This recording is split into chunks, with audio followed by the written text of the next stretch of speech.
A new season, a new beginning for cycling. Stage racing for so long a European pursuit is back, American style. What better backdrop for the biggest spectacle in sport than California itself?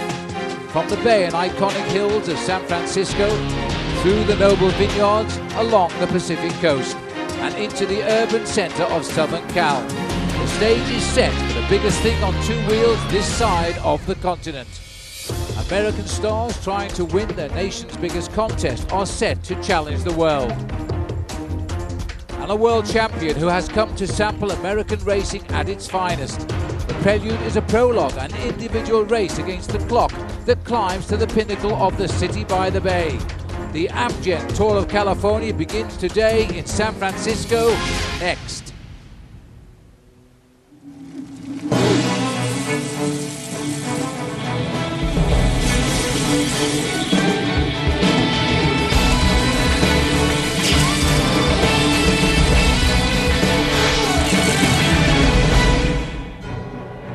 Welcome to the Amgen Tour of California, without a doubt the best bike race in the history of American cycling.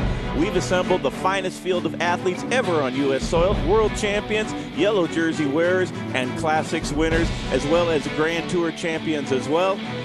As good as this field is, it would not be complete without the best team in commentating history and the voices of the Tour de France. Ladies and gentlemen, Phil Liggett and Paul Sherwen. Thanks very much, Bob. What a beautiful day it is, everybody, because, yes, we're in San Francisco. The skies are blue. We do have a great field, as Bob has said, and we're looking forward to 8 days now of real good cycling. Let's not waste any time. Let's get straight down to look at some of the riders in the field with Bob. He's told us all about them a little bit at the top. Now let's see them in depth. For over a century, world-class cycling has been defined by the podiums abroad. Today, within the historic center of the city by the bay, we will witness the best field ever comprised on American soil.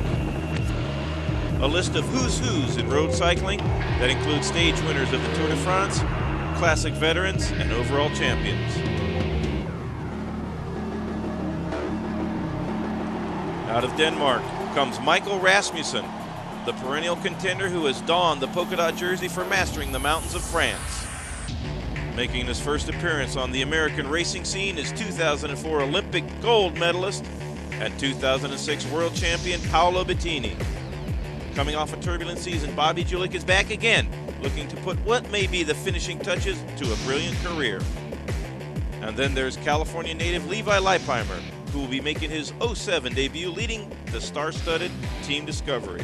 He'll be joined by compatriot and teammate George Hincapie, all-around veteran who propelled Lance Armstrong to 7 Tour de France victories. We'll see the impressive Norwegian sprinter Thor Hushovd, who has captured several yellow jerseys in recent years. He'll be matched up against CSC's David Zabriskie, who in 2005 wore the yellow jersey early in the Tour de France. International star and CSC teammate Fabian Cancellara will be also among the lead group. He's the reigning world time trial champion. Australian-born Stuart O'Grady adds to the list of international stars that have captured the yellow jersey.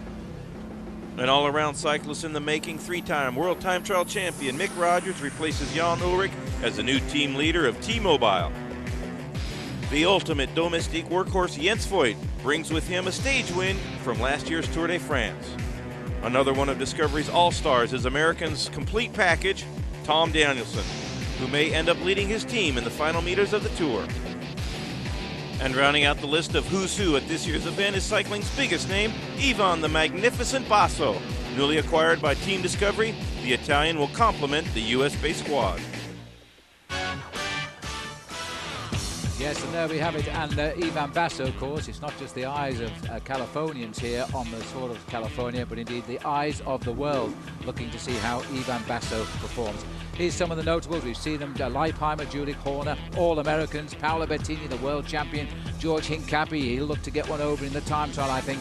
Basso is back, a big debut for him. Zabriskie, Michael Rogers, a good time trialist, Tommy Danielson and Michael Rasmussen. Well, there are the riders. There are only some of the names, Paul. We could be talking about the start of the Tour de France here. It really is quite remarkable. I have to say, the team presentation just the other night, Phil, everybody was cheering for Paolo Bettini. It really is quite remarkable to know that when you come here to the Amgen Tour of California, we have the reigning world road race champion, Paolo Bettini.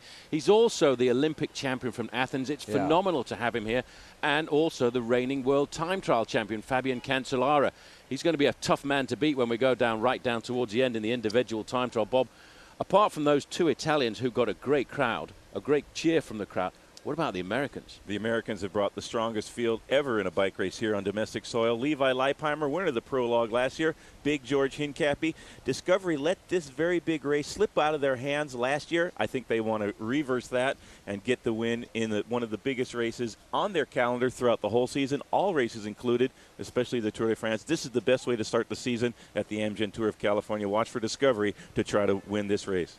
All right, well, there's some of the riders. Now let's have a look where we're going to race over the next 8 days of cycling. This is a slightly changed course to last year. It's a very competitive route indeed. Let's have a look with Paul.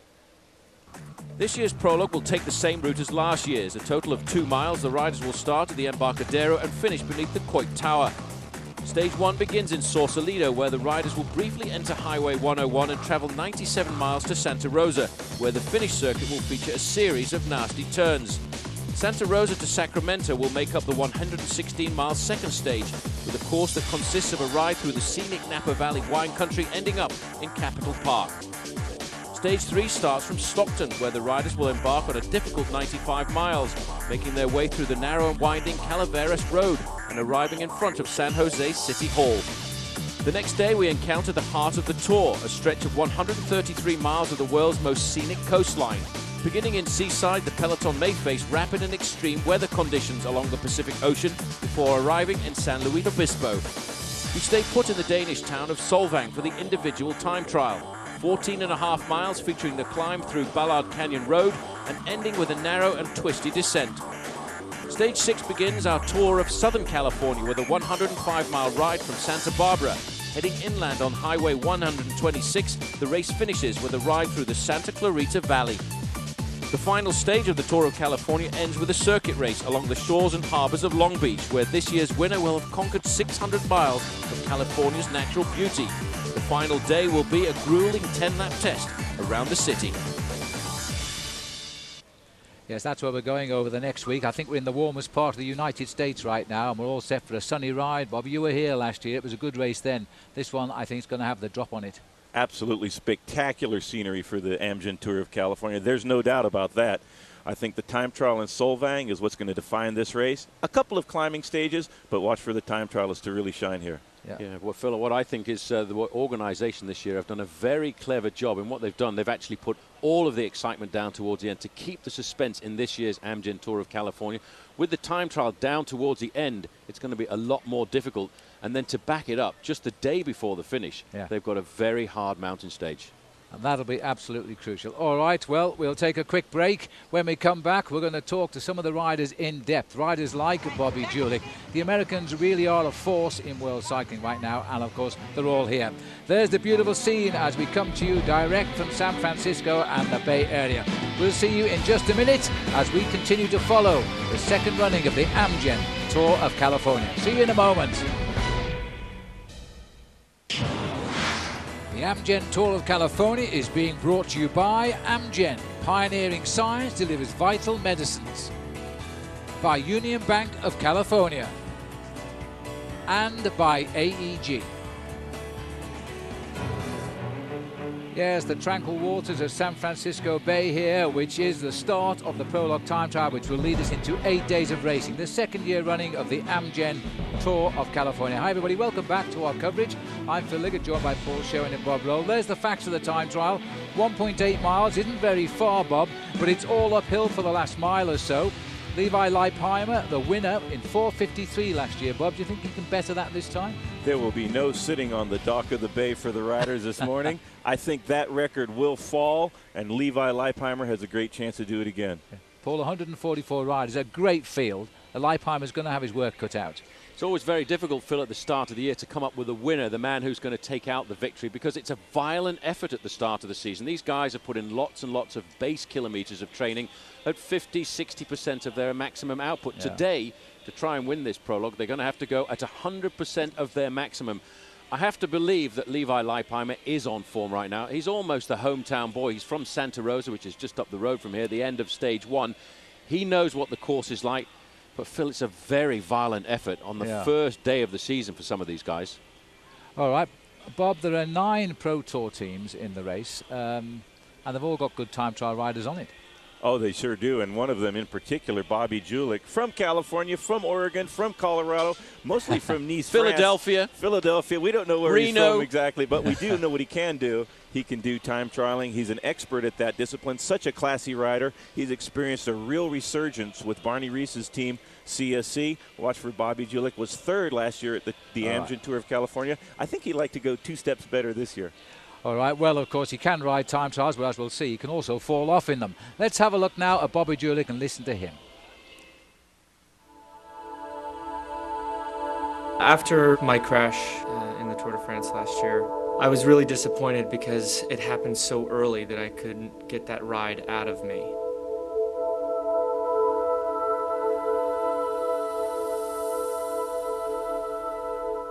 That ride will forever be inside. And I just had the most amazing sensations a day or 2 before, during the warm-up, and especially when I went off the starting blocks, that this was going to be my day that I achieved 2 of my lifelong goals, which was to win a stage of the Tour and take the yellow jersey. The sport is just so unforgiving. You know, one moment you're on the top, the next moment you're a has-been or forgotten about, and you got to learn to live with it.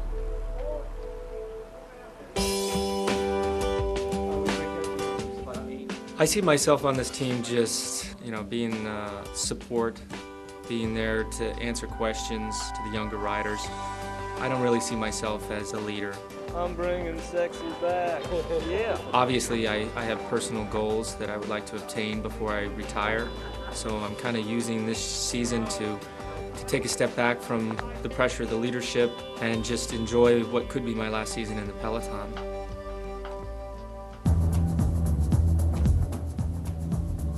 Feeling that I've had before the time trial last year, that's the reason why I race my bike. That feeling of just absolute calm, cool, collected power. I've never been one who raced for the medals or for the glory or for the money. It's just that feeling. And that's what I'm looking for one last time. Let's have a look just how good he is. Last year he lost the race by just 34 seconds. He finished in 3rd place. He is a good time trialist. He has finished 3rd in the Tour de France. He is very happy on his team, CSC. So I have to tell you that it's a big happening this week here with sport, because the Daytona 500 kicks off NASCAR. The Amgen Tour of California really does kick off the 2007 cycling season, Bob. But for Bobby Julich, he is part of that CSC top squad. How important is it to be on a good team? One thing that Bobby Julich does not have to worry about is if he does get the leader's jersey, a team to back him up. He has the best team here that CSC could assemble this early in the year. Riders like Fabian Cancellara. I think he could do the whole tempo for the race by himself. He's the world time trialing champion. Dave Zabriskie, of course, he's on the team. It's a great squad, and you can't forget Jens Voigt. Any breakaway that gets away, I can't imagine them getting away from Jens Voigt. Don't forget Stuart O'Grady as well, who's on that team. I think, let's not forget, we're talking here about the #1 team in the world. And you can't, in the sport of professional cycling, actually take out a victory unless you've got a big team behind you. We talk about teams. Well, we all talk about Lance Armstrong winning the Tour de France on 7 occasions. He never would have won the Tour de France that many times if he hadn't had a brilliant team behind him. That team is here, Team Discovery Channel, and their big rivals, I think, in this Amgen Tour of California are going to be Team CSC. They've brought a team here to win this bike race. Well, I'll let you two guys into a little secret, because in December last year now, I was with Team CSC by invitation in a vineyard in South Africa. We drank a few glasses of wine together, but I also had the chance to talk to people like Jens Voigt and Stuart O'Grady. Boy, they are so focused. They want so much success. Bobby was there. I sat with Bobby and we talked through with the season. He was so disappointed after that crash in the time trial. He said his season ended right there. Well, I tell you what, the thing about Bobby Julich is, to me, as Bob said just a little bit earlier on, Bobby Julich has been a brilliant bike rider in his career. I remember him starting on the USA development squad with 2 slightly unknown riders at the time, a guy by the name of George Hincapie and a guy by the name of Lance Armstrong. His career was actually almost over after he'd finished third overall in the Tour de France. But as Bob said, Team CSC have this camaraderie. And I think once he got back into that camaraderie, he felt very comfortable. And since he actually joined CSC, in what I thought was the end of his season, the end of his career, he's suddenly come back and he's competitive and he loves individual time trialing. Yeah.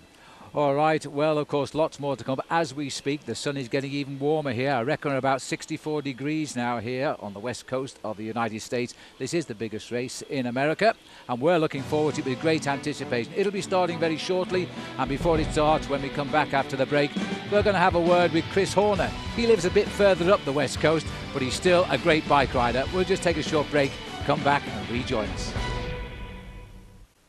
This is winter in California. We shred. We fly. We carve.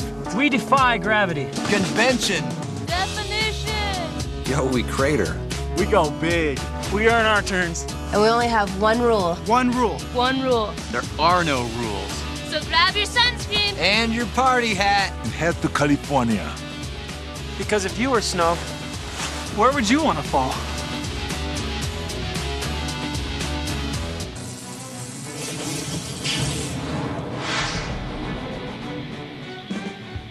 Welcome back to the Amgen Tour of California. Yes, we're only in the second year, but this was the scene on Friday night, a gala dinner here in Sausalito, and what a night it turned out to be. Last year, this event raised $1 million for the Amgen breakaway for cancer, and this year we hope to make even more. The riders were all there, all 18 teams, 144 riders, and Sean Hunter there from AEG, and everybody even treated to a fashion display, particularly appealing to some of the riders, this, and even the riders themselves getting in on the act as they showed off their already bronze legs. And over the next 8 days, I'll get even browner. Paul Sherwen there welcoming everybody on board, including Sean Hunter. These are the teams, and this happening on Friday night. Now the riders are just not long away from the start of the opening stage of the Prologue. And also there, Bobby Julich and everybody. This is Jean-Jose Haido, got 2 stage wins last year.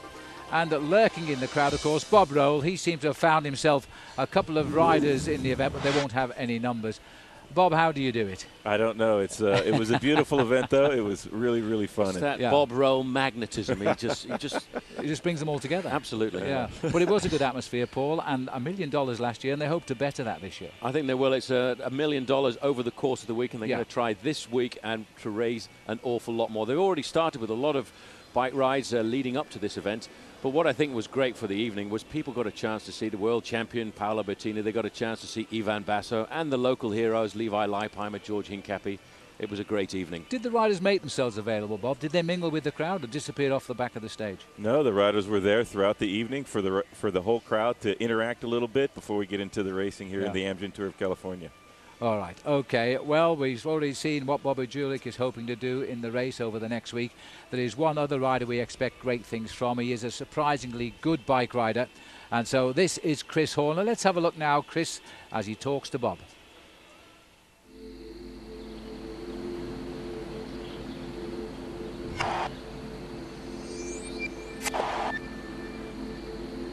After the frustrating years in Europe, when I came back to the States, it was always the ideal to go back to Europe and win some races and prove that I can win on the big international scene. It always seemed like 3 years of a wasted career spent over there without getting any real results.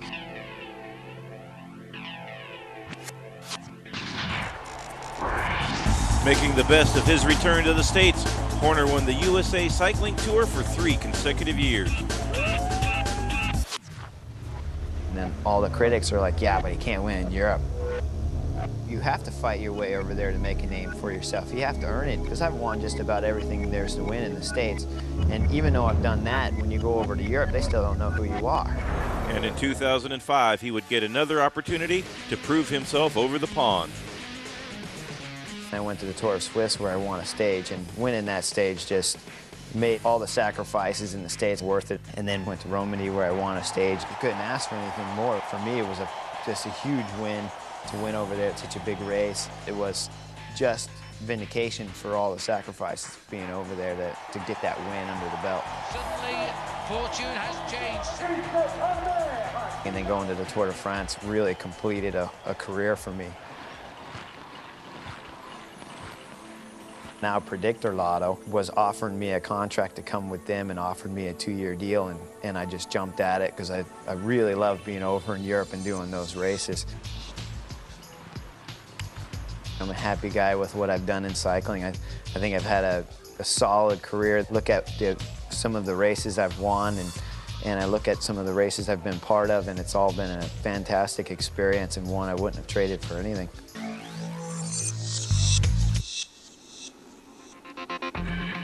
Let's have a look at Chris's baseball card here. He's a rider finished in 13th place in this race last year. Hopes to go better. He's 35 now, comes from San Diego, and not far away indeed. So he's going to feel he's on a bit of a home turf here as he starts in the Prologue time trial. Remember, it's day 1 today. We'll be going to the action very shortly. Bob, Chris has always surprised me. He's a fantastic cyclist, but he never seems to have had the big breaks. He hasn't had the big breaks in his career. He spent 3 years on a French team in the 90s, came back to the States. I didn't think I would ever see him race again in Europe. Did a good domestic scene for a long time, but then he did actually made his debut in the Tour de France, I think 33 years of age. That's a rare thing, but he seems to have legs that go on and on and on. And 35, he's not lost none of his enthusiasm. Watch for him to be a little bit more competitive in this year's Amgen Tour of California. Yeah, Phil, I think I've really got to say about Chris Horner, you know, it is so very difficult to become a professional cyclist in Europe, because what you have to do, and it's the same for the Australians, it's the same for the British, it's the same for the Americans as well, you have to expatriate yourself. And for Chris Horner, who is the all-time American boy, he had a very hard time living in Europe and living under a French discipline. Fortunately, as Bob said, he was very lucky to get the chance to go back to Europe, and it really is, it's a real Indian summer for Chris Horner, and I think he'll be good here. Well, I certainly hope he is. We'll be talking a lot about him, I hope, during the upcoming season, because remember, the year is now 2007, and we're back. Yes, we're back. Television's premier cycling show will return with a preview of the 2007 season. It's an in-depth look at the top teams, as well, of course, the latest on Floyd Landis. That's Cyclism Sundays on Versus. It starts March the 4th at 7. Don't miss that. We'll be with you right through the summer and bringing you all the best riders. Well, as we look out there at the beautiful part of San Francisco, we'll take a break. We're not far away from the start, but when we come back, we're going to have an update on Floyd Landis. See you in a moment.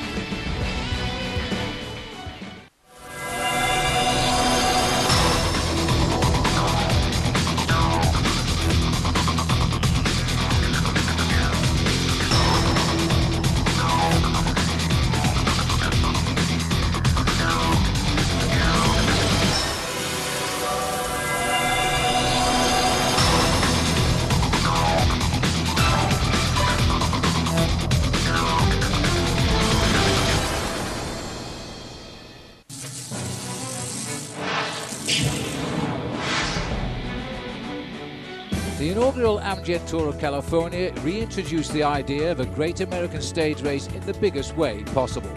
The Prologue launched the Tour of California using the same course as this year's, across the Embarcadero and climbing up to Pinnacle at Coit Tower.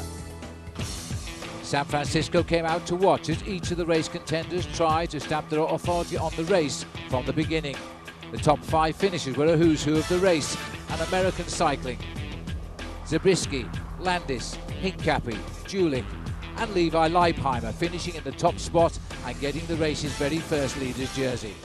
The first full road race of the 2006 Tour of California took its leave of the Bay Area by way of the bike-crazed village Sausalito.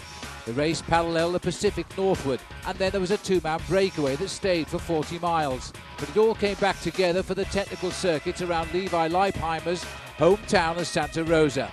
Through all the twists and turns, the group stayed together, and in front of thousands of fans, a field sprint was taken by Argentinian Juan Jose Haedo.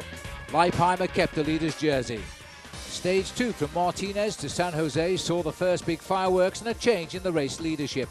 The first big climb of the race was enough of an enticement for a 3-man breakaway, with Leipheimer in the leader's jersey joined by Bernard Cole and Floyd Landis up the Sierra Road. While the three hoped the climb would be enough to shatter the field, Discovery played the stage perfectly from a tactical sense and chased them down in time to set up their big man, George Hincapie, for the sprint. The lead out was enough to deliver Hincapie to the line for a stage win and into the lead. An individual time trial followed for stage 3 as the race stayed put for the circuit in San Jose. Dave Zabriskie was the first big favourite, setting the standard for others to follow. His mark wouldn't last long. Floyd Landis debuted his new time trial position to great effect. By the time Landis made his way around the 17-mile circuit, he had gained almost 26 seconds on Zabriskie's best effort. Julich was next best with the solid form he had. Leipheimer struggled, slipping from 2nd to 9th in the overall standings and losing a minute 16 seconds to Landis. Hincapie in the leader's jersey, though, was last to go, but couldn't close the gap.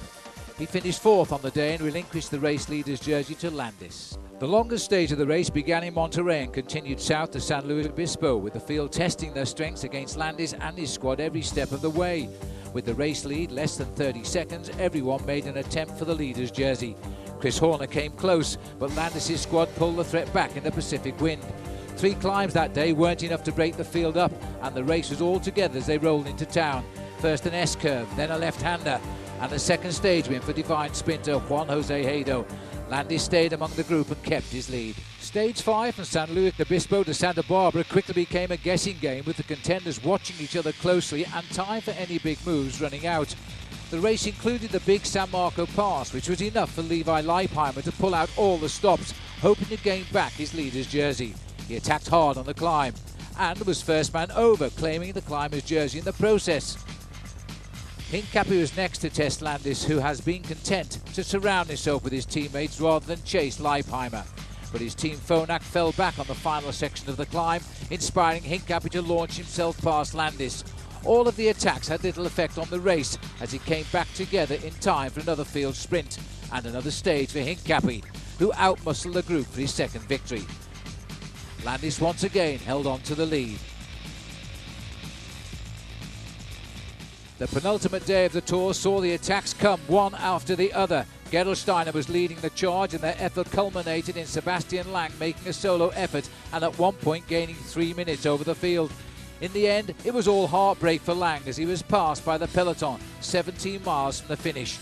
The group was all together in the tough final meters and the tempo was furious. Olaf Polak from T-Mobile, normally a lead-out man, took the spotlight and the win. Landis and the overall leaders of the game were safely tucked in the group with no significant changes. The laps around Redondo Beach on the final day of the first ever Tour of California was appropriately an uneventful race that served as a victory parade for Landis and Team Phonak. There was carnage in the early going as riders looked for a last chance at glory. As the tempo increased, familiar faces set up for the final sprint, with Polak getting his second stage win. Landis, safely tucked in the front of the pack, arrived home to Southern California as the first ever winner of the Amgen Tour of California. So let's have a look how it finished 1 year ago. Floyd Landis, of course, not here. More on that, as David Zabriskie is the best placed rider now who is taking part in today's prologue, and Bobby Julich. In fact, of all of those top 10 finishes, only 2 were foreign, and they were both Australian, Cadell Evans and Nathan O'Neill. Neither are, in fact, here now. So, Bob, 2 Australians not here, so we'll get a clean sweep by the Americans, will we? We might just see a clean sweep by the Americans. Last year in this race, of course, Floyd Landis absolutely on fire. He carried the momentum from the Amgen Tour of California to win Paris-Nice, to win the Tour de Georgia, and then, of course, to win the Tour de France. But that's all a bit of a puddle of mud at this point. Well, that's a good way of putting it. And, in fact, Floyd Landis not here, of course, because he was disqualified from the Tour de France, having given a positive drugs test. He is appealing that, but because of that, he's temporarily at least suspended. Here's what he's got to say. 2006 was a dream season for Floyd Landis, culminating with a win on the world's biggest stage. Floyd Landis won't win the time trial, he will win the Tour de France. I'm more proud of that than anything I've done in my life. That was a result of 15 years of 100% focus and hard work, and I'll never forget that. But immediately after he had reached the pinnacle of the sport, a failed drug test has put his title in doubt. The most common misconception with the case was that people were told from the beginning that I had a high testosterone level. That actually is not accurate. It was well within the normal range and on the low end of normal. Things in the press were distorted from the beginning, and we've had an uphill battle trying to educate people. Floyd Landis, everybody. Fortunately, I do have supportive people all around me. The team I put together with the lawyers and everyone else helping with this cause are completely committed to it and are some of the most intelligent people. I've heard the slideshow characterized as the defense. What I want to say to you is, this is not the defense. This is 4 items out of... Our ultimate goal is to prove to everybody that this was a sham from the beginning and that this whole system does not work.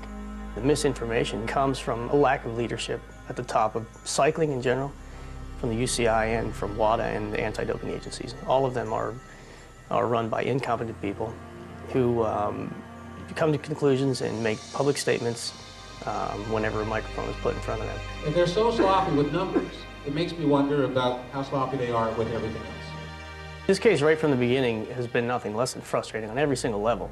I try to approach it from a rational standpoint and focus my frustration and my anger on the actual source of the problem, not just take it out on my life in general.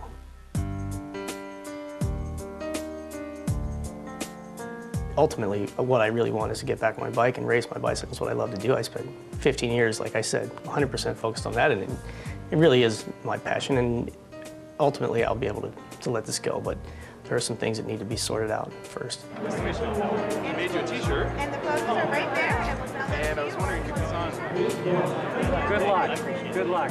Give them hell. It means a lot to me to be able to be face-to-face to supporters and fans, and no matter what happens next, there's going to be cynical people, and there's going to be people that won't be convinced, whether presented with all the evidence or not. They're not going to change their minds. Lloyd, can you look me in the eye and tell me that during the 2006 tour you did not take any illegal substances?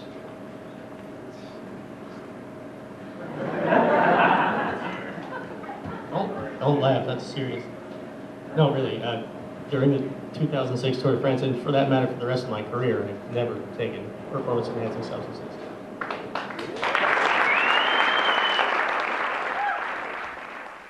Well, there's no doubt, despite all that has happened since July, Paul, he is still extremely popular here. Yeah, he is very popular. The thing that I don't like about this whole thing, Phil, is it's too ambiguous. There was no black and white. There's no yes and no. There's a possibility. There's a grey area that if you've got amphetamines in your blood or you've got marijuana in your blood, yes, you're positive. You're a cheater. But the problem is with Floyd Landis, there's the possibility that maybe the testosterone level was high, maybe it wasn't high. It has been sloppy. It hasn't been clean cut. And what I don't like about the whole thing is we will never have an answer. And what Floyd Landis himself said, even if he proves his own innocence, some people will never believe him. Well, that's true, isn't it, Bob? It's ridiculous to think that the result of the Tour de France, the yellow jersey, won't be fought out in the open roads, on the mountains, and the time trials of the Tour, but in a laboratory. That's a ridiculous situation. All right, well, let's remind ourselves what a great season, despite the shambles midterm that he had last year, which eventually led to him being voted the North American Cyclist of the Year. Floyd Landis, in fact, was winning it right from the day one when he won the Tour of California, and, of course, he won the Tour of Georgia as well. All right, well, let's move on. We're not far away now. It really is getting quite warm here. The man we're all looking forward to for some results today, and we'll speak to him after the break, is, of course, George Hincapie. What a popular guy he is. We'll see you in a moment.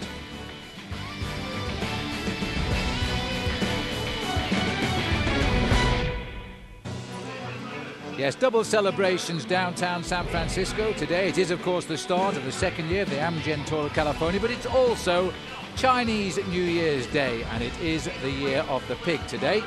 And we'll celebrate with the Chinese with a great race around this wonderful city. I'm Phil Liggett, joined by Bob Roll and Paul Sherwen. Bob, you know the Prologue course here pretty well. It's a real toughie. It's a very tough course. It finishes at the top of Coit Tower. It's a grim climb to the finish line. It's less than 2 miles, but it's actually very tough and an absolutely huge crowd. Yeah. All right, well, one man, you bet your life, is going to get a lot of cheers when he comes to the start line is George Hincapie. He doesn't live in this area, but he really is one of the most popular Americans. Let's talk with him now.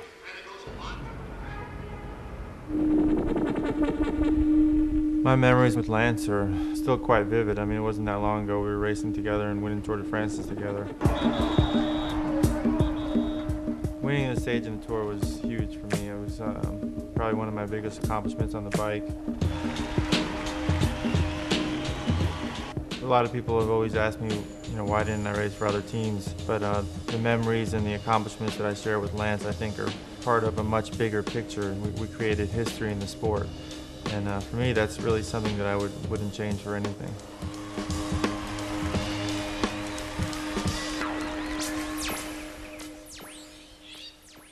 family is the first priority, and then cycling second. And at times, I think that's a really good thing, because maybe it's helped me be more relaxed about my sport and know that there are other more important things out there. The fact having a child in your life, it gives you like more power to work harder. Being a team for that long, that many years, winning the Tour for 7 years, 7 times, having a lot of accomplishment, I think, is one of the leaders now.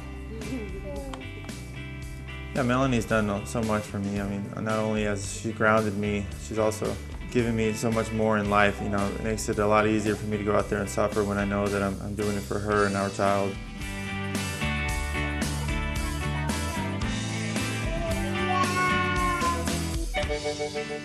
At this point in my career, it's definitely a different role for me. I'm more of a leader of the team. I'm more of a captain.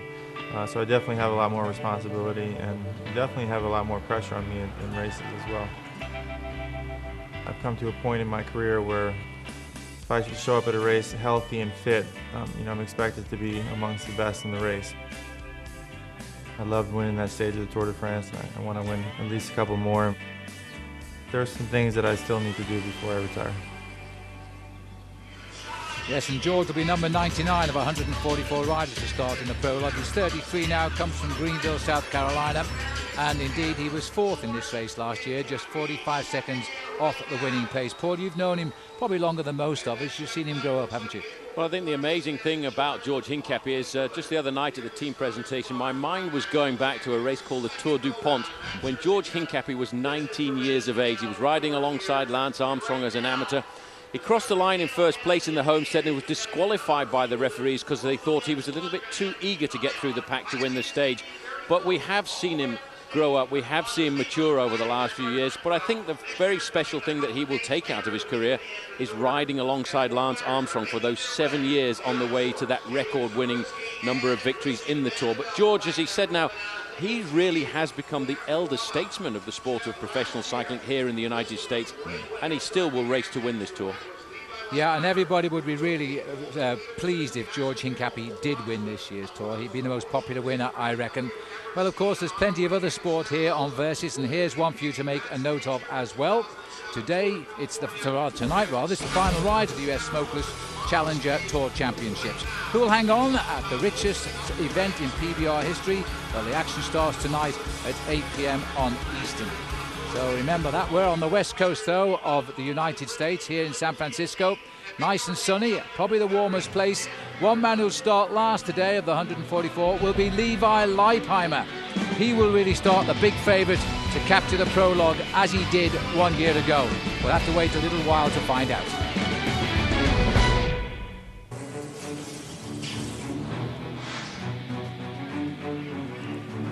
Yes, the beauty of San Francisco and the Bay. Not long to go now before we get on with the Prologue time trial in the Amgen Tour of California. It couldn't be anywhere else in the world when the tram goes by. Blue skies, it's nice and warm. It probably is around about 62 degrees Fahrenheit at the moment. 144 riders shortly to get underway. Well, one man that the crowd will cheer away is Levi Leipheimer. Here he is. When I was on US Postal 2000, 2001, I felt like there was a lot of leadership there. You know, at the time I left because I had the opportunity to be a leader with other teams. It made me much stronger, much more experienced. It was a chance of a lifetime. Since then, I've been, on other teams for 5 years, and now I realize that really that leadership is second to none. But now to come back to Discovery and then be able to lead this team is a dream come true.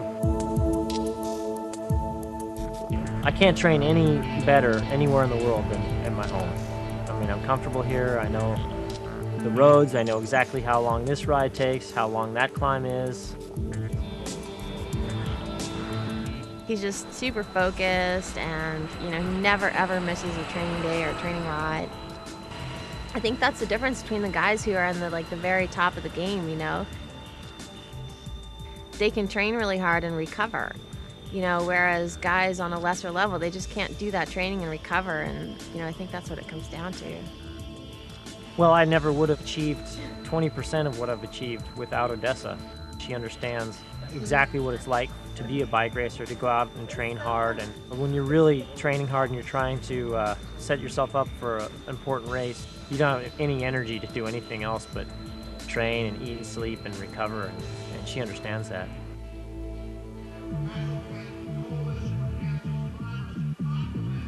Yes, a quietly spoken man who really is a fiery rider when he gets on the bike. He's 33 now, Levi Leipheimer. He rode this race well last year. He finished in 6th place. He was just over a minute behind the victor on the day, which was, of course, Floyd Landis. Bob, we're talking about the time trial today. We call it the race of truth, and it's the easiest to understand. The best time wins the day and takes the first leader's jersey. But it is so hard, right? It is absolutely a brutal effort required to actually win the time trial. Just to get up this hill on today's stage is going to be tough, but to win, to beat all of these great riders is going to take a very special effort. You'd have done quite well on this course, Paul, wouldn't you?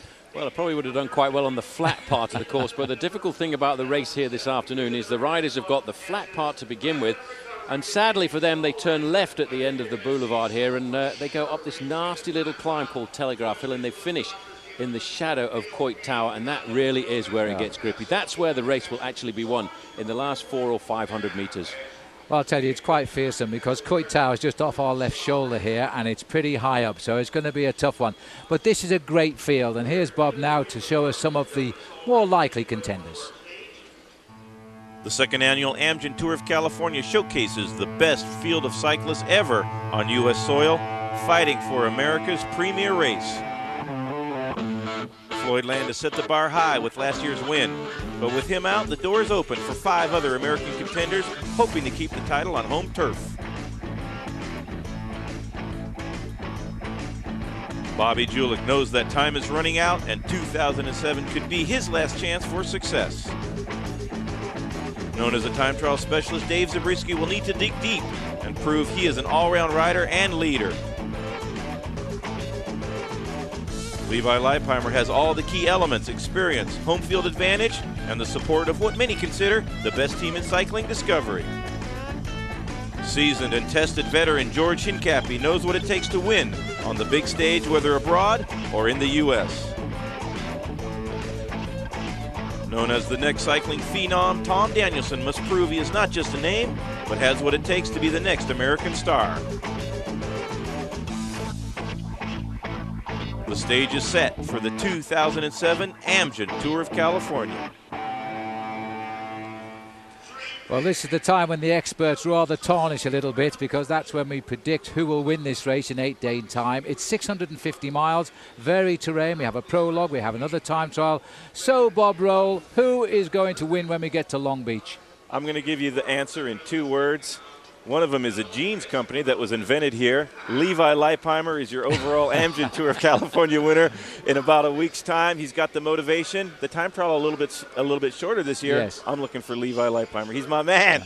He would have voted for Lance Armstrong, but of course he's retired. And Paul, how about yours? Well, that's made it a little bit difficult for Bob since the retirement of Lance Armstrong. I'd have to say now, because Bob's taken Levi Leipheimer, Leipheimer is obviously the leader of Team Discovery Channel, so I'm going to be completely logical and go for George Hincapie. Oh, boy, and that's a Brit telling you that.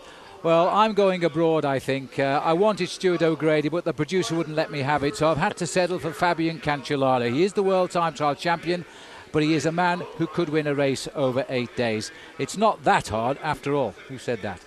Well, the atmosphere is building here. There really is a marvellous crowd just down from our left shoulder here. It is building over the last hour or so.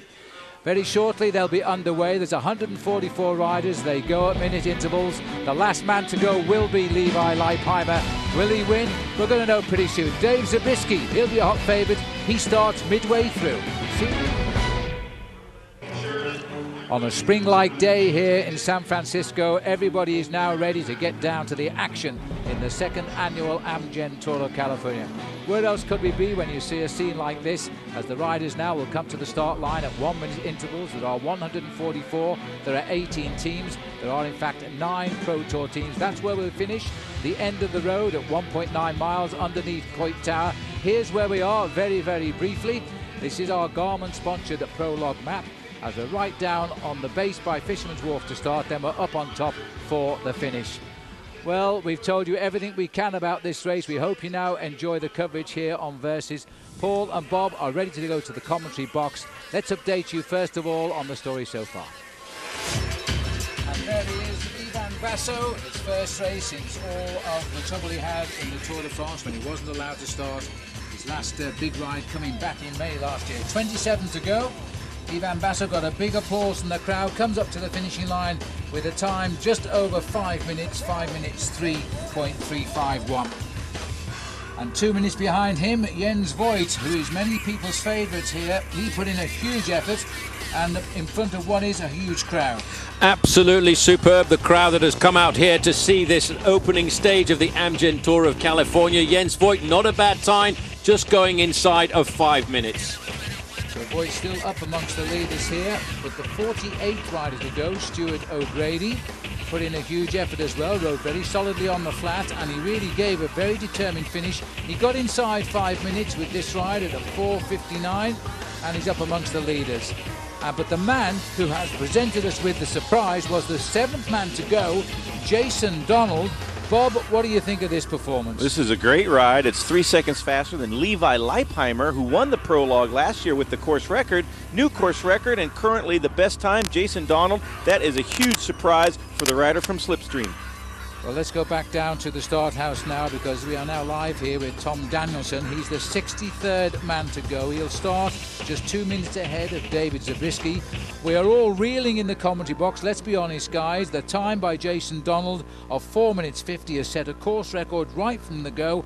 None of the big names are getting even close. Well, let's not forget all the big names are stacked up at the back end of the starting list here this afternoon, as is always the case in a big international cycling event. But rolling away from the starting gate is a big name now. Tommy Danielson from Durango, Colorado. If anybody can knock Jason Donald off the top of the spot, it's got to be this young man, because Bob, he can go uphill fast. He is a great climber. He's working on his time trial. He spent about 15 hours in the offseason in the wind tunnel, so his position is perfect. Let's see what his power is on the climb. So far, nobody's been able to match Jason Donald. Riders like Jens Voigt, Stuart O'Grady, and Ivan Basso not able to match the time by the young man on the Slipstream squad. A real surprise so far, but now that the big stars, the big guns are starting to fire from the field, we'll see if the Tommy D, this man right here, in the perfect aerodynamic position, can match that time of Jason Donald. The Durango kid, as we call him, is in terrific form. He's riding very nicely on the flat. Remember, we call this the race of truth. Each of the 144 riders will start. The last 10 will start 2 minutes apart. Everybody else just 1 minute apart. We've got the bottom of approximately halfway on the flat. Then we make the left turn and grind our way up to the top of Coit Tower. I think it's very interesting what Bob was saying just a little earlier about how much time Tommy Danielson has actually spent in the wind tunnel. This is probably one of the most important disciplines of the sport. There is no teammate here at all. You're riding completely on your own against the clock and, of course, against the elements. The most important thing to try and streamline is not really the bike, and these guys spend thousands of dollars on aerodynamic bicycles. It's actually the body, and they try and get themselves into much more aerodynamic positions as they can. And reputedly, one of the most aerodynamic positions in the whole of the peloton is this man, American time trial champion, silver medalist in the World Championships, hot favorite for today, Dave Zabriskie. Well, he's got the pressure on. He's got a very early start in the time trial. Now, this is the choice of the team manager, and that'll be Bjarne Riis from CSC. Zabriskie goes number 65 here. You can probably hear the enormous cheer from the crowd, and it is a superb crowd here. They do understand they're cycling over on the west coast of the USA, Bob, and they'll cheer him all the way to the top. I think if they understand the sport well, it's because of your commentary over the years, Phil. Dave Zabriskie from Salt Lake City, Utah. He's in the most aerodynamic position of any bike racer in the sport, and that's a perfect shot of that technique that he uses to go so quickly across the flats. He needs to climb as well also to win this time trial today. To explain that a little bit more, Bob, if we can just have a look at Dave Zabriskie. You look at his back there, it's completely rounded. He's actually cutting straight through the wind, and his arms are right out in front of him. And they're almost spreading the wind around him. That's what makes him go through the air at speeds approaching 35 miles an hour on the flat. Oh, the long, lonely road ahead. Just turned 28 years of age now. Dave Zabriskie's won 9 races as a pro. The majority of them have been time trials. So Zabriskie and Danielson are on their way now as they head the way up to the top of the tower. A surprise in the making. Jason Donald holds best time in 4:50. Already a course record. We'll take a quick break and we'll find out how they get on when they reach the top. See you in a moment. The Amgen Tour of California is being brought to you by Amgen. Pioneering science delivers vital medicines. By Union Bank of California. And by AEG.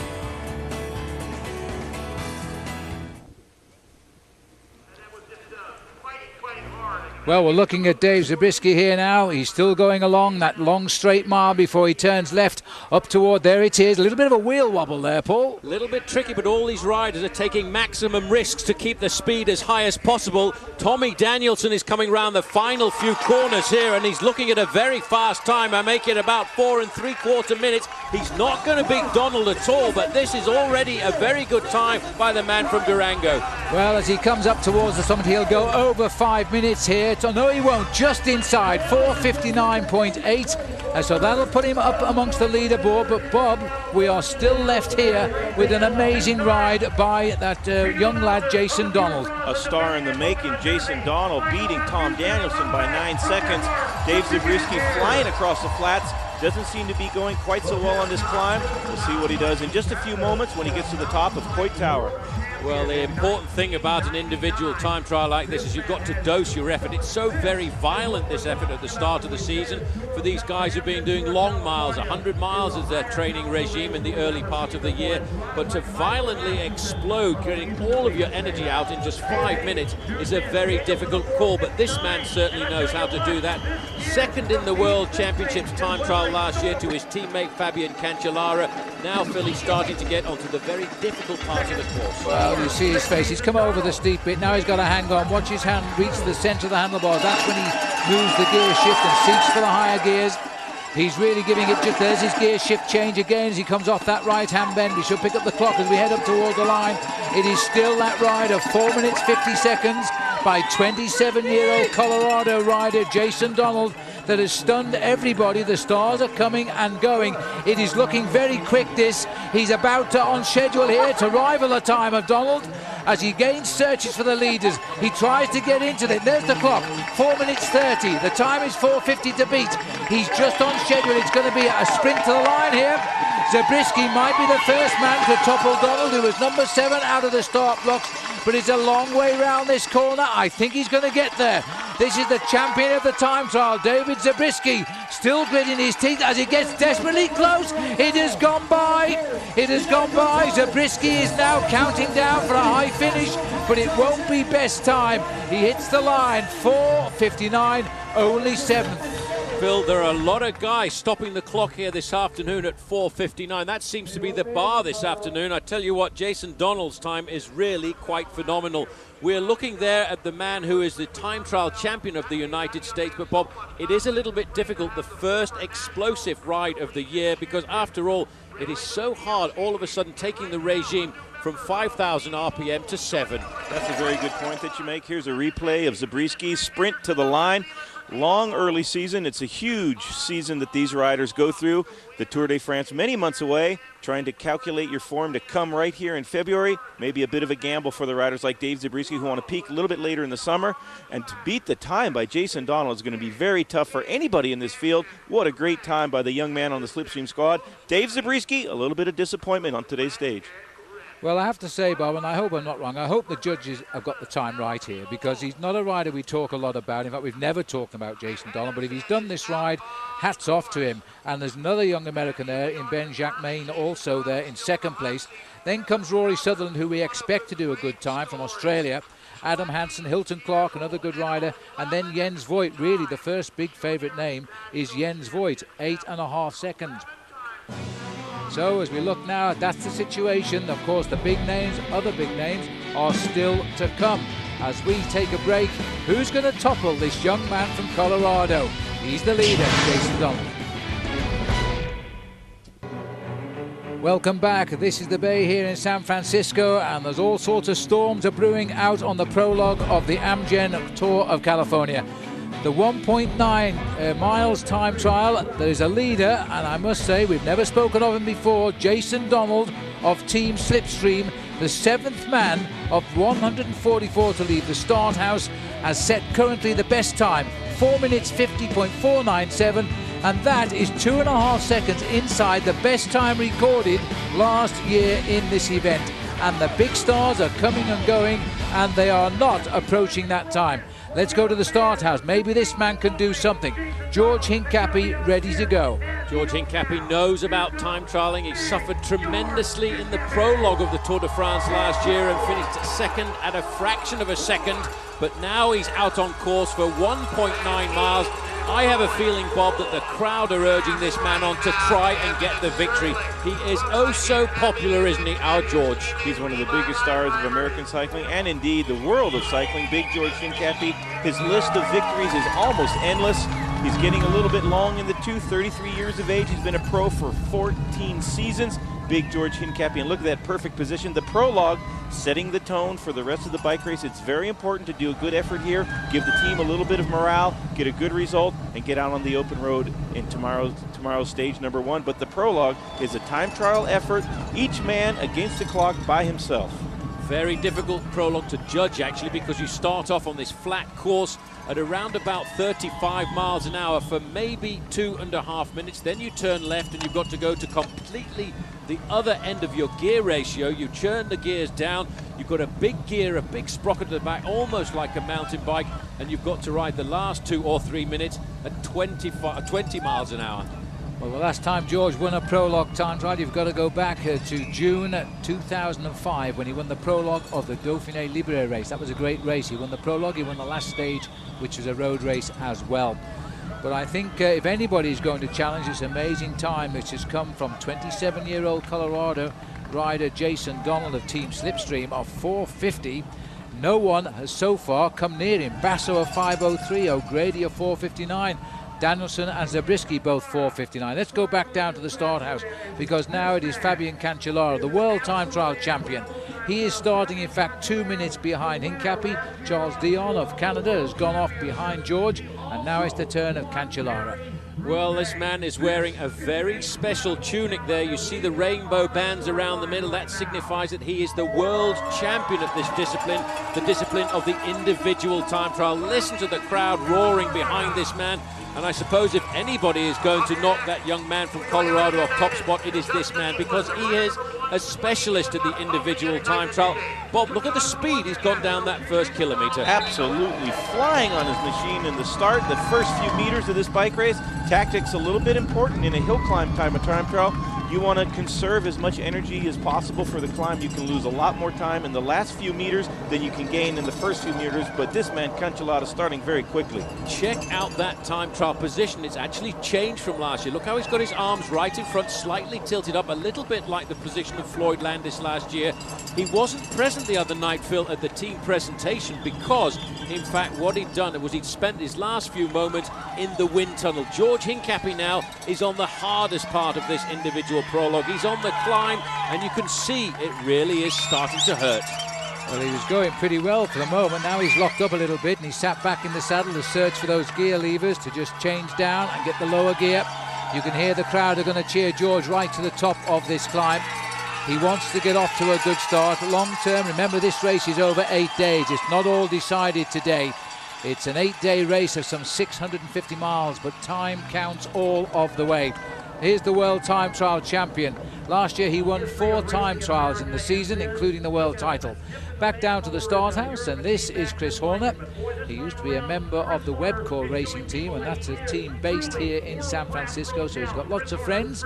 He's gone across now, Bob, to the Lotto team in Belgium. He's had a couple of very successful seasons. After a long time in the United States, Chris Horner getting ready to start and underway on his Amgen Tour of California, 11th overall last year. No stage wins. I think he'd like to improve on that a lot and get his season off to a good start. You can't say he didn't try to win a stage last year. He was on the attack on a number of occasions, always looking for an opportunity to get himself out of the pack. Here, he will try and lay his foundations, I think, for a victory. George Hincapie now is climbing up Telegraph Hill. He's looking for Coit Tower at the top of this climb. It is a very difficult one to do, and Hincapie, if anybody can put in the ride this afternoon, it's Big George. Well, this is the struggle now, the battle of man and machine on the steep part of the climb. This is where the crowd have gone. Well, having said that, there's a massive crowd down on the flat road as well. The time all of the stars are shooting at is the incredible time by Jason Donald of Slipstream. 4:50. It looks as though George is going to be very close. Going to be very close indeed. I make it 4:45 as he goes round that corner. The time to stop it at is 4:50. George Hincapie has gone outside that time as well. As Hincapie comes up to the line, will he beat the other favourites? Everybody else has recorded about 4:59. Hincapie records 4:57. 7th place currently for him, but still 6 seconds away from top spot. Well, one has to question, is the timekeeper correct with the time of Jason Donald? I don't want to sound an absolute pessimist, Bob, but we've never spoken to this young man before, and he's beating the stars by many, many seconds. Let's have a look at the situation as we see it at the moment. Jason Donald, 4:50, which is a course record. Jacques Main is in 2nd place, Rory Sutherland 3rd. That's the way it's been for quite a long time now. But we've got George Hincapie sitting in 7th place, Zabriskie 9th, and Tommy Danielson in 11th. There's still some big names out there in Courtney, of course, including Levi Leipheimer. He'll be the last man to go. We'll take a short break. We're back on the slopes here of Coit Hill. It's probably a mountain now as far as the riders are concerned, and this is the world champion, Fabian Cancellara. Cancellara now, I make this 4 minutes and 15 seconds, and you can still see the speed. Look at the power on this man as he climbs up to the top here. Let's not forget, not only is he world champion, he's also the winner last year of the great one-day classic Paris-Roubaix. 4 minutes and 30 seconds, Bob, and counting. Just a few meters to go for Cancellara. He's on fastest time so far. Let's see what the sprint to the line will do for Cancellara, the current world time trial champion. Well, let's see how he gets on against the time of Jason Donald. It stands at 4 minutes 50. It is a course record. It is going to be a very close thing, but it's gone. It's gone, and it makes the time of Donald look even more incredulous now, because he's now claimed the scalp of the world time trial champion. Stopping the clock there, 4 minutes and 55 seconds. Cancellara was flying through that course there, looked very good over the flat, climbed strongly right to the end. He's going to try and wind himself down a fraction. As we keep saying, this is a violent effort. He needs to get the lactic acid out of those legs. Chris Horner now climbing onto the bottom of the hill, shifting the gears. You can see him sit down on the saddle, reach for the shift of the gears. When you're out of the saddle and you try to shift, sometimes the chain will skip on the cog and you can lose some precious seconds that way. Also, you can crash yourself. Chris Horner, very good technique, climbing in quite a big gear there. Not noted as a time trialist, but this is a little bit different. Straight up to Telegraph Hill and Coit Tower. The point you make there, last year, you might think it's not dangerous to ride an individual time trial on your own, but last year, within meters of the finish line, the Australian Nathan O'Neill, a very good individual time trialist, actually crashed about 50 meters from the line when it looked like he was going to get himself the overall victory. And Phil, he would have actually been here at the 2nd Amgen Tour of California, but he had a nasty crash in Australia and fractured his hip just before traveling across here. He's going to have to recover for later on in the season. But I have to say, I don't really think Chris Horner is looking very comfortable with this effort. No, he's struggling on this climb. You're absolutely right. I don't think he's going to challenge the leaderboard. You've got to get inside 5 minutes to even be on it right now. And Chris doesn't look as though he's got that. But once we get out onto the open highway over the next 7 days after this event, we're going to see a little bit of Chris Horner, I think. He loves this course. He loves the Tour of California. And he simply loves bike racing in the US, even though he earns his money these days racing in Europe. He's got a couple of bends to do, and then we'll get the clock on screen, but I think he's quite a way outside the best time now. Well, he's looking at around about 4:45 at this point, and it's still an awful long way to go up to the finish line. You see them coming round that corner. It's taking most of these guys about 15 seconds to get to the line from there. He's recovered a fraction up towards the top. His team, by the way, as we look at Chris Horner, is Predictor Lotta. Now, Predictor is a pregnancy testing unit. I wonder if somebody could help predict who's going to win the time trial. We'll find out. His time, they're very close to the time of Ivan Basso, who went a long time ago now, and that'll put him up amongst the top 20 in the field. Chance to recover there before he freewheels back down to the bottom. There's still a lot of riders to come in this race, and we still, of course, got the top names to go at the very end of the field. But there's no doubt who the big surprise is as we look at the standings now. Jason Donald, Slipstream, is sitting there, 7th man to start. He is now top of the leaderboard and has been for a long time. And it could be an American one too, from literally unknown Americans as far as we are concerned. Jack Main is in 3 seconds off the pace in second. Then comes the Australian Sutherland, the Swiss rider Cancellara, Adam Hansen, another Australian, and Ardea of Colombia. So it's an international lineup behind the man who is sending a big surprise message across the bay here in San Francisco. More big names to come. We'll take a short break. Can they challenge? Looking in the start house now, we've seen Bettini reach the top, and not a great time by him, but this is now Bobby Julich. He'll expect something special, but how are they going to cope with the time of Jason Donald? Well, it's quite easy. They'll give you the explanation. You've got to come out to the starting ramp exceptionally fast. You've got to go up the hill a lot faster, Bob. You've got to go very fast up this hill. It looks as if Jason Donald has gone 3 seconds faster nearly than Levi Leipheimer, who won last year's Prologue in the Amgen Tour of California. Bobby Julich, one of the big pre-race favorites. Team CSC from the United States sponsor, the team's from Denmark, a great international squad, and Bobby Julich would love to do something special to start his season, perhaps his last as a professional in the Amgen Tour of California here in San Francisco at the Prologue. Well, the huge crowd out there to cheer Bobby Julich out onto this 1.9-mile course, just around about 3 kilometers. He knows all about individual time trialing. Phil, last year he was the winner of the opening Prologue time trial of Paris-Nice. He's a very good time trialist, knows what he has to do here. He's got to go exceptionally fast out from the start. The important thing about a time trial like this, a short, violent effort, you've actually got to get to the start line with the engine already hot and sweating. Well, if anybody can get close to Jason Donald, it's got to be Bobby Julich. This man is really experienced. He's 35 years of age now. 17 big wins in his career as a pro. And let's not forget, he finished third in this race last year, the same way he finished in the Tour de France back in 1998. So he settled in. He's part of the CSC team, which is probably the #1 team. Well, officially it is the #1 team after the World Cup Pro Tour Series last year.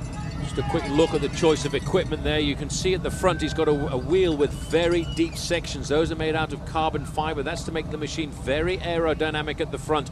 The solid disc wheel at the rear, that's to reduce the turbulence at the back end of the machine. And if you can just see his chain ring there, it's an elliptical chain ring. Bob, why is that?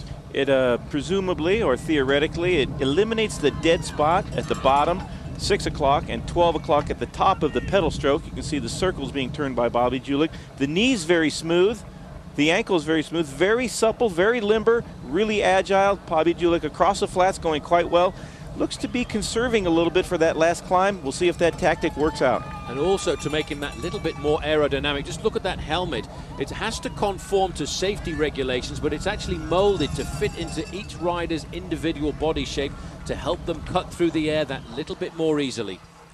Well, as we watch now Bobby Julich race off towards that left-hand turn, it'll start his way up the climb towards the summit. He's looking pretty smooth right now. This is the first time trial that he's ridden since the fateful one in the Tour de France last July when he crashed out of the Tour, and he's taken a while to recover from the knocks there. Apart from his broken wrist, it was I think a psychological blow to him as well. He looks pretty cool right now, and he's thinking of course the 8 days which lie ahead on the Amgen Tour of California right now. Well, Bobby Julich is an experienced rider. He's been a professional since 1992, but the man who won this individual time trial last year must be wondering whether or not he's got what it takes to win this year. New team for him. He will be the last rider to start. He comes from not too far away from here in Santa Rosa, and he's warming up before the start. As I said, Phil, a little bit like NASCAR, a little bit like Formula One, IndyCar. You have to get the engine hot. That's what Levi Leipheimer is doing. He's got about 6 minutes to go, Levi, and he knows now the time he's probably going to have to be aiming at was the rider Jason Donald, the 27-year-old from Colorado, who started 7th of the 144 riders, and no one has come remotely close to his time of 4 minutes 50.497 seconds. Be a very difficult time to beat. Bobby Julich looked very comfortable, Bob, on the flat part of this course. Now he turns into what I call the second half of the race, the most difficult part when you change from 35 miles an hour to 15 miles an hour. This man, though, is also a name, Phil, who could win the time trial here. 3 times champion of the world, Michael Rogers from Australia.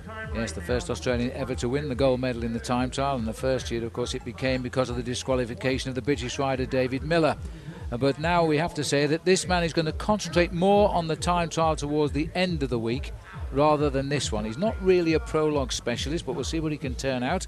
The bands around his helmet indicating he was a past world champion. And he lost the title last time around to Fabian Cancellara, who finished with a 4 minutes 55 second ride. A very good ride. Keeps him right up amongst the leaderboard, but still 5 seconds slower than Jason Donald. Well, Bob, you're from Oakland, California originally. What's it like? You're just sitting here in the heart of San Francisco looking at this crowd. When we see Bobby Julich coming to the finish line, I can remember training on these roads year in and year out as an early professional, early in my career. I don't believe I ever saw this many people at a bike race in those days. That just goes to show you how the sport has grown here in the United States. Unbelievable crowd, reaching 300,000 people according to the San Francisco Police Department. Well, Bobby, watch out here, because Bobby Julich is the next man to be scalped by Jason Donald, because he's not going to reach the finish in 4 minutes 50 seconds, which makes the time of Donald now even more surprising, I think. Julich also slipping away from the best time. Well, the time to beat has gone by. 4:50 is the fastest time recorded here this afternoon. Julich is accelerating over the last 30 or 40 meters. He knows he has to stop the clock, but he's stopping the clock in a fairly lowly 20th place. 5 minutes and 3 seconds for Bobby Julich. Well, okay, Bobby is in and in the start, how should be, and there he is, Levi Leipheimer, the last man to go now. He'll chase Michael Rogers, 2 minutes behind him. He's on the countdown, and he knows now he's probably the only guy left who can match the time of Jason Donald, the slipstream professional from Colorado, 7th to start. Now we're looking at the rider 144th to start. Nobody has matched the time of 4 minutes and 50 seconds. He's looking nervous, he's looking very concentrated, eyes slightly hidden behind those dark glasses, looking up the road, looking for a bit of inspiration now, Phil. He knows what to do. He has the advantage of knowing the time he has to complete this course in. The time he's looking at is 4 minutes and 50 seconds. Just listen to that crowd. They are getting right behind Levi Leipheimer, the winner of this stage last year. Well, you can hear the crowd for yourself as he gets all of the cheers. He won this race 1 year ago, this particular stage. He went on to finish nearly on the podium as he now races away down the, what will we call it, the home straight before the left turn up Telegraph Hill. And the man who is still sitting biting his nails is Jason Donald of Slipstream, because here's the man still with that best time of 4:50, and Jacques Maines, another young American, 3.5 seconds behind him. Where are all the stars, or are they still racing? We'll know in just a moment.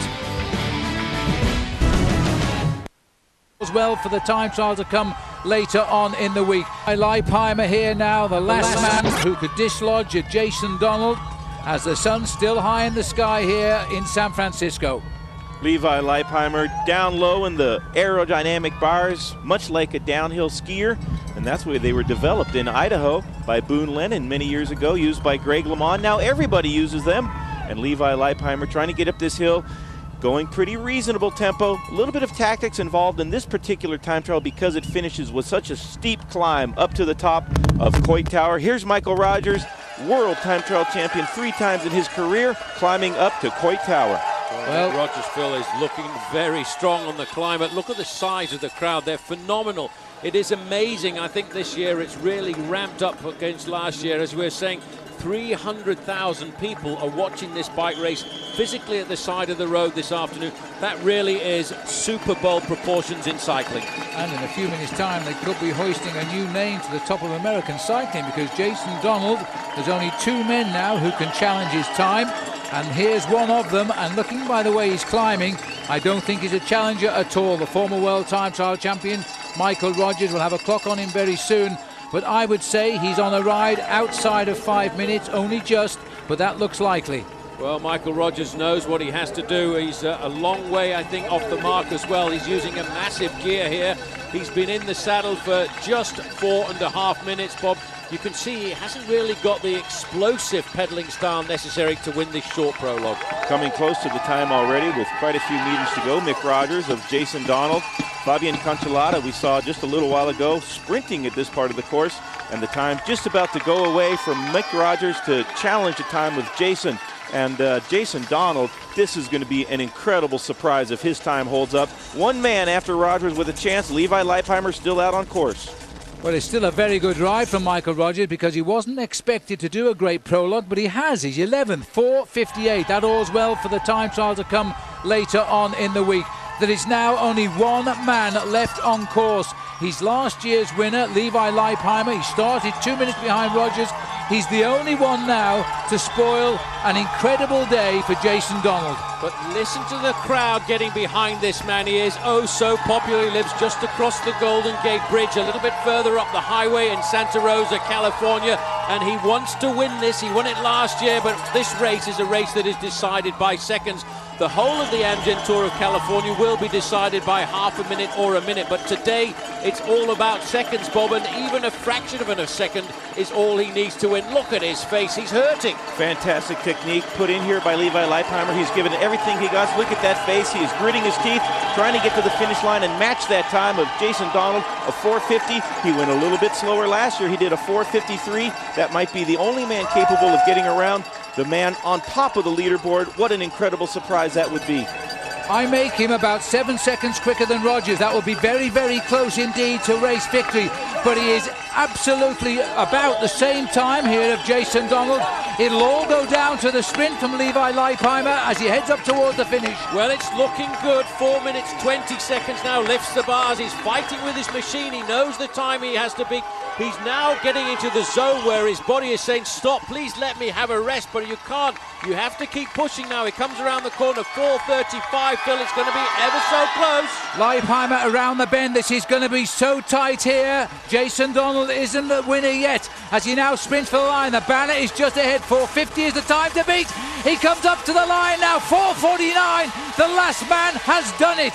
Levi Leipheimer with an incredible ride and almost an identical wave of 12 months ago has won the time trial by tenths of a second. Well, I cannot believe it. He knew what he had to do. He got the engine hot before the start, but it was so hard. The pressure has been there since very early this morning. He knew he had to come out and do that time, and he's beaten the best time by 1.5 seconds, 1.4 to be exact. And the smile has not yet come to his face, but the performance there, the grimace there, was there, Bob. What an incredible effort by Levi Leipheimer. He knew he had to go at least 3 seconds faster than he went last year just to win the stage, and that is an incredible result by Levi Leipheimer, getting to the top of Coit Tower, Telegraph Hill, just a little bit over a second faster than Jason Donald, and what a shock that would be. It's shocking that he'll finish second.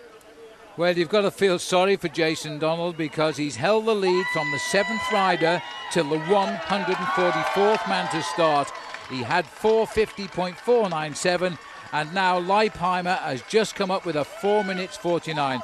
As you say, Paul, a beating of around about 1.5 seconds. I think we can have a look again, that big effort by Leipheimer, because that was huge. And all the pressure of the day, all of the other stars came and went. They couldn't do it. This was the finish of Levi Leipheimer just a few moments ago. Now look at the way he's battling with the machine there. He looks down and looks at the gears.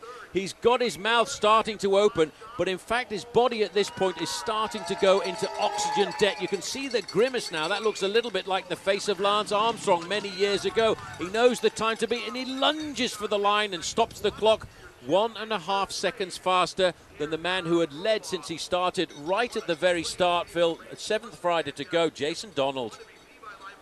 Well, there he is now, surrounded by the press, and it looks now that he goes to his hometown tomorrow. Let us not forget that as we race now on the opening stage of the Tour of California, and he's got himself into the leader's jersey again.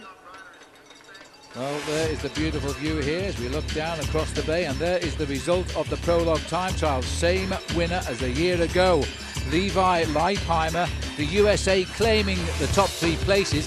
That in itself not a big surprise, but the second 2 names are Jason Donald getting second and Benjamin Jacques Main taking third.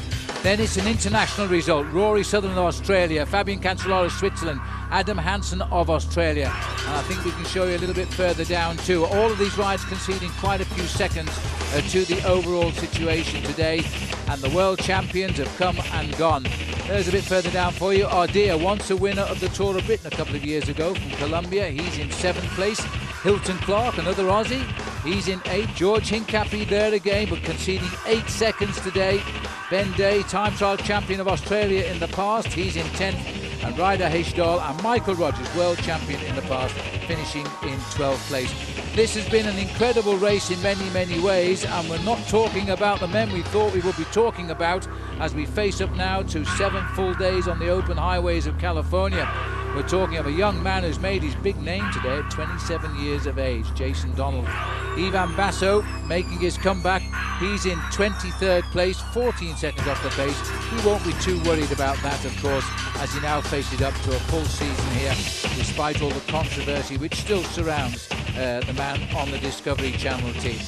Well, we'll take a break, and when we come back, we'll introduce you to the premier winners of the prizes today, and we'll try and grab a word with them as well. But there is the man who takes it out in the end, Levi Leipheimer, the only one who could stop a perfect day for Jason Donald. We'll be back in a moment. The Amgen Tour of California is being brought to you by Amgen. Pioneering science delivers vital medicines. By Union Bank of California. And by AEG. Welcome back. It's all done and dusted in the end. The name of Levi Leipheimer sits on top of the winner's board of the prologue of the time trial here in the Tour of California. But what a great performance by Jason Donald and Jack Maines, the two young Americans there, nearly stealing the day. All of the other big names in the Tour of California having to slip a little bit down the list. What an amazing finish. It was a lot of pressure, I think, on the shoulders of Levi Leipheimer. Brand new team for him, moving back to Team Discovery Channel for a couple of years. Tommy Danielson was right up there in 17th place. Dave Zabriskie a little bit disappointing in 14th, but I have to say it was all about the final few minutes because that was a great ride. It most certainly was. Let's remind ourselves of just what a great day it turned out in the end to be for Levi Leipheimer.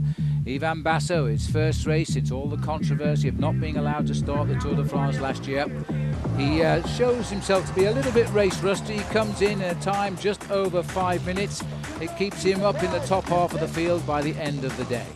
Next man to come out was Jens Voigt. What a strong man, very popular with the crowd, very aggressive. He may well not have put in the fastest performance in the individual time trial, but he was inside of 5 minutes. Here's Stuart O'Grady from Australia. A little bit rusty himself, perhaps. Out on the open road now. Did a good effort there, climbing up to Coit Tower on the top of Telegraph Hill. Not a bad effort. Fabian Cancellara looked to be the next man who might be able to get past Jason Donald, the early race leader, but not even the world time trial champion could beat Donald, even though Cancellara put in a good effort to stay there about top 5. Horner coming out, he also rode fairly well over the course, but these riders laying the foundations of what each and every one of them, Phil, hopes is going to be an overall victory. Even George Hincapie couldn't move anybody off the top slot, but he rode aggressively to the top of the climb here at Telegraph Hill. He too failed to stop the clock in the best time. Another start there by George, as I must say, Paul, the object of the prologue time trial is to try not to concede too much time. And this is the rider who set the trend and came up with the best time, and Jason Donald did the ride of his life. He left number 7 out of the start house of the 144 and stunned everybody with a straight into a course record of 4 minutes and 50 seconds. Had to wait a long time because he was the 7th rider on the starting list to start. He had to basically wait for the whole of the afternoon to see if anybody was going to beat his incredible time of 4 minutes and 50 seconds. And it was a long wait for him there, Phil, in the starting gate because he had to wait until the very last man came out to play, and that man was called Levi Leipheimer. Well, I really thought he'd done enough to win it by the end of the day. As the stars came and went, his tongue out there, but then came the last man to go. 2 minutes ahead of him had started the former world champion Michael Rogers, And Leipheimer, by the time he got up the climb, he was talking of the blink of an eyelid between victory and finishing in second place. And can you imagine what it must have been like to be Jason Donald, just wondering if he was going to win. Last man to start, fastest man to do the course, but Levi Leipheimer requiring every bit of effort he could produce and all of his experience over the years. He won this race 365 days ago. 1 year ago, he knew he had done it right then. What an exciting race, and you could just see a picture of his wife Odessa cheering for Levi. What an exciting finish it was. It took the whole of the event to pass Jason Donald. Well, of course, let's not forget, Bob, it took all of his experience as well to know exactly how to dose his effort over the flat part of the course to begin with, and then the final few meters, because it was Phil in the last 100 meters that he won this race. Well, this is the first race back in the colours of the Discovery Channel team for Levi, and it's a winning start because last year he was racing on the German Gerolsteiner team. Before that it was Rabobank, and before that he was actually with the Discovery Channel team alongside Lance Armstrong. But that was a big result, and I think a bit of relief all round by the big names of the Amgen Tour of California, because it looked for a while, an awful long while, that they were going to all fall foul to Jason Donald from Colorado, and that would have been a terrific start for Jason's team Slipstream. There's the result, 1.4 seconds in the end. Jason Donald in second place. Benjamin Jacques Main is in third place. Rory Sutherland fourth. Fabian Cancellara, the world champion, fifth, and Adam Hansen in sixth. Leipheimer's the man that goes home tomorrow wearing the leader's jersey. The question is, will he still be the leader when he arrives in Santa Rosa? Looking further down there, Mauricio Ardila, once the winner of the Tour of Britain. He looks as though he's finding his form. He also finished ninth in the Tour of Spain. Hilton Clark in there too from Australia. The Australians in force here in the United States this week. George Hincapie, ninth. He was a big challenge in this race last year. Slipped away a bit on this occasion. 8 seconds off the final winning time. And looking down the list there too, you've got Michael Rogers, the 3-time former world champion, just getting in the top 20. Jens Voigt, always a great competitor, won the Tour of Germany last year. He's in 13th place. Zabriskie, 10 seconds off the pace as well. Well, this has been a great start to the race, Bob. A quick comment from you about Jason Donald. It's been a fantastic start to the race, and what an upset of the status quo it would have been if Jason Donald had taken the lead, and he did lead the race throughout the start, but it was Levi Leipheimer just barely getting around him by 1.5 seconds at the end. Jason Donald's got to be heralded as a new star of cycling. Absolutely, but he was beaten in the end by the experience of Levi Leipheimer, who has got it. As we don't forget, for more information, by the way, there's the address to go, www.amgentourofcalifornia.com. That's where you get all of the updates.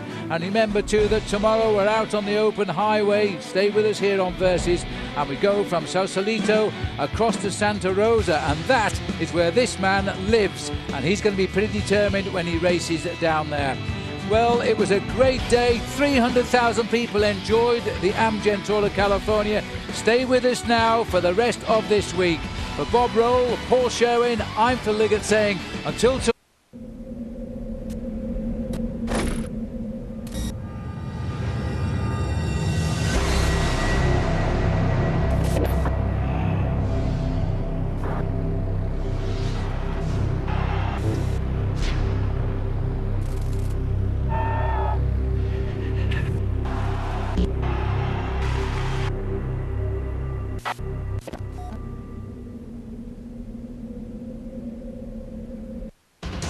Yesterday brought us the return of the world's best cyclist to America's premier race. Early on, it was a new face, American Jason Donald, who set the tone.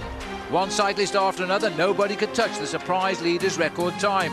It came down to the last man out, Levi Leipheimer, the only man to ever win the Prologue in San Francisco. His plan was to once again wear the leader's jersey heading into his hometown, Santa Rosa. Approaching the final 300 yards, his time was equal with the leader. Perhaps it was the experience of the seasoned pro as he crossed the line to win by little more than a second. He became the first to wear this year's yellow jersey. Stage 1 of the Tour of California begins today in Sausalito. That's next.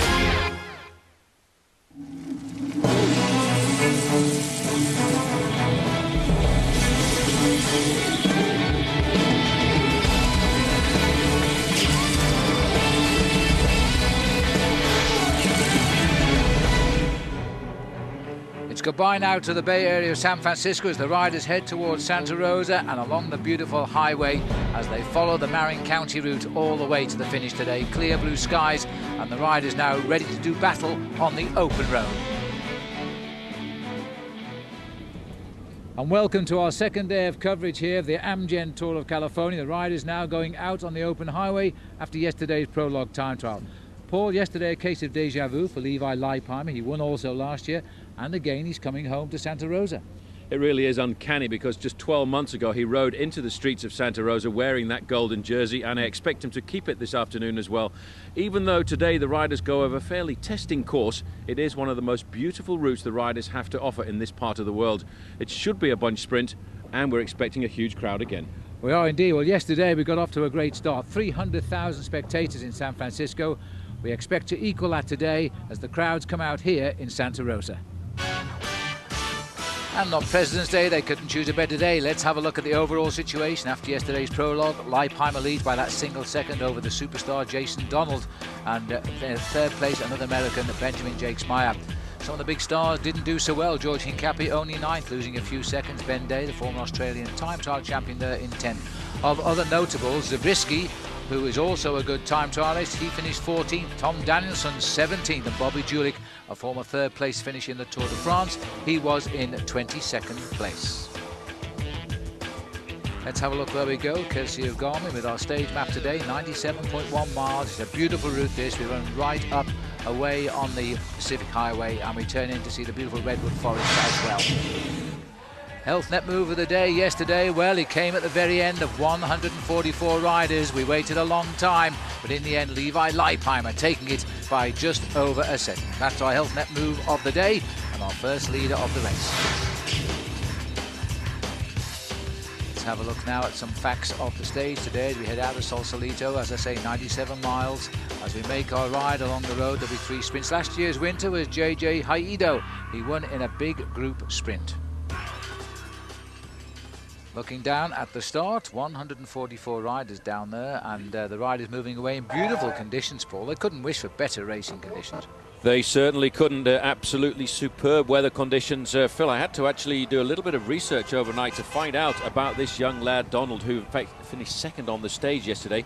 You know, he actually, in his university career, was a very good runner. He ran a sub 4 minute 1500 meters and a sub 9 minute 3000 meters steeplechase. So basically, if you put that into perspective, he's got a very big engine. Well, Jonathan Walters gave him the nod, manager of Team Slipstream, and invited him onto the squad, and he's already proved his worth. Now, there's a sight for sore eyes, but not for the riders as they face up now to 4 hours in the saddle, and as they go along, I think the sun is going to get warmer and warmer. There's the yellow jersey on the shoulders of Levi Leipheimer. As I say, a case of deja vu, as it was a year ago, as he heads home now to Santa Rosa. He certainly wants to get there. A huge crowd will be waiting for him at the arrival, Phil, absolutely certain of that. So he's got his Discovery Channel team around him. Remember, he's on a new team this year. Last year he went for the German setup, Gerolstein, and now he's come home to the United States. He rides on Lance Armstrong's team. Lance, of course, now retired, the Discovery Channel squad. But there's going to be a lot of racing on the road today. We've got 2 climbs along the way, and it starts pretty early on with the climb of Mount Tam, which takes us up to over 1,500 feet. So I think we can expect pressure to go on right from the gun. They're about to complete their neutralised circuits here of Sausalito, and then they'll be out on the open highway. We'll take a break.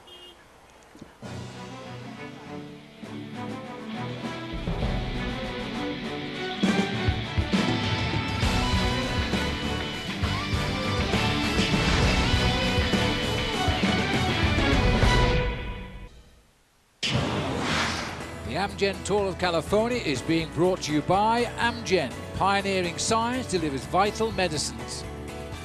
By Herbalife and by AEG.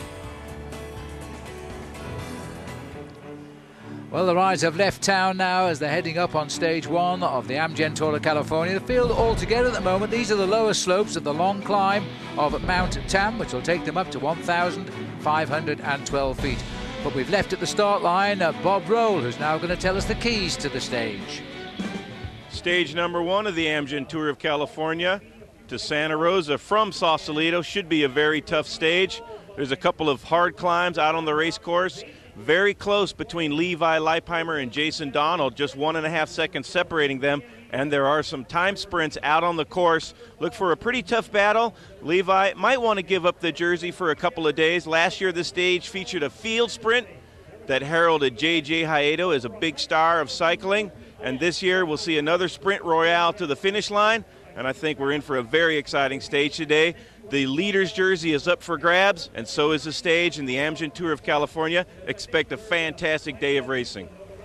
That's right, Bob, and I tell you one thing, everybody's going to pay a great deal of attention to those early hotspot sprints, because 3 seconds, 2 seconds and 1 second for the first guy to go over the line, it's going to make it very important. That's why Levi Leipheimer is riding at the front end of the main field in around about 5th position, and that's why the blue, black and white jerseys of Team Discovery Channel, Phil, are controlling the peloton this early in the day. And those of you who follow cycling will note that the Discovery Channel jerseys, they're slightly different design this year, but they're all looking after Levi Leipheimer as he races towards his hometown of Santa Rosa today. They've got off to a very, very quick start, and I've caught sightings at the back of the race of the world champion, Paolo Bettini. Not the place to be on this climb. This is a pretty tough climb. It's a very fast climb as it snakes its way up to the top of Mount Tam. Points for the King of the Mountains when they go over the top. But at the moment, Paul, this is very much under the control of Discovery Channel. Well, they are one of the top teams in the world, so that's not really a major surprise. And as it was 12 months ago, there is Levi Leipheimer in the golden fleece, wearing the jersey indicating he's the leader of the Amgen Tour of California this year. He looks very comfortable. These, Phil, let's not forget, are pretty much his training roads. He probably knows every bump on this road and certainly every curve. Well, as we look out here to the world looking into these pictures, they'll see a most beautiful part of the world, especially the United States, as they snake now along the Pacific Highway. We'll shortly be in amongst the giant redwoods as the riders head up towards Santa Rosa. And it looks as though the Discovery boys are in serious mood. They want to keep Levi in that leader's yellow jersey and give him his moment of glory when he gets down to the finishing line. But it won't be easy for him, because of these small time bonuses at 3 points along the way, and of course a big time bonus of 10 seconds at the finish. So as the riders continue on the way, there are other beneficiaries in this race too, by the way, and the big one is breaking away from cancer, because that is the main beneficiary here. And there's the SMS number for you to text. Everybody wins here. You can enter as often as you like. The number to SMS is 66057. So come on, join in and put some money in the bank. Let's speak also to Patrick Dempsey. Yes, the star of Grey's Anatomy. He's the spokesman for this charity. I've been a big fan for a number of years, and finally, I think through coming involved with the Breakaway from Cancer initiative, I felt it was important that I got on a bike. And the last 2 months, I've been cycling a lot, and I really enjoy it. It's a great sport, something you do with your family, and it's a great way to stay in shape. Well, I'll tell you what, Paul, Patrick there has got a great bike. He paid $7,000 for it, so he'll soon be riding in the race here. Well, he could very well be. He might well not enjoy it today, because today is a little bit lumpy for beginners, as we can see here, the riders on the first climb of the day. And still, look at the work being done here by Team Discovery Channel. This is an incredibly drilled squad. Last year, you may remember in the Amgen Tour of California, Levi Leipheimer was wearing a pale blue jersey. That was when he rode for Team Gerolsteiner. Here, Discovery Channel team is the team that he's come back to. He feels as if he's come home. Well, just watching the riders go down the Pacific Highway. The road's, of course, completely closed here by the Highway Patrol. It's not the road to ride on, by the way, on a normal day out when the cars are on this road. It's a bit narrow, but for the bike riders today, it is just the most beautiful place to be. And it is the team here of Discovery Channel now. Although it is an American-sponsored team, there's not all Americans on it. We've got Australians, Danish riders and Italians making up this squad of 8 men. A little bit of a move here, and it looks as though it might be a quick-step rider from Belgium who's giving... No, it's a Crédit Agricole rider from France who's made the first move of the race. Very difficult to see in this shaded part of the course, and that's why occasionally there's a little bit of picture breakup. We're going right through the redwood forest here as we start to warm up now to try and get ourselves sorted out for the first King of the Mountain points. As we've said, there are 2 King of the Mountain points on today's stage. Very important to get points early on. Well, they've jumped on you straight away there, but they've got themselves a little gap. No big reaction from the field. This is going to fall pressure on Leipheimer again. Dutch rider on the front from Team Rabobank, and trying to get a little group moving away here. They're just over halfway up the climb now of the climb of Mount Tam. There's a bit of a gap going clear. Looks like we might have 6 men forcing a gap as they start to move clear of the field. Prizes at the top, but more importantly, of course, a timed gap as they head now towards the finish in Santa Rosa. Still a long way to go. Levi's the man when we get down to the other end. We'll take a short break. See you in a moment.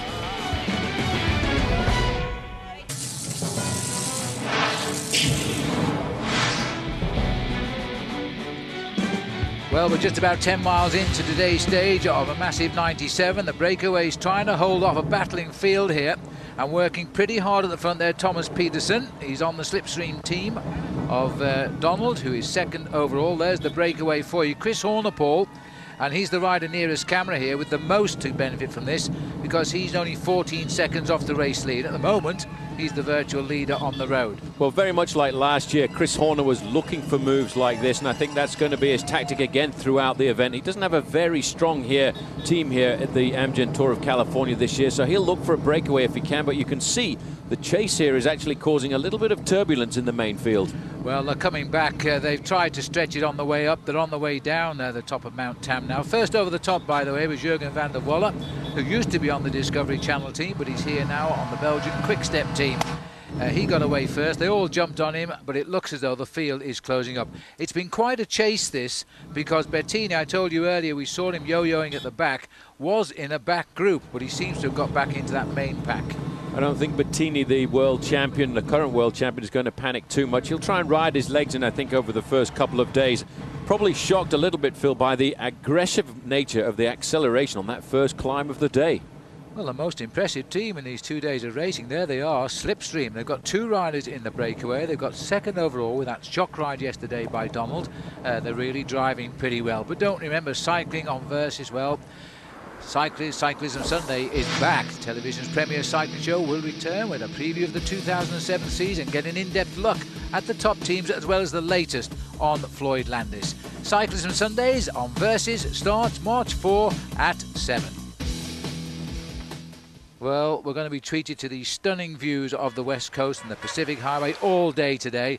I'm not sure there whether Chris Horner's smiling or grimacing, but he seems to be relishing the thought. I think he's probably relishing the sunshine this afternoon. A little bit crisp at the moment, around about just tickling 60 degrees Fahrenheit. But Team Slipstream, they today, Phil, I think would like to pull this race back together by the time we get to the next sprint point, because there you can see the man who was such a revelation to all of us yesterday in the green jersey, 113, Jason Donald.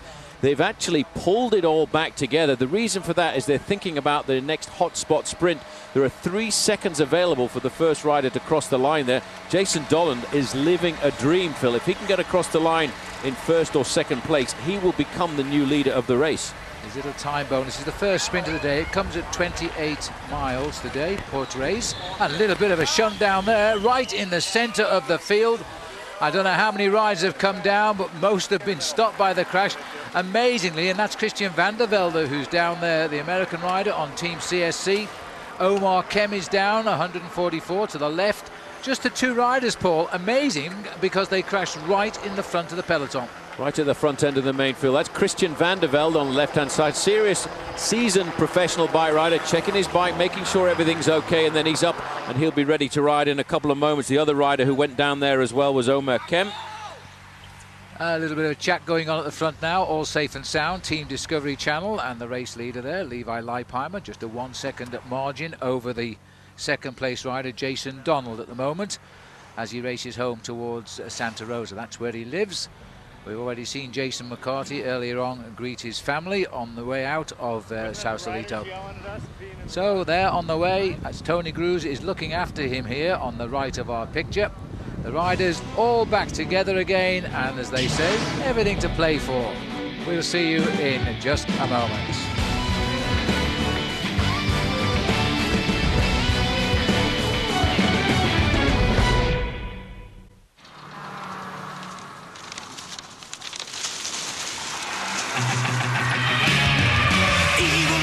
Prepare to meet your doom. Our hero has the power. Good luck boxes your tomb.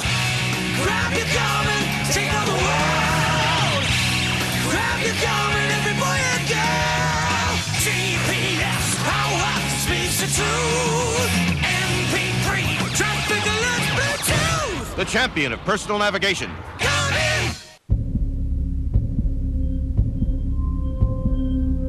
Every minute, hundreds of decisions are made just to stay in the race.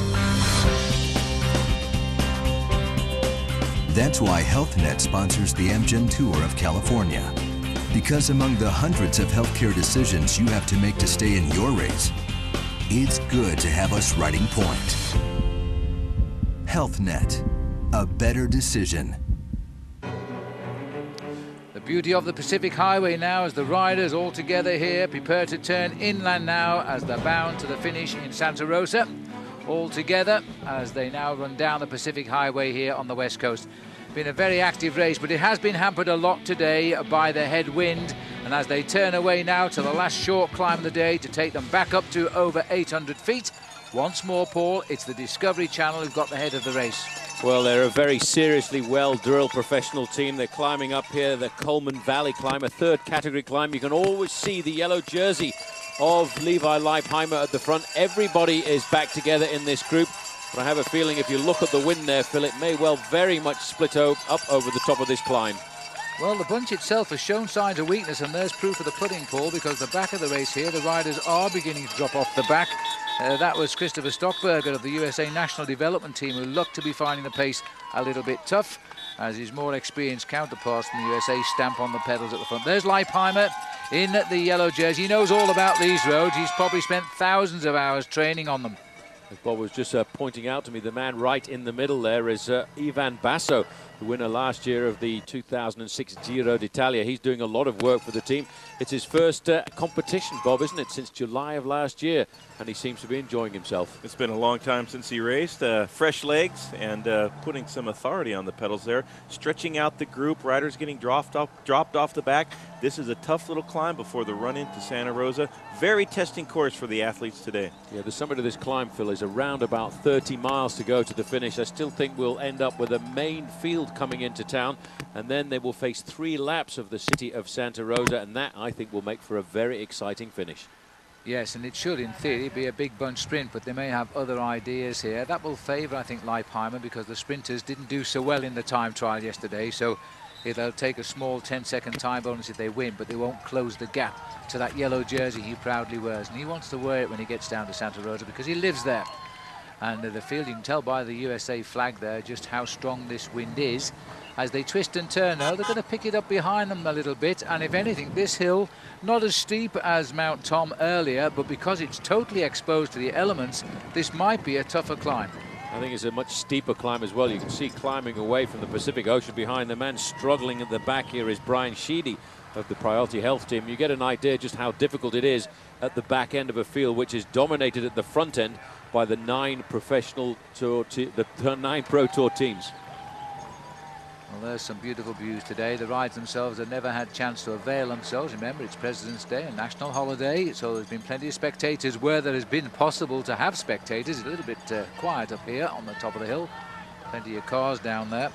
Peter Rollock sitting at the back there, the Austrian rider, and looks as though he might be in a bit of trouble. Just look at that wind.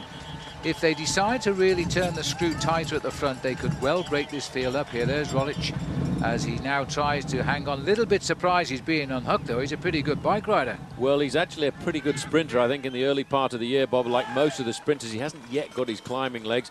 Probably a bit surprised by just how difficult this first stage out on the open road is. It's very windy, crosswind, exposed here at the top of the climb, and that'll be very tough, very difficult to find the wheel. There's Tony Cruz on the back, just monitoring things for the Discovery team. It'll be his job to keep Levi Leipheimer out of trouble once the peloton gets back down to Santa Rosa and the very dangerous 3 circuits before the finish line. Another big sprinter, Phil, suffering at the back on this climb is Charles Dion there of the Colavita team. He would like to try and just get over the summit of this climb because he's the kind of rider who could come up with a good win down towards the end, but there's already a group of 15 or 20 riders being tailed off because of not only the severity of the climb, but also the wind. Well, it looks here too, Tony Cruz, who was at the front this morning. There he is now, struggling a little bit at the back, but he was riding very well in defence of Leipheimer for the first hour and a half of racing today. Little bit of picture breakup. That's caused by what we call the live links going up to the helicopter over the riders. It's not your television, so don't adjust your set. We'll hang on to the pictures because the scenery, I have to say, today is absolutely stunning. We're racing through paradise, I think.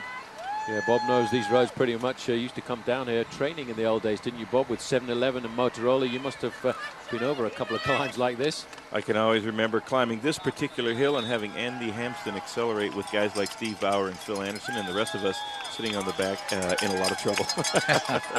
Now, looking down from the helicopter, they're just about to cross over the King of the Mountains, which is a separate competition. The first 5 riders get points.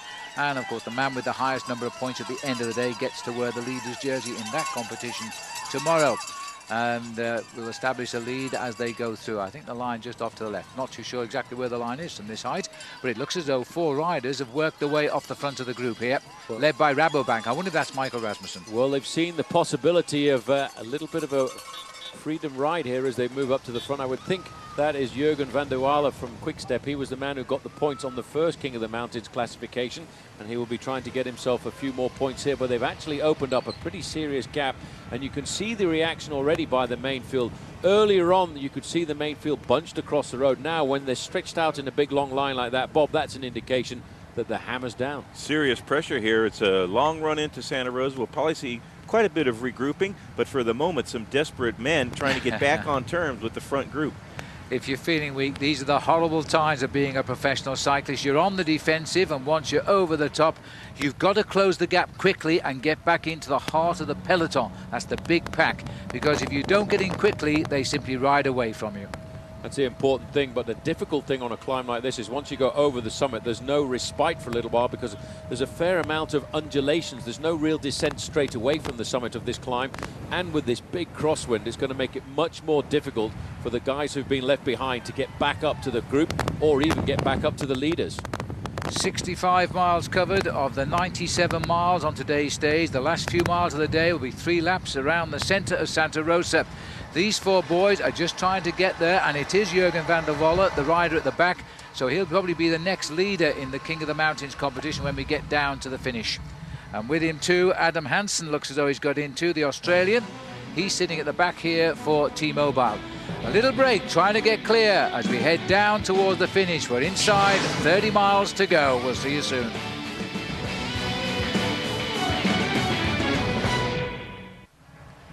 Looking down here as the gap for the leaders now, and this is Thomas Peterson on the front of the 2 survivors. The other 2 have realised in this 4-man breakaway the peloton are snapping at the back wheel.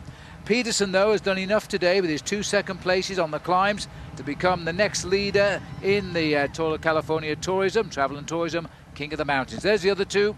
Hansen dropping back there with Eltrink as they wait for the peloton to pick them up. It was inevitable, I think. Well, I think when you've got a team like Team Discovery Channel on the front end of the main field coming down to the last few miles of a race like this, the real serious professionals know the gap is going to be closed down. I think that's why those 2 riders decided to save a little bit of energy, because once we actually get into Santa Rosa, the pace is going to go up awfully. These 2 riders here, first and second now in the King of the Mountains competition. De Walle on the left and Peterson of Team Slipstream. They've had a dream start to this race, Team Slipstream, the new team on the block, which is managed by Jonathan Vaughters, the former Tour de France rider, now in retirement. Yesterday getting second place and almost the win in the Prologue time trial. And they are now looking for a leader tomorrow in the King of the Mountains competition, which they've got. All of the riders on the front are the teammates, the helpers, we call them the domestiques, of Levi Leipheimer, who sits last man of the team in that long line at the front, hopefully being led down to the finish where he will keep his lead by the end of the day. But when you've only got a 1-second lead, Paul, nothing is certain. Well, you don't take any risks at all. I did notice, although Bob doesn't actually believe that Team Discovery Channel are going to go for the sprint today, I noticed the 2 sprinters were not riding in that line of riders at the front, and Alan Davis and George Hincapie were riding behind Levi Leipheimer. Maybe they want to take everything out of this race this year. They would do well to get a stage win here early. Levi Leipheimer already delivering big on the goods. I know Levi personally would love to keep the jersey when he gets to the streets of his hometown of Santa Rosa, California. In just a couple of miles, they're right on the outskirts of town. 3 laps, pretty dangerous, and when the sprinters start to lock horns, bump elbows, and do the headbutting there before the finishing line, anything can happen. That's why Levi needs to stay right in the front. So if there is a gap in the peloton, he's in the front, and you don't want to get tailed off before 3 kilometers to go, or you could lose time. Interesting to see that those 2 riders, despite the fact that they've sat up here, the peloton taking a little while to haul them in. It's the old trick. They don't really want to bring everybody back into that big field because they know when they do, other riders will start to launch attack. But anyway, Thomas Peterson's looked over his shoulder. Time for a drink. Brand new bottle of water by the look of it, as he now goes back into that main field. We're not far away from passing through the finish line of the day, but when we do, there's 3 circuits of Santa Rosa of 3 miles a lap before we finally roll to a halt. I think the main field realised there, Phil, they've got it pretty much under control. They will start to line it out again, though, once we get into the streets of Santa Rosa, because that actually makes it, strangely enough, just a little bit safer. It's always a horrible sight, I think, Bob, when you've been in a breakaway, and these boys have been in this breakaway for nearly 20 miles now, and then you look over your shoulder, as they both have just done, and there they all are. They might have been getting some of your commentary into their earpiece from the team car. Right when you said that, they looked over the shoulder, and that is a very discouraging sight when the whole peloton is breathing down your neck. Well, what a magnificent opening full road race stage today to the Amgen Tour of California. The police have done a great job. These roads totally closed as we've come down the beautiful Pacific Coast Highway today, and all of its ups and downs as the riders now are heading into downtown Santa Rosa. There's a huge crowd waiting to welcome them through the finishing line, but don't forget, we go through there, then we've got 3 full laps of the city before we roll to a halt. And don't forget either, we're watching the Amgen Tour of California. Coverage will continue tomorrow at 10 Eastern here on Versus, the home of the Tour de France, of course. And that, by the way, will be with you in July. And with everybody now back together again, this is the peloton on the streets of Santa Rosa. And a change at the front now, because it's the pink jerseys of T-Mobile who are trying to get their man, their new sprinter, Greg Henderson, into this race. Well, Greg Henderson moving across this year to a very big team, T-Mobile. I think there's going to be a lot of pressure on his shoulders to try and come up with the win. That's why the pink guard, the T-Mobile squad, have come right to the front end of the main field. And what they want to do now is make sure that they're on. There's a big crash right in the middle. Well, that is an horrendous crash. The riders went far too wide on the bend, right on the finishing line with 6 miles to go to the finish. As the riders have gone down there, we'll try to pick them out for it. But there's a massive pileup. Phil, that crash was in a straight line. It was right in the middle of the road. There was no corners. I don't know what happened at all there, but there are riders blocking the main field. Bob, very rarely have I seen anything like that. Very near to the front of the peloton, a couple of guys crossing wheels and a huge pileup. And I think we might see some of our race favorites for the GC and the stage caught up in that crash. Well, let's see if we can have another look at this, Bob. Just keep your eyes to the left of our picture here. Because we would have expected all this, and it was right on the front of the peloton, which is the worst possible place, because that is where the favourites would have been sitting. Well, I hope a lot of them were sitting over to the right-hand side. I can see 1 or 2 riders trying to get themselves around there. I noticed Bobby Julich and, of course, world champion Paolo Bettini missed that crash. Well, get back into the action now. We'll update you as we know ourselves what has exactly happened there. But that was a real serious crash, and that will have disrupted the sprinters too, as the teams now try to reorganise. Gone from the front is the big long line of the pink riders from T-Mobile. Other teams have seen their chance to break in here. You're right, Paul. The world champion in his white jersey, Paolo Bettini, he was to the left of the fall because I reckon he was planning an attack. Well, he was waiting. We've got to look and see if we can spot where the yellow jersey is in this group, and that would be on the shoulders of Levi Leipheimer.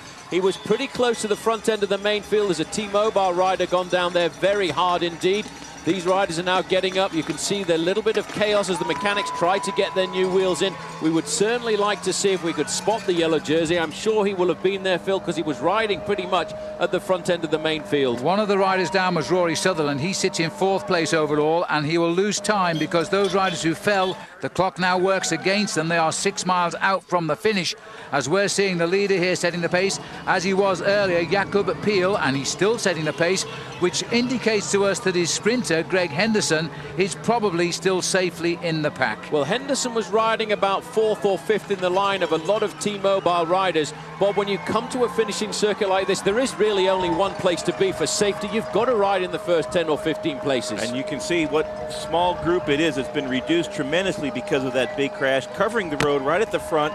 Maybe only 30 or 40 riders still left in the front group. That is an incredible turn of events in the Amgen Tour of California. And there's the chasers just coming around that last corner, trying to close the gap here to our leaders now, led by Jakob Piel of the T-Mobile squad. Well, that's Bobby Julich just over on the left-hand side in the black, red, and and white jersey of Team CSC, so he avoided that crash. We are still trying to spot whether or not Levi Leipheimer is in this group. He's a serious professional, Phil. He's a very experienced bike rider. He knows these roads. I'm certain he will be in there somewhere, but for the moment, I haven't seen him. No, and we'll keep a sharp eye, and you do too back at home. He wears that yellow jersey. He'll stand out when he comes to the front. He's certainly not riding near the front. That crash happened in the worst possible place. It happened amongst the leaders of the race, and that's not normally where riders fall, so somebody made a mistake. It's Leonardo Scarzelli, the Italian, who's leading them at the moment. He rides on the Belgian Quick-Step team as they try to draw this out, because of course the boys that have stayed upright will keep the pressure on now. They want nobody behind to catch up.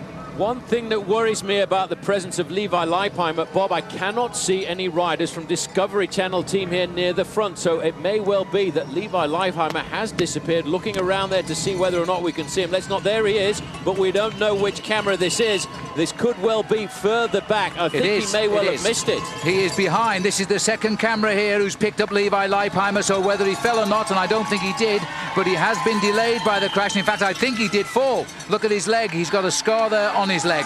Well, that is bad news for the man from Santa Rosa. You can see the rear of his shorts. He's also ripped up, and he's there with George Hincapie right in front of him as well.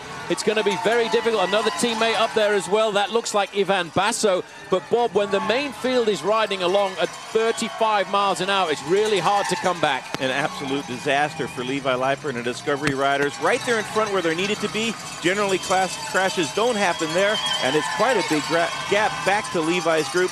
What an unbelievable turn of events. And here's the chasers trying to close down to the leaders. That 1 second margin now very frail. Now the little kite flashing around in the middle of the Maxis Bridge there is indeed 1 kilometre to go, just over half a mile, but that's in a lap's time. These boys still have another circuit to do yet, and they know now they've got the race leader off the back of the race, and his team there trying to drag him back up to these leaders. He must reach the leaders. There's going to be 2 races now, Phil, over the final lap. It's going to be the race for this man, Levi Leipheimer, to try and make contact with the leading group. There's a car in front. That will be one of the cars of the race referee, so he may well be not too far off the back end of the main field.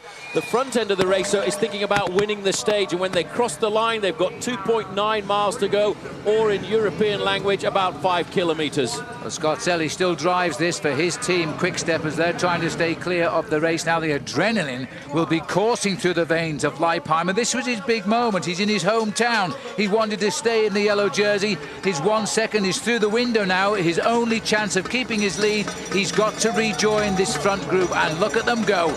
Well, they're not slowing down at all for this man. This happened in the most crucial part of the race. I'm trying to see. There's Graham Brown, the Rabobank rider. He's a good candidate for victory here this afternoon. He likes a little bit of a crazy finish, but this is not a very big group at all. Well, this is it now, the bell. 3 miles from the finish. The field is only half of the main field that started these circuits now. Still, it's the Quick-Step team from Belgium driving on. We can't ascertain just who is left in this field, but I also don't see in this field either, and that's Jason Donald, the automatic man who would move into yellow if he finished with this leading group. I don't see him there either. Well, that's going to make it very complicated to figure out who is going to be the overall leader this afternoon, but look at that pink train at the front. They've certainly not missed out here this afternoon, because nearly all of the T-Mobile riders are there, and of course nearly all of the riders from Team CSC are pretty much present as well. Quick-Step there for Bertini. They're doing the lead out, and Greg Henderson must have avoided that crash. He is still up in the front with his teammates from T-Mobile, but you can see Paolo Bettini in the rainbow jersey. Here's Levi Leipheimer still trying to chase. He is a ways down. He hasn't crossed the start-finish line yet, and they haven't caught the leaders. Well, Bob, I have an unofficial time check for you here on Levi Leipheimer. Phil, 55 seconds is the time that he's behind. The man was battling a few moments ago for a 1 second lead in the overall classification. Now he's losing himself almost a minute, and maybe the Amgen Tour of California as well.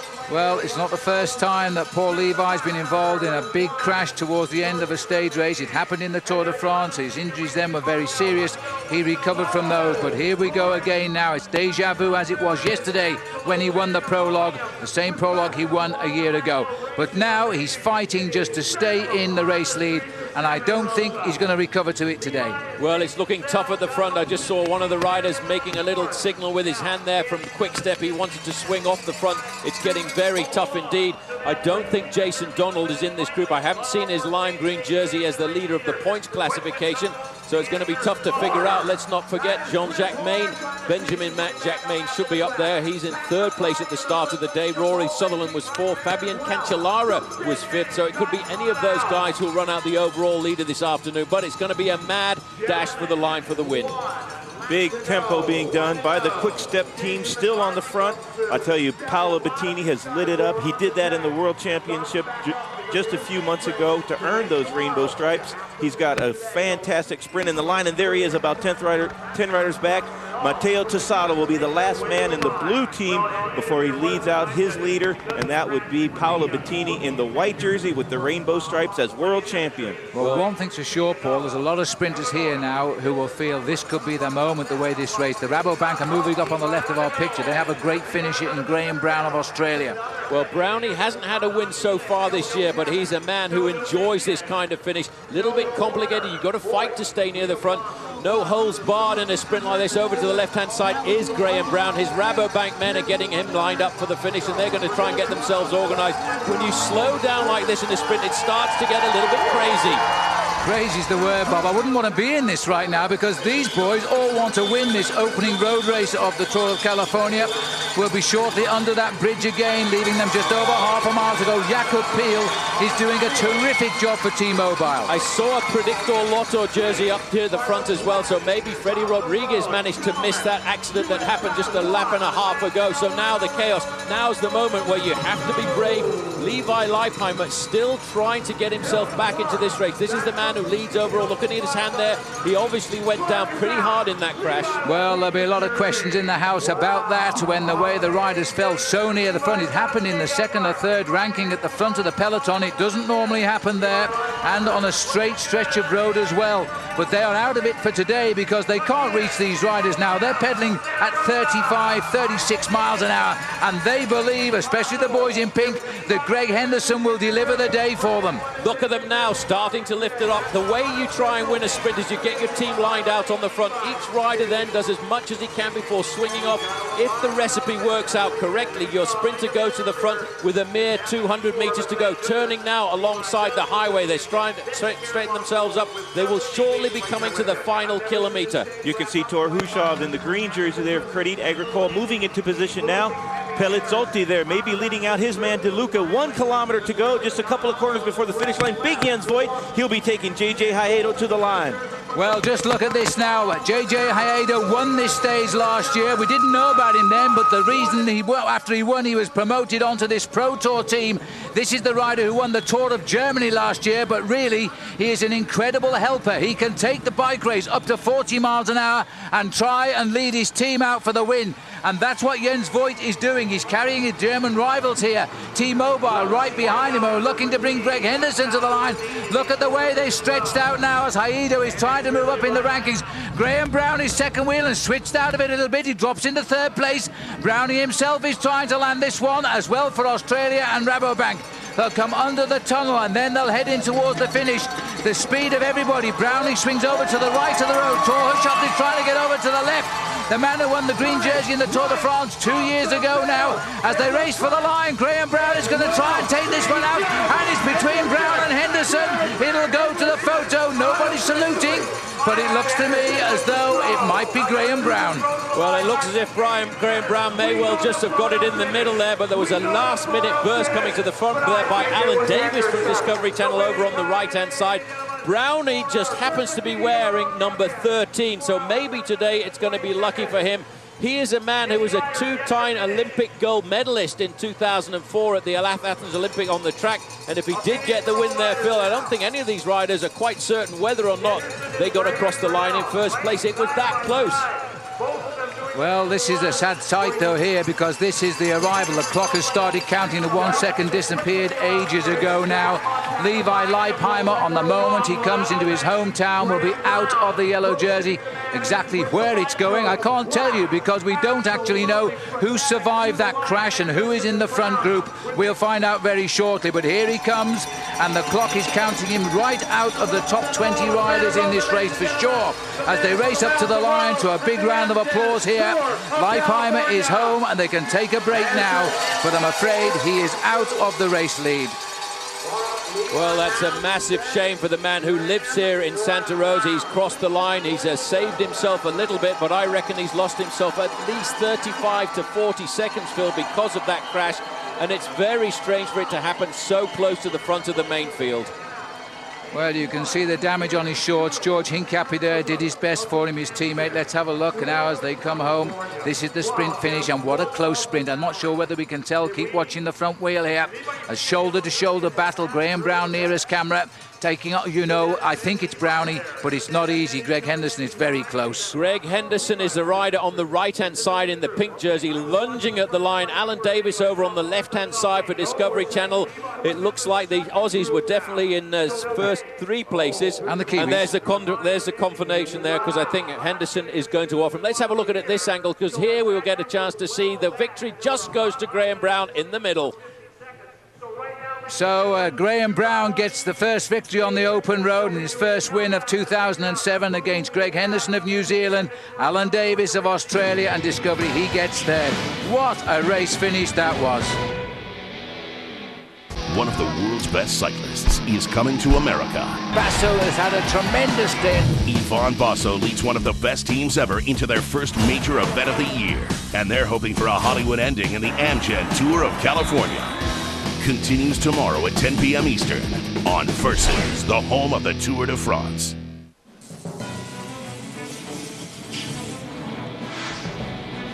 Chaos and carnage on the finishing circuit here in Santa Rosa in the Amgen Tour of California. Rider error takes out half of the field on the left of the road. With it goes down the yellow jersey, Levi Leipheimer, and other big names like David Zabriskie.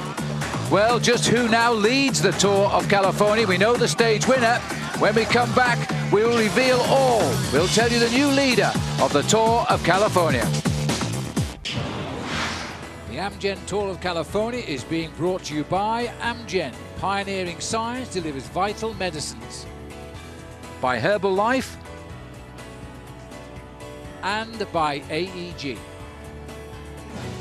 And what an end it's been to the first full day of road racing in the Amgen Tour of California right here in downtown Santa Rosa. We've seen crashes, we've seen sprint finishes. Let's look at the Health Net move of the day. It was the shoulder-to-shoulder battle between Greg Henderson and Graham Brown nearest camera.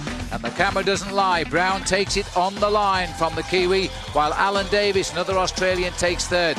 First to congratulate Brown is Greg Henderson, and that's our Health Net move of the day. Let's have a look now at the standings. Graham Brown gets it, everybody the same time over Henderson and Davis. Torhushoff, the champion of France in the Tour de France a year ago, he gets fourth. Fast Freddy gets fifth. A little bit further down, Stuart O'Grady over the line in sixth. Last year's winner here was Haido. He gets eighth this time. Let's have a look who is the new leader of the Tour. Well, it's not a new leader at all, it's the same man, because the race referees have taken the unusual decision to neutralize the circuits and say everybody today has been given the same time. Well, I think they've taken advantage. The rules are perfectly clear. They shouldn't have neutralized them, but they get the priority. And this man gets the cheers from the crowd here in Santa Rosa because he lives here. Levi Leipheimer keeps his 1 second lead overall, and we can look at that right now. He still leads this race by that 1 second over Jason Donald, who, by the way, was also involved.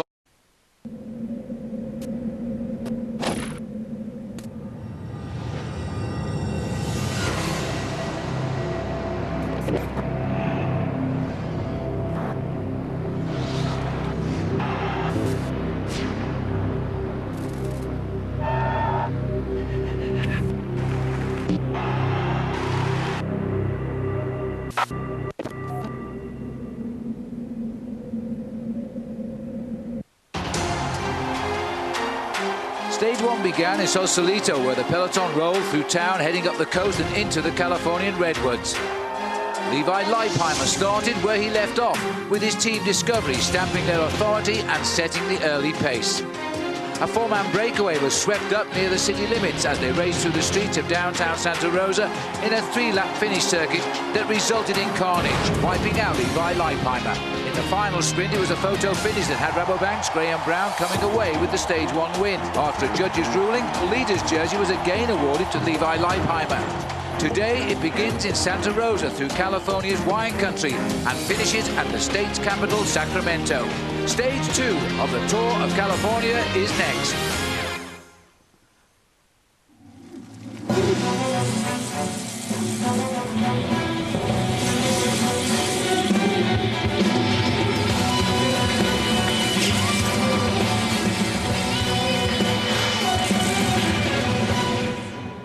Clear blue skies for the third day of racing in the Amgen Tour of California. This is downtown Santa Rosa, the scene of yesterday's dramatic finish. And today, the riders face up now to the longest stage so far, 115 miles to downtown Sacramento.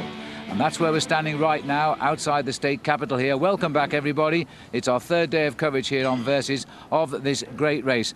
Paul, a lovely backdrop, another downtown finish. A great downtown finish. I expect there will be a huge crowd, just as there was yesterday, but what a disappointment for the crowd when, with 2 laps to go, around about 60 riders went down in a very dramatic crash. I only hope that that doesn't happen today.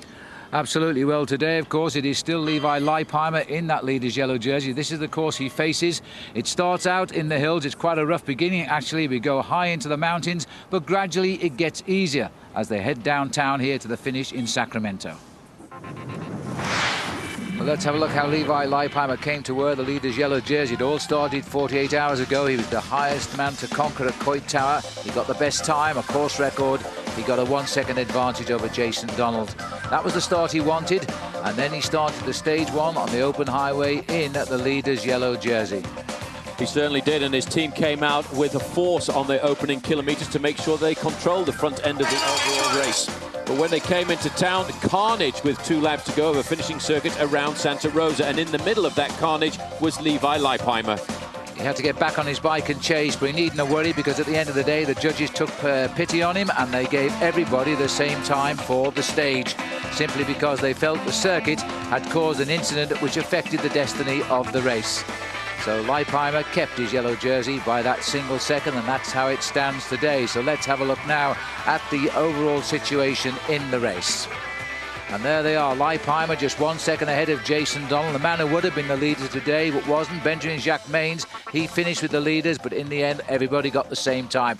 Hincapie did come up from 9th to 5th. Adam Hansen dropped just a little bit, and the top 10 completed there by the Australian Michael Rogers. Let's have a look at the notables. Out of the race sadly after a crash is David Zabriskie, but the others are here. Thomas Danielson in 5th place, Ivan Basso 21, Tor Hushoft in 44th place at 22 seconds. Let's have a look then where we're going today with the Garmin map. Here we are, we're swinging away from the coast now as we go inland over the hills to Sacramento and down to the valley for the big finish. Let's have a look then at the Herbalife sign in this morning, Paul. This is the part where the riders make sure they're going to turn up. And that man there, you just caught a quick glimpse of Ivan Basso, the winner last year of the Giro d'Italia, and that's yesterday's winner, Graham Brown. And these are the facts of the day. 115.8 miles. It's a road race. That means we're all riding together. The terrain, they call it rolling to flat. Well, it's very hilly at the start. It does get flat at the end. And it was George Hincapie who won this day 1 year ago in a time of just over 4 hours. Let's have a look at the start then.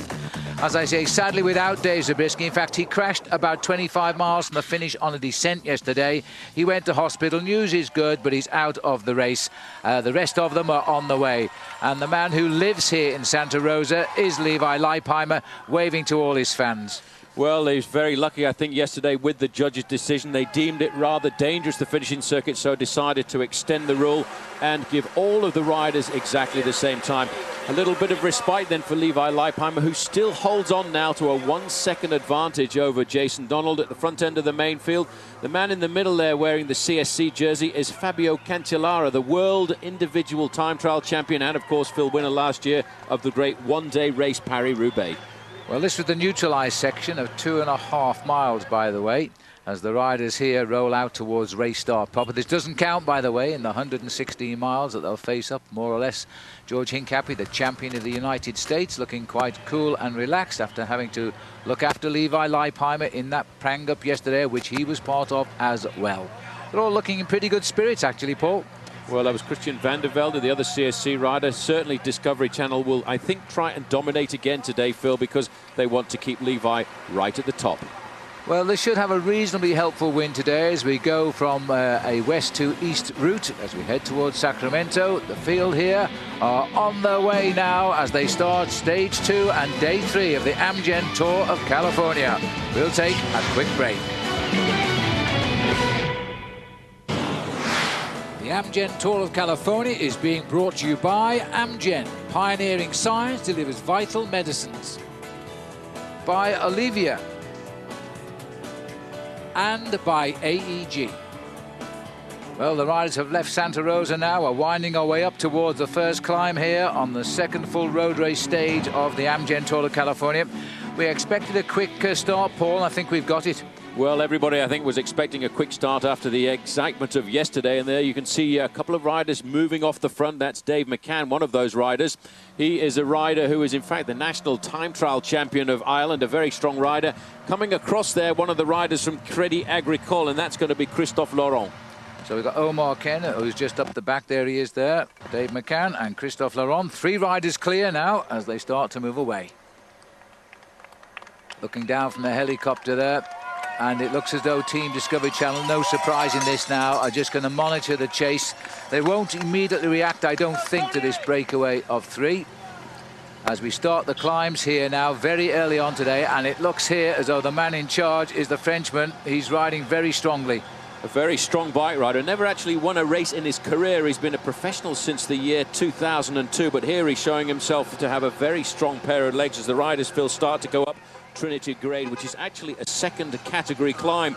Currently, they are tickling a 5-minute advantage over the front end of the main field as we go through some of the most dramatic countryside of California, through Sonoma County, leaving Sonoma County and going down into the Napa Valley. The thing is, it's gone up so quickly. They virtually flew away from the pack, and I'm not surprised. They were 7 minutes behind, you see there, Christophe Laurent, so he's now got nearly 5 minutes back. But he's not a man, I don't think, to win this race. So with Tony Cruz on the front here for Team Discovery Channel, they're just going to monitor this move for the moment. It's an awful long way today. As you can see, it's a perfect day for cycling. The sun again has come out. Temperatures are going up into the mid to high 60s, and I reckon temperatures will rise as well in this field. Looking through the trees now, he's making good progress here as he continues up. 15 miles covered just now. And these are the remnants of the chase. That's Omar Kem down there. He was with this leader. He's been dropped now. It looks like Dave McCann has got away from Omar Kem as well. McCann getting all the cheers. Oh, sorry, Laurent getting all the cheers of the day up at the front now, Paul. He heads up here 200 metres to the top of this big climb. He's ridden it very strongly. His lead's gone down a bit. It was 5:20. He's back to around about 4.5. Well, what's, I think, more important is what is his gap going to be over the riders who are with him, because that will decide his tactic as to whether or not to wait for them once he goes over the top of this climb and then combine forces. I would expect a very good thing to do would be to wait for Dave McCann. He, in fact, is for the 3rd time ever national champion of Ireland. He's been 4 times national time trial champion of Ireland, so he will be a strong ally, especially once the road gets a little bit flatter. And especially because he races here on an American team. But that's the top of Trinity Grade. It's a well-known local beauty spot, this, and everybody amazed the riders are coming up. He gets 8 points in the King of the Mountains competition as he comes over the top here. We've topped out, by the way, at 1,689 feet. And he's shaking his head there. He said, wow, that's a bit hard for the time of the year. It certainly is. Very difficult at the start of the year, but it's nice to see he's still got a smile on his face, and I think he's going to wait for them. I think he's trying to tell us that he's going to wait for the other guys because he's got such a big advantage, Phil, and he knows it's normal to try and stay together, especially when you're looking at a long breakaway. He doesn't want to stay on his own. There's the peloton. So they're racing towards the summit now. They're racing for the top of the climb here, which means that the first 5 riders get the big point towards the King of the Mountains Championship. It's a simple competition. You keep scoring on the designated climbs. The man who gets the most points by the end of the week is known as the King of the Mountains in this year's Tour of California. Nice climb this as far as the cyclists are concerned. Up through the trees. Watch out on the way down. Well, don't forget that Cyclism Sundays is back on Versus. Television's premier cycling show will return with a preview of the 2007 season and get an in-depth look at the top teams as well as the latest on Floyd Landis. Cyclism Sundays on Versus, March 4th at 7. Back with the action. This is the one-on-one battle here. And it looks so Jurgen van der Volle, slightly more experienced professional perhaps than Tom Peterson, is going to try and just snick a point or two off him. But wait for this, because it looks as though Peterson is trying to get back. Sorry about the pictures. It's the trees actually causing an interference with the signal. But Peterson got one over on him there. Well, he certainly has got the bit between the teeth there, Phil. He wanted those few points. He wants to stay in the overall lead. He's going to cross the mountain here in 4th place, and probably van der Walle will hang on for 5th. But those legs seem to have taken rather a pounding. There's the line. He goes over in 5th, but it looks as though he's almost come to a standstill there. And as Paul has said, that climb goes on a little bit longer before we go down. That's where we are now with the leader, Christophe Laurent. The riders have been warned about the descent today. It is known to be extremely tortuous, and it looks as though Christophe Laurent is taking it easy. Well, he's taking it easy for 2 reasons. He doesn't want to take too many risks on a dangerous descent, but he also wants those other 2 riders behind to come up and join him so they can reform that 3-man leading group, because that's their best chance of survival on a breakaway like this. They've got to watch this way down here today. We had that crash on a right-hander yesterday, which took out Dave Zabriskie with concussion. Reports are he is okay, but unable to continue the race, of course.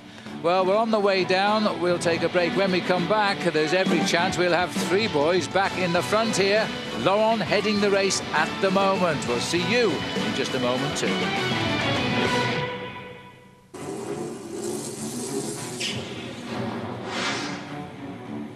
And the lone leader about to be joined by the 2 many left on the way up. As we've come over the top, it looks like we're going to have 3 riders together now. And it was Christophe Laurent who got the King of the Mountains, followed by Omar Kem and David McCann. The King of the Mountains, of course, you chase the designated mountains along the way. And the man with the most points by the end of the 8 days of cycling becomes the King of the Mountains. It's a simple competition, and it's a very valued one in the world of cycling, as now they again become 3, Paul. And we would expect now they'll get together, they'll help each other, and the gap should rise again. Yeah, we must never forget the stage today is 115 miles long, almost 200 kilometers of racing, which is why I think the Frenchman has decided to wait for these 2 other guys to come along. Once they rejoin him after his scurry up the mountain, they will form an allegiance together on the roads of the Amgen Tour of California, Phil, to then try and build a lead over the peloton. And look at this now. This little card, every rider gets one. It completely outlines the profile of the race route. You can see it on the motorbike there as well. So they know exactly where they are. And if they're in any doubt, well, drop back and speak to the team manager, and he'll surely tell you. Yes, well, just to remind everybody, we are in the Napa Valley, and it certainly is the place to be here this afternoon. A nice cold glass of Chardonnay. Well, it'd be welcome for the commentators. I'm not sure the riders will be too interested at this stage of the Amgen Tour of California. The peloton again being driven on here by the Discovery Channel team. This is the team of Levi Leipheimer, who sits in the slipstream of them as they try to carry him back up towards this leading group. Well, Christophe Laurent here, the rider from Crédit Agricole, is doing the bulk of the pacemaking here. You can see in 2nd position, that is David McCann. He, in fact, Phil, is the highest placed rider in the overall classification, just 39 seconds in arrears. Now, the reason these guys are working together in this strange allegiance they have to form is because they want to build up a big advantage over the main field, because these guys will average in their breakaway around about 25 or 26 miles an hour. Yeah. But on the run in towards the finish, the main field will be averaging 30 to 35 miles an hour. The main field can almost wipe out a 10-mile advantage in the last hour of the race. Well, that's what they might well have to do here, because the lead is now approaching 4.5 minutes again. McCann was wiped out, obviously, his 39-second overnight deficit, so he is the virtual leader of the race right now. Bet your life that message has got back to the riders here in the blue and black colours.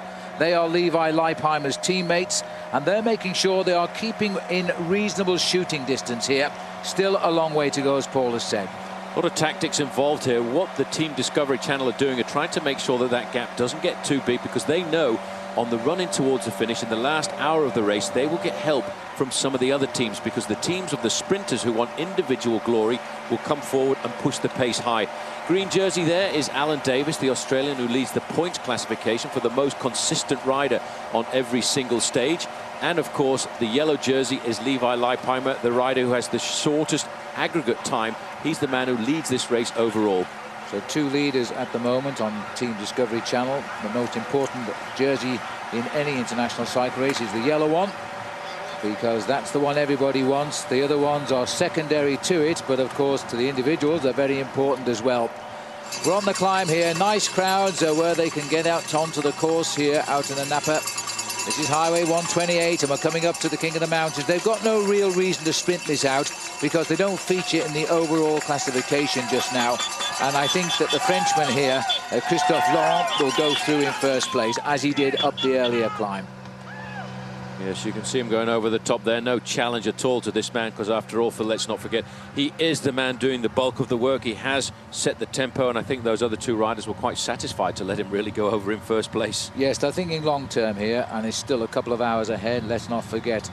Well, as we said earlier on in the program, we had the situation with David Zabriskie. He did crash, in fact, to some 25 miles out yesterday on a very, very difficult descent.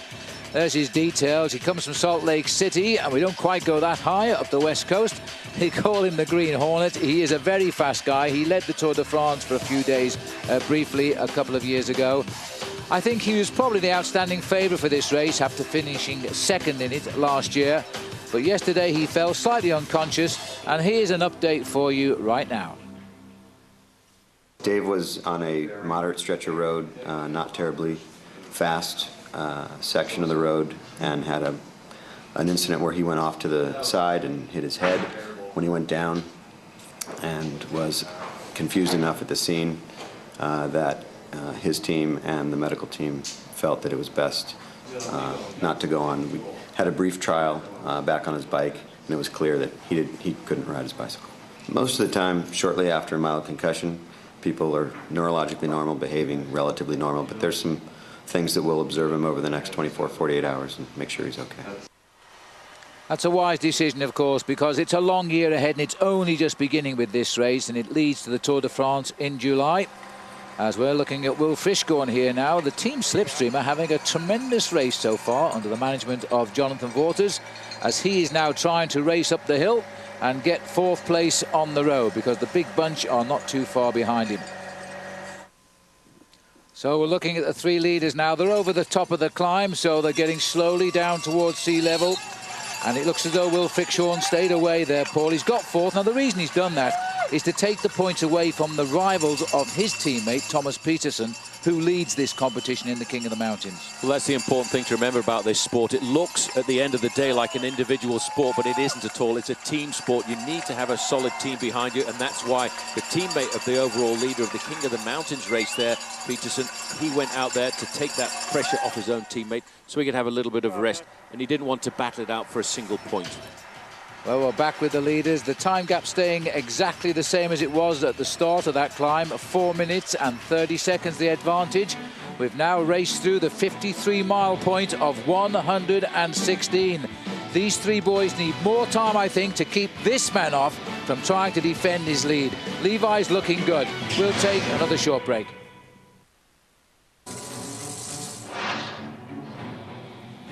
Peloton here still working out what to do with those same three riders out front. Omer Kem, David McCann of Ireland, Christophe Laurent of France. The peloton down there, the yellow jersey is on the shoulder timer. And here's where we are on the Garmin map today. It is stage 2 of 116 kilometers as we head now towards Sacramento. We're about 50 miles out at the moment. And there is Levi Leipheimer holding off a 1 second advantage as the leader of the Tour of California. Those three riders ahead are around about 2.5 minutes. Well, for Levi Leipheimer, this has been a similar start to the race to that of a year ago.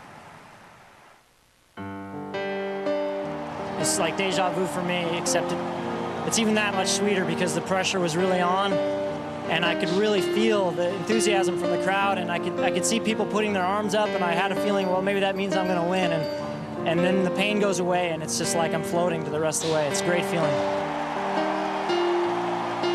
This is a world-class event, and for me to bring along some of the world's best cyclists on the roads that I've trained on for years with my friends in Santa Rosa and Sonoma County, it's truly a great experience.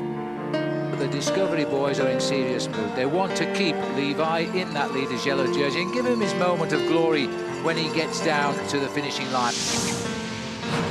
There's a big crash right in the middle. Well, that is an horrendous crash. The riders went far too wide. It was very unfortunate, the crash, and we did our best to get up as soon as I could and get going again. The race referees have taken the unusual decision to neutralize the circuits and say everybody today has been given the same time. Levi Leipheimer keeps his 1 second lead overall. He still leads this race by that 1 second. I hope everyone agrees that it's just a decision. I mean, I don't think anyone would want to see the race decided like that. The riders, organizers, and certainly not the fans. You know, I'm just taking it day by day, but today was another, you know, career moment for me. Yes, and there's Levi now, and he can breathe a sigh of relief, I think, because they've got what's left of the breakaway in their sight. We've just picked up Omer Kem, and now it looks like, Bob, we're going to wipe out. Yes, we're joined by Bob Roll in the commentary box now, and this, Bob, looks like the catch. Going across the causeway here, this is Omer Kem, about to be caught by the peloton. Led most of the day by the Discovery Channel team, including Yvonne Basso. They're taking his turns at the front, having a great day out on the roads again in the Amgen Tour California. Front end of the main field certainly hovering now, Phil. I think I reckon they're just about ready to pull those two leaders in any time they want. Well, just the way they sweep past Kem there. Remember, that young lad's been in the lead now for over 90 miles today, and they're showing a 140 back of the two leaders. But on these long straight roads through the Napa Valley, just watch the top left of your picture. That is Kem, and it gives you an indication of the speed of the big pack, because Kem has slipped right out of the back of the race. That is now going to be a long, lonely ride to the finish. Here are the two leaders, and there in the background is the cavalry coming up behind them. Well, just coming across the gap there, you can see one lone rider. That's actually Danny Pate. He's over on the left-hand side there. He's come halfway across the gap. A very good move by him. Let's not forget this young man, a former world champion at the under-23 discipline of the sport, and he's just about to catch Christophe Laurent and Dave McCann, but the gap is hovering at really only about 30 seconds. Well, it's a brave move, Bob, and indeed Danny Pate, probably the most experienced member of Team Slipstream. He is their captain. He joins them. I'm not too sure about the wiseness of it, with the pack now smelling the finish. There's the pack right behind the breakaway. Let's see if the two riders that have been in front most of the day can get on the wheel of Danny Pate. Danny Pate starting today's stage 18 seconds behind Levi Leipheimer. Of course, his teammate Jason Donald almost causing a sensation in the prologue, finishing second, just 1 second behind Levi Leipheimer. So Danny Pate on a little bit of an offensive move here, and Laurent and McCann straight onto his wheel. This explains really, Phil, why a little bit earlier Team Discovery did not panic when this breakaway went clear. They knew that a group of 2 or 3 riders was going to weaken down towards the end, especially after a long breakaway like this. And they knew that using all of the teammates of the overall leader, Levi Leipheimer, very carefully and economically, they could pull back this breakaway before the end. That's why they didn't panic. Yeah, and they know also towards the end they actually swing north before they actually dive down to the finish in Sacramento. A slight wind change will come up behind them, and they've taken advantage of that to just push them along a little bit. The yellow jersey there, Levi Leipheimer, he still holds that 1 second advantage once we do sweep up those 3 riders, and then it's going to be all down to the big finish in Sacramento, and we all know what happened yesterday, so let's hope it doesn't happen again today. We'll take a break and rejoin us.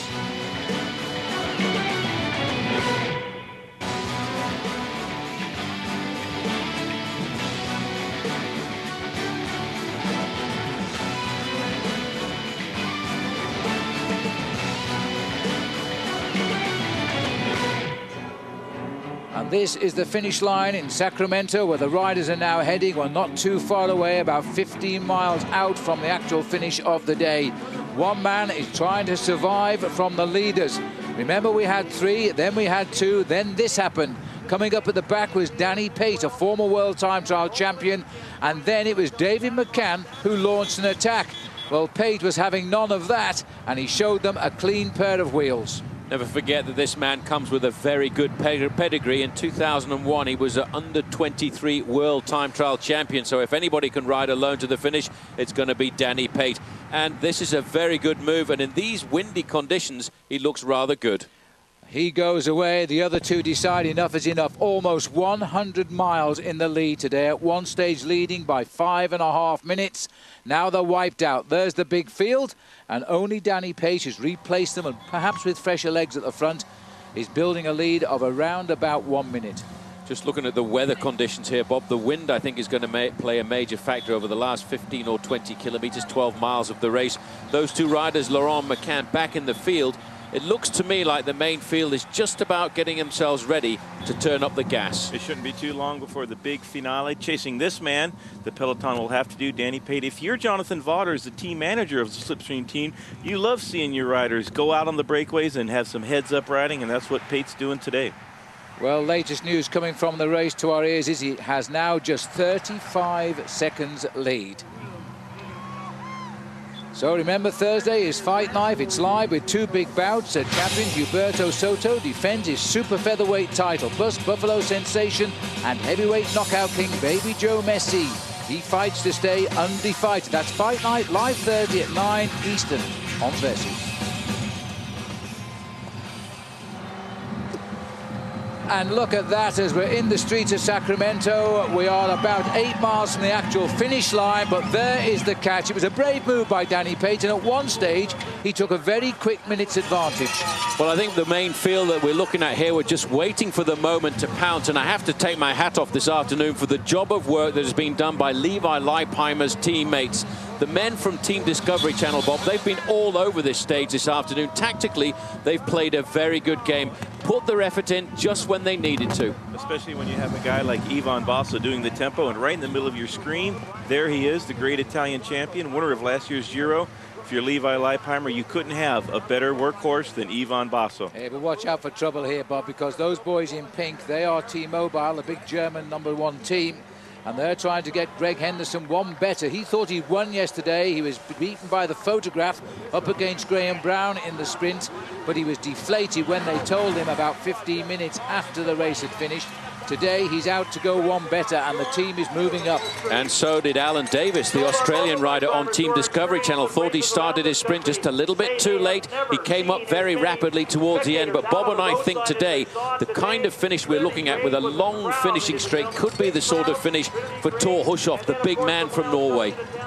Well, let's hope, Bob, there's no rider error here today, because they hit one of those little studs in the road yesterday, and that brought down, well, Rory Sutherland, one of the riders. He said it's probably the biggest pileup he'd ever seen as a professional bike rider. Well, the GC men most certainly dodged a bullet yesterday. Everybody, at the end of the day, given the same time, Big George Hincapie now, that's the wheel that Levi wants to sit on throughout the finale of this bike race. Everybody awarded the same time for getting to the circuits intact, tutto compacto. And so I think that was a just decision by the race referees. Well, we're looking now at the hard work being done here by the Navigators riders are getting up here as well. They're thinking of Hilton Clark, who was involved also in that crash. Now that's where we're commentating from as the riders race towards the start of the circuits now here in the state capital of Sacramento, as they start to wend the way through what is a beautiful state capital here, and there's no nicer picture than that downtown. There's the whole field sweeping in together now. All of the day's breakaways. It's come down to nothing. It's coming down to a final sprint between the pack, and may the best man win down here. They've got a number of circuits to do around the city before they roll to a final halt, and it's Discovery Channel who are still driving on here for Levi Leipheimer. Coming up into second place now, the teammates of Greg Henderson, the Kiwi, who just missed out yesterday. Leipheimer, he'll be in at the hunt too. This is going to once again be a big showdown. This time it'll be in Sacramento. Don't go away. Be back soon.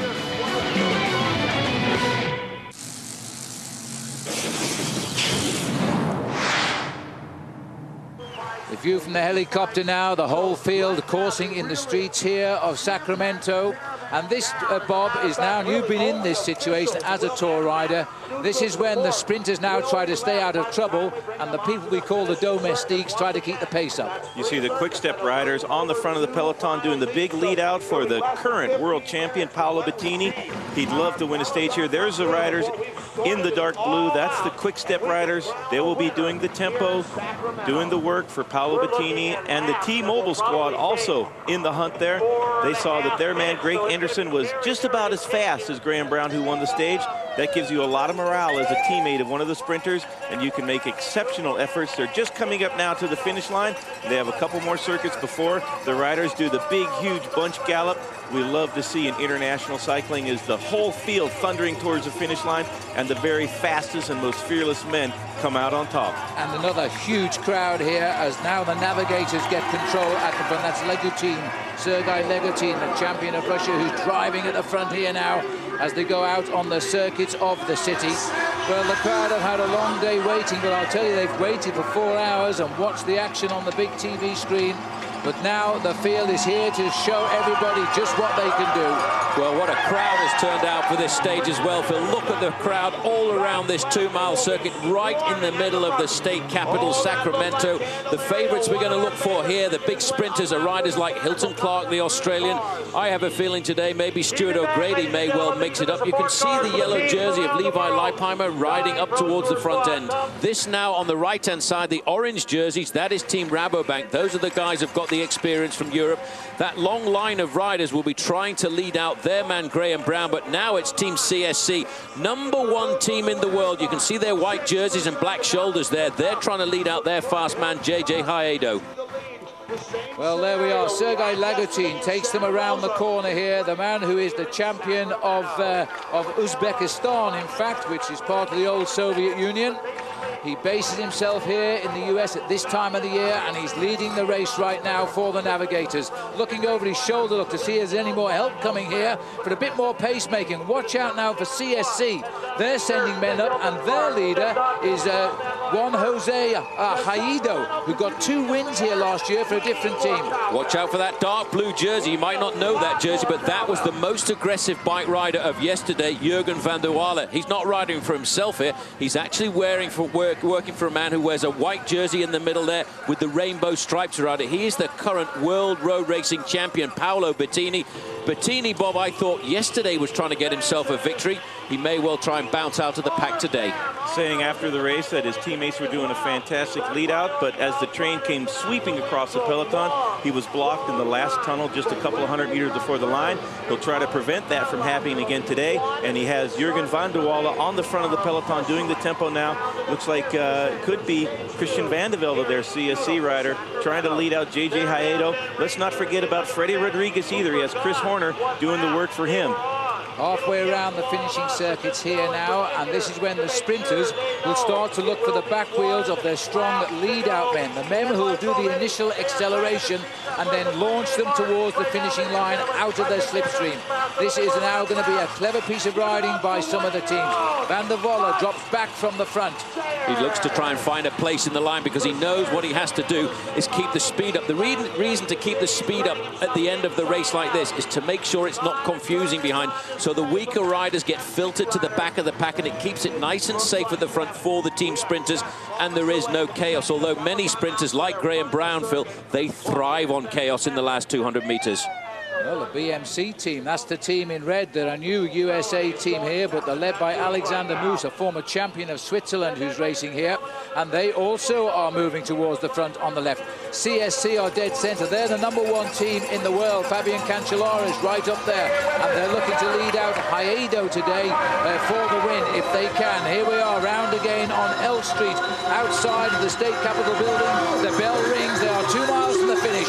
2 miles, 3 kilometers. Everybody now is looking for the man who's going to lead them out. It is on the front of the main field now, Predictor Lotto. Chris Horner will be looking out for Freddie Rodriguez, but not far away. I saw Bobby Julich, Stuart O'Grady, JJ Haedo. That is Team CSC's line out. Very noticeable, I think, today, Bob, in this final 2 miles is there are no pink jerseys on the front of T-Mobile. T-Mobile disappearing from the front for the moment. Tempo incredibly fast, set by Chris Horner and his teammate, Fast Freddie Rodriguez, would love to get a stage. He comes from just down the road in Oakland, California. Team CSC queued up on his wheel. Incredibly long lead out by Chris Horner. He's taking them the last 2 miles. He's going to try to peel off and try to get as close to the finish line as he can. Well, it's a tropical scene down there. I can tell you the oranges are on the trees here in Sacramento, but down there the peloton is more interested in who will get back to the line first. The Quick-Step Belgian team come to the front. Third place there, that is the US Pro champion, George Hincapie, locked onto his wheel. You can see a green jersey, that's Alan Davis. He was third on the stage yesterday. He thought he started his sprint just a little bit too late, but I would expect to see George Hincapie in the next kilometre or so moving to the front. There's your overall leader, Levi Leipheimer, safely in the main field. He doesn't want to take any risks and fight it out with the sprinters. No, he doesn't. He has that 1 second advantage over a non-sprinter in Jason Donald, remember. But he has to be careful. There are small time bonuses for the first 3 riders to cross the line, and if it's the right 3 riders, he could lose that 1 second lead. And that'll all happen later, as now the Leaky Gas team come to the front. We haven't seen them yet, but they've also got Luca Paolini, the sprinter, on the squad. A lot of world-famous sprinters here in the Amgen Tour of California. Now, the most important thing for the sprinters, Bob, is not to touch your brakes at a moment like this, because if you touch your brakes for a second, you slip down that main field, and everybody just engulfs you from behind. Paolini moving into position on the wheel of George Hincapie. Greg Henderson on his wheel. Wild and woolly dash to the line. J.J. Hayedo just coming into the screen there, but very few teammates left from CSC on the front. Well, they're braking hard again. They take the corner very tight on the inside there. I don't know how they squoze the way around that bend now. T-Mobile, who seem to lose control on lap 2 of the circuits here, have got back onto the front of this race, and their man Henderson will not be far away. He's a big, tall guy. He'll look for other sprinters to take him to the line. Bobby Julich now coming to the front. He's a man who's thinking about overall victory, but today, on today's stage, he's thinking about J.J. Hayedo. They know he's one of the fastest men. He won 2 stages last year in this event, and they're trying to keep the pace nice and high. That banner says 1 kilometre to go, 1,000 metres, just about 1,000 yards, only a couple more corners. Everybody seems to be around that nice and safely. These sprinters, Phil, they've got to wait for the last moment. They're trying to keep their nerves under calm and concentrated positions, but they have to make sure that they're right at the front end of this line. Liquid Gas is the team taking over. Well, they've got the left turn onto L Street, then they'll get a great straight shot at the finishing line. We're inside that last half a mile now, and the sprinters are still to show themselves. They're on the orange. That's Graham Brown's team, the winner of yesterday. He's got to come an awful long way back here. Hayedo is much nearer the front.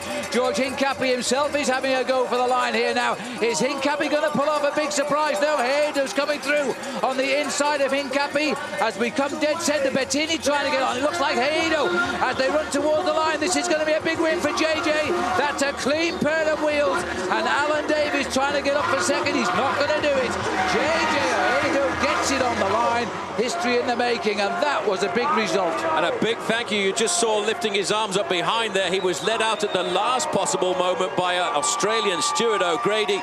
This man came to the Amgen Tour of California last year, but we didn't know who he was, and all of a sudden he pops up with 2 stage wins. Now he's on the #1 team in the world, and that's a great win for them. They will be very happy tonight. Well, it's subject to confirmation, but I think it will be sure that Levi Leipheimer will keep his lead, but they're all beginning to close the gap to him. He'll be safe again in yellow tonight, and Juan Jose Hayedo here, 2 wins in this race last year, which put his name in front of the cameras. Because of those performances, the top team in the world signed him up this season, and he's just delivered them a big win. The congratulations there coming from the Australian rider Stuart O'Grady, a former Olympic gold medalist. Let's see if we can see that again. Well, I tell you what, that was phenomenal. He's actually got a gap between himself and the rest of the riders. That was an easy cruise win, just like it was 12 months ago. And the other CSC rider throwing his arms up there in victory is, of course, Stuart O'Grady. But look behind him, you've got Alan Davis there in the middle. Over to the right-hand side, you've got Thor Hushoff. That's a big gap. That's a big winning margin. And Graham Brown just trying to come through the middle there. Yes, the door closing down on him there. Thor Hushoff, the green jersey winner 2 years ago now of the Tour de France. Beaten on the line, I think, by Luca Paolini. Very, very close, but I think he might have got up and took advantage. These are some of the finest sprinters in the world, not just in the Tour of California, and that was a great race for Hayedo to take today. He will be very, very happy. He's looking round to wave to the team to say, we did it, guys, we did it. Yes, and here's the stage result, a win for Juan Jose Hayedo. He got 2 last year. He started again. Luca Paolini in second, Thor Hushoff third. This was a great result. Alan Davis taking 4th place. All of the sprinters. Graham Brown, the winner yesterday, has to be content this time with 6th And Henderson, who was second yesterday, he takes 7th this time out.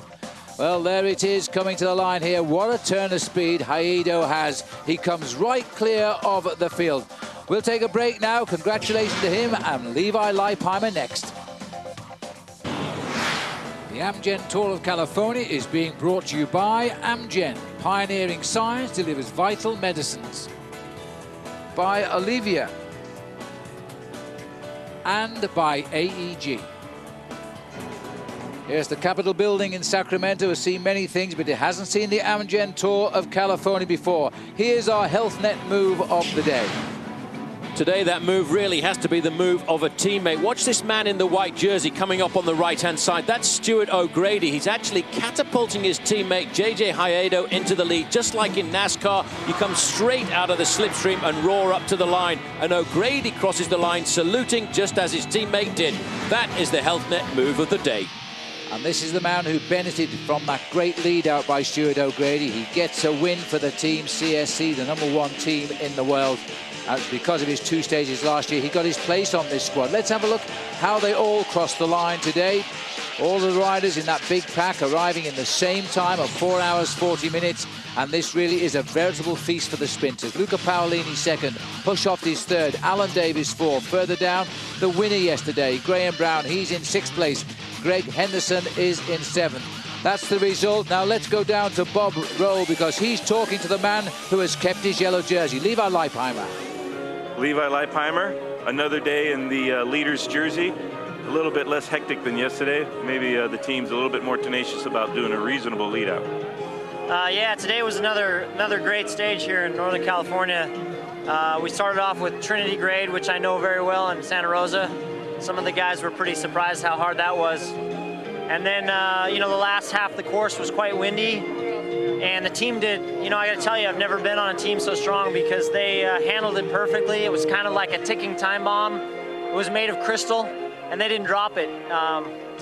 It could have exploded out there and really been aggressive, but they handled it and controlled the race perfect.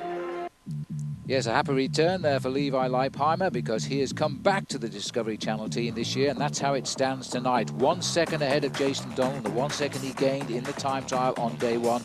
Benjamin Jacques Maines, he's in 3rd place. Rory Sutherland stays 4th. Hilton Clark, a sprinter, up there in 5th. Fabian Cancellara of Switzerland waiting to poise, perhaps in the time trial. George Hincapie is in 7th place. Completing the top 10 is Ben Day of the Navigators team. He's an Australian. Some of the notables for you: Tom Danielson yet to make a move, perhaps 17th. Bobby Julich only 14 seconds off. Ivan Basso is there in 24th, and Tor Hushoft in 37th place. Let's go out to the podium. And a very famous face about to welcome here, Levi Leipheimer. There he is, Arnold Schwarzenegger. He's the state governor, of course, and he loves this bike race, believe me. 1 second is not a big margin in international cycling, but so far, Levi Leipheimer has managed to defend this. But I think it'll change, because there's hills tomorrow. What do you say, Paul? Well, there's a lot of riders, Phil, looking at winning this bike race overall, but the man who is currently at the top is Levi Leipheimer in the yellow jersey. He has a 1 second advantage over everybody else, but for him, what's more important is to watch out and see how he's going to be challenged by George Hincapie. Hincapie is only 6 seconds off the lead, and he's a very aggressive bike rider. He's also the American national champion. He wants to go out here, if he can, with a win. It may well go down to the time trial, and Bobby Julich at the moment is a long way down, but only 14 seconds. That's not much in a race against the clock. And where do we go tomorrow? Let Garmin take us around on stage number 3 here. We go down by road to Stockton to restart. Then we go out west to San Jose. A couple of hills along the way. It's going to be a great ride indeed. The state capital will wave goodbye to all of the riders. Don't forget now that tomorrow it's stage 3 from Stockton to San Jose. That's 97 miles. Coverage continues at 11 Eastern here on Versus. We are, of course, the home of the Tour de France. But right now, we are very much the home of the Amgen Tour of California. 2 big hills on the road tomorrow, and Levi Leipheimer cracked on them a year ago. We'll see what happens tomorrow. The big peloton perhaps are looking for a new leader. Well, it was a good race today by 3 riders, but they hauled them all in, and we got the inevitable bunch sprint at the finish. I hope that you're enjoying our coverage here of the Tour of California. It continues in the mountains tomorrow. Let's hope the sun will stay with us. For Bob Roll, for Paul Sherwen, I'm Phil Liggett saying we'll see you all tomorrow. And don't forget the time, 11 Eastern. Goodbye for now.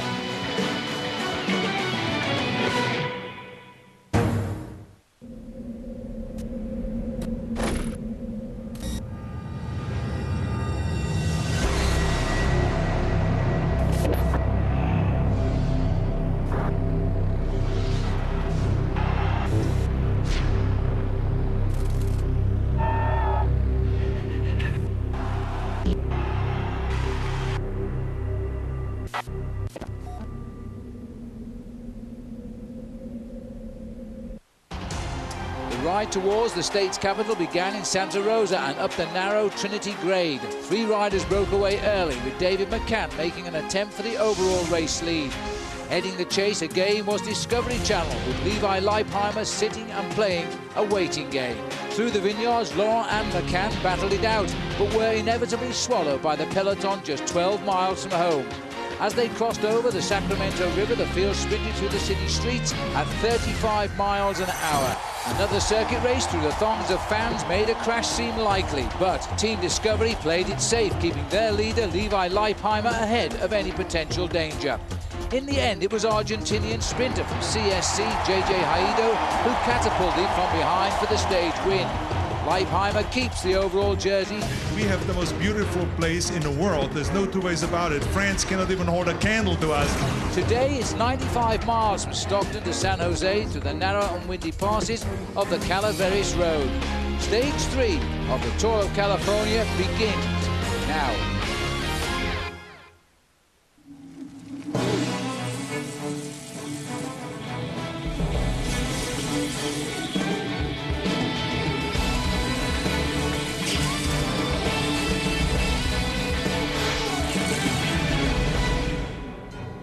For 3 days now in the Tour of California, clear blue skies and sunny conditions, and for those 3 days, Levi Leipheimer has held the race lead by a single second. That could all change today. Hi again, everybody. Welcome back to our coverage here on Versus. Yes, day 4 of the race, without doubt the most crucial stage so far. We've got the big hills, and Levi Leipheimer, with that 1 second, Paul, has got bad memories of the climbs. He certainly has a very bad memory of the final climb of the day, Sierra Road, because on that very climb last year, he lost himself over a minute before he got down to the finish line here in San Jose. It will be a change in the overall classification today, because I think rather than a big bunch sprint that we've had every day so far, Phil, we'll see 15 or 20 men coming together here. But who will be the overall leader? And will Levi Leipheimer be able to get himself over the climb? Yes, because you see, it's the terrain today that will make the riders come out and fight. It'll be a real big test for Levi Leipheimer. It's not just a 1 second advantage over the second rider. In fact, over 115 riders are less than a minute behind him. Any one of those could be the leader by the end of this day. Yes, a blanket situation. He still looks as though he's smiling, though, despite that narrow lead. He's in the same situation 1 year ago. This is Ivan Basso, riding his first event since not being allowed to start the Tour de France last year when he was entangled in doping investigations. Michael Rasmussen, a former king of the mountains in the Tour de France too. Maybe he'll find his legs today. This is a very tough course. And Paolo Bettini, the world champion, enjoying the popularity here from the people of California. Massive crowds all the way on this race this year. Let's have a look then how they stand at the start. Levi Leipheimer, after 9 hours, has gained only 1 second over Jason Donald and 5 on Benjamin Jacquemain. Rory Sutherland from Australia sits in 4th. Another Australian, Hilton Clark, is 5th. Fabien Cancellara, the Swiss time trial champion of the world, is 6 seconds off the pace. Hincapie won this stage last year and he's only looking for 6 seconds. Further down, Tom Danielson can climb pretty well, so too Bobby Julich, and who knows what Ivan Basso can do on the road today. This without doubt the best stage so far for a challenge at the leadership. This is our Garmin map route. They've gone by car to Stockton, now they're racing to San Jose. This will be a tough ride. Certainly will be a tough ride. 94.6 miles, 152 kilometers. It's a road race stage today. The terrain is very mountainous. Stockton to San Jose. Last year's winner, when it was a time trial, was Floyd Landis. Well, there he is, tightening his crash helmet, knowing that this was his nemesis last year on this stage, and he knows now he's going to have to conquer it. Last year, Paul, the race started from Martinez, but today we're starting from Stockton. Similar kind of stage, similar kind of terrain. I think the riders probably a little bit worried by the change in climate. It's slightly colder today. It's going to be very windy over the top of the climbs. But I think the climb at the end, Phil, when we start to get down there to Sierra Road, I think Levi Leipheimer will be a lot better. His form seems to be a bit better than it was this time last year. They've got a 6 mile neutralised section here now. You know, Paul and I have been covering, working together and commentating on world cycling for 21 years. So sometimes we get it wrong, but most times we know that a stage like today is the one the riders will have looked at perhaps a week ago to decide to attack. Because, Paul, the climb of the day, the big climb that takes us up to just under 2,000 feet is only 20 miles from home. And Bobby Julich will not forget that. He was one of the strongest riders last year on the slopes of Sierra Road. And, of course, the final climb of the day is a first category, making it one of the most difficult climbs we've had so far. And it's ideally situated right down towards the end of the stage for the riders who get dropped, like the sprinters, like Graham Brown, who I am sure will get dropped. JJ Hayedo will be left behind. They don't have time to catch back up. The sprinters can't climb hills. That's the form normally. 141 riders left in of the 144. Sadly, we've lost 3 riders, all with crashes, so not of their own making. That's rather sad. And this little group trying to get clear from the gun. A nice smile and a nice tongue, Jens. That's Jens Voigt, winner of last year's Tour of Germany. Is he settling down now to try and win this year's Amgen Tour of California? We'll take a break. Don't go away. It's a big day. The Amgen Tour of California is being brought to you by Amgen. Pioneering science delivers vital medicines. By Garmin. And by AEG. Well, as the riders head towards the first big mountain of the day on this, the 3rd stage of the Tour of California, we can go back down to the start line today in Stockton, and Bob Roll can tell us about the key to the stage. Stage number 3 of the Amgen Tour of California will take the riders from Stockton to San Jose. This stage features the toughest climb of the whole bike race, and that would be right here on Sierra Road when the riders get to that bang! Levi Leipheimer needs to make his move. Last year he was on the Gerolsteiner squad. He had no teammates with him to carry the momentum he established over the climb, and there was a big regrouping before the finish in San Jose. George Hincapie was able to win that stage and take the leader's jersey from Levi. This year on Discovery, he'll have at least 3 teammates with him: Yvonne Basso, George Hincapie, and the great climber Tommy Danielson. If anybody that wants to take this race lead away from Levi Leipheimer, today is not the day to do it, but today is the day to defend and try to stay in the front group, because the Discovery riders will come out ready to rock. Thanks, Bowl. I can tell you there's a problem here for Team Discovery today, because we're at about 32 miles ahead of where you're standing, and we're on the first climb of the day. Patterson Pass. 17 riders have got away after only 5 miles of racing, and they include Jens Voigt of Germany, who's only 10 seconds behind Leipheimer overall. Yes, Phil, it's the first climb of the day, Patterson's Pass. It's a very difficult climb, and that group of 17 riders actually contains some pretty serious names. This is the acceleration towards the top. Just behind are the remnants of that 17-man group. Jürgen van der Walle is in 3rd place in the King of the Mountains classification, that race within the race we keep talking about.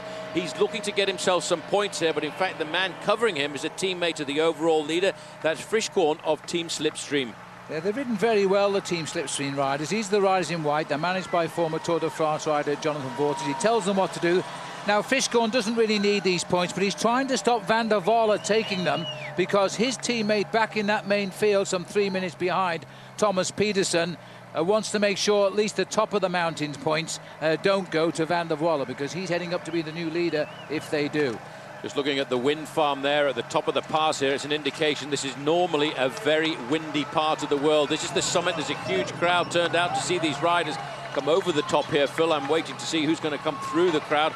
I think, well, it's going to be either the Slipstream rider or Van der Walle first and second. Well, as we look at this crowd, Paul, and we're seeing Frischkorn get it, so well done to William. That was a fine piece of tactical riding. He's made Van der Walle come over only in 2nd place. Van der Walle will probably go equal first in this competition now, but if he'd have won it, he would have been the clear leader. So he's done a good job, Frischkorn, for his teammate Pedersen back in that field. Now they're trying to snatch those newspapers there to put up their jumpers so it stops the wind cutting through to those ribs on the way down. But you know, Paul, we're looking at big crowds here, and there's the result. Van der Walle and Costa taking 2nd and 3rd. Now, don't forget, Cyclism Sundays is back. Television's premier cycling show will return with a preview of the 2007 season. Get an in-depth look at the top teams as well, of course, as the latest on Floyd Landis. At Cyclism Sundays on Versus, it all starts March the 4th at 7. Back on the climb, we've moved down a little way here now to the chasing peloton, Paul. Around about 3 minutes is the gap, all of the work being left to Discovery. I think they're under a lot of pressure here this afternoon. I don't think they expected such a big group to get cleared down towards the end. On a stage like this, what you can do is allow a small group of riders, 3, 4 or 5 riders to get clear. Then you know, with the strength of a team, you can probably pull them back down towards the end. But 17 riders, that's a dangerous move, especially when you know that in that group of 17 at the front of the race is a man called Jens Voigt, who we've watched as a professional for many, many years. I just feel, Paul, that Discovery might have made a tactical error here, allowing that big group away with some strong riders. They can't watch everybody. As I said earlier, there's 115 guys, could be the leader by tonight, and they've got to choose which ones they've got the strength to counter, the dangerous ones. But as I speak, you know, that man Jens Voigt is such a strong bike rider. The difficulty with a situation like this as well, of course, for the man who leads the race overall, Levi Leipheimer, is when the rest of the field start to see him in a little bit of difficulty, he won't have any friends. All of the work now has got to be done by his own teammates, Team Discovery. Well, one of the main beneficiaries of the Amgen Tour of California is the charity Breakaway for Cancer. We would like you to donate and participate in that. Here's the information for you. Just text your donation to 66057. Each message will cost you 99 cents, and standard rates will also apply. Now, one man who knows all about surviving cancer is Lance Armstrong, and here he is. If you see 300,000 people at the prologue of the in San Francisco of the Tour of California, that's got to be good news. It's good. I mean, it's you know, that was always the fear, is that you know, that when an American stopped winning the Tour, that the spectators and the support would go away, and that doesn't seem to have happened. And you have great turnout here in California, and you know, hopefully have great turnout in Georgia. And you know, the sport is still what it is. I mean, people love to get out and ride their bike, and a lot of people like to stand on the roadside and watch it and support the athletes. And I mean, look at me. I mean, I'm still a huge fan. I mean, I don't need to, you know, to get on the internet and scour the results every day, but I still do as a fan. And so I think there are a lot of people like that. All right, Lance, thanks a lot. Thanks. Yes, Lance Armstrong now in the cars following the riders here. They've come up the Patterson Pass. They are now heading down towards the next big challenge, which is the final climb of the day. We'll take a break. Rejoin us here. All of the action on Versus.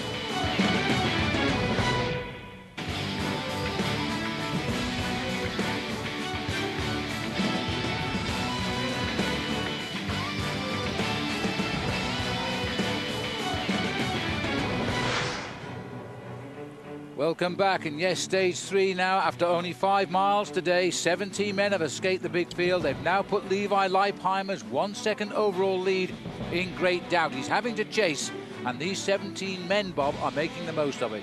This is the chess game on 2 wheels, hang glider action, and the breakaway of 17 riders splitting up a little bit as we go along, but Discovery will have to chase these men down to keep Levi Leipheimer in the leader's jersey. They're going to be very shocked about this move. I don't think anybody expected a 17-man move to get a maximum lead of over 5 minutes, which is why I think there's a lot of chasing going on behind. Trying to leave the group of 17 riders at the front end of the bike race just now is Sean Milne of HealthNet, and he, in fact, has made a very good move over this very undulating part of the course. It's very tough here, Phil. Well, he's taking advantage. They have a numerical advantage in this breakaway, HealthNet. They've got 3 riders up here, so it looks as though Sean is going to test the brake now, because there is a reaction from the main field. There is the main field. Now, always protected by the man on our left. That's the national champion of the USA, George Hincapie, who won on this day last year, by the way. But then he was on a different team to Levi Leipheimer. Now he's helping him. And it's Levi's job for the moment to sit in the slipstream, save his energy, rely on the teammates to try and chase this group down. He's doing a pretty cool job because he's not panicking. He knows there's still a big mountain to come. Well, as you said, Bob, it really is becoming a little bit of a game of poker, because that breakaway is quite dangerous to the overall lead of Levi Leipheimer. But one team has been sitting back for the whole day, apart from the fact that they've got a man in the breakaway, Jens Voigt, who is maybe their joker in the pack, but it allows Bobby Julich to sit back and do nothing. Bobby Julich won't have to do any work at all. It'll be the Discovery team trying to do the tempo. Here, the arrow shows you where the peloton is. And just in the distance for the riders at the top of that red dot, that's Sierra Road. That's the toughest climb in the Amgen Tour of California. And that peloton is going to explode to pieces when they get there. Well, the thing is that up front there, we've got quite a few riders within seconds of the race lead now. Jens Voigt, for example, in that leading group, started the day only 10 seconds overall behind Levi Leipheimer. There are other danger men up there too, like Van der Walle. He was only 20 seconds behind. So at the moment, of course, they are in effect the leaders of the race, and that's why the boys behind have got to chase. This is Jakob Peel here from the German T-Mobile squad, setting the pace. Now he's been taken over there by another rider from the BSC team who just moved into the front. I think what's good, we're going to see once we get to that big final climb that Bob is talking about, Sierra Road, because of the difficulty of the chase we've had this afternoon. The breakaway got clear after just 5 miles. They've been chasing like crazy to try and pull that 17-man group back. The main field will explode once they get to that climb. This man here, I think, tempting a fate a little bit. I'm not sure, Bob, whether that's such a tactically good move when you've got a group of 16 riders behind you that contains the famous German rider Jens Voigt. And especially considering the climb to come, you want to time your effort just at the right moment. Sean Mill, I think, has gone a little bit too early today. Well, this race is popular as ever. The crowds are out, and as we look at the main field now, they're trying to work out what they can do about the riders in front. And at the moment, it is Sean Mill on the attack. Well, yesterday, the race visited the state capital, and our guest there was, of course, Arnie Schwarzenegger. Here's what he had to say. This is the second tour of California. It showcases the state of California in the best possible way. I mean, look at all those camera crews that are out here. There are hundreds of cameras, and they're all taking this ride all the way from San Francisco all the way down to Long Beach. And we have the most beautiful place in the world. There's no two ways about it. France cannot even hold a candle to us. That's all I can tell you. Well, you can't get a better supporter than that. And by the way, he was on crutches there from his recent skiing accident, so he's a sportsman himself. We're looking down at the main field here in the Amgen Tour of California. Remember, ahead are 17 riders. This race at the moment is set to find itself a new leader. Now it's onus back to Levi Leipheimer. We'll see you in a moment. There's your overall leader, Levi Leipheimer, safely in the main field. He doesn't want to take any risks.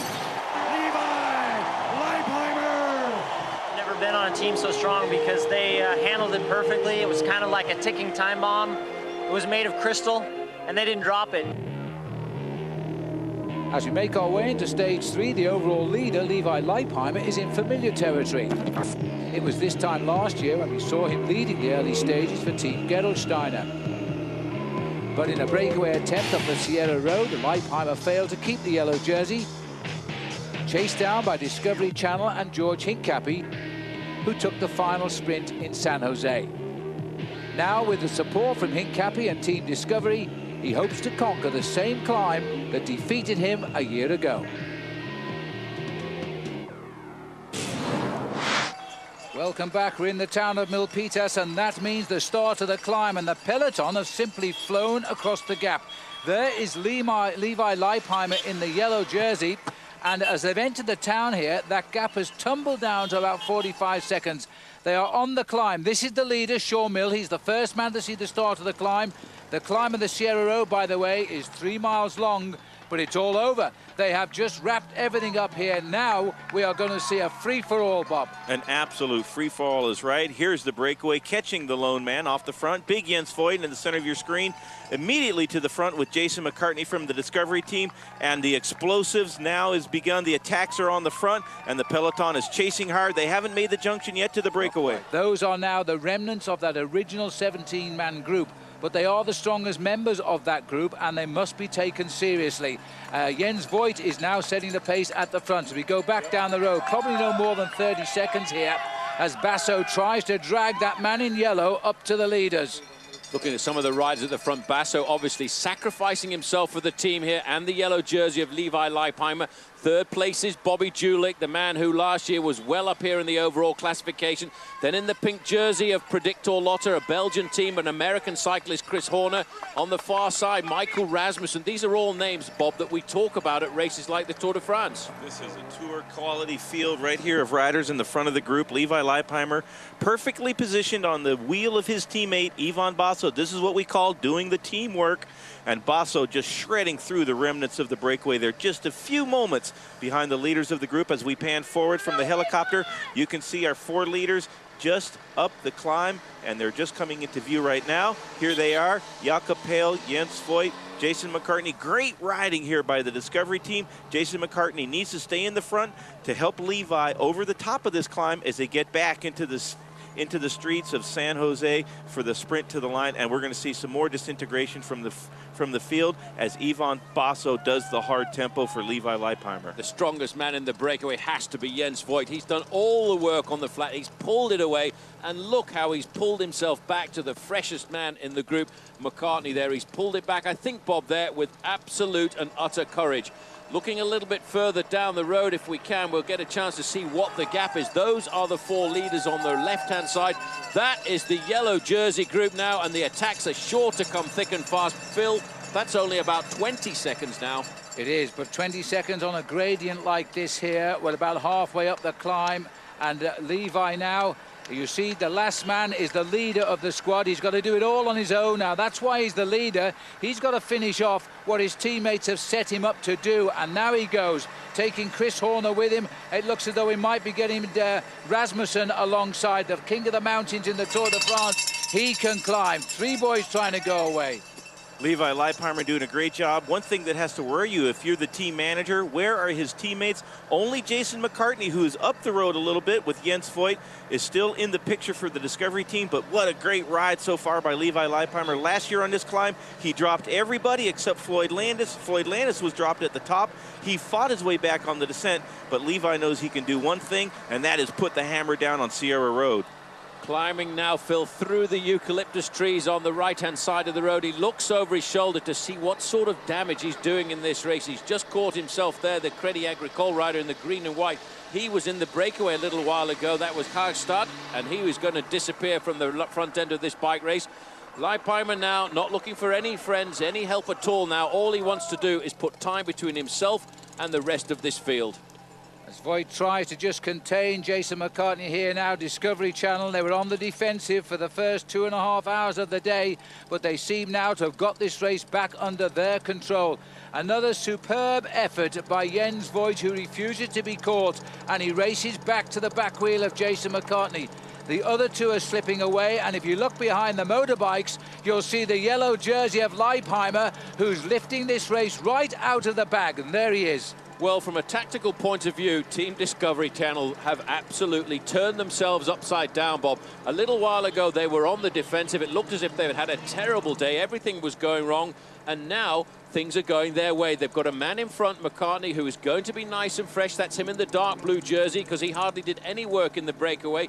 When Levi Leipheimer comes up to him, he's got a great ally. He has a great ally in his teammate, Jens Voigt, making a good effort here to get back on the wheel of Jason McCartney. Jason has got a big job to do, and that's stay with the leaders over the top of this climb. That would give the numerical superiority to the Discovery Channel team.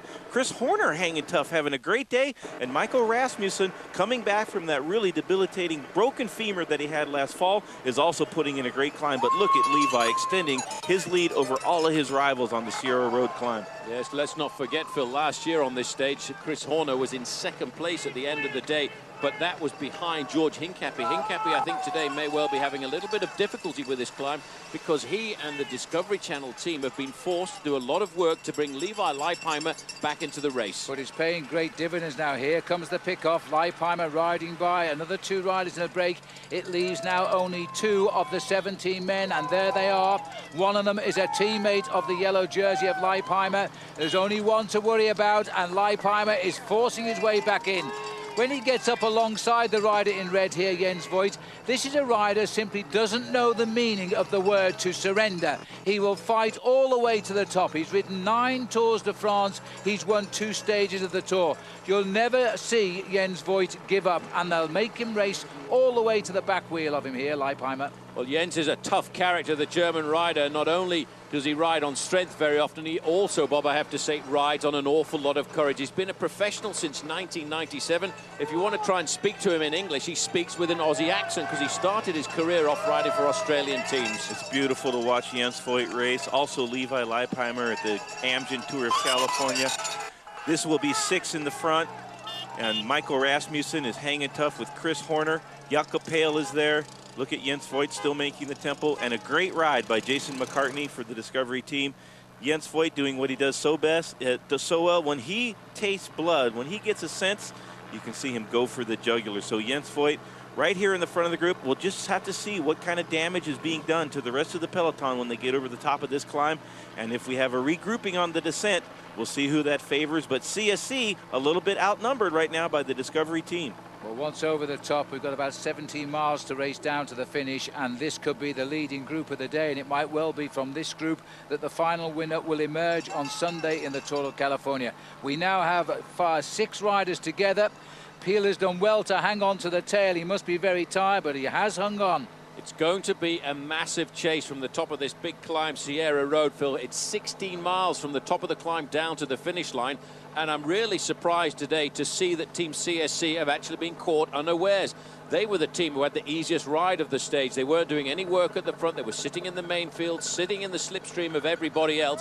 And now, all of a sudden, they are the team that's gone on the defensive. They've got to try and get over the top of this climb, Bob, organize themselves, and try and chase back to Levi Leipheimer. Well, Levi Leipheimer bringing the news to the peloton. I've got a news flash for you guys. If you guys can't climb with me, you're going to get dropped.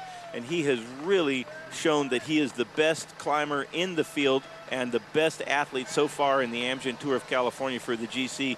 Great ride by Levi Leipheimer last year, and you can see the arrow. That's where the leaders are on the climb, getting near to the top. Last year on this climb, totally isolated Levi when he raced for the Gerolsteiner squad. He does have an ally now for the descent and the road into San Jose, so it might be possible for this group to stay away. If Chris Horner and the other riders in the break, Jens Voigt, will contribute to the tempo before they get to the finish line. Levi doesn't look like he's going that hard so far, just looking around and putting damage. Well, looking at the race here, we've dropped Jakob Peel, but the rider on the right might look like Michael Rasmussen, but it's not him. That is a new professional, Robbie Gessing, who has joined the leaders. These are the men now who are driving towards the finish. One will lead the Tour tonight. We'll be back.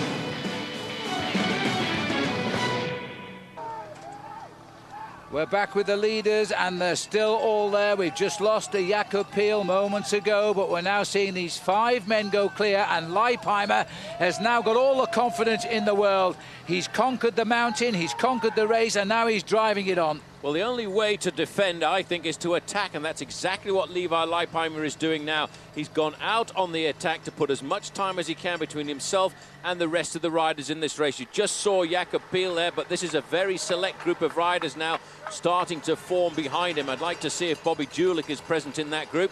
You can see Paolo Bettini there on the front in the white jersey. He is the world road racing champion, and he's putting a lot of pressure on the front of this group, because I feel today that he would certainly like to try and win the stage. Paolo Bettini then riding on the climb as well with Lagutine, I think it is, just behind him. And there he's also looking as though he's riding himself into this race. He had a disastrous start, don't forget, in the time trial. He jammed his train on the climb up Telegraph Hill to Coit Tower. But when you look across this road now, you're seeing the real strong men of the race emerge at the front. For riders like Leipheimer, that's been a little bit of a struggle to wipe out 17 leaders, but now he's done it. He's actually talking on his radio there to the team car at the back of the race to ask how things are going. He's got a little microphone on the inside of his racing jersey. Chris Horner always surprises Bob, but he's such an underrated bike rider riding here in second place. Well, he's putting in a great effort on this climb. He must be in a good form for this race, the Amgen Tour of California. He was a little bit disappointed to finish outside of the top 10 last year and not quite come up with the stage win. He'd like to get one this year. Jason McCartney now coming back to the front to do some more tempo for Levi Leipheimer. This is a type of climb that kicks up very steep and then flattens off, stair-stepping up to the top. It's a perfect climb for an athlete like Paolo Bettini. He's come out of the field now when he's trying to close the gap. If this group hesitates a little bit on the descent, Levi Leipheimer still in a good position with the time trial to come, but a little bit of a tactical ambiguity now for the Discovery Channel team. What exactly should they do? Put the hammer down all the way to the finish or wait for some reinforcements? Well, exactly. That's what happened last year. There was a big chase from the top of the climb all the way down to the finish line.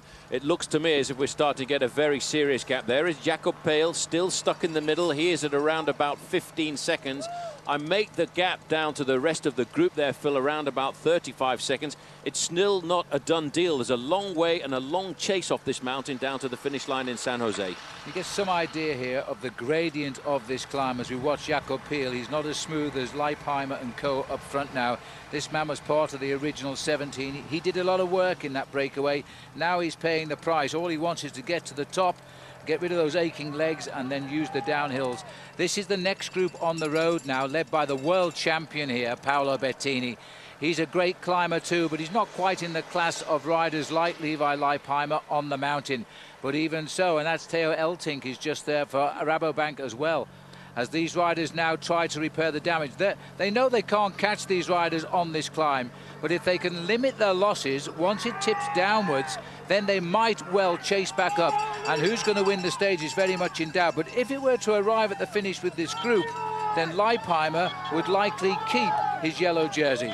I'm sure of that, and he would certainly extend his lead over everybody else in the race. The man who'd be looking for the win from this group, I would say, would be Chris Horner. He's been so close. He's been so close to winning a stage of the Tour de France. He won a stage a couple of years ago in the Tour of Switzerland, but look at the power of Levi Leipheimer.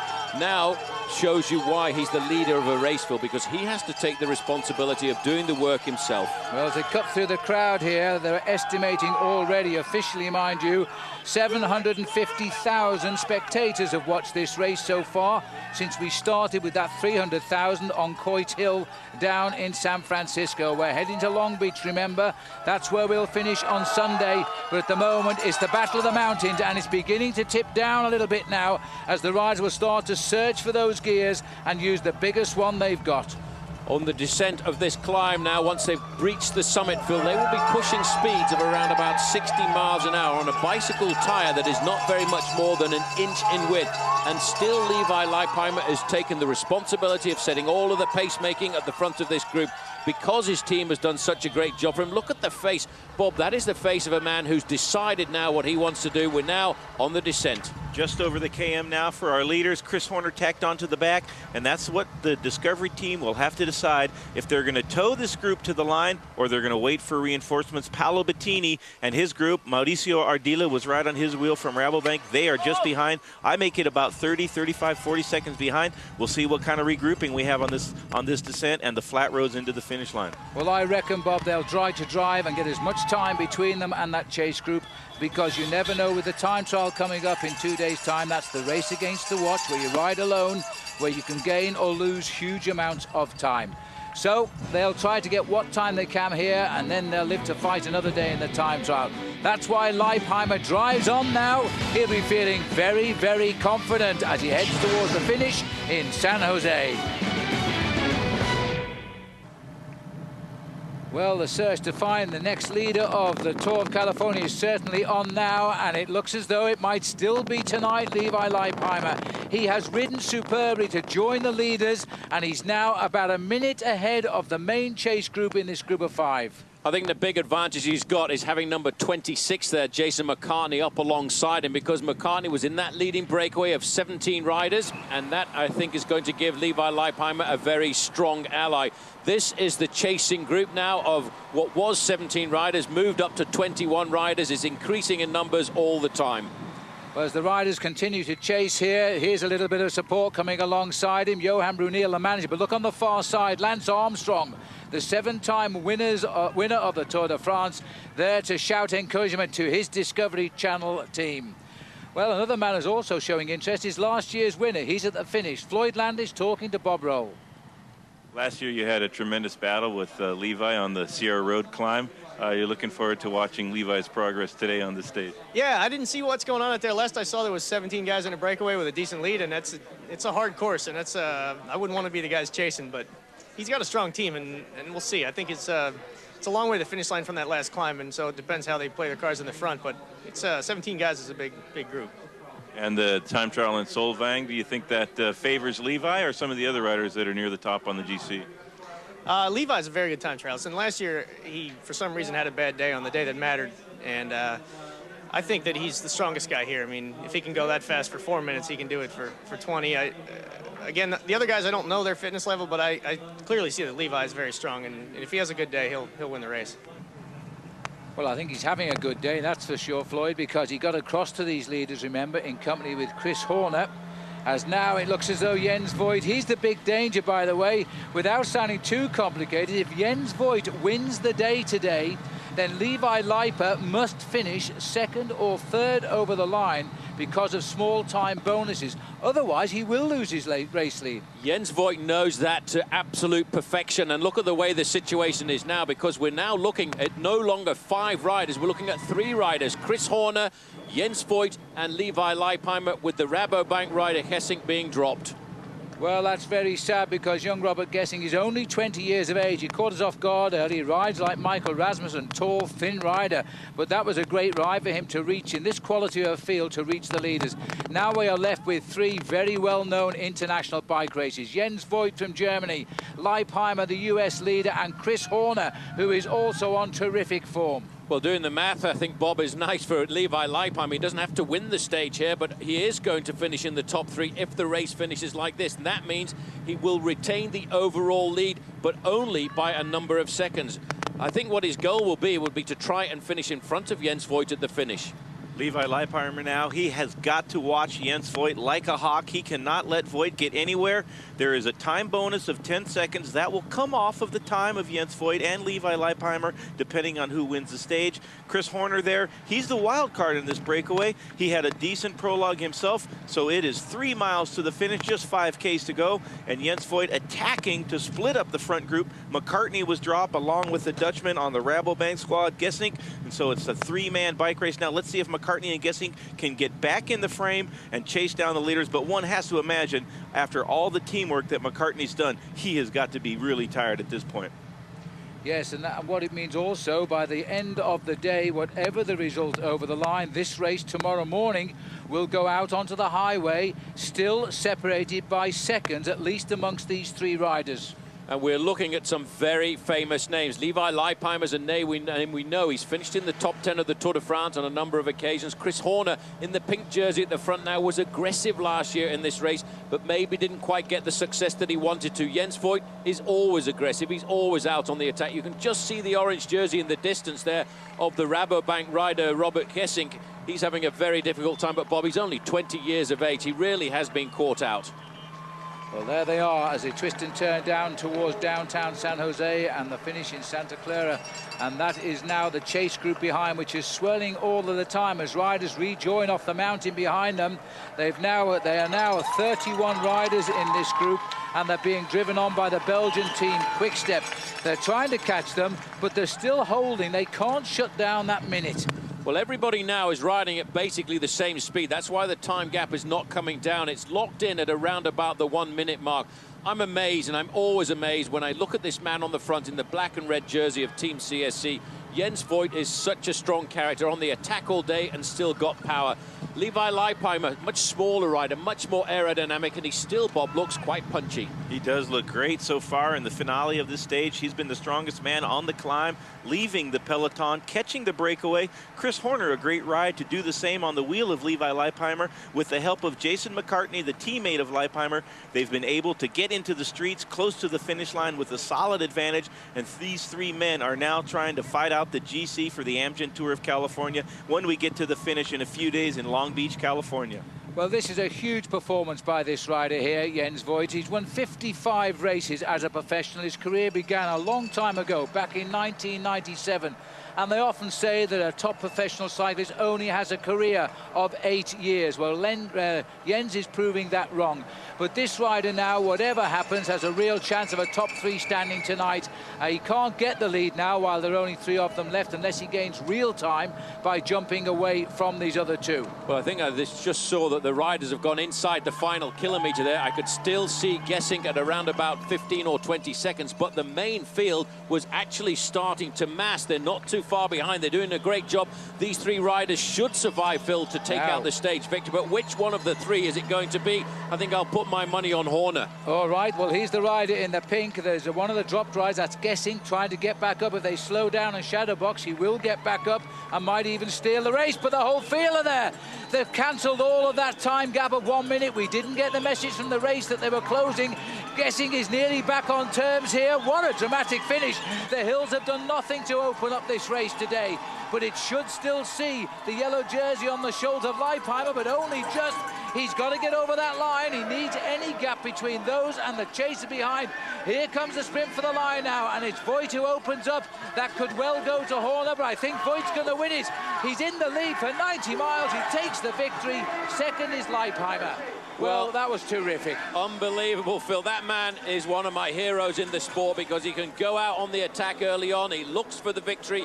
But, you know, he put so much energy into that breakaway and still came up with the win. Leipheimer defended perfectly there. He will get himself a 6-second time bonus, but Jens Voigt has moved just that little bit closer.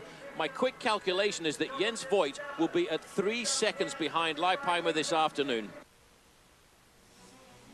Yes, it will, and in fact, he'll come up from 14th overall to just 2nd overall, 3 seconds off the pace. So Jens Voigt had a great day. So too has Levi Leipheimer. He keeps his lead. We'll talk to him when we're back.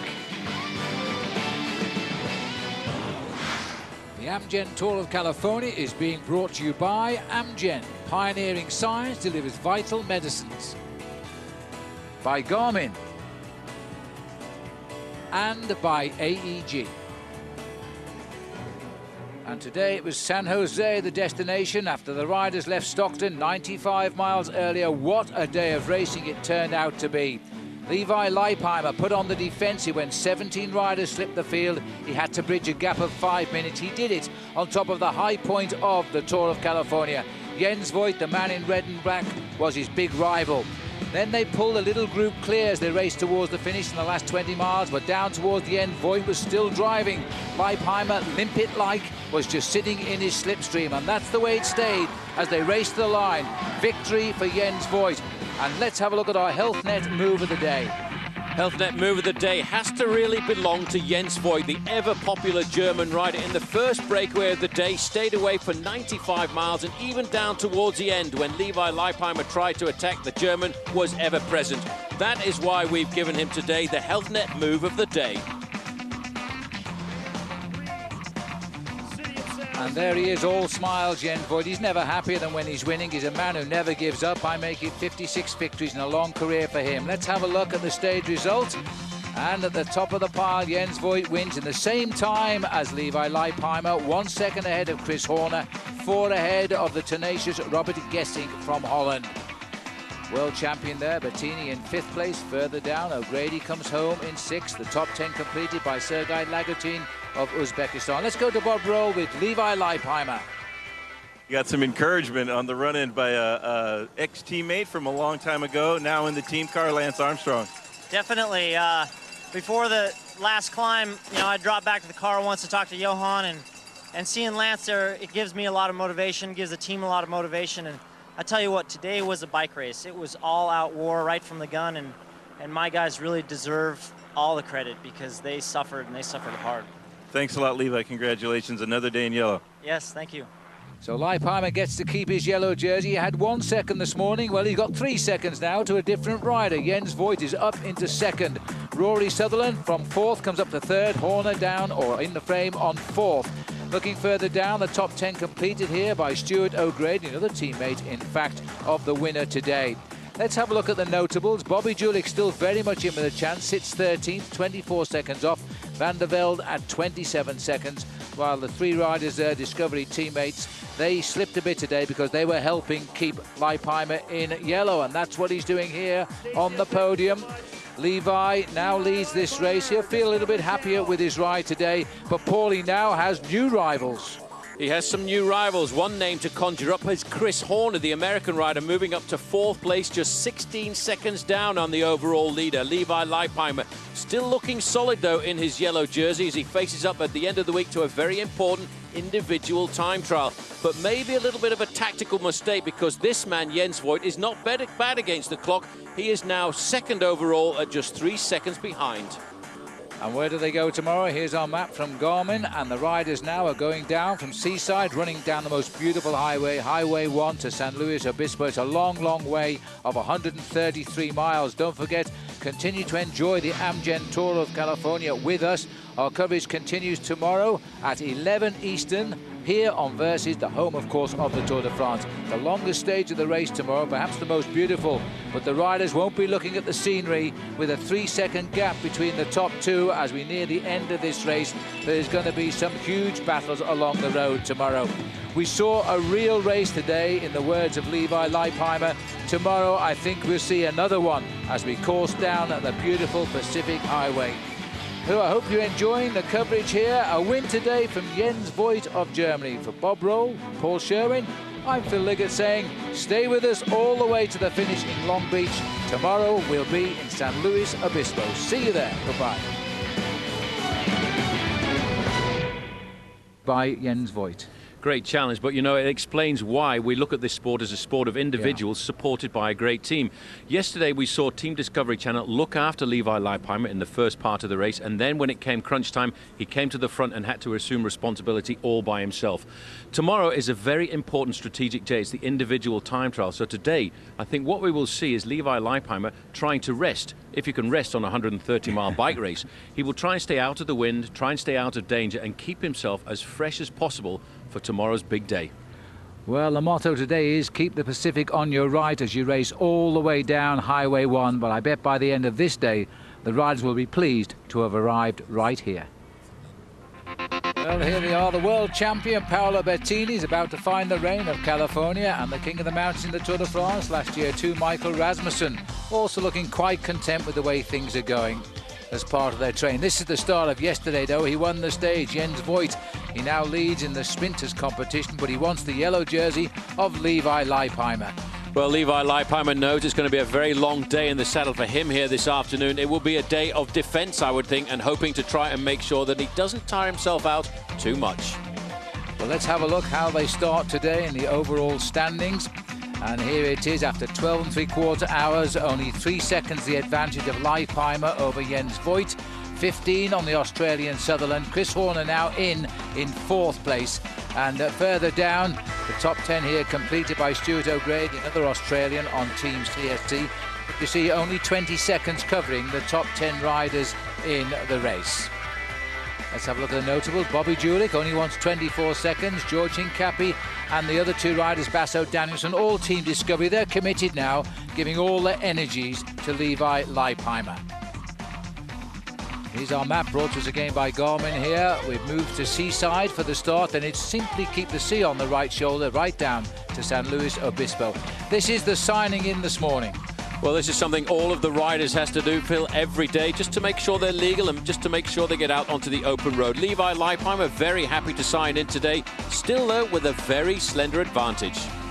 These are the facts of the day. A massive stage, 132.6 miles. It's a road race. We're all rolling out together over undulating roads. JJ Haida won last year. Well, he might win again this year. Who knows? Chilly old day at 50 degrees Fahrenheit. It's currently raining. Hopefully it'll blow away, but you never know. Visibility not so good. So we're all set now at the start line here. And there they are. We're down to 131 riders now, Paul, of the 144. Well, I suppose the only good news I can give the riders is I was talking to the weather forecast man before the start of the race. He said the weather would be bad, but it will be disappearing towards the south, so we could get blue skies before the end of the day. There we are. You can just spot the arrow there. That's the start of the stage, but that looks like the rider's heartbeat today. Well, that's not. That's the profile of the stage. There are 3 big mountain points out on the course this afternoon. First one coming at Big Sur, then a couple out on Highway 1. It will be a testing day, and of course a very long one too. And the yellow jersey, that's the hottest jersey in the world of cycling. It's on the shoulders, has been since the very first day. Levi Leipheimer, but he's never had a big gap. He knows every day will be a big test, as they will surely attack him. Here we are now out on the highway, and what a stunning view this is. It's got to be one of the most beautiful scenes in the world, and the best way to see this highway is on a bike when it's closed to all other road users. Well, that's a good point you make there, Phil, because normally this is a very dangerous highway. Today, though, it has been closed completely for the Amgen Tour of California and for the riders' safety. Well, here we go. There's already attacks off the front. There's a little group getting away. As you can see, the peloton are going to have to pay attention. It may be a straight road down to the finish today, but it's certainly a hilly one, and the rain is already back with us here. And it could be in and out all day on this stage of the Amgen Tour of California. Stay with us. We're underway on the longest day. Amgen Tour of California is being brought to you by Amgen. Pioneering science delivers vital medicines. By ADT. And by AEG. The beautiful rugged coastline of the Pacific as we now course down Highway 1 towards San Luis Obispo. Let's have a word off Bob Roll. He knows all about the stage.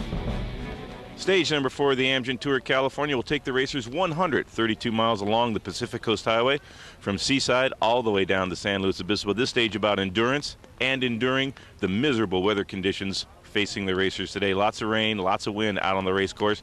The Discovery team will have to do a lot of work to keep Levi Leipheimer in that yellow leader's jersey. Jens Voigt just nipping at his heels, trying to get close there. He's just a few seconds behind. Last year, this stage featured a huge bunch gallop to the line, taken out by J.J. Hayedo. He's on a bigger team now, Team CSC. He won a couple of days ago in Sacramento. Watch for him to confirm that great form, try to go for another stage win, but he has a lot of men he has to overcome. All the sprinters coming to the fore on today's stage of the Amgen Tour California. Yes, you're right there, Bob, because at the moment the race is getting some bad weather as we race down the coastline here. As the riders now begin to split up, and there's a bit of a move starting off the front here. We're about 21 miles in. This looks like Alejandro Acton coming up to join two leaders. Well, just looking back there, you can just see the main field looks as if they're huddling together, actually, to keep away from these weather conditions this afternoon. We're only just above freezing, and if you actually climb up the mountains away from us here, Phil, apparently it's actually snowing. This is Acton here joining Kirk O'Brien, who managed to get into this leading group, and the rider there in the pink jersey, in fact, is Aaron Olsen of T-Mobile. Well, this is the start. We expected attacks all the way today. He's still in the peloton, though, safely keeping as warm as he can, Levi Leipheimer. He'll only concern himself with the riders nearest to him in time overall. And those men, he will try to chase down. The others, he can't be expected to chase everyone, can he? Well, it's all, Phil, really a question of calculating, and he'll be calculating a lot of his race on this man today, Chris Horner. He's only 16 seconds down in the overall classification. He was very aggressive last year in the Amgen Tour of California, but it is really all about time. It's all about time on the individual stages. You can have a flash ride on one stage, lose time the next day, but what you have to be to win this race is consistent on every single stage. Back up with the leaders here now. We're climbing Big Sur, which is a fourth category climb today, taking us to 950 feet. Now, as you can see, the road's completely closed here, but the people of Big Sur, they do say don't try to ride this highway for recreational reasons because of the heavy traffic during normal days on the Tour of California. They have, of course, totally closed roads and plenty of room to work it out. So not a good road to go fun cycling on, sadly, because the views are stunning. And this is the race for the top, and this is Christophe Laurent, the Frenchman, being taken on here by Lucas Youssef. This time he gets the better of Youssef, so he gets big points there. That's going to drag him right up to, I think, almost equal points with his teammate, the teammate of Usa, that is, because at the start of the day, Usa's teammate Peterson was leading the King of the Mountains classification. Again, a race within the race, and it's all about points for the guys who go over certain mountain points in the first few places of each point. Alejandro Acton getting the third place. Remember, tomorrow it's the next crucial stage of the Tour of California. It is the individual times, or what we call the race of truth, and it's down in Solvang over 14 miles. You can follow it all the way with us as coverage continues at 11 Eastern on Versus, the home of the Tour de France. Yes, I must say, Paul, that's the reason as the sun now rejoins us. It's going to go like this all day, I think. The rain has stopped also at the finishing line for the moment, at least, as we watch Aaron Olsen here, an American on the big German T-Mobile team in the breakaway. We've got 7 riders clear, and they're building over the field at the moment. Well, Aaron Olsen last year, if you watch the Amgen Tour of California, was actually wearing a yellow jersey of Team Sonia Duval. He rode for a Spanish team. Now he's switched across to the big German team, T-Mobile. This team now, Phil, is starting to look rather solid. The best rider in this leading group of 7 is 3¼ minutes down on Levi Leipheimer, which is probably why Team Discovery Channel at the moment are not panicking too much. Well, that rider is Hilton Clark. Now, they've made the move as individuals. They've got themselves together, built a little group of 7. At this stage of the race, although they're all on rival teams, they race against the common enemy, which is the big pack. So here they will help each other to try and make ground. And at the moment, they've got 3 minutes and 5 seconds. So Hilton Clark, 3 minutes 14 seconds behind overnight, is almost the race leader on the road. That should cause a reaction from these boys in Discovery Channel. Well, they'll try and dose their effort over the whole of the stage, but now again you can see the way this team is working. That's Tommy Danielson on the front there. He lost a lot of time yesterday, so in starting this race as one of the leaders, now he's become, Phil, one of the riders who has to work for the rest of the team. We're looking now there at the peloton. That comes from the French word to group together, and that's why we call the peloton in our language, anyway, cycling language, the main field or the pack of riders. Well, grouped together for warmth as it might be today. It's chilly out there. Even though the sun has now broken through, the riders will start to shed those long sleeves perhaps as they're now concentrating on nailing back a leading group of 7. The longest stage of the race, and boy, the weather changes fast here. We'll take a break. Rejoin us soon.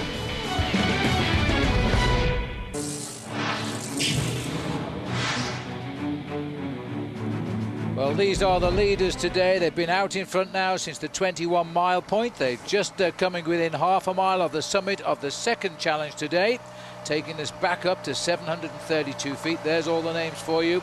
They're all still very much there. Christophe Laurent, by virtue of his big win over the Big Sur, has given him the lead now in the King of the Mountains competition.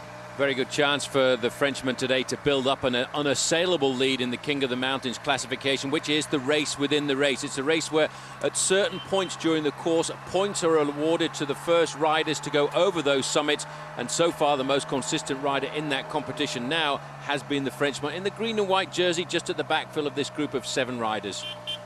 So good tempo riding here now. They've gone out again a little bit. They're about 3.5 minutes to lead. It looked as though it was getting hauled in, but the weather's come nice now. The sun's come out and the boys have got used to it. Beautiful scenery today. Absolutely stunning off the shoulders of the riders here, but they're concentrating Discovery Channel. 3:20 back the gap.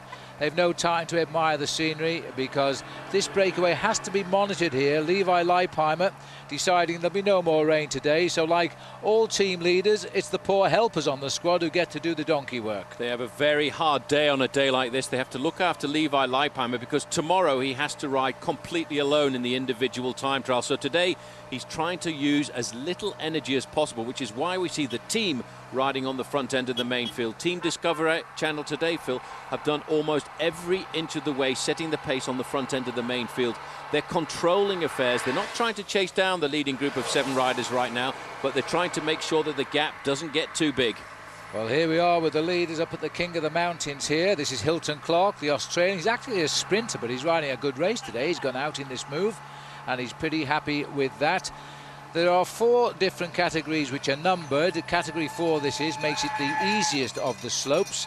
Then we have a category 3, 2 and 1. This is the sprint for the summit, and the big ones are outside category. But right now, a category 4, and this time it looks as though Yusuf, who is trying to defend for his teammate back in the bunch, who was the leader in the King of the Mountains, Thomas Peterson, has stolen the points there away from Christophe Laurent.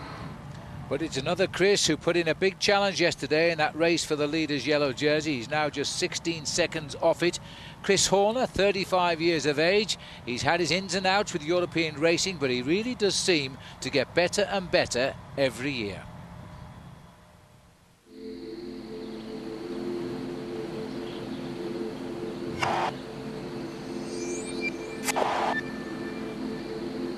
After the frustrating years in Europe, when I came back to the States, it was always the ideal to go back to Europe and win some races and prove that I can win on the big international scene. It always seemed like 3 years of a wasted career spent over there without getting any real results.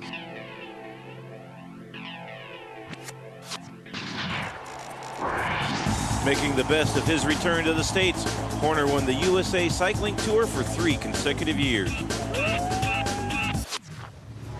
And then all the critics are like, yeah, but he can't win in Europe. You have to fight your way over there to make a name for yourself. You have to earn it, because I've won just about everything there's to win in the States. And even though I've done that, when you go over to Europe, they still don't know who you are. And in 2005, he would get another opportunity to prove himself over the pond. I went to the Tour of Swiss where I won a stage, and winning that stage just made all the sacrifices in the States worth it. And then went to Romandie where I won a stage. You couldn't ask for anything more. For me, it was just a huge win to win over there at such a big race. It was just vindication for all the sacrifices being over there to get that win under the belt. Suddenly, fortune has changed. And then going to the Tour de France really completed a career for me. Now Predictor Lotto was offering me a contract to come with them and offered me a 2-year deal, and I just jumped at it because I really loved being over in Europe and doing those races. I'm a happy guy with what I've done in cycling. I think I've had a solid career. Look at some of the races I've won, and I look at some of the races I've been part of, and it's all been a fantastic experience and one I wouldn't have traded for anything. Yeah, I have to say, Paul, he's been a pro since 1995, and he's won over 60 races, so he really is a cool character.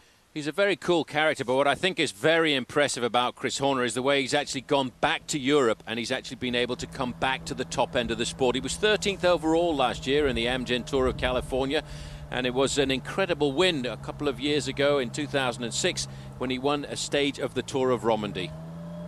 And the roller coaster road down the Pacific Highway today. This is the next climb, taking us up to 703 feet and 72 miles covered. It's become something of a battle between Yusa here on the front and Christophe Laurent of France. Laurent at the moment is the leader in this King of the Mountains. This one is a third category, so it is the second steepest gradient of the day. And it looks as though Yusa again is trying to outsprint the Frenchman. A little bit steeper this time, and it looks as though the Frenchman's going to get the better of him. Well, the Frenchman's a very experienced bike rider, been around for a number of years. He knew exactly how to time his sprint. I think he got caught out a little earlier on because he wasn't quite sure where the finish line was, but here he will have got himself a maximum of 6 points. It's been a big battle, this. It's a very prestigious contest, the King of the Mountains classification, and in races like the Tour de France, it has actually written some great stories because of the battles for the King of the Mountains title.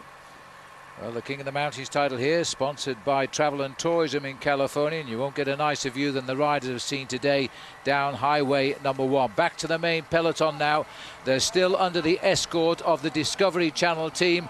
All of their men to the fore, all in front of the race leader, Levi Leipheimer, who sits there being protected as much as possible from the elements, especially the wind today, because his big day should be tomorrow when we have what we always call the race of truth, the individual time trial. There's no one to look after you then.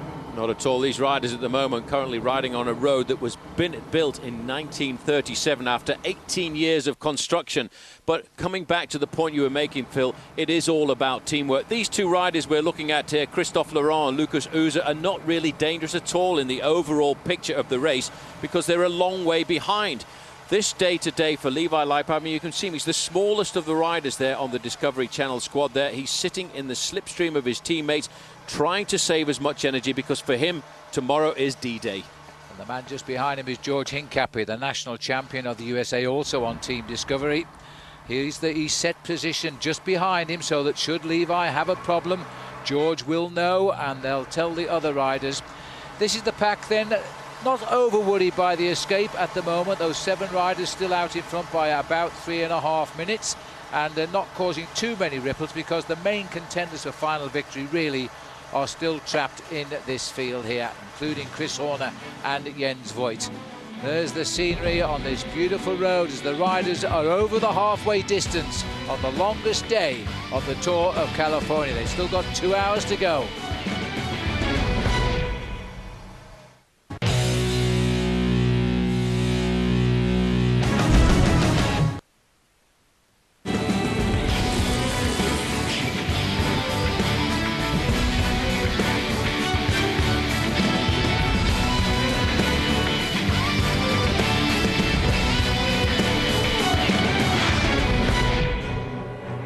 Welcome back to the Tour of California. There is the Pacific Ocean. Alongside them are the riders coursing towards San Luis Obispo. I'll tell you what, Paul, this group of 7 riders is proving very resistant against the field.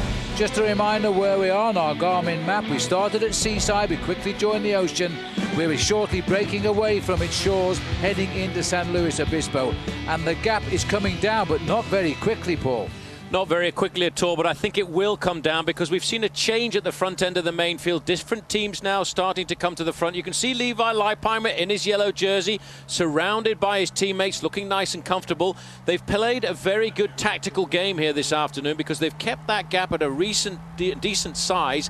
And what they're finding now is the teams of the sprinters are moving to the front. We've seen Rabobank and Liquigas, the teammates of Luca Paolini, the teammates of Graham Brown, helping now Team Discovery Channel. Well, let's see what the chase. Now, Bob Roll alongside us here. She joined us now back in the commentary box from the start this morning. Bob, this has been a tough day for the riders. Do you think it'll come down to the sprint?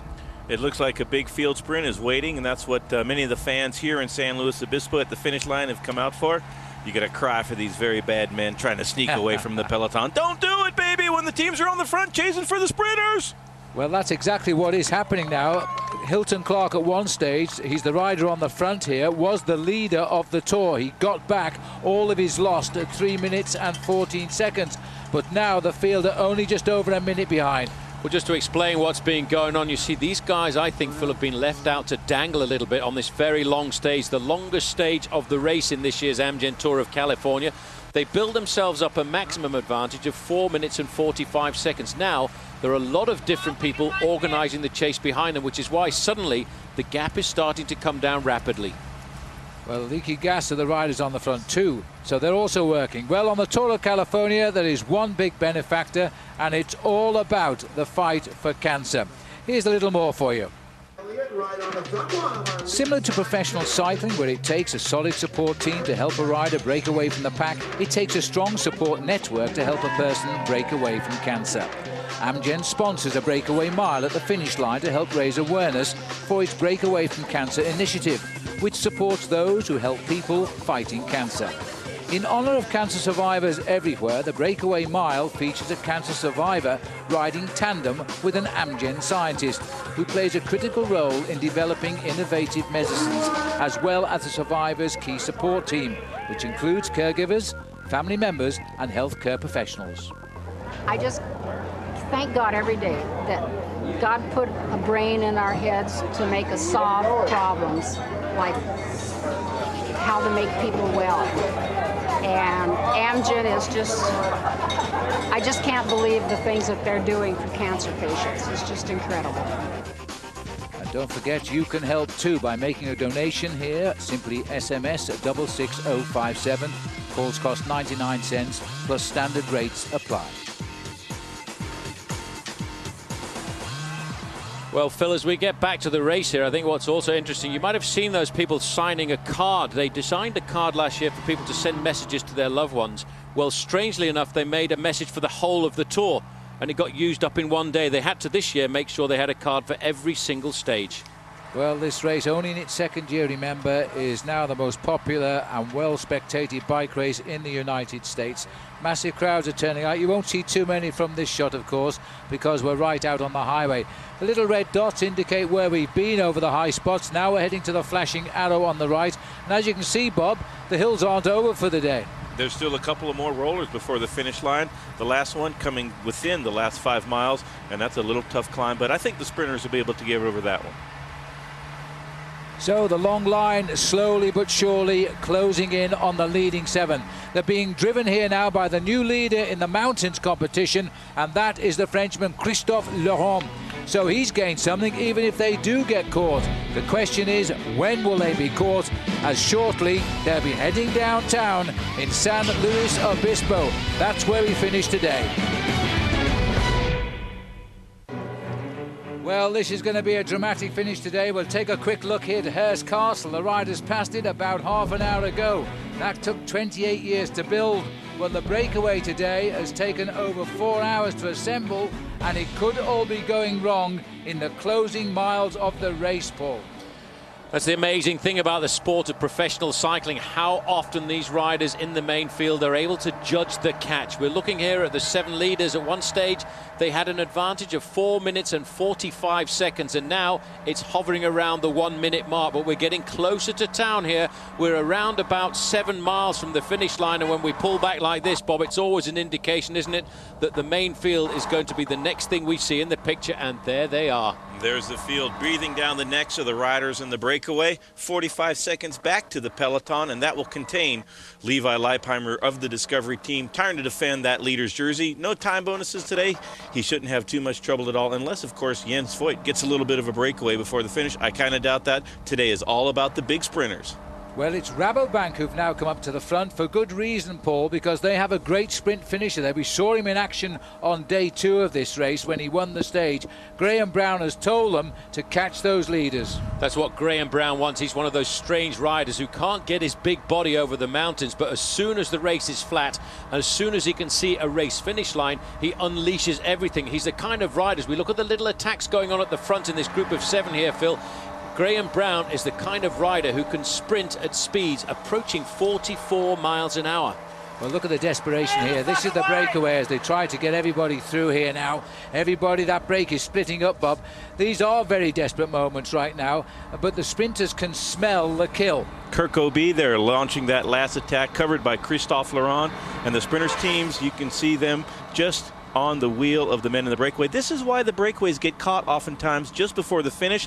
Discord, no cooperation, there's attacks, and then the tempo way down, then they speed up, and that's not the way to cohesively get to the line. In the meantime, the peloton is thundering down the road right behind them all together. It's a good point you make there, Bob. For a long time, these riders have been very good friends. Now there's no friendship at all. When they look over their shoulders, they can see that big blob, Phil, moving towards them. That big blob we call the peloton, the pack, the group of riders who is now chasing down.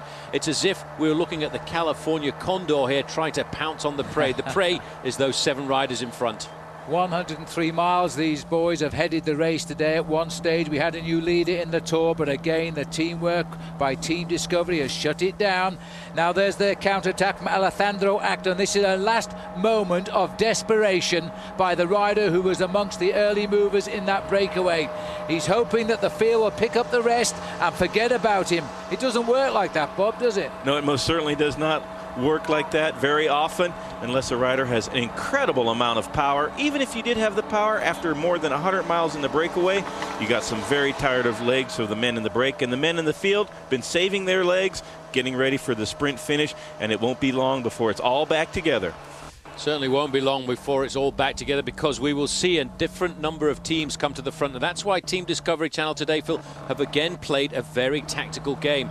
They've kept the breakaway at a reasonable distance because they knew once they got down to the end, they would have a lot of friends in other teams who have other reasons to try and find glory on individual stages. That's why Rabobank have come to the front. That's why Liquigas have come to the front. The orange jerseys and the lime green jerseys, they want to win the individual stage, even though they know they can't win the overall race. Yes, and just to remind you, the Tour of California is all about time gained on the route.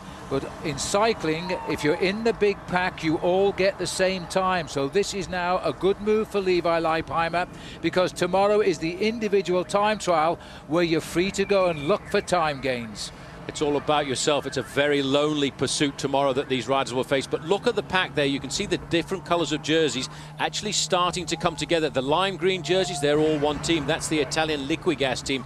The orange jerseys there to the left-hand side, that's the Dutch Rabobank team. They're getting themselves together for their man Graham Brown. Once we get closer to the finish, Bob, we will start to see the lead out. You can see the overall leader, though, right at the very front here, Levi Leipheimer. The reason he's doing that is for safety. He doesn't want to crash. He does not want to crash. He's following the wheels of George Hincapie. You could not have a better man leading you into the streets of the finishing town. He needs to get within 3 kilometers of the finish. That's where the time will be taken. But there's San Luis Obispo, and that's where the stage will be won.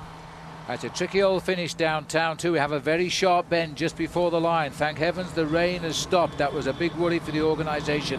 And we are now going to see the best part of 130 cyclists come into town together. And it will be the day of the sprinters now, because I don't think anybody will slip the field, although Alejandro Acton has tried We'll see who wins when we come back on this day of the Tour of California. Well, it's been a long time in the saddle. There's always been breakaways, but you can see riders slipping to the back now. The field has come together. We're about 5 miles from the finish in downtown San Luis Obispo, and it's now literally anybody's race. But there is the rider who won yesterday, Jens Voigt, the leader of the sprint competition in the green, now looking to lead out perhaps a teammate. Well, a teammate by the name of JJ Haedo. Let's not forget, Jens Voigt is second overall in the classification. I just noticed a few moments ago, one of the riders from Team CSC went almost backwards as if he'd put it into reverse gear. I think he'd had a mechanical, but you can see now Team CSC is trying to get themselves organized on the front end of the main field. But Jens Voigt, the big, powerful German rider, is just too strong, Phil, for everyone. Too strong for his own teammates. He did a little turn of speed at the front, dropped the whole field. One shudders to think what's going to happen tomorrow in the time trial when he turns on those turbo boosted afterburners. Incredible rider right here in the green jersey in the front, trying to lead out JJ Haedo. Haedo won this stage last year. He's on a new team this year. He would love to repeat that success. Well, there, the pack now are riding through the streets here, heading towards the finish at around about 35, 38 miles an hour. It's been a very quick ride, too, down the Pacific Coast Highway today, because they've averaged nearly 27 miles an hour, despite the weather. So these boys are flying, because, you know, 133 miles, even for top-flight professionals, is a long way at the start of the year. There's Levi Leipheimer. His job now on the run-in towards the finish is not to get involved in an accident, because if he falls, he will lose time. That's why he has to stay as close as he can to the front end of the main field. There's big George Hincapie just moving alongside. Hincapie, the US Pro Champion. Look at the way he moves up Levi Leipheimer. He's moving up to the front, not to try and win the stage here this afternoon, but to make sure he doesn't get involved in any accidents. But look at the power of big Jens Voigt. There's a big line there of Team CSC riders. You can see it on the far side. The way to win a sprint is to have all of your teammates run in the last 3 or 4 miles. And every mile or so, every half a mile, somebody swings off. That keeps the pace nice and high. We're running into town here, Phil, probably exceeding the speed limit. I would reckon you're right, Paul. And also the white jersey in the centre of our picture there is the world champion, Paolo Bettini. Now, he can pack quite a sprint in if he wants to. Doesn't always win them. But this sort of driving now by the winner of yesterday's stage, Jens Voigt, is incredible. And it's to try and drag his mate through to win the stage. He's dropped off. His job is done. He's going to get out of the way now. Doesn't want to get involved in any danger. And no notice in the middle there, Paolo Bettini, the world road racing champion, was there too. Inside now of 1 kilometre to go, Phil, there are 2 very dodgy bends inside the last kilometre, one to the right, and then with around about 250 metres to go, there's a nasty one to the left. The lime green jerseys now, they are looking after Luca Paolini. He's a very good sprinter too. Little bit of chaos now. Everybody's looking for their teammates. Look on the right-hand side at the bottom. You can see the orange jerseys. That is the big train of Graham Brown. That'll be Matty Heyman dragging Graham Brown back up to the front within 1 kilometre to go. Great move there by the Rabobank team. Greg Henderson on the wheel of Brown, and JJ Haedo just coming into the frame now in the last corner. This is the tight bend that they're all worried about, but they've gone round it safely because it's dried up just enough to see the finishing line. Graham Brown is in the perfect position to win his second stage here, and he's taking on Greg Henderson, who he beat last time. Henderson in the pink this time may have the better as he comes up to the line. It's between him and Paolo Bettini. He thinks he's got it. Well, the camera is going to give us the answers, but that was desperately close between Greg Henderson and Paolo Bettini, the champion of the world. Phil, it was very close indeed, but just look at Paolo Bettini there in the white jersey. He's lying in 4th position. He's right on the wheel of Gerard Cholek, the rider who was the under-23 world champion last year. But the way to win a race is to claw your way back, never give up at all. And it was that lunge for the line. Well, I don't know, actually. I really can't tell who was first across the line. If we look at it from a different angle, it really is down to the last lunge. Bettini throws his arms up in the air. I really don't know. We'll need to see the photo. Well, Graham Brown was completely washed away. He seemed to be the man that might win, but he was nowhere near the front. The big run by Chollet looked as though it was enough for his first professional win. And then the lunge by the man in white. He believes he's won, and the photograph never lies. And he has indeed won the stage. The world champion wanted to win on the Tour of California. He's done it now. Let's have a look at the stage result then. Victory, a narrow finish indeed for the world champion, Paolo Bettini. He beats the youngster Gerald Cholik. Then comes the man who won here 1 year ago, Juan Jose Hadewi, and Thur Hussard, who takes 4th place, with Graham Brown there slipping back to 5th. I can't believe it. Further down, O'Grady, another 6th place finish for him. And at the bottom, completing the top 10, Freddy Rodriguez there in 10th. Well, they've all finished together. See the noughts on the right. They've all finished in the same time. That means there's no change in the overall. Bettini gets the victory and all of the glory of the day. But the man who stays in yellow is Levi Leipheimer. He now takes it to the time trial. When we come back, we'll speak to him on the eve of his next big moment in the Tour of California. The Amgen Tour of California is being brought to you by Amgen. Pioneering science delivers vital medicines. By ADT. And by AEG. On this longest stage of the Tour of California, the overnight weather forecast was grim, and for a while it most certainly was. But then the sun came out as we raced along the Pacific Coast Highway. 7 riders got clear. That made it a very difficult day for Team Discovery Channel, because one of those riders was almost 3¼ minutes behind Levi Leipheimer in the overall classification, so they had to stay on the front of the main field and make sure that that breakaway didn't get too far clear. And so they coursed down, they caught everybody approaching the finish. The whole field swept into San Luis Obispo together. And what a fitting end to the day. The world champion in the white jersey, Paolo Bettini, gets his first victory in the race. This beautiful bottle of wine here, the etchings from Candice Norcross, the wine coming from the Paso Robles Wine Country Alliance. It's all going back to Italy now. They know a bit about winemaking there as well. The world champion salutes the crowd. Let's have a look then at the stage results. Everybody coming in the same time. Paolo Bettini on top in just over 5 hours for 133 miles. Gerald Shellock getting 2nd place, last year's winner Haido now getting 3rd this time. Further down, Stuart O'Grady in 6th place, Henk Vogels in 7th, and Fast Freddy Rodriguez taking 10th. Let's go to the Health Net move of the day. Phil, today the Health Net move of the day has to be the move in the final few meters by the man in the white jersey there. That is Paolo Bettini. Just watch how he accelerates here out of the slipstream of the rider in the red jersey from T-Mobile along the line. It's that lunge that gives him the win. That is why that is our Health Net move of the day. And here he is with Bob Roll. Congratulations, Paolo. You seem to be a rider that races with emotion. You must love California. Yeah, I'm very happy from here. Yesterday in the final of the stage, I have very tested for the condition in the climb. Today is very good for me. Today is a very happy day because the first time in USA, in California, win the stage is very, very good. Well done, Paolo Bettini, but he's the world champion, and now we're seeing the leader of the Amgen Tour of California. It still is Levi Leipheimer on the eve of the time trial. He's led this race since he won the first stage on the climb to Coit Tower in San Francisco.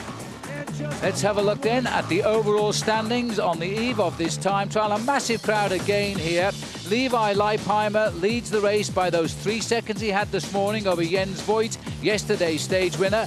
Rory Sutherland from Australia lies 3rd. Chris Horner is still there in 4th place and looking only for 16 seconds in the time trial. Odeer of Colombia is in there too. Further down, Ben Day, he can ride a good time trial, as can the ex-world champion Michael Rogers. So too can Stuart O'Grady. And some notables for you. Another good time trialist is Bobby Julich. He's only 24 seconds behind. George Hincapie, Ivan Basso and Thomas Danielson there completing our notables. Let's go back to Bob Roll now with Levi Leipheimer. Business as usual for the Discovery team today, but a pretty long stage and some crummy weather to start with. Well, you know, we only had one shower in 2 years at the Tour of California isn't so bad, but today was a stark contrast to yesterday's stage, which was very aggressive and hyperactive, and today was smooth sailing for the Discovery Channel team. Appointment with Destiny tomorrow in the time trial. maybe a little bit disappointed after last year's time trial. Different story this year? Definitely. I've been thinking about it for a year, and I feel pretty confident. I've seen the course. I've worked a lot on my time trialing, and I feel that it's a lot better than last year. 3 seconds to Jens Voigt. He's a pretty mean time trialist himself at times, but early in the season, it's anybody's ballgame, perhaps. It is early in the season, and I feel like I'm very strong, and I feel like I'm the best rider in the race, and I'm going to give it everything tomorrow. All right, well, good luck tomorrow, and congratulations on another day in yellow. Thank you very much. Stage 5 is going to be a very important test against the clock, 14.5 miles. This man won't win the Amgen Tour of California, but he's the world champion at the discipline, Fabian Cancellara. He'll be looking for the win for Team CSC.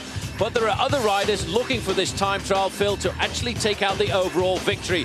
Michael Rogers, he's not bad, you know, 3 times champion of the world at this discipline. He's standing up there in the top 10. A good ride by him could get him the overall lead.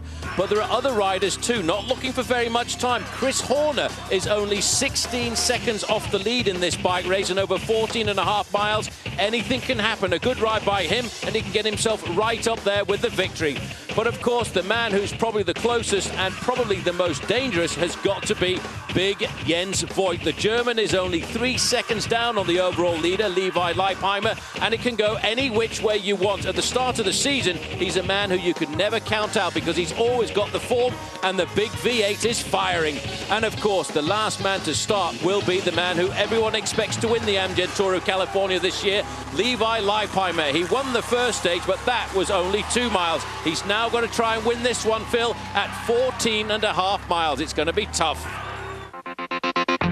Yes, and this is where it'll all happen. Big showdown time. We're based in Solvang. It's a race over 14.5 miles, and that is the riders going out at intervals. You can watch it with us here on Versus as Stage 5 gets underway. It is the race of truth, and you'll watch it here with us at 11 Eastern, and that is 8 Pacific time. Enjoy it with us. Well, it's been a great day of racing down some of the world's greatest scenery today. We passed the elephant seals, we passed the Californian condor birds. I doubt whether the riders noticed those, as they were again put under pressure by a breakaway of 7. It has been one of those unique days, I think, in the Amgen Tour of California. Thank heavens the weather came good in the end for a very exciting finish. A world champion on his first appearance in California has got his stage. He won't win the race. That'll probably be between Levi Leipheimer and his closer rivals when we go down to the time trial tomorrow. But as this race is proving, we're having record crowds along the way. We're expecting to beat the record of last year, which was more than 1.3 million spectators. We're on course to better that. Well, there's the man in the hot seat tomorrow. He will be last to go. Levi Leipheimer really wants to win this race, so stay with us and see if he can. I hope you're enjoying the coverage. For Bob Roll, Paul Sherwen, I'm Phil Liggett saying we'll see you on the time trial tomorrow. Goodbye.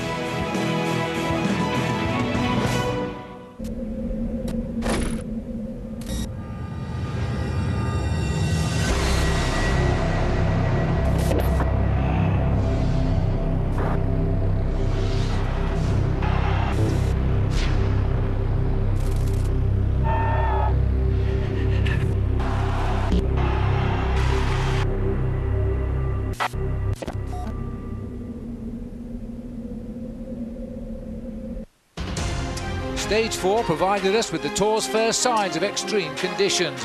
But as the peloton crossed the Bixby Bridge, the rain paused and the views were outstanding. 7 riders worked up a near 5 minutes lead on the field as they made their way down the Pacific Coast Highway. Without anyone up front challenging his yellow jersey, Levi Leipheimer headed a relaxed discovery team. Riding into San Luis Obispo, the front pack tried desperately to keep their lead, but were caught by the peloton just 6 miles from the finish. The teams picked up speed, battling it out for position. This would make for an exciting photo finish, with the world champion Paolo Bettini capturing his first ever victory on American soil. Levi Leipheimer again kept the overall lead. Today, as he heads into the time trial without the assistance of his fellow teammates, Leipheimer will have to prove that he can keep the yellow jersey by himself. Stage 5 in Solvang is next.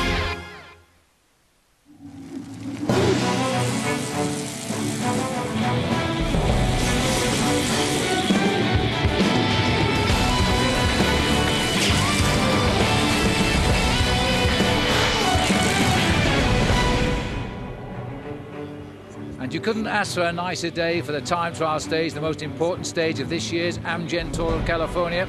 Blue skies, we're going to warm up to about 55 degrees, slight winds are blowing. 127 riders survive in this event, but the interest is at the tail of the field. The riders now race alone, we call it the race of truth, and really it comes down, Paul, to a battle between the last man to go, Levi Leipheimer, and the man just in front of him, Jens Voigt. Well, you know, we've talked all about this being a team sport for the last few days, but it really is today all about the individual. Levi Leipheimer has to ride this course alone, so too does Jens Voigt. It is a big showdown. It's what the Tour of California is all about. You've got the world champion of this discipline here as well. Don't forget Fabian Cancellara, but for me, the battle is Leipheimer-Voigt today. Well, I think today, after the hundreds of miles we've ridden over the last 5 days, you'll realise now just how fragile a 3-second lead really is. It's certainly going to be a battle of the big favourites. Fabian Cancellara is champion of the world at the moment at this discipline. He'll be looking for glory. This man, Michael Rogers, has been 3 times champion of the world, and he's actually just looking for 19 seconds to try and take the overall lead. Looking for 16 seconds, Chris Horner of the United States. He's not a great time trialist, but a good ride today could put him onto the podium. And of course, for me, the big battle, Jens Voigt. He's looking for 3 seconds. The aggressive man at the start of every season will be challenging the last man to start. Levi Leipheimer starts on the top. He won the opening day's prologue in San Francisco. Now, Phil, it's important for him to win. All right, well, they're the stars. Let's have a look how they all sit after 5 days of racing. Leipheimer 3 seconds ahead of Voigt, only 15 ahead of Rory Sutherland and 16 on Chris Horner. Competing top 5, Mauricio Ardila. Ben Day, a former time trial champion of Australia, sits in 6th. Michael Rogers, ex-world champion, is 8th. Stuart O'Grady completing the top 10, but only 20 seconds away. Other notables, watch out for Bobby Julich. He made the places on this stage a year ago. Van der Velde, 16th overall, will look for a good ride too. Let's have a look at the stage map today, brought to us by Garmin. We're moving on from San Luis Obispo. We're down to Solvang now, where we stay for the whole day. This is going to be a terrific ride here. This is Ballard Canyon Road. They'll be approaching this towards the end of the race. Nasty little uphill climb before they plunge down to the finishing line. And there is the view, and these are the facts. Solvang, 14 miles time trial. You race alone, it's flat and it's undulating. Last year's winner, George Hincapie, he's in the mix again today. They're warming up at the start. But this is Fabian Cancellara. He has been a winner of the Prologue of the Tour de France ahead of Lance Armstrong a couple of years ago, and he's currently the world time trial champion. He's warming up. Well, the race is underway, and this is Tom Zerbel here making his start, and the time he recorded was 30 minutes and 56 seconds. That was a huge surprise. We had a similar surprise at the start of the race in San Francisco, and that was with one rider from America, but this is Tom Zerbel, who's really thrown down the gauntlet for the riders now to challenge. 30:56, the best time. Let's go to the start house, Fabian Cancellara. Well, you can see this jersey he's wearing. It represents the title of world champion in the individual time trial. He's a brilliant individual time trialist, and I think, Phil, this is going to be the first man to really raise the level of the bar that people are going to have to beat, because he is a specialist at this discipline. He is. He's got to make up 5 minutes. I don't think he can do that to take the overall race lead off Levi Leipheimer. He lost another couple of minutes on the run into the finish at San Luis Obispo yesterday. But Fabian Cancellara will be a proud man today because he is the world champion. He's shooting at the time of Tom Zerbel. He set the marker for the rest to beat. We'll take a break. See you in a moment.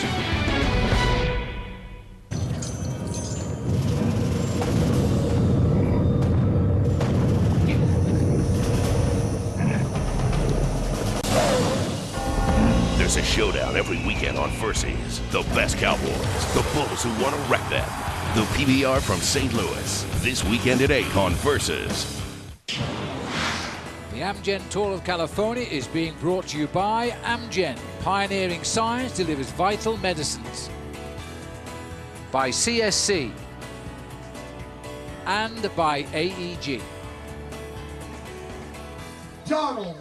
And there in the start house, as we continue now with the time trial, is Jason Donald, the young American who really surprised us at the start of this race when he finished a second, just a second off that yellow jersey on day one in San Francisco. If he can do that again today, he could get himself right back in the action. He slipped a little bit now into the mid-60s. Now joining us in the commentary box, Bob Roll. A little bit earlier for you today, Bob, as we look now at the start of Donald. After some rainy conditions on the start of yesterday's stage, bright sunshine greeting the riders in the Golden State. Fabian Cancellara absolutely rocking down the road, about to catch his Minuteman, who started a minute before he did. Let's not forget, this is an individual effort by yourself against the clock. Well, Cancellara's working very hard here. As I say, he's 5 minutes behind in the overall standings. He's not going to pull that back in a time trial of less than 15 miles. But he's a proud man because he's the world champion at this discipline.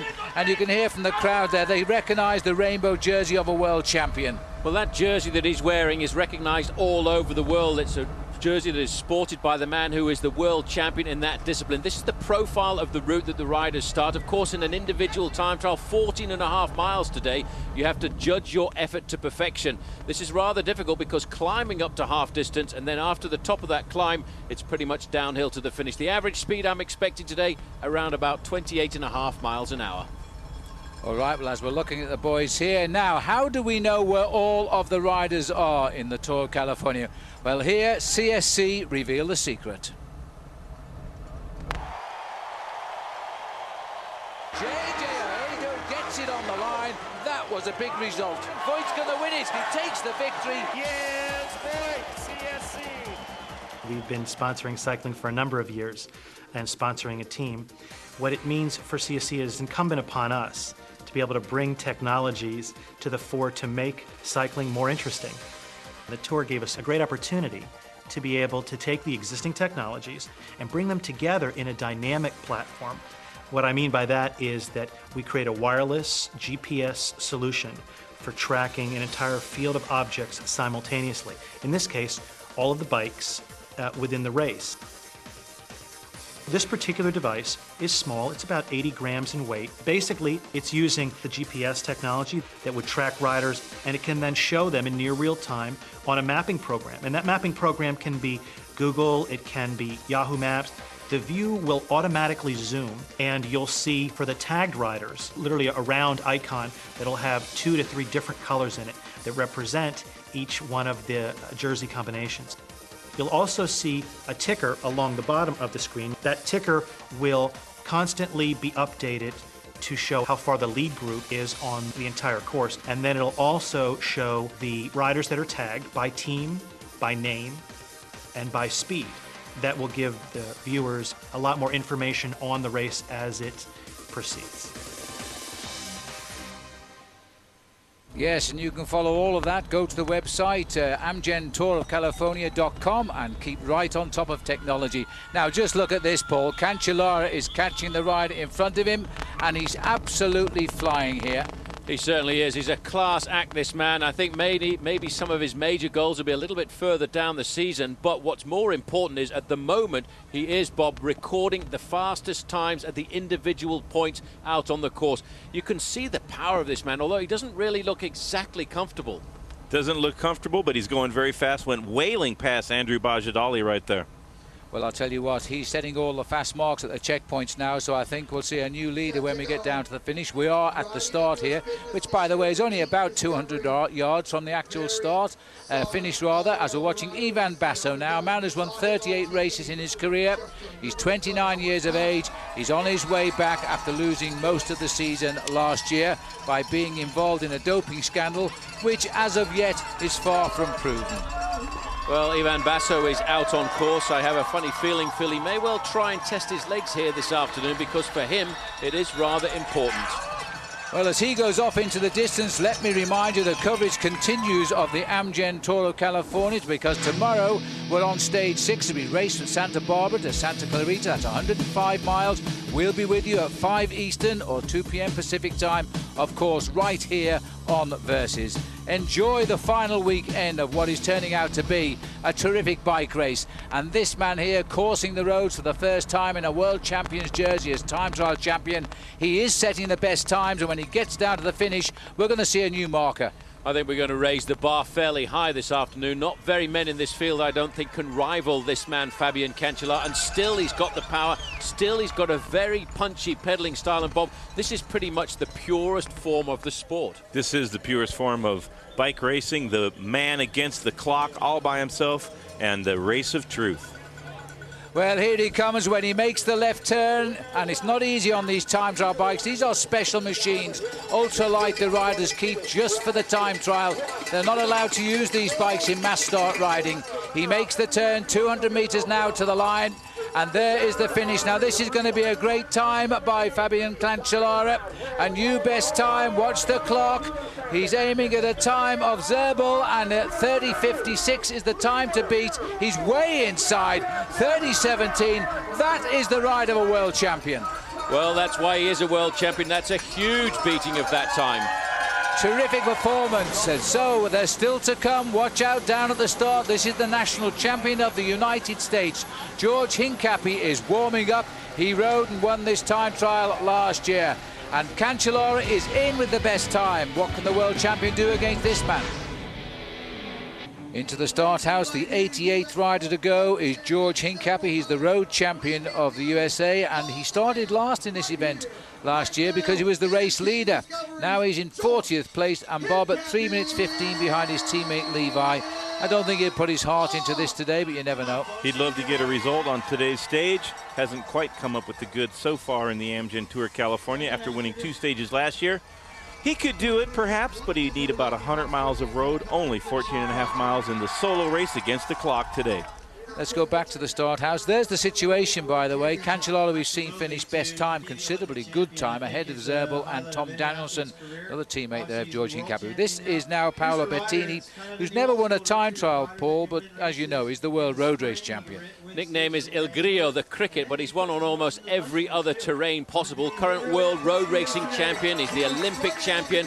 He will try and preserve a little bit of time and a little bit of honor on this individual time trial round here, but I have to say it is great to see Paolo Bettini riding here in the Amgen Tour of California this year. Ivan Basso there on the little climb out on the back side of the course before he starts heading into the finish line in Solvang, joined by the big hair super fan there on your left. Ivan Basso getting it done. He's made a lot of tempo throughout this race for Levi Leipheimer, the race leader, his teammate on Discovery Channel cycling team. And look at this, second best time at the moment at the halfway mark in 16:31, so he's beginning to fire. And you saw the crowds there, by the way. We have topped the 1 million mark so far in this week's Amgen Tour of California. We're heading for a record crowd. Let's go down to the finish because this is significant. This is Jason Donald in the white, picking off 1 or 2 riders who started in front of him. He was the big surprise on day 1. He only just lost the Prologue time trial. It'll be a bit more difficult to do something on the longer distance. Well, he's a big surprise, but as a professional, he's a young rider. He's still learning the ropes, but I tell you what, this man has done a sub 4 minute 1500 meter, a sub 9 minute 3000 meter steeple chase run. And I tell you what, here today, things, Phil, are not looking that good because I think, Bob, he's still learning a little bit. The effort over 14.5 miles, 33 minutes and 20 seconds. That was pretty tough. Yes, it's been a tough ride for him, but that's okay. He certainly made his name this week, ride for Team Slipstream. This is Basso out on the highway, setting the second best time to Fabian Cancellara. We'll see what he can come home with. Will he rock the world time trial champion? And remember, Levi Leipheimer and co, well, they will be the last riders to start. Another great day in the Tour of California. Discover what world-class cyclists already know. Solvang, California.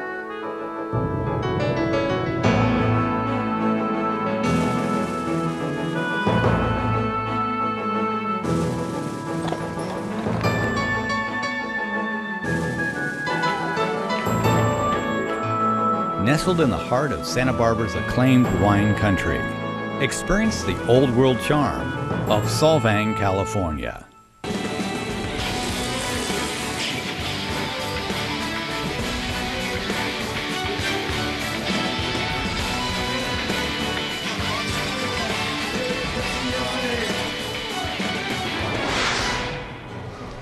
Danish settlement of Solvang, California, out in force today to see the time trial stage of the Amgen Tour of California. This is the map brought us by Garmin. There's where we are. We stay in Solvang all day. We've got a number of riders in at the finish. Cancellara, the world champion, still best time. Well, this man had second best time at half distance. This is Ivan Basso, the winner of last year's Giro d'Italia. The secret about riding a good time trial is to start with the engine hot. And I think, Bob, Ivan Basso is going to go very close indeed. Ivan Basso pushing Fabian Cancellara, the world time trial champion. Great ride by Basso. Not quite enough, though. He's coming to the line. He's over the time of Cancellara, but a good effort by Basso, second fastest. Just 25 seconds off the best time. I think he'll be pretty pleased with that because he's on the comeback trail and it's a long year ahead. So he's in, but what about his teammate George Hincapie, who's got that familiar style?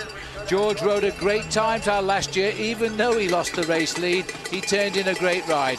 Let's not forget, this man was second in the prologue of the Tour de France last year, so he knows how to ride individually. Here he is in the finishing straight. He's looking at 200 meters to go. And Phil, this is going to be a very close one. The time to beat is 30 minutes and 17 seconds. Wow, that's a great ride. Still a little way to go, but he's going to come in second. Yes, he gets second, just over 2 seconds off the world champion.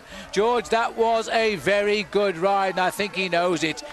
As he freels out now, let's go back down to the start house. Seems all Discovery Channel, but let's go and have a look now because this is Jason McCartney here. He's had a couple of silver medals in the USA Time Trial Championship, and he makes his start. But Bob, as he goes away from the starting house there, it's really in an individual time trial, the most important thing is the preparation to get into the starting gate, to be hot and ready to go. Well, we're on the highway here, but remember, in June, it's all happening on Versus, the most famous and prestigious boat race is sailing on. The America's Cup, that starts here on Versus June 23rd. Watch out for it. Now down to the start house yet again. We're getting down to the big guns now. This is the former 3-time world time trial champion from Canberra, Australia. This is Michael Rogers, 8th overall, just 19 seconds off the lead. He could be a difficult man to deal with today, Paul. Yeah, the time trial is a very special discipline in the sport of professional cycling. We have many races where everybody rides together, but today every rider must cover the distance. Today's distance, 14.5 kilometers. He has to ride it completely on his own, Bob.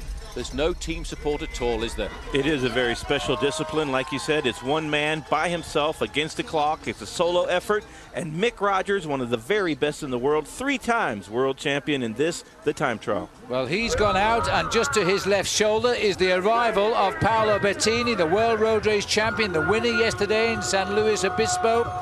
He hasn't done a great ride, but he's got round the course, and that for him is all he really wants to do. With the weekend ahead, he's going to look for another win, I think, and he's in 37th and 33.19 his time.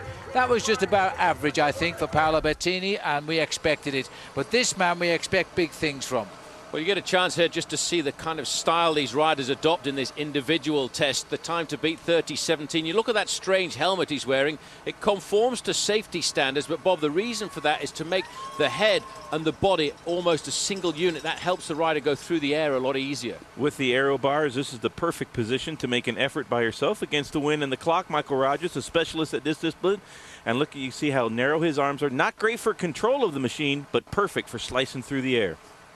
Well, this is the situation down at the start-finish area as Chris Horner comes into the start house now after his great ride down through the mountains and down the Pacific Coastal Highway. He's climbed up into the top places in this race. He's not a great time trialist, but Sean Kelly, a former great rider, once said to us, when you're aiming for the yellow jersey, you can produce great time trials. And I think that's really what Chris Horner will realise. 4th from last rider to start here this afternoon. He's well up in the overall classification. He has been a serious favourite. Just 3 riders left to go: Sutherland, Voigt and Leipheimer. Yes, and they'll be warming up, and there they are, in fact, getting ready. Jens Voigt, after he's had a stage win, and after that great ride, is a real threat now to this man here, Levi Leipheimer. We're looking at a 3-second gap. One of them tonight should be back on top. But Levi Leipheimer wants to do a good ride, that's for sure. This is now Rory Sutherland. He is also a very good bike rider, 2nd in January's Time Trial Championships in Ballarat, Australia. Little bit of a dark horse, I'd say, Bob, but let's not forget he's up in 3rd place in the overall classification. He's looking to impress the European teams, the Pro Tour teams, And today he has an ideal opportunity to do just that. For HealthNet, which is an American squad, if he could stay near the podium at the end of this stage, it would be an incredible result. You may have noticed little pieces of cotton wool in the nose there of Levi Leipheimer. That's to help him breathe and get plenty of oxygen in the lungs. He's warming up to do, he hopes, the ride of his life. That's the situation. Cancellara ahead of Hincapie and Basso. That's world class. We'll take a break. It's a beautiful day in Solvang, California. There's a huge crowd watching the time trial. It could be the decisive stage of this year's Amgen Tour of California. This is the situation with only 2 riders left to go. Fabian Cancellara, the world champion, leads. George Hincapie is second. Ivan Basso sits third. And there are only 2 men, really, I think, who can upset this. And this is one of them, because this is Jens Voigt now on the start house. 2 minutes behind him, Leipheimer will start. And then the battle of the 3 seconds difference will happen. Jens Voigt has ridden fabulously over the last 2 days. He really has showed us that he's a massive powerhouse, but this is a specialized discipline. He's going to have to do something rather incredible this afternoon. But he starts the day here with just a 3-second deficit on Levi Leipheimer, and he knows that.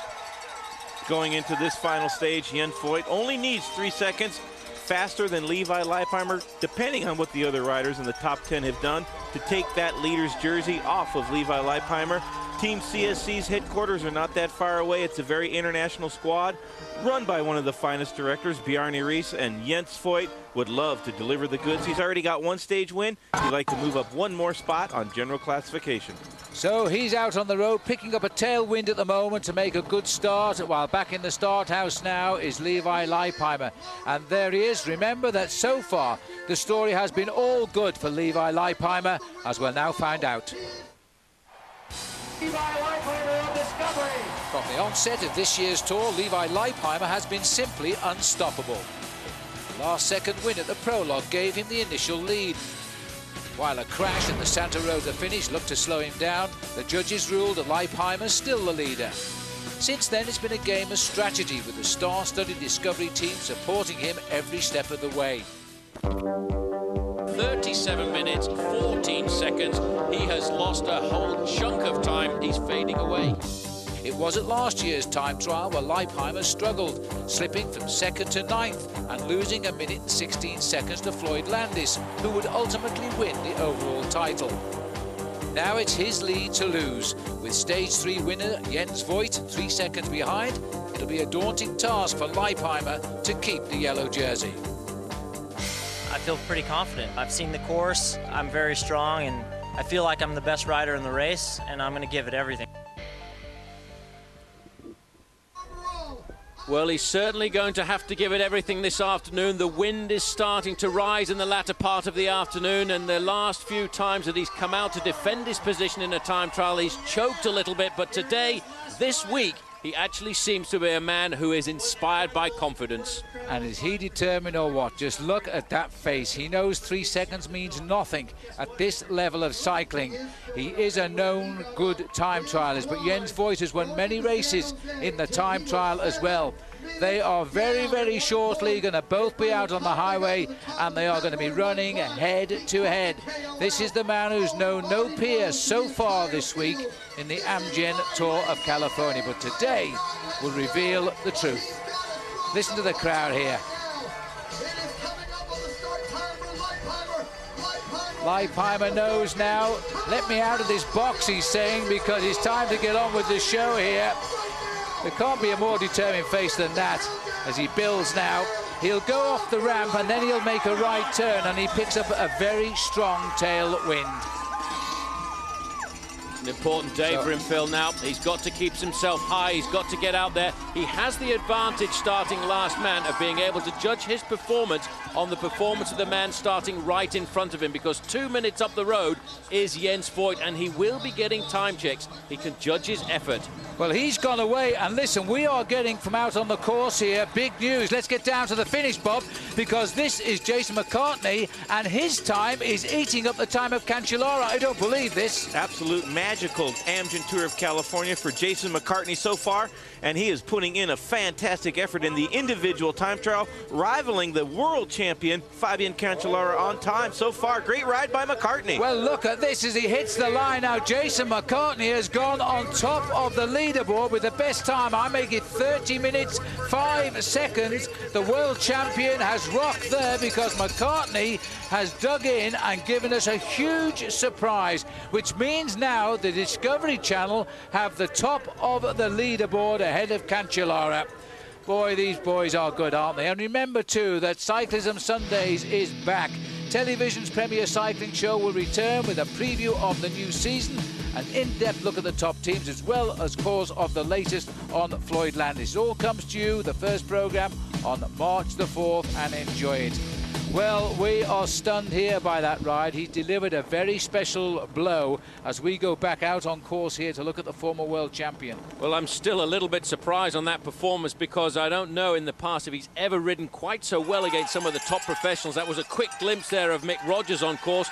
This is Chris Horner. He's coming to the halfway point. It's important now to see whether or not he's going to get that little bit closer to a podium position. 7.5 miles covered, and it looks to me, Bob, as if he's actually not really got the fluid movements. Chris Horner is great against other riders, but in the time trial, not so fantastic. Here's the descent on the course, and you got to watch these corners. Yeah, I think he's not firing like you would hope. Not as hopeful as that red-tailed hawk that's flying around down there.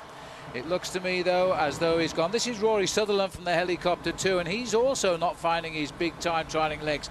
That's the thing about the time trial. We always call it the race of truth because it is. The body never tells lies, and if it doesn't happen on the right day at the right time, you do a bad ride. Well, different guys react in different ways, too. It's very difficult to actually get all of the energy out when you're completely and utterly on your own, but this man knows how to do it, and as he comes to the time check, that's the best time, 16:05. That's phenomenal. We saw his face at the start, Bob. He has gone out with all adrenaline full on because remember that Jens Voigt is ahead of him and he's up on Voigt. The last thing Levi Leipheimer wants to do is let the victory slip away. His team has put in so much work throughout the week in the Amgen Tour, and Levi needs to do the ride of his life. And let's not forget, Bob, this man has actually been training on this course over the last couple of weeks leading up to this race, Phil, because this is where they had a team training camp, and I'm sure he knows these corners. Well, the timesheets are telling us that, in fact, he was the best time when he passed through the check, but now he's dropped back to second because Levi has reached the same check. We're talking seconds here. Voigt has risen to this occasion now. 4 seconds is all he has lost. He's got lots of time to make this up because Voigt is a winner of time trials as well. Well, we hoped it would happen this way. It's a head-to-head between the top two, but that is the situation at the finish. Only these two can get better on that. We'll take a break, but come right back.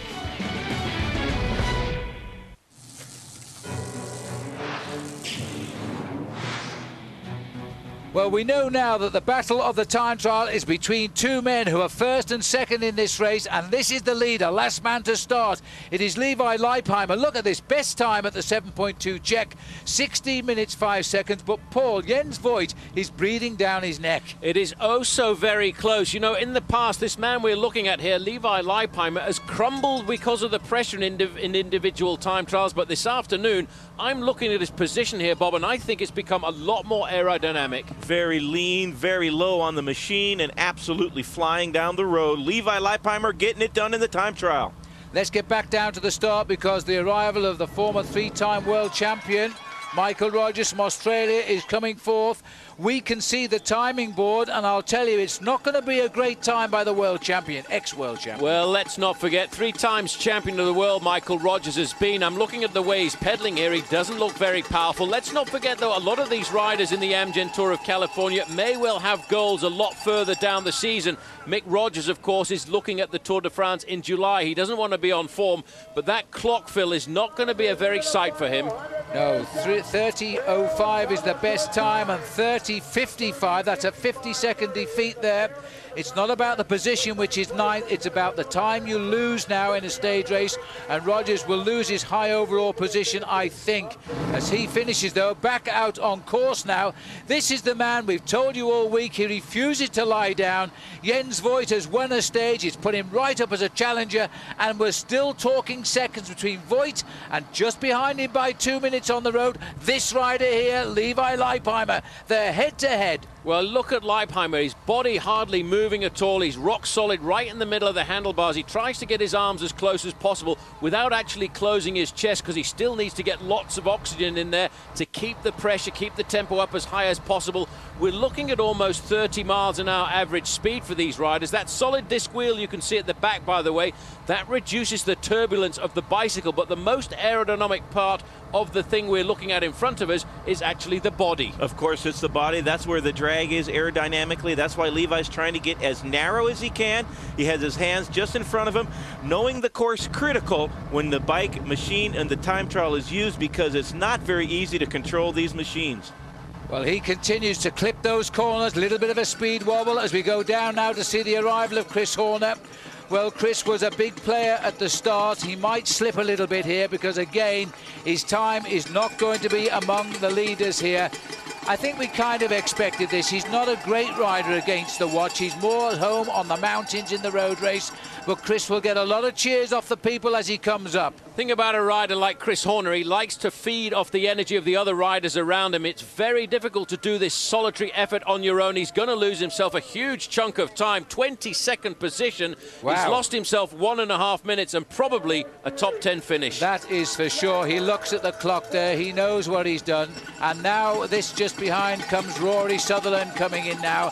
Again, another man who started amongst the leaders and is also slipping away a little bit. I'm a bit surprised about that, because this man, a silver medalist in the recent time trial championships of Australia, we expected a pretty good ride out of him, but he's also losing over a minute and a half. Well, this is a completely different field he's up against here, because we are looking at some of the best men in the world. He's crumbled a bit. There's the situation. Jason McCartney, the big surprise. What a ride he's done. Fabian Cancellara, the world champion, down second. George Hincapie sits third. That's the situation, but we know now that I think both Voigt and Leipheimer are going to get over the top of them. Well, there's not very much more than 10 seconds between Voigt and this man, Levi Leipheimer, who still looks very comfortable on his machine. But I'll tell you one thing, when you look at Jens Voigt here, he really is not fluid, he's not classy, but he's fighting with guts. He's all over his machine. The man is a fighter. The lonely road ahead, and by the way, you see he's not wearing his yellow jersey. That's his prerogative on this day of the time trial when speed counts, and this man is going good.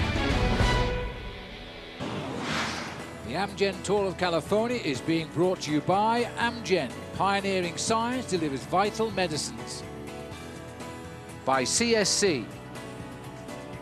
And by AEG.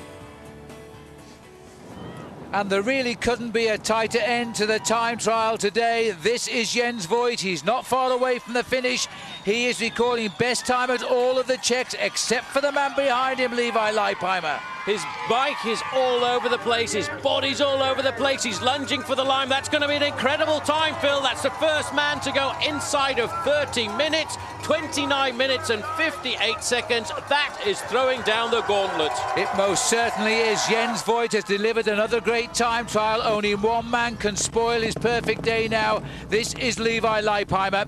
He's about 3/4 of a mile from the finish here. He's got to do 29.59 or better, of course, and he'll keep his yellow jersey. He still looks pretty good on the machine, locked solid there. Sorry about the little bit of picture breakup, but these pictures are live pictures as we come down into the streets of the finishing town here. Look at him, Phil. He's looking very solid. He's looking for the banner. That's the banner indicating now there's just 1,000 meters left to go. That's the time to beat 29:58.51. He's sweeping up the whole field now. Last man to start. Is it going to be deja vu from just on a week ago back in San Francisco when this race began? Levi Leipheimer won that by a single second, and he's not going to be far off that today as he races down. Voigt, you can't see him, but he's in the street there, staring at the clock on the finishing line. It's going to be very tight, but I don't think there's much doubt now. Leipheimer is going to win. It's going to be a question by how many seconds, and that's all we're talking about. Still at this stage, we are talking about seconds.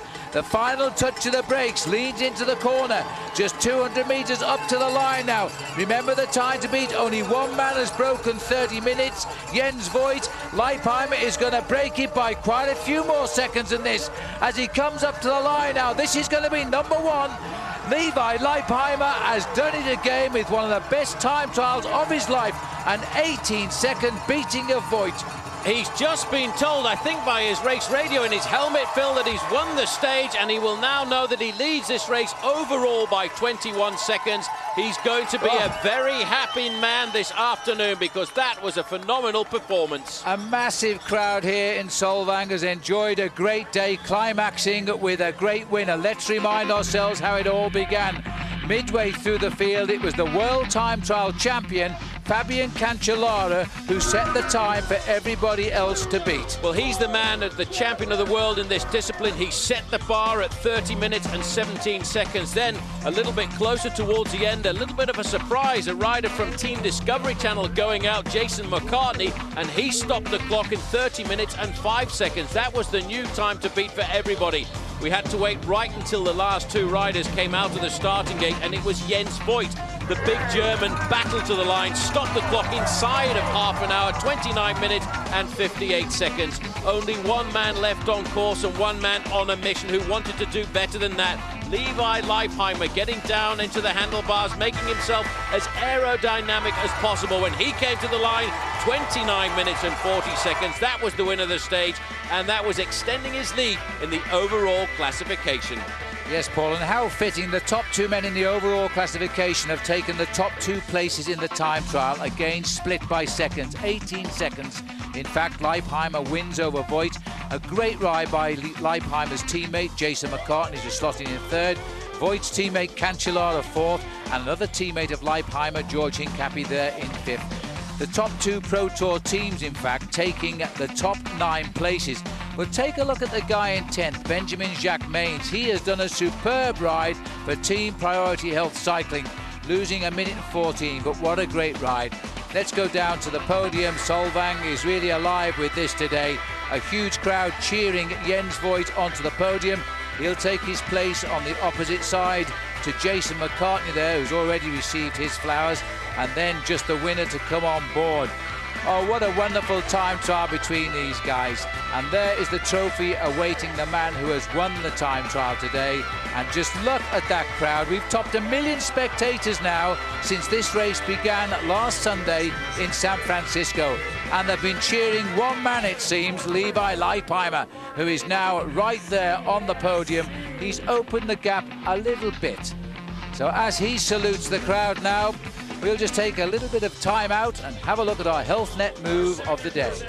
Well, I have to say, the Health Net move of the day today has got to be the move by Levi Leipheimer. He had all of the pressure on his shoulders, and when he came down to the finish line, he stopped the clock in the fastest time. In the past, he's crumbled in these time trial moments, but today, that moment there, he knew he'd won the stage and he'd extended his lead in the overall classification. For me, that today is the Health Net move of the day. Well, as we rejoin the action here, now let's have a listen to what Jens Voigt has to say about all of that. Jens Voigt, a great effort in the time trial. In the end of the day, a little bit short. Well, yeah, what can I say? I started hard. Usually I start quite fast, so obviously gives you a little extra morale if you're leading. But yeah, I just couldn't hold that speed in the wind. Yeah, it looks like Levi's really in top shape and he's a good rider. So it's not a shame to get beaten by him. But of course, I would have preferred to win. More chances to attack tomorrow? Well, I mean, really, I guess Levi going to keep a close eye on me. The other day, I took him by surprise. I don't really think that will happen again, but we'll see how it goes. Okay, good luck, Jens. Thanks. Yes, Jens there, one of the nicest guys on the professional circuit. He hasn't quite got the measure of Levi Leipheimer, but they've still got the weekend to come. This is the only man to wear the yellow jersey throughout this week of racing. He's come close to losing it on occasions, but he's kept it, and he's getting stronger and happier as the week unfolds. And he's going to feel pretty happy now because he's won the Race of Truth. He won the Prologue in San Francisco. He now has the weekend to come, and it should be a good one for him. Levi Leipheimer is beginning to enjoy the Amgen Tour of California. Let's have a look then how they stand tonight as they go into the final weekend. Leipheimer has opened up that 3-second gap, and he's had to work for it. He's now got a scant 21 seconds over Jens Voigt, and Jason McCartney has now moved up into third place. He's a teammate of Leipheimer's. Bobby Julick's in the frame now as well with fourth. Looking a bit further down, Michael Rogers slipped a little bit there. Ben Day is still there, another Australian. Ryder Heisdahl is in 10th place. As we now look at the others, Rory Sutherland, he dropped away from the leaderboard really in 13th. And George Hincapie made a little bit of a return to 34. Let's now go back down and listen from Levi. Levi Leipheimer, you couldn't have picked a better time to produce your best ever effort in a time trial. Yeah, today was definitely one of my best time trials ever. It's what I've been dreaming about for a year now. I want to win the Tour of California, and today was a huge step towards that. We still have another hard day, but this must go a long ways in wiping out the disappointment from last year in the same time trial. Yeah, I mean, you know, not only to defend my lead, but to win the time trial, I think for me was a great achievement for myself, and I have the strongest team in the race, and Discovery Channel will defend it to the end. I think we will. Do you have any thoughts in your mind while you were warming up about all of the work that your teammates have done throughout the first 5 stages of the Tour of California? Definitely. I mean, I thought about that a lot last night and this morning, and you know, I couldn't face the thought of letting them down. That was really what put the most pressure on me. I didn't want to have to tell them I was sorry that I couldn't pull it off, and that's what I told myself throughout the time trial. All right, congratulations, Levi. Thank you. Well, I'll tell you what, Phil, as we look back at the day, it's not just the Team Discovery Channel, but it was a battle of the 2 top teams. George Hincapie was absolutely phenomenal, challenging the time of the World Time Trial champion. Hincapie, at the end of the day, rode a very good individual time trial and crossed the line in 5th place. I reckon that was a fairly impressive performance. But, you know, the man who set the bar very high early on is the world champion at this discipline. Fabian Cancellara is a long way down in the overall story of the race, but he had the pride of being the champion at this discipline.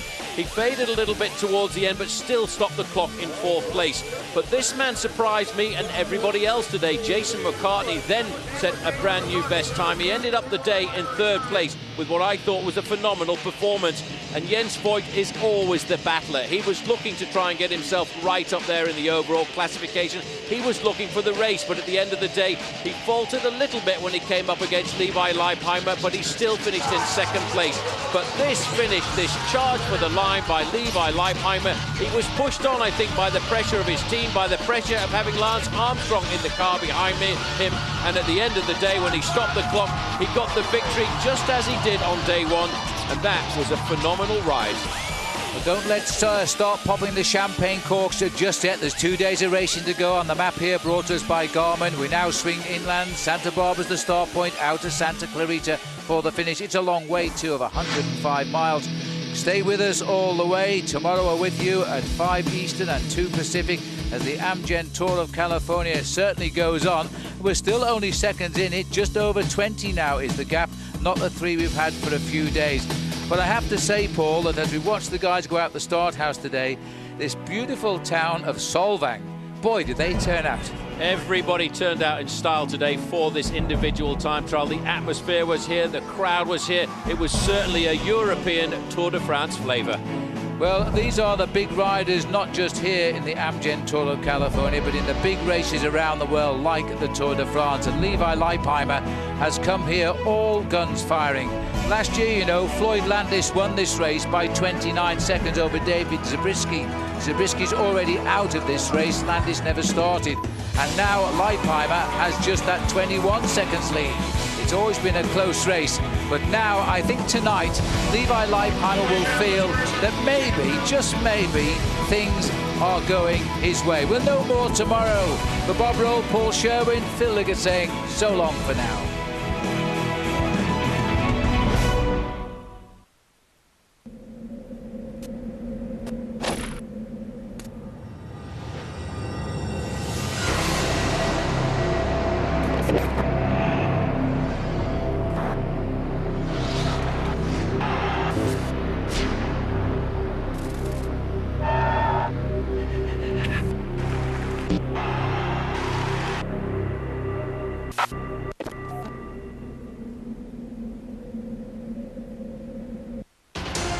Having worn yellow since the first day of the Tour, Levi Leipheimer waited patiently as others attempted to take the overall lead.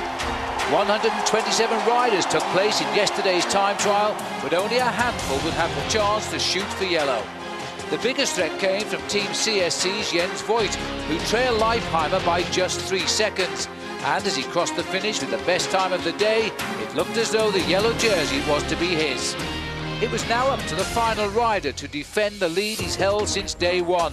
With a look of determination, he took to the course. Levi Leipheimer has done it again with one of the best time trials of his life. Now that he's proven to be the best in the field with the strongest team behind him as well, only one question remains. Can anyone catch him? The Amgen Tour of California goes on next.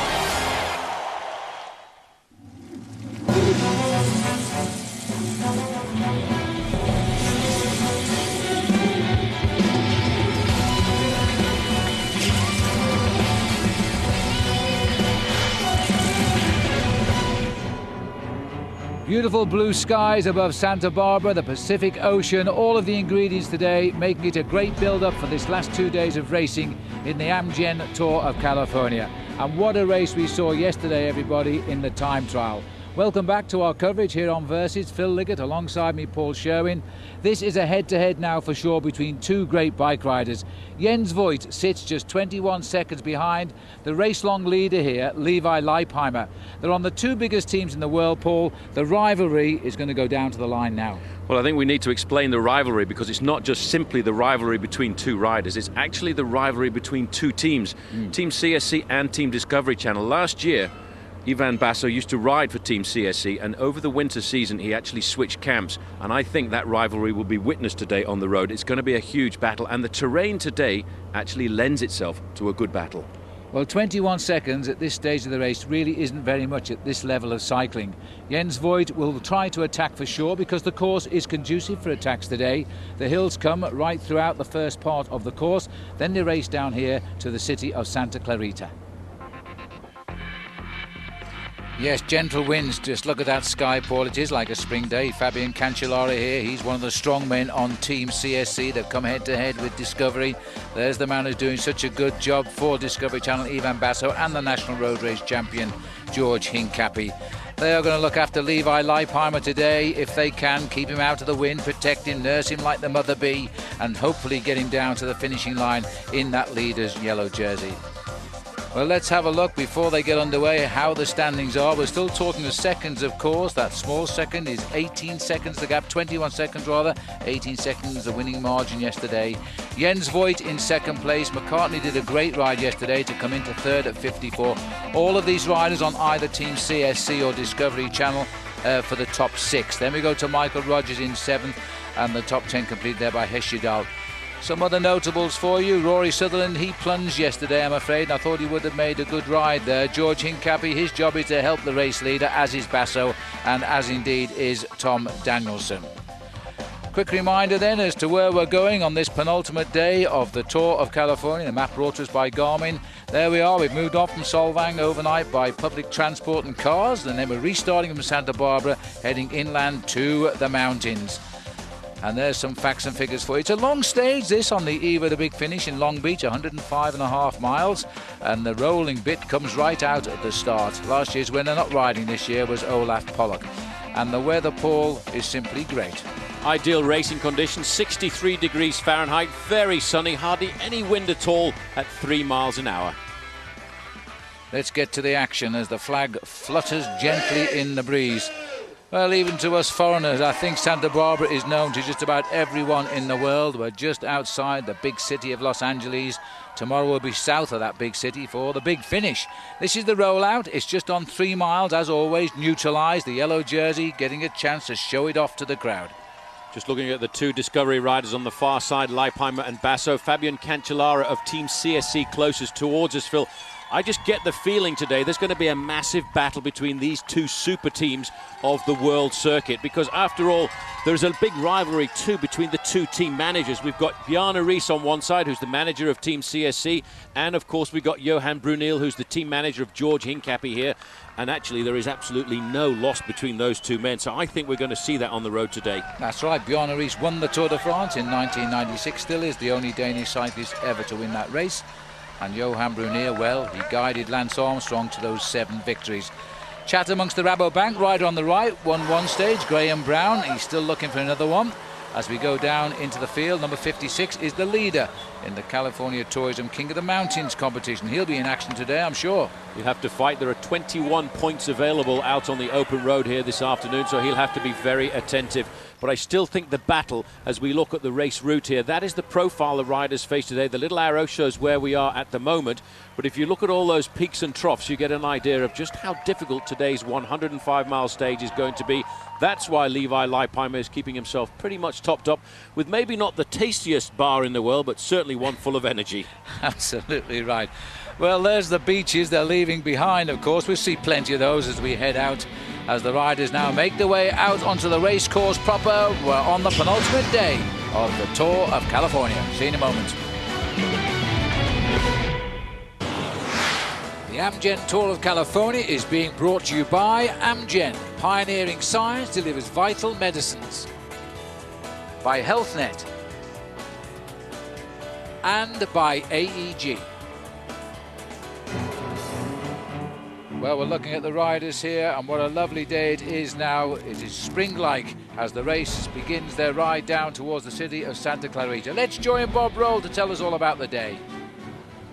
Stage number 6 of the Amgen Tour California will take the racers 105 testing miles through the hills of the Santa Ynez Mountains, starting in Santa Barbara, finishing in Santa Clarita. Watch for the attacks to come from Team CSC. Discovery needs to be vigilant at the front of the peloton, continue to grind away like they've done, and pulverize the field. Levi Leipheimer just needs to follow the wheels of his teammates. When they go into panic mode, watch for big George Hincapie to come to the front and neutralize any attacks that might come throughout today's stage. Thank you, Bob. And that's a nice description of what we can expect today as we join the front of the action here. As the field now come through, we're seeing, in fact, we're hearing there might be an accident at the back of the race here, and this is Levi Leipheimer who's coming up to the race here, calling for time out. And I think he knows that he's had a couple of riders go down in the pack at the back. Well, this is very often the unwritten rule in the sport of professional cycling. If there is a crash at the back, and there you can just see it, and that, I think, is George Hincapie, the US Pro Champion. He's holding his wrist there quite hard, and he's holding his knee as well. Let's not forget, George has had some nasty crashes in his career, and it looks as if one of the other riders has gone down from Discovery. Tony Cruz. Yeah. And in fact, Tony Cruz racing home tonight, because once he gets down to Long Beach, that's where he lives, so that's unlucky. They look okay, although I would be a little bit concerned there, Paul, about the wrist, the way George was holding his wrist just there. Yeah, well, I'll tell you what, the very fortunate thing about George Hincapie's crash today is actually the race doctor here in the Amgen Tour of California, Phil, is actually a hand specialist. Okay, well, we'll get more on that as we go along, I guess. Both riders are back on the saddle and seem to be basically okay. And we've got two riders who got away. They got away quite early on today, and they are Mauricio Ardilla, whose best claim to fame, I guess, is a victory in the Tour of Britain a couple of years ago. And he's gone with the American rider here, which is Sean Milne. There he is, 106. Sean had some good wins in the United States last year, and 5 of them in all. And he's now joined the leaders. It's the first time he's been on the HealthNet team this season. Well, we're on this trophy called the King of the Mountains. We've talked a little bit about this race within the race a number of times throughout the Amgen Tour of California. Well, every time the riders go over specific points, mounting points in the race, they can earn themselves points. And today there's a maximum number of 21 points available. So that actually, Phil, is not going to worry anybody at all in the main field, because the leader of that competition is still the Frenchman, Christophe Laurent, with 26 points. So I think he'll be quite happy with this situation. Yes, it's perfect for him, because he's got two guys up the road who are not going to affect the destiny of that race winner's King of the Mountains title when we finish tomorrow down on Long Beach. The mountains end today, of course, and they end with a flurry because we've got quite a few of them. We've got the fourth category we're climbing now. This is followed by a second category climb. That's pretty steep and takes us over 1,100 feet. And we've also got a third category and a fourth category. So 4 climbs today before we get to the flatter roads on the run into the finish in the city of Santa Clarita. These two riders have done well to get away because there was quite a flurry of activity early on. I'm hearing, by the way, that George Hincapie is back at the doctor's car having his wrist looked at, so he must have been listening to you, Paul. He maybe was listening to me. I did also notice at the front end of the main field that Tony Cruz had got back into the line of Discovery riders. While we look at the two leaders here, you can see by the pedaling style of Ardila there in the orange jersey, he was pretty good as a climber. On the front end of the main field, it's not a surprise at all to see the teamwork being done. These riders are setting a tempo now for Levi Leipheimer, and the man on the front, very famous Ivan Basso. And Mauricio Ardila setting the pace. You can tell a climber, this little man, he's so light in weight, and they just fly up these hills. We often call them, when they're this small and so supple on the climbs, the angel of the mountains. There's the King of the Mountains sign, 200 metres. Ardila looks over to Mill, and he's really putting Mill into a spot of bother here as he goes away to take the points and the prize. Once over the top, of course, he's going to wait for the American because he needs him. It's an awful long way to go. This is the 16-mile point of the race, so he's still a long way to go. Santa Barbara just down in the background there, a magnificent backdrop for a bike race. You can see that Ardila looks over his shoulder now, and he is a very seasoned professional, and he realizes that if they've got any chance of survival at all today, Phil, they have to form an allegiance. They have to share the pacemaking. There's another climb coming up in around about 3 miles time. There he is, easing up, very wise man from Colombia, waiting now to be joined by the American rider. That's the first climb behind them. We're up at 943 feet. This is action back in the main field at the moment, and just making a move there, it looks like Adam Hansen, the Australian, on T-Mobile. Good move by Hansen. He's a rider who's got a big pedigree in mountain biking, a 2-time winner of a race in Australia called the Crocodile Trophy, which is run in the Northern Territories. It's a massively long 1,500-kilometre mountain bike race. It is an incredibly hard one, arguably the hardest mountain bike race in the world, and he's won it twice. So there he is, the man in pink. He set himself quite a target. He's got 5 kilometres to go to the King of the Mountains, so that means these boys are about 3.5 miles ahead. So while they continue, let me remind you too that tomorrow here on Versit, it's the final day of the Amgen Tour of California. Watch it with us. We'll be down on Long Beach. There'll be a massive crowd that'll bust the record for this race. We've already had over 1 million spectators. Watch it on Versit at 5 Eastern tomorrow, and that's 2 Pacific time. Looking at the action again, they're back together again, but just seeing that 5 kilometres, which is 3 miles to go, Paul, that means that these boys are an awful long way behind. They certainly are. There's a little bit of a group forming off the front end of the main field here, and I was just thinking this morning that T-Mobile, the riders in the pink jerseys on the front there, they need to get a little bit of success out of this Amgen Tour of California. They really are looking for it. Hansen is the man who's decided to try and go out off the front, and his pressure here, Phil, is actually forcing a small group clear. Just sitting on the back, the rider in that sort of orange jersey with the blue sleeves, well, that is the man who leads the King of the Mountains classification. That's Christophe Laurent, the Frenchman. And that's why he's going away. This competition is sponsored by Californian Tourism, and boy, have we seen some of the nicest parts of this big state in the United States. The Tour of California on its way. Jürgen van der Volle is the other rider here. He'll be number 66, as he was also a big feature and an early leader in that competition, and he's showing a bit too strong here as they come up over the top. So van der Volle gets third. The leader in the competition goes across in fourth. Adam Hansen goes through in fifth, and rapidly zipping up his jersey there. I think it was the rider from the Slipstream team. It looked as though it could have been Tom Peterson. Probably was. That's the front end of the main field now. Again, the very dark black and blue jerseys of Team Discovery Channel doing all of the pacemaking, but there was quite a dangerous little move going clear there. I think they might find themselves in a little bit of difficulty. All right, well, there's the pack over the top, so they're not as far behind as we thought as they go over the top of the first King of the Mountains. There's 3 more of those to come. There are our 2 leaders. We'll update you on George Hincapie and Tony Cruz when we come back after the break, but they're certainly back in that main field.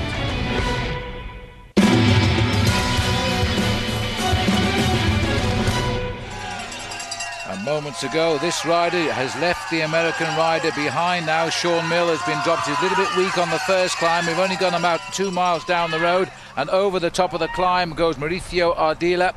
We've gone through 1,100 feet here at the 19-mile point.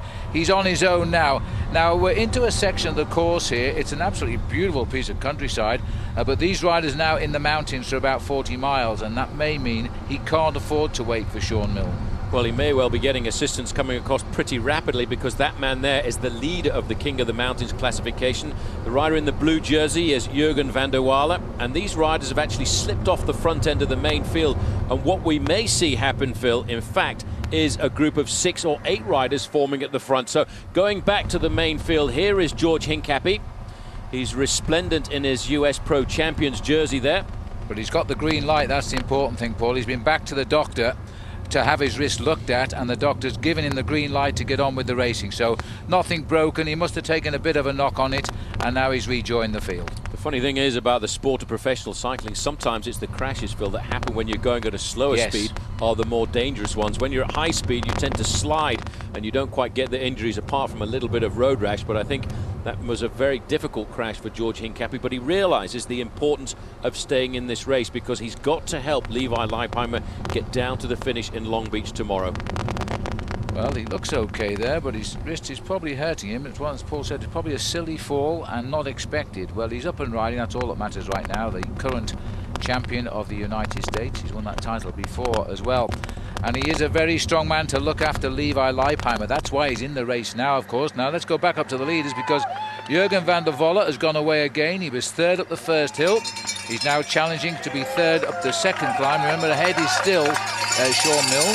Well, he hasn't rejoined Ardila yet, at least. A little bit of action behind, because the leader in the California Tourism King of the Mountains competition, Christophe Laurent, is also trying to come away and just stop Van der Walle getting too far ahead on these climbs and getting too many points. Look at this now, saluting the crowd. Now that's a Continental rider for you. I think he was actually blowing a quick kiss there to the angel just at the side of the road. He's getting himself some more points. He started the day 11 points down on the leader in this King of the Mountains race we keep talking about, and now he's reduced that deficit to 9 points. It's going to be a hard battle, but he will try and battle it out all the way along the road today to the city of Santa Clarita.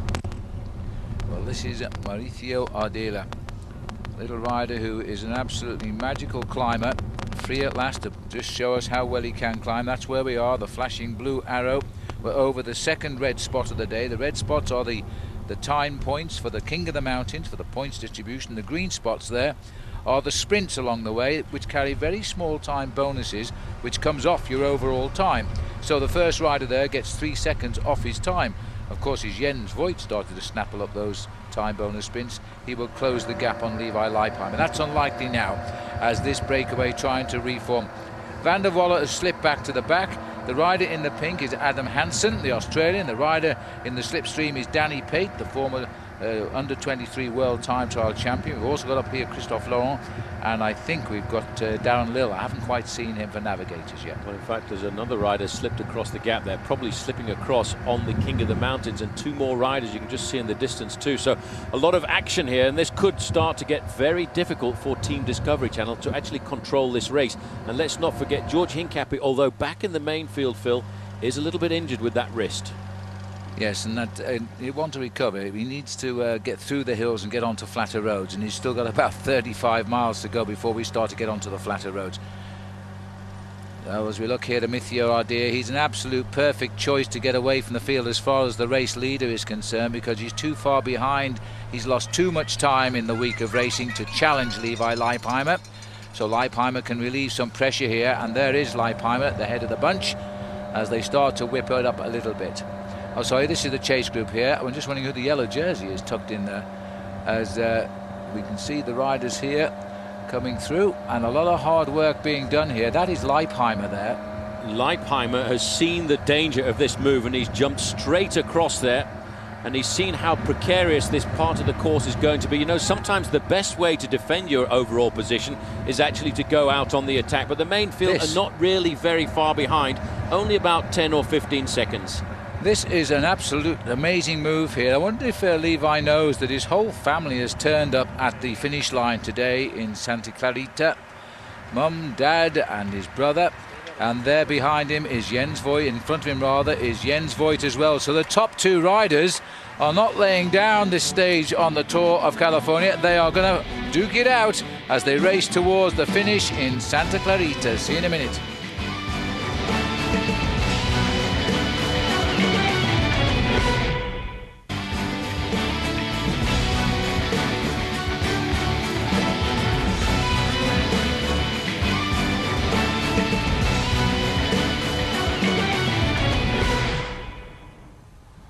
Well, we're back with the Tour of California, and now Sean Milne has already gone back towards the peloton. This is the lone leader here now, and looking in the distance there, he's not going to be the leader for very much longer. Mauricio Ardilla, he got away with Sean Milne after only 4 miles, but we're now running at around about 22 miles in, and he's going back into the bunch. But I think the field has split, Paul, into two distinct groups behind. Well, that doesn't look like the full field of riders just behind there, and that's all really, Phil, because of the pressure of going over these two successive climbs.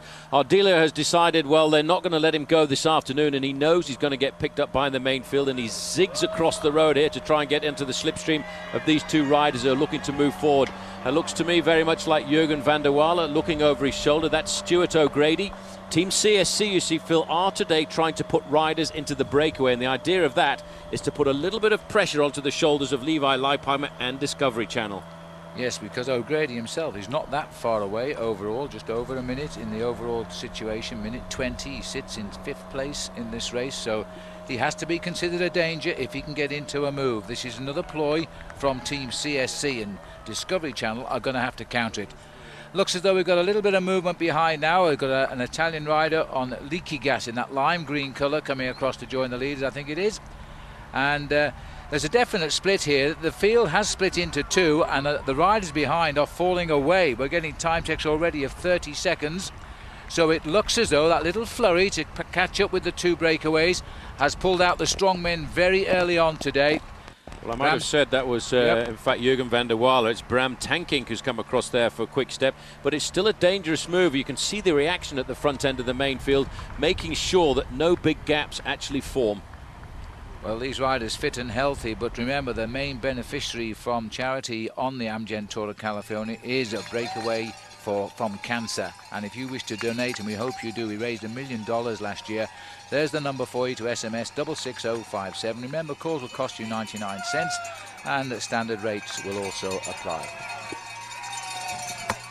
What beautiful backdrop this really is today, and the world champions having a little bit of action now. This is Paolo Bettini deciding to try and drag this race up together as the riders now are on the climb here, and just look, you get some idea just how fast professional riders can climb mountains. Man going by him there is Fabian Wegman. He knows this area pretty well, Phil. He was the winner of the San Francisco Grand Prix a couple of years ago, but it's great to see Paolo Bettini, the world champion, riding the way he is. That's why you can see these riders really are suffering at the back. They very much are, but the field has split now. They're talking of a minute between the groups, so we may not be seeing the main field back today. Oh, there's a big American flag. That'll take some carrying up the hill. This is Fabian Wegman, former king of the mountains of the Giro d'Italia, the Tour of Italy 3-week cycle race in time gone by. Looks under his elbow there. He's made a good sprint. He's nearly at the top of the climb here.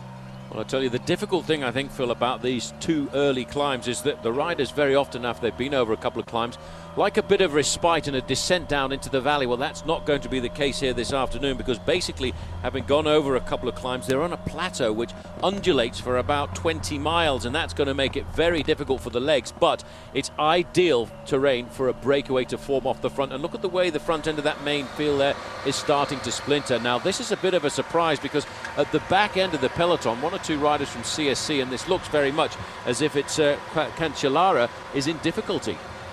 Well, I took a double take on his number there, Paul, but it is Fabian Cancellara, the world time trial champion. He's been slipped off. He may have looked for his team, but this race today, and there'll be a lot of tired riders at this stage now, because the season is only just beginning. The body has to get used to a routine that's going to go on till October, and maybe he is tired after that ride yesterday in the time trial. Well, just to put it into perspective, you see these riders, these professionals we're looking at, will be racing still in the month of October. What they've done so far in their preparation has been long, steady miles, probably working at maybe 60 to 80% of their maximum. All of a sudden they come to the Amgen Tour of California, and the revolutions per minute shoots right up to 90-95% of their maximum. That's why one or two riders are suffering a fraction. Well, this is the group behind now, so we've gone back with our cameras here to the second bunch on the road, and I think they're about a minute and a half back. And I think the man in second place in the line there is Chris Horner. Now that is rather surprising. Horner started the day in 11th place overall. The little arrow you can see there is where we are out on the course, and it gives you an idea of just how difficult the terrain is. We're going through some very difficult testing terrain here this afternoon, and I'm a bit shocked to see Chris Horner there. I think he must have been asleep when the racing started, because in all honesty you've got to ride near the front because of these splits, because now the split has happened, he can't carry across that gap by himself, and I think he's with a lot of tired riders. He may have made a big tactical error today. We obviously won't know till we get to the finish, but Chris Horner could be sliding out of the challenging positions now, while up front Stuart O'Grady's driving up here, already 6th in the race. He could well be climbing up to a higher overall position. These are heady days in the Tour of California. Levi Leipheimer's not in a spot of bother though. He's right there at the head of the race. We'll take a short break and rejoin us on the roads towards Santa Clarita. Well, we're looking at the beautiful scenery in the towns around as we head from Santa Barbara to Santa Clarita at the moment, and it's an interesting scene developing as a sort of sideshow here, because look at the guy on the right. That is Christophe Laurent of France. He has been the leader in the King of the Mountains for quite a long time this week, but he's just being told by his manager here, if he doesn't do something on the last climb of the day, which is up the road at Bulkum Canyon, he could lose that title to the Belgian rider Jurgen van der Volle, and that will be interesting, Paul. Very interesting indeed, because I put those two riders now, Phil, just separated by a mere 3 points. This is a little bit of a break scuttling off the front. That's Stuart O'Grady on the back in the red, white and black jersey of Team CSC. Now he is actually fairly well placed in the overall standings. He starts the day in 5th place, a minute and 20 seconds down on Levi Leipheimer, so they're going to have to be very careful of the position of Stuart O'Grady in this move. Well, this has been such a fast race today. It's caught a lot of riders off guard. Chris Horner, we know, is back in the second group now, and they are losing ground here. Now, they've still got about, let me just see, just on 15 miles to race through the rolling hillsides before it gets slightly easier terrain. Now, take a look at this. All of the boys in blue and black are Team Discovery Channel, and they're getting around Levi Leipheimer, keeping him out the wind and giving him the confidence he needs to get through to the finish. What they're trying to do as a team, Phil, is actually set a very difficult tempo on the front, a bit like a pacer in a track and field event, making the pace so difficult that nobody else can actually attack their leader, Levi Leipheimer. That's the job of work they've got to do today and again tomorrow when we get down to Long Beach, to prevent any moves getting off the front. But unfortunately for them, there is a move getting off the front, and I think a very dangerous move. Stuart O'Grady again looking for the move, number 6. In front of him, Michael Rogers, and Michael Rogers is well up in 7th place overall. Bram Tankink is the rider in the blue jersey there. Gasparotto in the lime green at the back, a former Italian national champion, and getting in there in the orange jersey of Team Rabobank, another Australian, and that is Matty Heyman. We could be looking at the Australian... 3 Australians. Matty Heyman, by the way, is the current Commonwealth Games road race champion. He won that last year in Melbourne in Australia. It's a sort of the equivalent to the Pan American Games over here.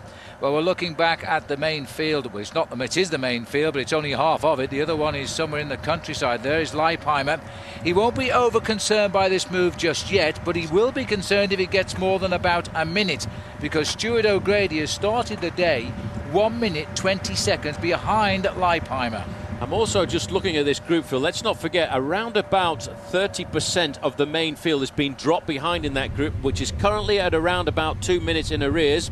But this is not a good sign. This is not looking good. No, it's not. When you see these riders spreading across the road like this, that's an indication that they've lost momentum, and I think very shortly they're probably going to get caught by the front end of that field. But I didn't see George Hincapie riding near the front of that group, so Hincapie may well be in the second group on the road now. I have a feeling that might be the case, Paul. That race split into two under the pressure, but this is what the pressure is at the front of the main peloton being the big pack of riders, and this is the drive by Team Discovery Channel.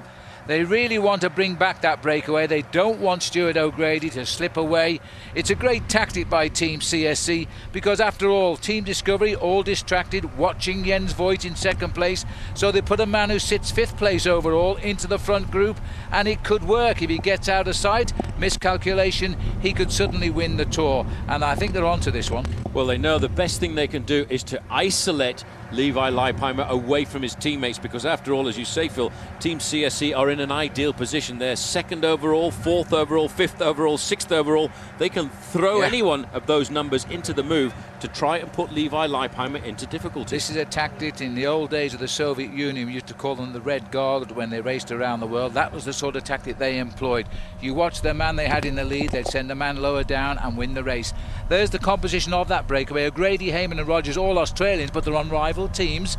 Bram Tankink is from Holland and Gasparotto is an Italian. Now the Aussies, I think, will work together, even though they're on rival teams, to try and break the grip. But just looking around here, Stuart O'Grady, he's seeing somebody coming up there, and it's not the peloton. I'm wondering if they're about to be joined by two chasers here. That's why they're slowing down. There's help on the way. I tell you what, Phil, it's just exactly what you were talking about. It's the old leapfrog. In soccer, the old 1-2. They've seen this small group of riders coming across, and now they're looking to try and form an 8-man group at the front. Looking over the shoulders, let's not forget, a breakaway is a rider or a group of riders that's left the main group, the main pack, or the peloton as they call it in French, behind, and that's what has happened right here. Look at this. They know they're coming. Now Levi Leipheimer is taking on a bit of a few calories here for the rest of the day. This will be a 4-hour day for these boys, but they're riding it so quickly. I think they'll be inside 4 hours for the 105 miles if they keep this sort of pressure on. No reason for Leipheimer to worry too much just yet. He's assessing the situation to see how it develops. Just looking down the line here to see if Hincapie is around, but he was the man that went back to the doctor, don't forget, when he crashed early on with his teammate Tony Cruz to have his wrist looked at. He got the green light to continue, but we haven't seen him up here, which leads us to think he's probably in the second split, and we're not going to see George again all day now. That's already a little bit of a problem for the defensive tactics of Team Discovery Channel. Now this is exactly why they waited, Phil. You can see the next rider to come across this gap here is another rider from Quick-Step. Now that is going to make it rather precarious. It's Giovanni Visconti. Now they've got two riders in the front.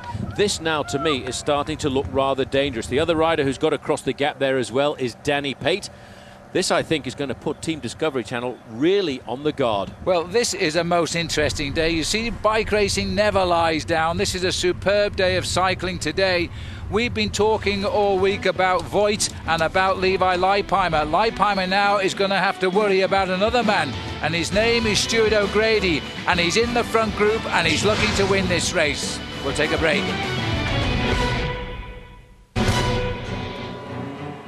Well, earlier today the race rolled out. It was all smiles for the riders on Discovery Channel. George Hincapie settled in, but then moments later Hincapie on the ground here, and he's fighting to survive at the moment because the race is split. This was the situation when they heard of the fall of George Hincapie. Teammate Levi Leipheimer shouted time out.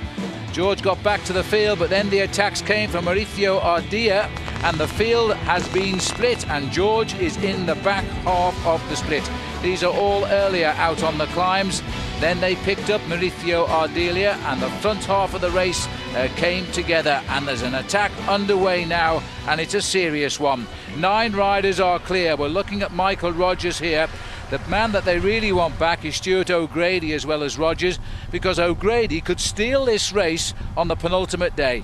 I think that's going to be a real worry for Team Discovery Channel, because reading through the names there's some very strong riders in this leading group. But as you say, Phil, Stuart O'Grady is the most dangerous, alongside with that man there in the pink jersey of T-Mobile, because that man is Michael Rogers. And I'm just getting a time check through on Race Radio that the time gap from the 9 leaders here back to the main field is 2 minutes and 25 seconds. That virtually makes Stuart O'Grady the leader on the road. Now, what's happened here is the group that George Hincapie was in has managed to regain the main field.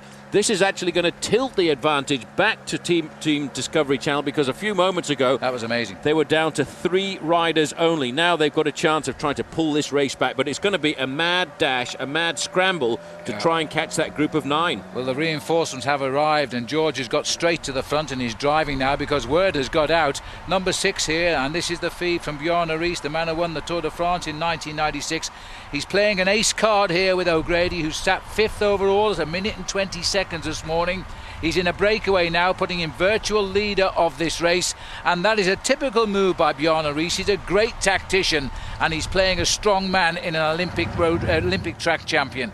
So George is welcome back here now, and he's going to have to drive. And look at this now. He's driving a little bit too hard for the race just now. Well, they need to calm themselves just a fraction, get themselves ordered. That's Tommy Danielson just on the back wheel. They need to get themselves organised, Phil, as they go through the feeding station. I think what Hincapie's doing here is just making sure he goes through the feeding station at the front end of the main field. It's always very dangerous when you've got about 120 riders trying to take on board feed bags at approximately 30 miles an hour. These are the leaders, though, and just looking down the names, we're talking Stuart O'Grady is the man on the far side there in the black and white jersey of Team CSC. Very dangerous indeed. 2 Australians, Matty Heyman in the orange jersey for Team Rabobank, Michael Rogers for Team Mobile. Those guys are pretty good mates, and they will work hard together to try and put pressure on Levi Leipheimer and, of course, on Team Discovery. Well, you know, this has been such a quick race today. They've gone through 50 miles in 2 hours, just over a minute over 2 hours of racing today, and there's just over 50 miles to ride.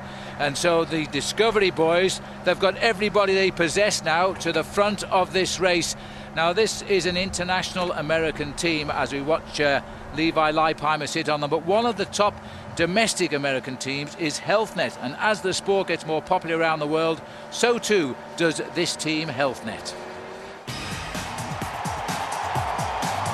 Well, in the past 5 to 7 years, the sport has grown tremendously in America. The way cycling seems to be going in the world at the moment is that it seems to be opening up and becoming a lot more of an international sport. The more people watch and cheer and yawn, the more exciting it is, the more motivating it is, because you have something to ride for. And California has been great for that. There's a lot of people and a lot of support, but you don't really realise it till you get here and you're kind of immersed in it and riding through the towns. You get goosebumps. As a healthcare company, HealthNet is wanting to promote healthy lifestyles, so it was a natural tie-in to sponsor a cycling team to help further their mission. HealthNet is sponsoring a lifestyle festival at the finish of all 8 stages of the Amgen Tour of California, and it gives race fans an opportunity to come in, get information on health screenings, diet, nutrition, exercise, all the things that HealthNet includes within their as part of their mission. Yes, the HealthNet team there, and there's plenty of people taking advantage of those health screenings down here at the finish line, because we commentate from the finish at Santa Clarita out there on the course. This has developed on the penultimate day an incredibly serious situation. Levi Leipheimer, as we speak, is out of that leader's yellow jersey, and it's owned by the man in that breakaway, Stuart O'Grady, because he's wiped out, Paul, his 1 minute 20 seconds deficit. Yeah, but Phil, that is only if we were to stop the race right now. Yes. But for these guys, Team Discovery, they've still got around about 50 miles to ride, and they've still got the possibility of turning it round again and bringing it back into the advantage of Levi Leipheimer. That's why Hincapie's on the front. Well, perhaps it's just as well George Hincapie got back into the action. They're going to need him on the chase now. This is race all the way to Balkan Canyon.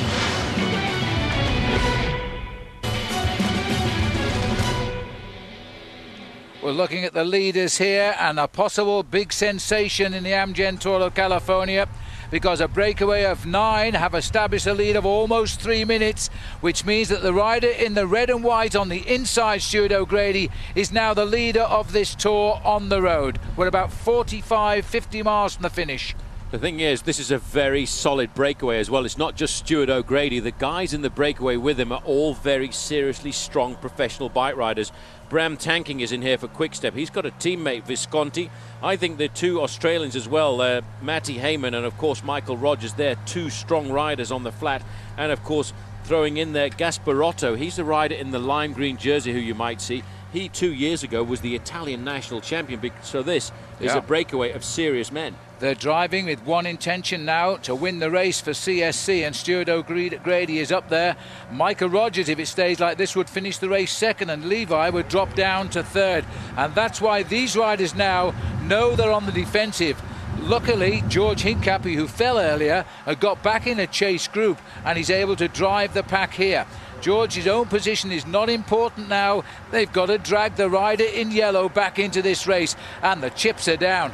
Chips are seriously down, and that's why you have to have a strong, solid team around if you want to win one of these multi-day stage races, because as an individual you can't chase down all of these moves like this, but with a strong team you can use your team to chase away. And what they're chasing now is this 9-man group, which contains, I think, two very serious contenders. Stuart O'Grady started the day at 1 minute and 20 seconds down in the overall standings, and Michael Rogers started the day 1 minute and 34.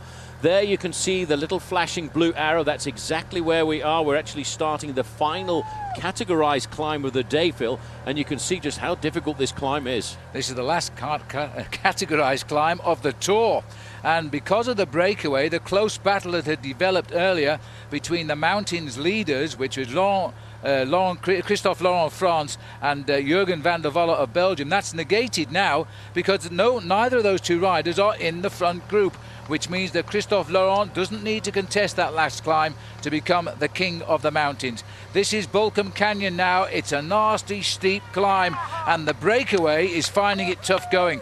This takes us up to just over 1,000 feet, and you can see this, it's only a short climb, Paul, but boy, it's a steep one.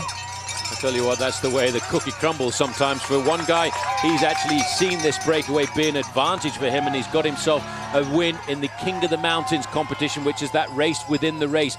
But for Levi Leipheimer, that seriously put him under an awful lot of pressure, because now he's got to get all of his team together. He's got to rally the troops, organize the chase on the front end of this group, and then he's got to chase this group down if he wants to save his Amgen Tour of California, as you said, Phil, on the penultimate day. Well, I think everybody's caught off guard by this. Everybody was watching Jens Voigt, who had said at the start he felt Levi would watch him and he couldn't do much else now.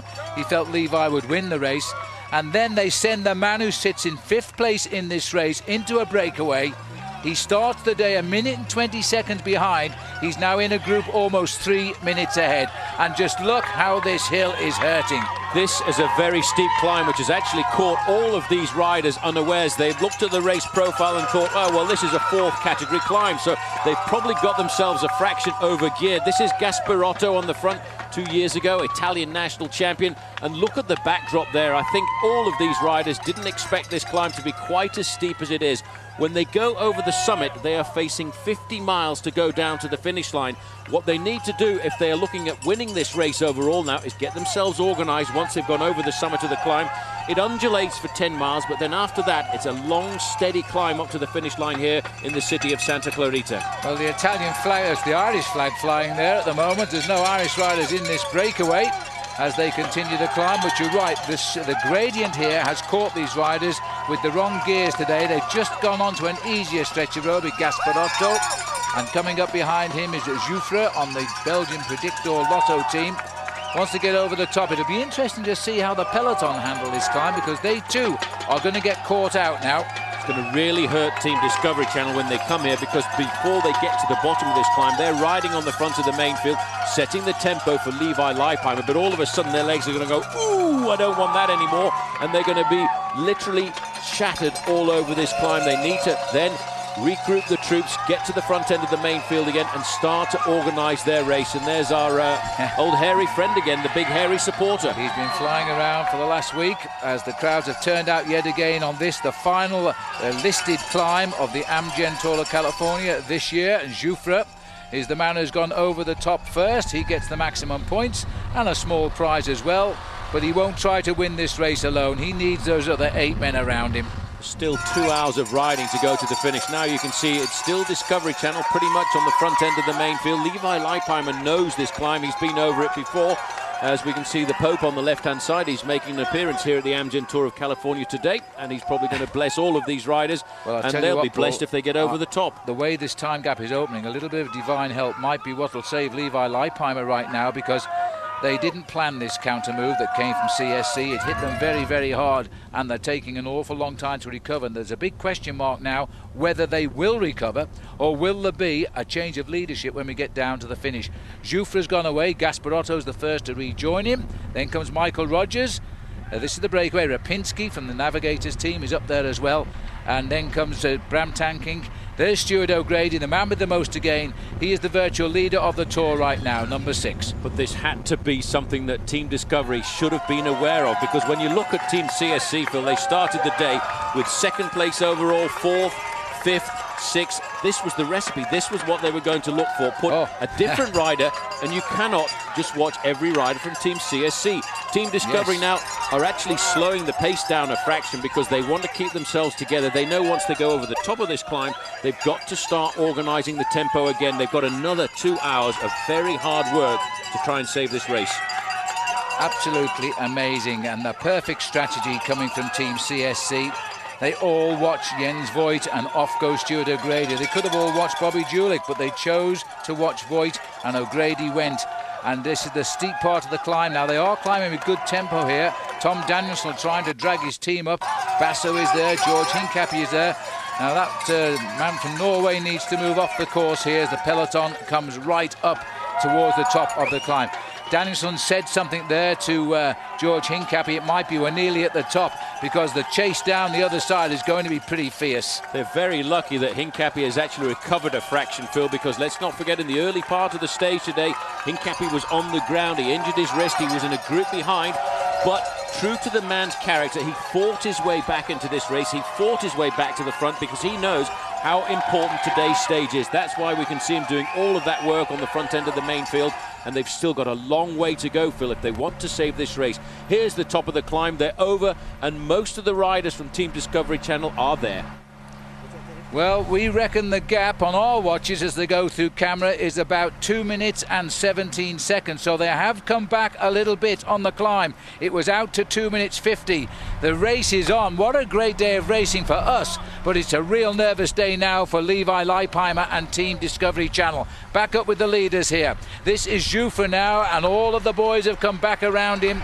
We've got 9 riders versus the rest as the hills slowly start to slide away from the race now for the rest of the weekend. It's now going to be one terrific pursuit as we race down the valleys and head for the city of Santa Clarita. Stay with us, see who will lead by the end of the day. We won't be long now. The Amgen Tour of California is being brought to you by Amgen. Pioneering science delivers vital medicines. By HealthNet. And by AEG. And we're looking at the leaders on today's stage. It's 105 miles from Santa Barbara to the city of Santa Clarita, and they still hold this lead of just on 3 minutes. That represents more than a mile ahead of the main field. Levi Leipheimer, for the first time in a week, is really on the defensive. We welcome back into the commentary box now, hot-footing it from the start line this morning, Bob Roll. Bob, while you've been driving here, you wouldn't have expected to arrive with a situation like this. Very dangerous situation for the Discovery Channel team. Mick Rogers and Stuart O'Grady looming large, just 1 minute behind Levi Leipheimer in the overall battle for that leader's jersey. Also Matty Heyman, Bram Tankink, Enrico Gasparotto, so a very high-powered and dangerous break. If it was O'Grady with some riders that were of lesser talent than a man like Mick Rogers, it would be a lot less dangerous. But because the world time trial champion is in this breakaway, they can really make some time on the field. They certainly can. I think it's a very dangerous move, and Team Discovery Channel are really going to have to pull out all the stops. Last year's winner of the 2006 Giro d'Italia on the frontier. Look at the way he's grimacing there. This is not an easy chase. It's going to be a very difficult chase for these guys to actually turn this around. And if you look at the way they're riding in the road, that's an indication that the wind is coming from the riders' left-hand shoulders. And what they're doing here is actually putting all of the other riders in the race in a serious amount of difficulty, because there's not much shelter from the wind. There isn't. It's coming right onto the shoulders here and pushing them over to one side of the road, and there's no shelter. And Levi Leipheimer must, well, goodness knows what he's thinking right now, because here is CSC that came out today with a clear plan. Everybody watched Jens Voigt, who was just those 21 seconds behind. So they left Jens Voigt in the pack, and they sent Stuart O'Grady up the road. He started the day a minute and 20 seconds behind. He's now 3 minutes ahead. It is an incredibly good tactic. That's him second right, or he's on the right of our picture with CSC on his jersey. He's a very clever bike rider, Paul, because he's won so much in his life as a cyclist on road and on the track. Well, this man, let's not forget the guy, you can just see him there with the white jersey, CSC written across the middle. In fact, he is also a current Olympic champion on the track, and that was in the sport called the Madison. That's where two riders ride together. Got its name from Madison Square Gardens, and he always looks for the move. You can see the little blue arrow flashing there. That's where we are on the course. This is the final steep climb of the day these riders are going over. They'll drop down into the valley, and then it's a steady climb up to the finish and the city of Santa Clarita. But, Bob, for me, what you have to bear in mind is they don't actually have to catch these guys, do they? Because it's all about time. What they have to do, though, is bring it back to less than a minute before they get to the finish line. So they're playing with a 2-minute margin here. It's a very tight race, and you have a rider like Stuart O'Grady. Perfect tactical maneuver by Bjarne Riis, the coach of that man.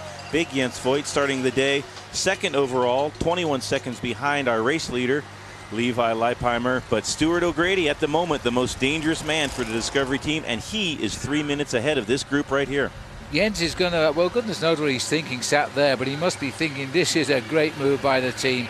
He won't mind sacrificing second place to Michael Rogers, because if this breakaway succeeds, it'll be O'Grady in the yellow jersey for the last day tomorrow. Michael Rogers up into second place. There's the gap, 3 minutes ahead, and the beauty of the region here. We're running away now from Bullcombe Canyon as we get down to the highways that lead into the city of Santa Clarita. We're talking, Paul, of little more than 40 miles, and they've got a 3-minute gap to bridge.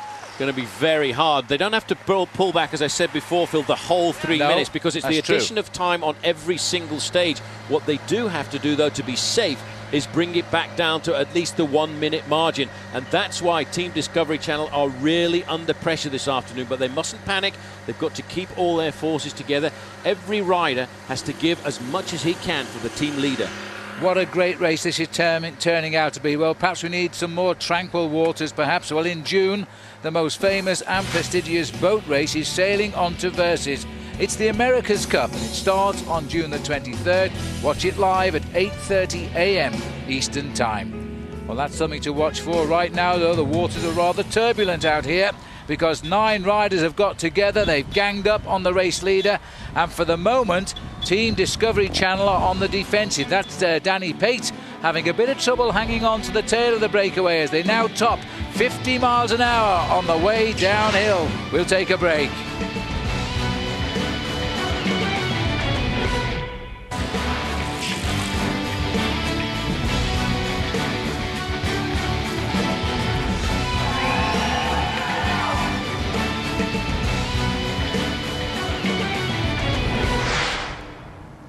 And the fight is still on today's stage as the riders now enter a section of bad road here, so watch out for those flat tyres. The 9 riders are still clear.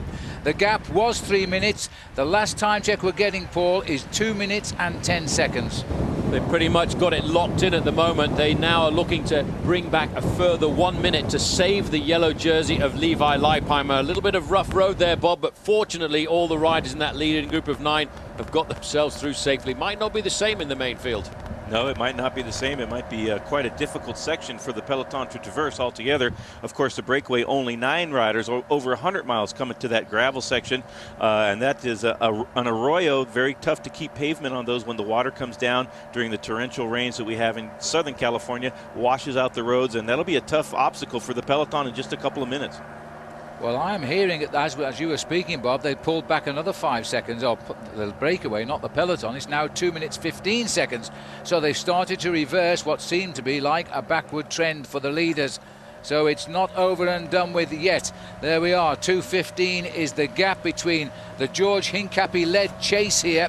And George has been simply fantastic today, Paul.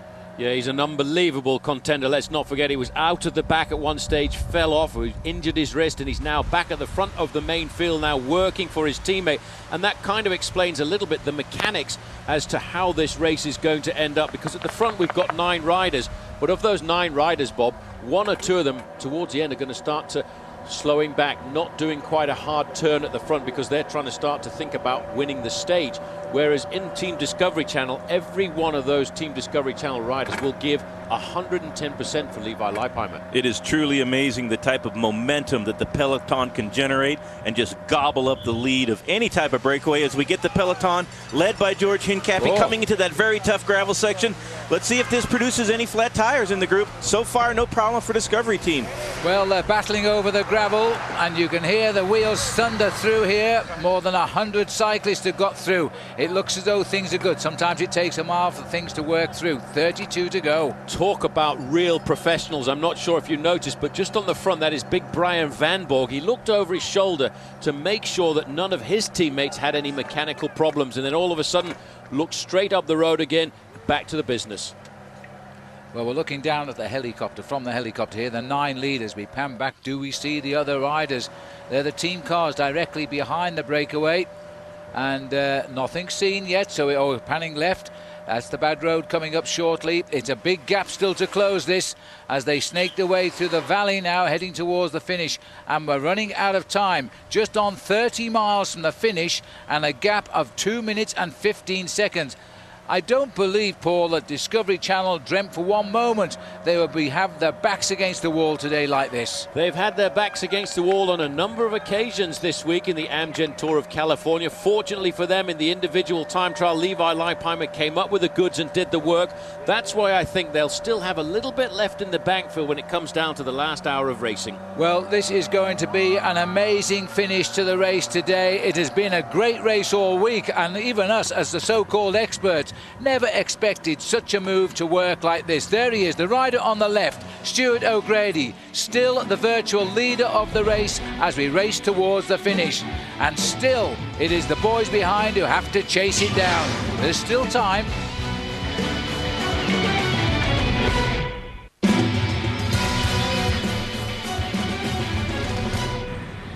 What an unbelievable day this is turning out to be, and it's not good news yet for Levi Leipheimer despite the work being done by his team.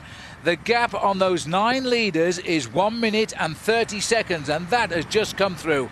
It's still hovering. These guys, I still think, have got the advantage because we're looking here and we look at Team Discovery Channel as one of the top drilled squads in the world. Let's not forget, this is the team that assisted Lance Armstrong to win the Tour de France on 7 occasions. They are riding at 110% today. I think they're judging this to perfection, but lined up right behind them is Team CSC, Bob. They are waiting still for the opportunity. If it ever comes back together, you can be absolutely certain CSC will go for the counter-attack. CSC will have to counterattack if this man is caught. That is Stuart O'Grady, the most dangerous man of the day. Started GC just 1:20 behind Levi Leipheimer going into today's stage and found himself in this very powerful 9-man breakaway. And they extended their lead over 3 minutes, but now that's come way back down under 1.5 minutes. If you just go back to the main field a little while back, you saw all of the riders from Team Discovery sharing the pacemaking at the front. What's happening now here, Phil, is we're starting to get a lot of passengers in this leading group of 9 riders. Nobody wants to work in this group quite as hard as Stuart O'Grady, and that's why their average speed is going to start to drop. They will probably average 26, 27 miles an hour running into the finish line. Meanwhile, back in the main field, Team Discovery will be driving at 30 to 32 miles an hour, eating into that time gap all of the time. Well, that's the 30, but the gap is going up at the moment. It's gone out to 1.5 minutes, and the gap, as we're on Highway 126 here, we've entered Los Angeles County. We're heading towards the finish in the city of Santa Clarita. And this has been a full day of counter the move made by Stuart O'Grady. I cannot believe that Discovery and Leipheimer felt today would be like this, Bob. They thought they'd sewn this race up yesterday. Well, they have brought all the horses to the front of the wagon. George Hincapie taking his turn, Tommy Danielson, and of course Ivan Basso. If you're Levi Leipheimer, that's a very edifying feeling to have the man, probably the best stage racer in the world, right there on second wheel. That's Ivan Basso with the Black Sox. He's been at the front throughout the day. He's doing an incredible tempo, and they're trying to bring the gap down within a minute to the Stuart O'Grady group. If you're a man trying to win a race like this of 6 days long, you've got to really, Phil, have a very calm character. And that's what Levi Leipheimer has to do now. He can see the gap going up. Now he's looking at it starting to come down again. He might want to go and ride at the front with his teammates, but he has to sit back. He has to leave all of his mates, all of his teammates to do the pacemaking. And what a man, as Bob says, to have on board with you. Number 22 there, Ivan Basso, the winner of the Giro d'Italia. This man, look at his face. He's really enjoying this. He really is getting deep into this, and I think what he's doing is laying the foundations to have Levi Leipheimer actually work for him when we go to the Tour de France in the month of July. Well, that's the theory, but again, looking at his face, I'm not sure about the enjoying bit there, Paul. He looks like it's a bit of a grimace as he tries to keep this race in touch with that breakaway of 9. This has been a superb chase, but so far they've got back. It was out to 3 minutes and 5 seconds. It's come back to 1 minute and 30 seconds, but that's all they need for a change of leadership, and then it will be a huge showdown tomorrow on Long Beach itself. That could happen, and don't forget our coverage will continue tomorrow at 5 Eastern, that's 2 Pacific time, and it is going to go right down to the finishing line on Long Beach this year. The Amgen Tour of California just will not lay down and rest, as Levi Leipheimer now knows. So stay with us on Versus for the final day tomorrow. That long, thin line of riders, Bob and Paul have both been in that peloton. You know what those guys are feeling like. I was just going to say exactly the same thing. Bob and I have raced in situations like this, and when you see the main field strung out in a long line, nobody is laughing, nobody is talking. Everybody is sitting right on the front end of their saddle because the hammer is absolutely down. The race is on. The race is most certainly on. These are the boys who've taken the race to Levi Leipheimer today, and sitting in 5th place just off our camera is the man with the most to gain. Stuart O'Grady is still the virtual leader of the Amgen Tour of California. It's been that way now for the best part of 2.5 hours. He still leads the charge through. Can they bridge the gap? We're on the outskirts of town, and then we'll be racing around it for a little while. We'll see you all back in just a moment. Well, we're looking at the finishing line here now, and the crowd is craning their necks because the riders are not very far out of town. It won't be the finish this time when they come through. We're off on a circuit of 3.5 miles, and we do that a couple of times. But look at that crowd here. We're on record-breaking crowds this year. Here's the breakaway. Now, irony above ironies, Paul. The time check we've just received, 1 minute 20 seconds, exactly the gap that Stuart O'Grady was behind at the start of the day. It has been hovering like that for the last 20 miles or so, but now I think a little bit of dissension starting to appear in the ranks here, because 1 or 2 riders starting to become passengers in that leading group of 9 riders. They are now starting to think about the possibility of winning the stage, and that's why they will hold back a fraction, and that, I think, will give advantage over to Team Discovery Channel. Just looking back down the road there, we get a chance in a moment to see the very long string of riders, because they really have been hammering over these last few miles to try and pull this race back together. They have to stop the clock at 1 minute and 6 seconds in my calculation if Levi Leipheimer wants to retain the overall leader's jersey, because there is, let's not forget, Phil, a 10-second time bonus for the first rider to cross the finish. Now, for the first time today, there are a different number of jerseys starting to move up to the front.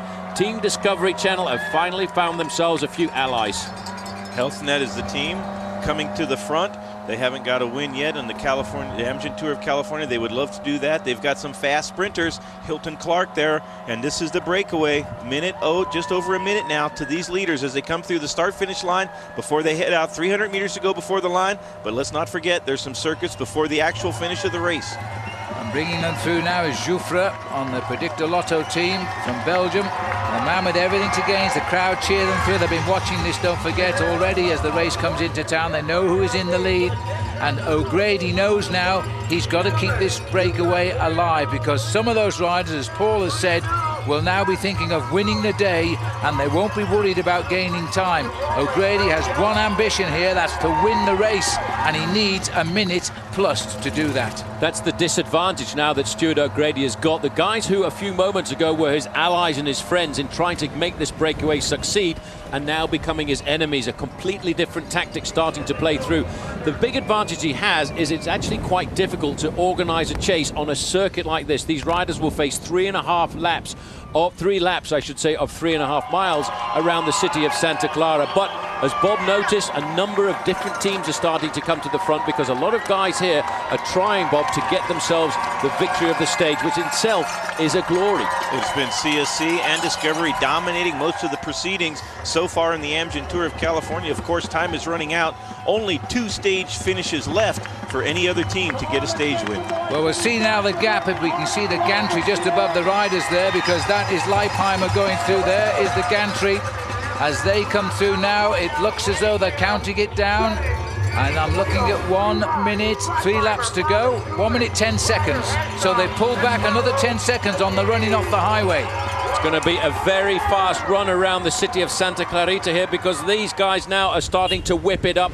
And let's not forget, this leading group of 9 riders must surely be starting to tire, Bob, because they've been at the front of this race for an awful long time. Mick Rogers, the 3-time champion of the world in the individual time trial, setting the tempo on the front. But this group is now starting to get passengers. They're losing their impetus a fraction, and behind, everybody's now starting to think about the victory. And Navigators have got a very good sprinter in their midst, because they now are coming to the front to help Team Discovery Channel. There they are. That long line of the main field just gives you an indication of how hard this chase is. Well, it's been a terrific atmosphere here on the Boulevard finish here as the riders have come in towards the end of the day, but now it is a very serious atmosphere. The chase is on behind, not just by Discovery Channel, but other riders trying to break in, because it's the old story now. The sprinters want to have their say in the race, so they have every reason now, Bob, to chase down that breakaway. Yes, indeed they do. They've got the Navigators in the front with the Health Net squad. George Hincapie still moments here for the Discovery team. Tommy Danielson, and there's Brian Van Borg pulling through, trying to get Levi Leipheimer a little bit closer to the group with Stuart O'Grady. It's going right down to the wire. The sprinters teams need to do some real tempo to close that gap down to have a chance at the stage. It's all about the time. This race has been all about time ever since we started in San Francisco with the little 2-mile individual time trial. Now when the clock stops, if these guys don't get caught, Levi Leipheimer is going to be a rather worried man to know whether or not they finish inside that 1 minute mark. If he finishes inside 1 minute, I think he'll feel a little bit more comfortable tonight. Stuart O'Grady there looks across at the rest of the riders. I think he's probably feeling just a little bit disheartened now, because that time gap of 1:10 will have been relayed to him by his little radio in his ear there from the team management of the car. All those cars behind are the team cars of the riders in that leading group, and the orders shortly, I think, is going to come to them to pull out of the way and not act as a carrot to the main pack. It's still a good gap, this. Looks like to me around about the 1 minute mark, you can still see a lot of riders have still got those engines turning at the front at high speed. A lot of it is Team Discovery Channel. Levi Leipheimer in the yellow jersey riding around 9th or 10th position, just letting his guys do all of the tempo making on the front. And what a job of work has been done by this man. This is the US Pro Champion of last year, George Hincapie. He really is a powerhouse. We're not talking about a 4-cylinder engine here, Bob. We're talking about a big LV8. Turbo diesel. They're firing. George Hincapie's done about 150 kilometers of tempo today, and he still has the legs to whip it up to 50, 55 kilometers an hour in this chase. Well, we are out on the finishing circuits now, and look at Stuart O'Grady. He, like his teammate Jens Voigt, never says never, and he's still racing for that yellow jersey. Time is running out for Levi Leipheimer and Stuart O'Grady. This is going to go down to the line today here in Santa Clarita. Stay with us all the way to the finish.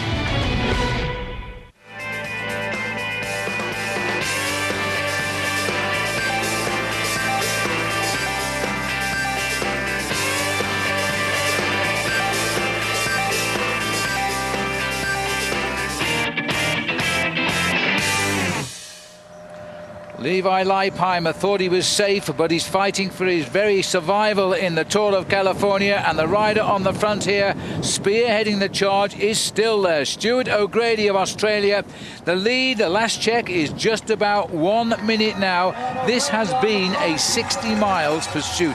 It has been an absolute battle. That man on the front, Stuart O'Grady, is a fighter. He is really one of those riders we have to give the nickname a road warrior. He's crossing the line now. We are looking at 7 miles to go to the finish.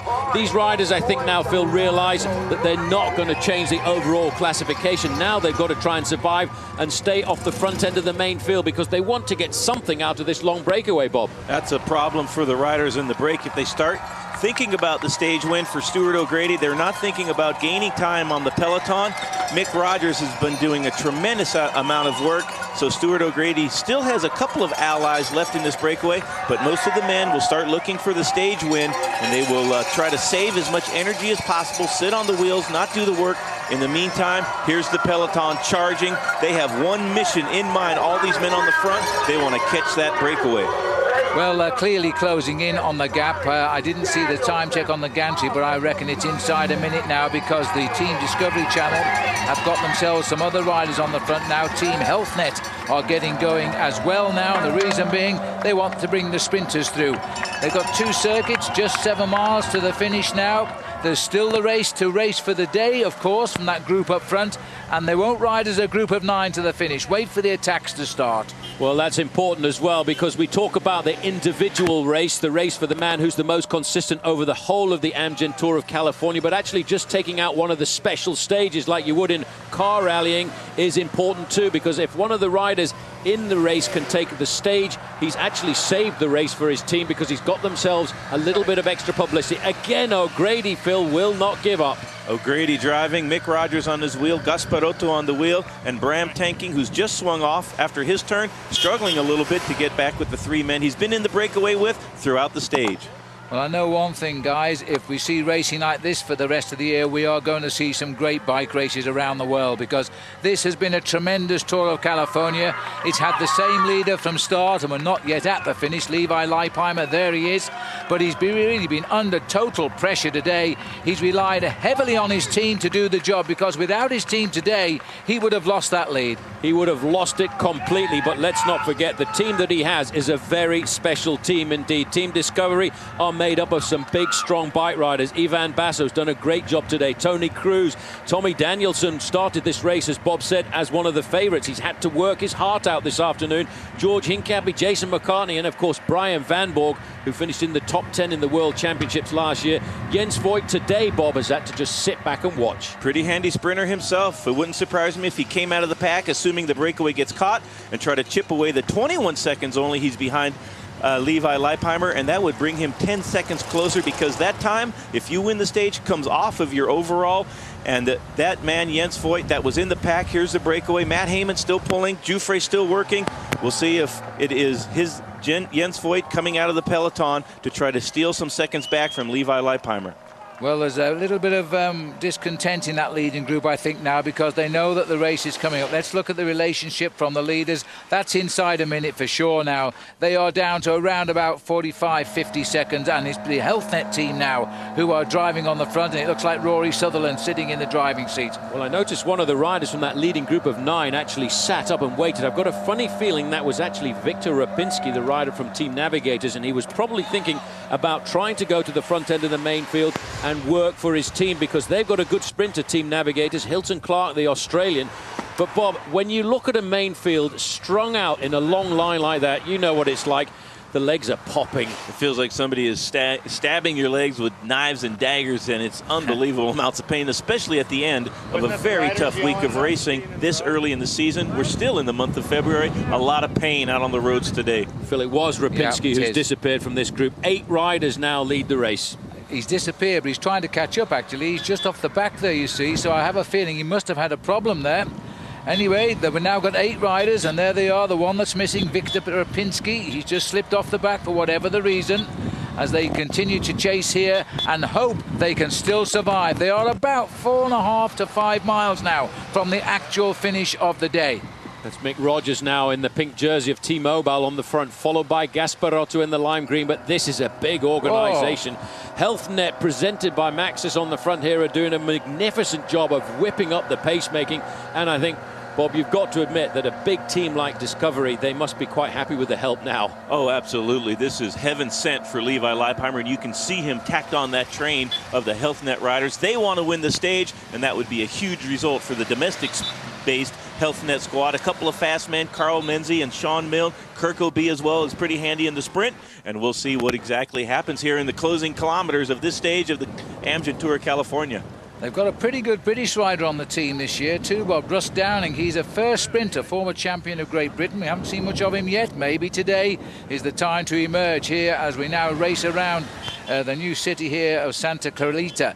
And the gap as we pan again, there's a chance this breakaway is still going to survive, you know, even though it won't be a new leader by the end of the day. The breakaway have still got a very good chance of surviving because they're clawing back that advantage. I just made a quick unofficial check at 40 seconds to the front end of the main field. Green and white jerseys moving forward now as well because they have got a brilliant sprinter. That's the French Crédit Agricole team. The big god of thunder, they call him, Thor Hushovd. Thor Hushovd loves California. He loves training here. He spent a couple of weeks in Santa Barbara. He knows these roads pretty well, and he would love to win a stage. Paolo Bettini came up big with the goods in San Luis Obispo. Thor Hushovd doesn't want to be left out of the results, would love to win the stage, but Crédit Agricole is going to have to come to the front, contribute to the chase. Yvonne Basso now on the front. Still some desperate moments for the Discovery team. They would love to see Stuart O'Grady come back into the fold. The rider in green down there, bottom right, is in fact Hushovd, and he was trying to get onto the wheel of his teammate, who wears the King of the Mountains leader's jersey. In fact, he's won that competition today. No more mountains. Long Beach, in case you don't know, is rather flat down there for tomorrow's final stage. We're looking at the 9 men at the front. There might be still 8. We're not sure where Rapinski is. The banner in the distance, you can just see it popping in and out. Next time around will be just half a mile from the finishing line. We are now running down to the Bell Lap, and this group have been away since mile point, let me just check, mile point 35 they've been away since, and we are now approaching mile point 102. When you see a breakaway like this, you want to really get behind them. You want them to survive. I'm not sure whether they're going to survive now because I just made another time check. It's just a 30-second advantage. Sometimes, Bob, the sport of professional cycling seems very unfair. So cruel sometimes when these riders have worked so hard to at least contest the stage win, but the Discovery team not wanting Stuart O'Grady to get an advantage on Levi Leipheimer, and they will chase them with everything they have. And at the last moment, we got to see Yvonne Basso on the front. That's a tough man to stay away from in any bike race. Here we go. The bell is ringing. 3 miles to the finishing line now. As they start to go through the line, Bob Roll leaves our side to go and have words with the winner.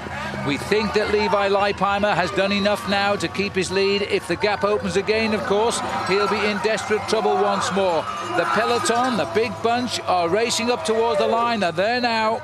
20 seconds is the gap. It's pretty much all over. All these guys now can hope as they turn off the pressure on the front end of the peloton and they survive. But I don't think, you know, it is a mean sport sometimes. Isn't it? How do they do it, Paul, and time the catch like this? Well, they seem to have timed it once again to perfection. You see, that's why Team Discovery Channel is one of the top teams in the world. They are well drilled. They planned it out. They knew exactly what they were doing.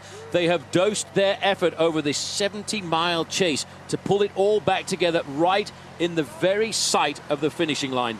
If you're watching cycle racing for the first time, you'll go a long way to see a stage like this for the rest of the year, I think. This has been one of those superb days of bike racing. There'll be a lot of stories to tell tonight amongst the riders.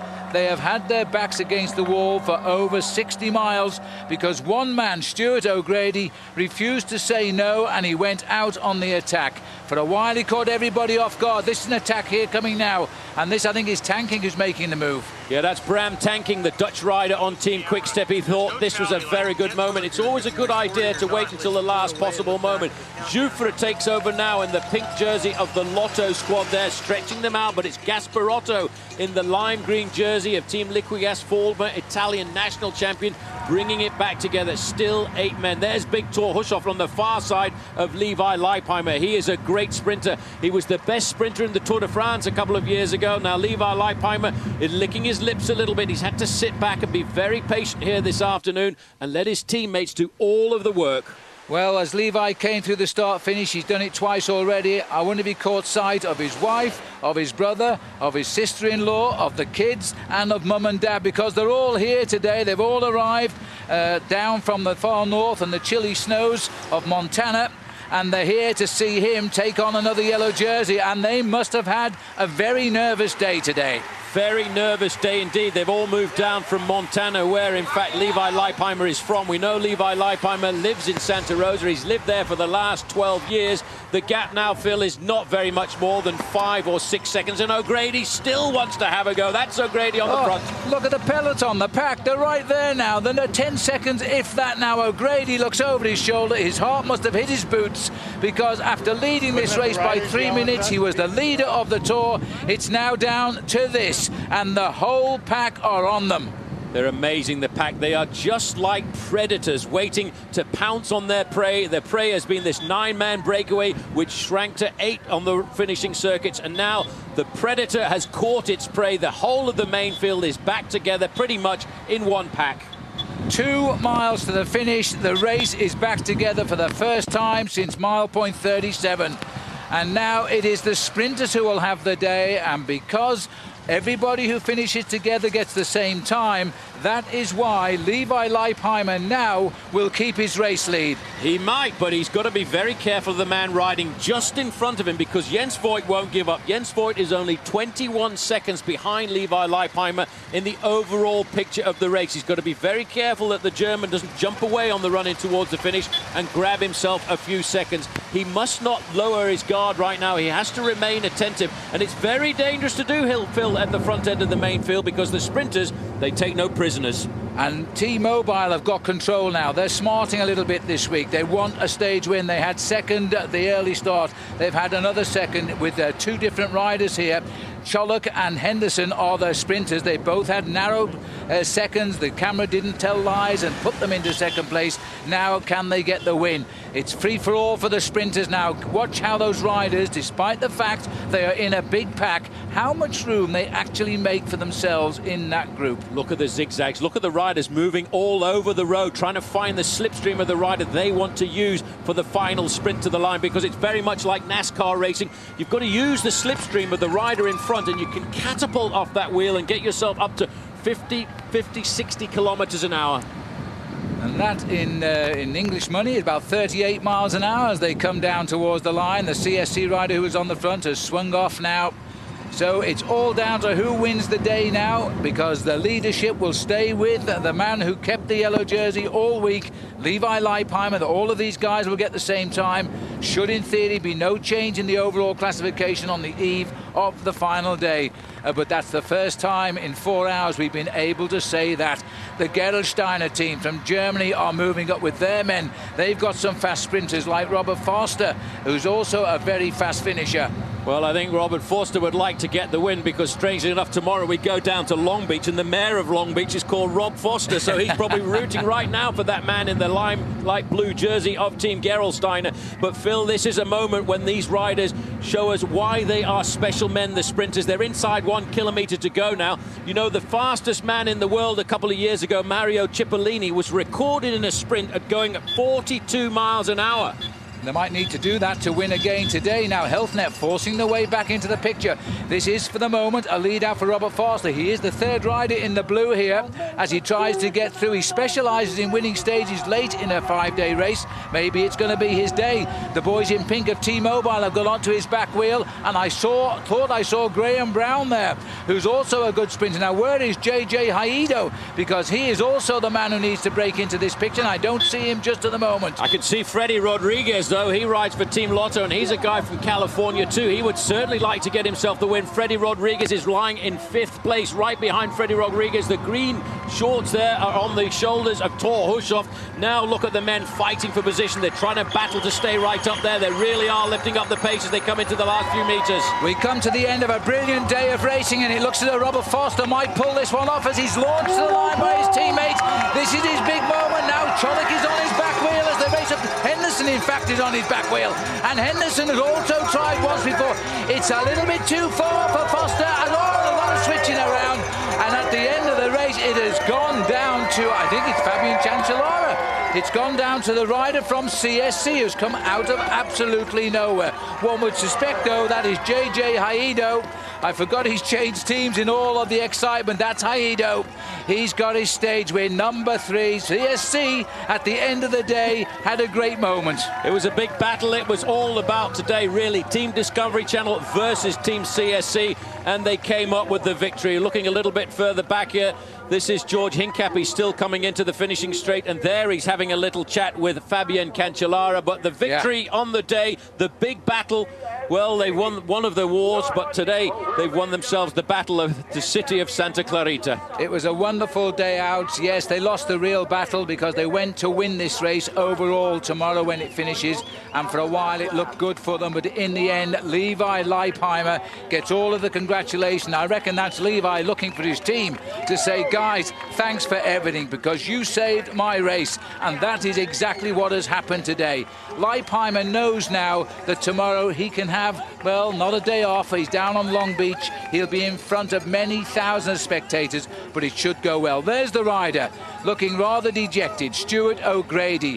What a great race he put up today. Yeah, but what pressure he put here onto the shoulders of Levi Leipheimer and the whole of Team Discovery, because being in the breakaway made it very difficult for them this afternoon. It was not an easy day out.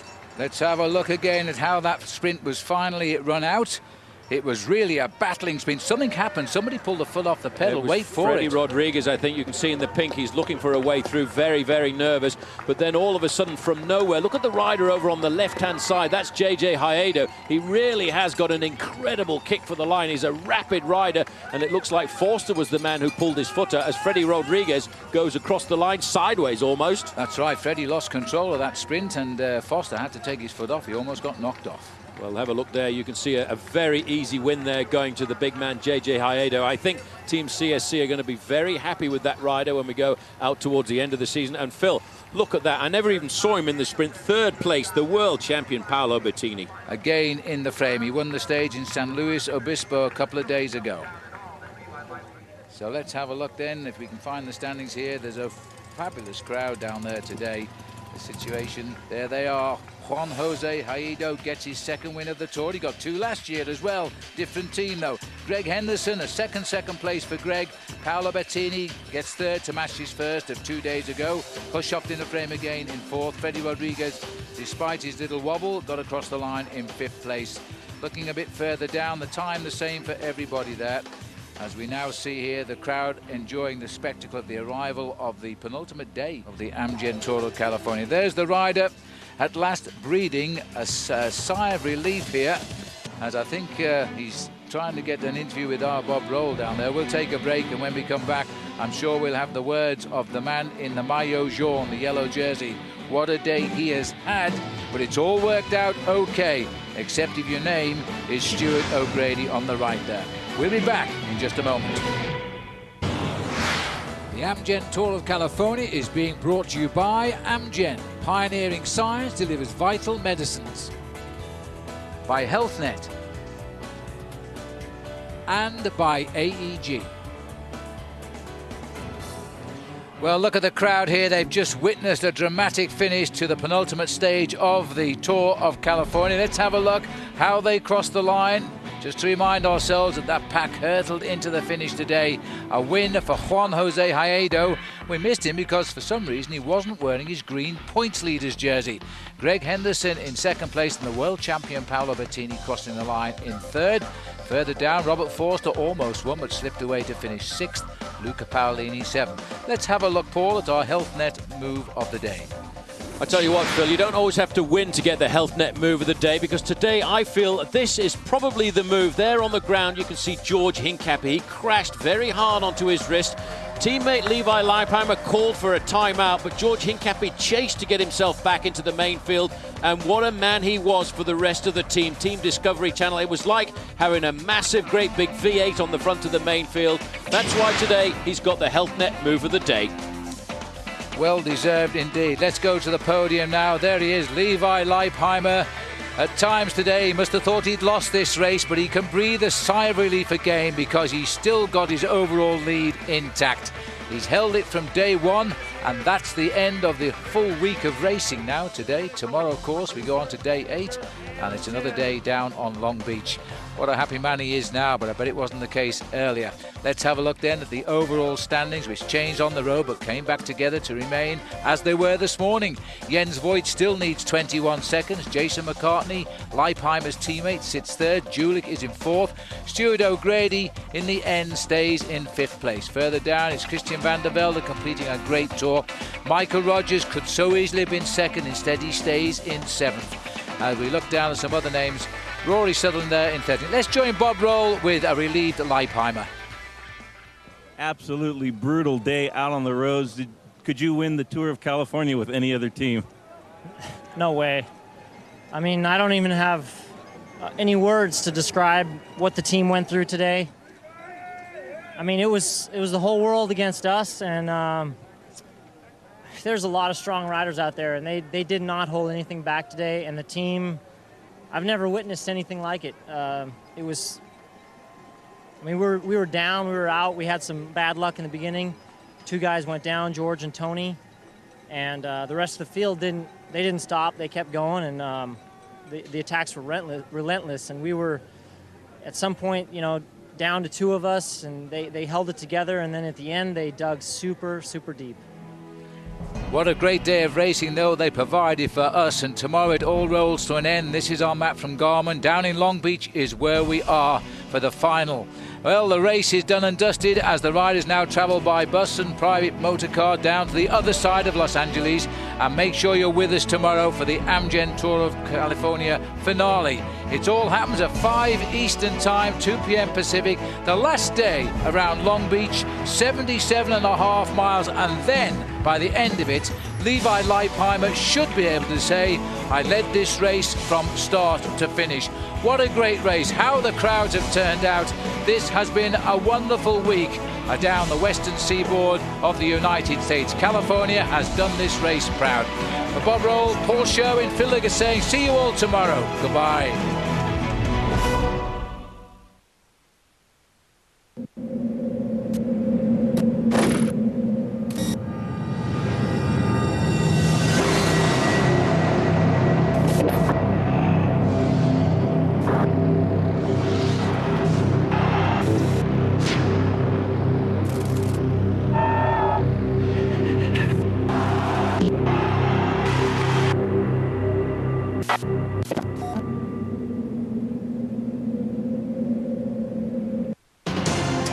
Stage 6 should have been an early victory ride for Levi Leipheimer, but it was clear that others were not willing to play along.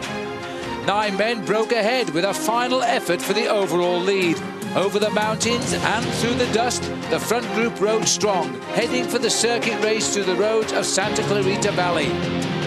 For the first time in the Tour, the breakaway looked to sustain, but with less than 1 lap remaining, the peloton caught the leaders. Another sprint finish ensued, and out of the chaos came JJ Haido for his 2nd stage win of the race. Down and out early on, Levi Leipheimer would safely keep his jersey. We've reached the final stage now of the Tour of California, with 8 days and over 600 miles of California's beautiful terrain behind, and sometimes treacherous roads as well. A grueling 10 laps to go through the city of Long Beach. Can Levi Leipheimer hold on just one last time? That's next here on Versus.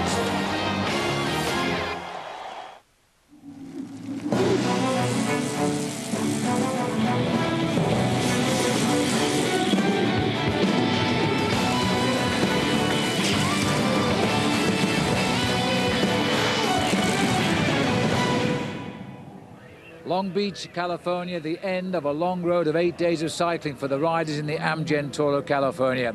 Hi everybody, welcome back to our coverage here on Versus. I'm Phil Liggett, joined by Paul Sherwen and the inimitable Bob Roll. Welcome along, Bobby. Well, it's been a great week of racing. We've only had one leader since day one in San Francisco, Levi Leipheimer. But Paul, it has been a week of real pressure for him. It's not been easy for him, and it's not been easy for the whole team, Team Discovery Channel. A couple of times I thought they might have cracked and lost the overall race lead, definitely on the way down to San Luis Obispo. And even yesterday, the day before the finish around here in Long Beach, I thought they were going to crack on the road to the city of Santa Clarita. But now I think they'll be breathing a sigh of relief and hoping they can get through this final day. Well, another massive crowd set to watch the final act played out right here in Long Beach. Bob, this is a circuit race. It's just under 80 miles. What's going to happen? Well, this is the cornerstone of American bike racing, appropriate for the Amgen Tour of California to finish with the criterium. It's fast, it's furious, there's quite a few corners. It can get a little bit spooky, a little bit dangerous. Look for a bunch sprint finish, but the whole field has been attacking the Discovery team throughout this bike race, so I expect there'll be some more attacks to come. So Discovery, Levi Leipheimer, they have to pay very close attention to the tempo and who goes in the breakaways throughout today's stage. The thing about international stage cycling is that every stage counts, and today is no exception. Yes, but yesterday, sadly, George Hincapie, the national US champion, in a crash in collision with his teammate Tony Cruz, and a timeout called by the race leader while they rejoined. Well, George Hincapie continued to finish the stage, but in effect was riding with a broken wrist. His distal radial was fractured. He's now out for 6 weeks. Let's see what Levi said about yesterday. Absolutely brutal day out on the roads. Could you win the Tour of California with any other team? No way. I mean, I don't even have any words to describe what the team went through today. I mean, it was the whole world against us, and there's a lot of strong riders out there, and they did not hold anything back today, and the team, I've never witnessed anything like it. It was, I mean, we were down, we were out, we had some bad luck in the beginning. 2 guys went down, George and Tony, and the rest of the field didn't stop, they kept going, and the attacks were relentless, and we were, at some point, you know, down to 2 of us, and they held it together, and then at the end, they dug super, super deep. Yes, they certainly did, including George Hincapie, who was operated on, by the way, this morning. Successfully, we understand. There's the situation on this final stage. 21 seconds the gap to Jens Voigt, 54 to Jason McCartney. Bobby Julich 4th, Stuart O'Grady in 5th, both teams CSC. Christian van der Velde completes a 3 up there for CSC. He sits there in 6th place. And Michael Rogers from Australia, Team Mobile, he's in 7th. Looking at some of the riders who are right up there at one stage, George Hincapie no longer holds that 34th place because he didn't start today. Rory Sutherland is in 13th place. Let's have a look at the map brought to us by Garmin. Here we are now, we're out of Santa Barbara, right down at Long Beach, we're south of Los Angeles, we're on a circuit race. Let's go to the Herbalife signing. There we are, Paul. All the riders signing in, they have to do this every day, and it's a chance for the spectators as well to see some of the great names that are here at the Amgen Tour of California, including, of course, the world champion Paolo Bettini. Stage facts for you. Long Beach, California. It's a 77.5-mile race there. That's 10 circuits, so that could be 7.7 miles around. Very flat. Last year's winner not here, Olaf Pollock. And the weather, well, we're worried about it. There's a little bit of misty rain in the air, but basically it's not too bad. Fairly high humidity, and as you can see, visibility is 8 miles. But one man pretty pleased the way things are going is the president of AEG Sports, Sean Hunter. This is one of the biggest events in America. It's becoming one of the most relevant sporting events in the world. We had over 1.6 million fans on the course. Phenomenal. Best racers in the world. I think we got something very special here. We think this is one of the great sports in the world, untapped in America. There's more people that ride here than play tennis, golf, and ski combined. So we look at it as an ambassador for the sport. We want to make sure our riders can not only train here, but compete here. So our best days are ahead. Well, we're down at the race start. I must say, Paul, there is a tremendous atmosphere, and it has been around the whole 8 days of this race. There's Thor Hushovd here, man who's made his reputation in the Tour de France. He, like everybody else, just happy to be here in California. Well, we're talking here, Phil, the Amgen Tour of California, but looking at the names, looking down the start list, look at the man in the middle there in that white jersey. That's the current world champion, Paolo Bettini. He didn't come here to play either, Phil, because he's already won himself one of the stages out on the road. It really has been a phenomenal organisation. Well, the rider's moving away. Somebody from Team Slipstream, it looks as though it might be Danny Pate, has just taken a flyer straight off the front of the bunch here. There's the world champion in the white jersey Paul was talking about. They'll U-turn back on themselves, and then they'll start the ride. In fact, it's not Danny Pate, this, Paul. It is Bill Frischkorn who started. He was in the moves yesterday. He's had a very good tour, really. I think the whole team, Slipstream, let's not forget, it's a young development team in the United States run by Jonathan Vaughters, a former Tour de France rider, and they've been aggressive on every stage.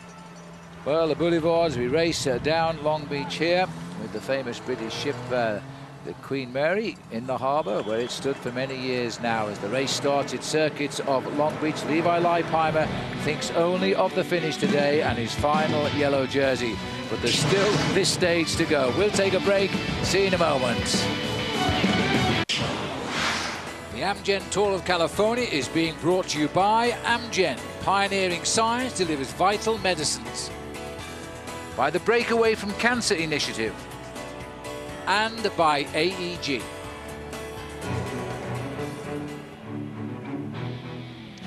There she is, the Queen Mary, and I can tell you a little tale that my father sailed on her when she used to sail to the United States out of Southampton. Took him a week in harbour in New York and a week back to Southampton. And there she is, as she sits now proudly in the water as a floating hotel and restaurant, I do believe.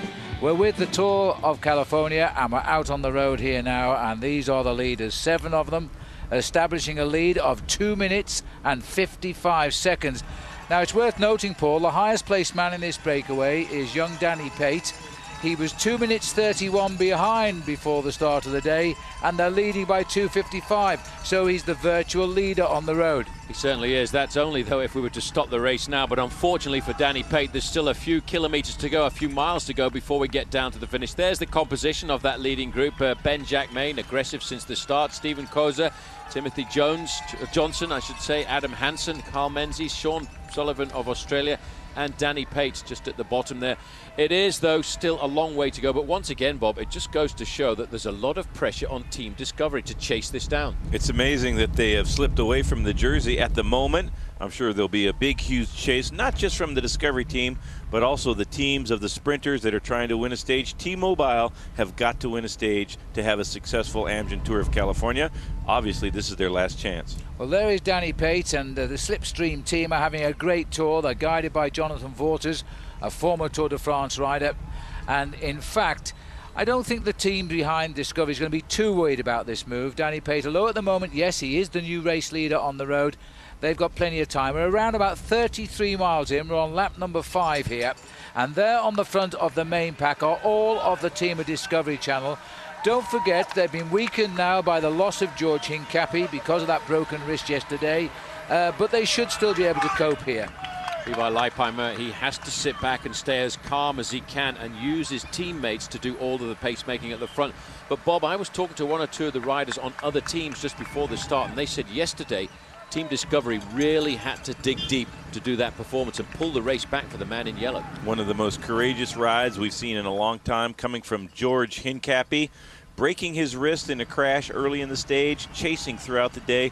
He did in the tempo at a level so incredibly stratospheric that the whole peloton was put under pressure, and following the wheels of George Hincapie was not easy for anybody, and he was able to wipe away the advantage of the breakaway. Very dangerous. Stuart O'Grady in the break yesterday, but George Hincapie, even though he had broken his wrist in his crash early in the stage, unbelievable ride by Big George. A lot of courage out on the road. He must have been in terrific pain, yet it was never evident to us as we watched the pictures yesterday.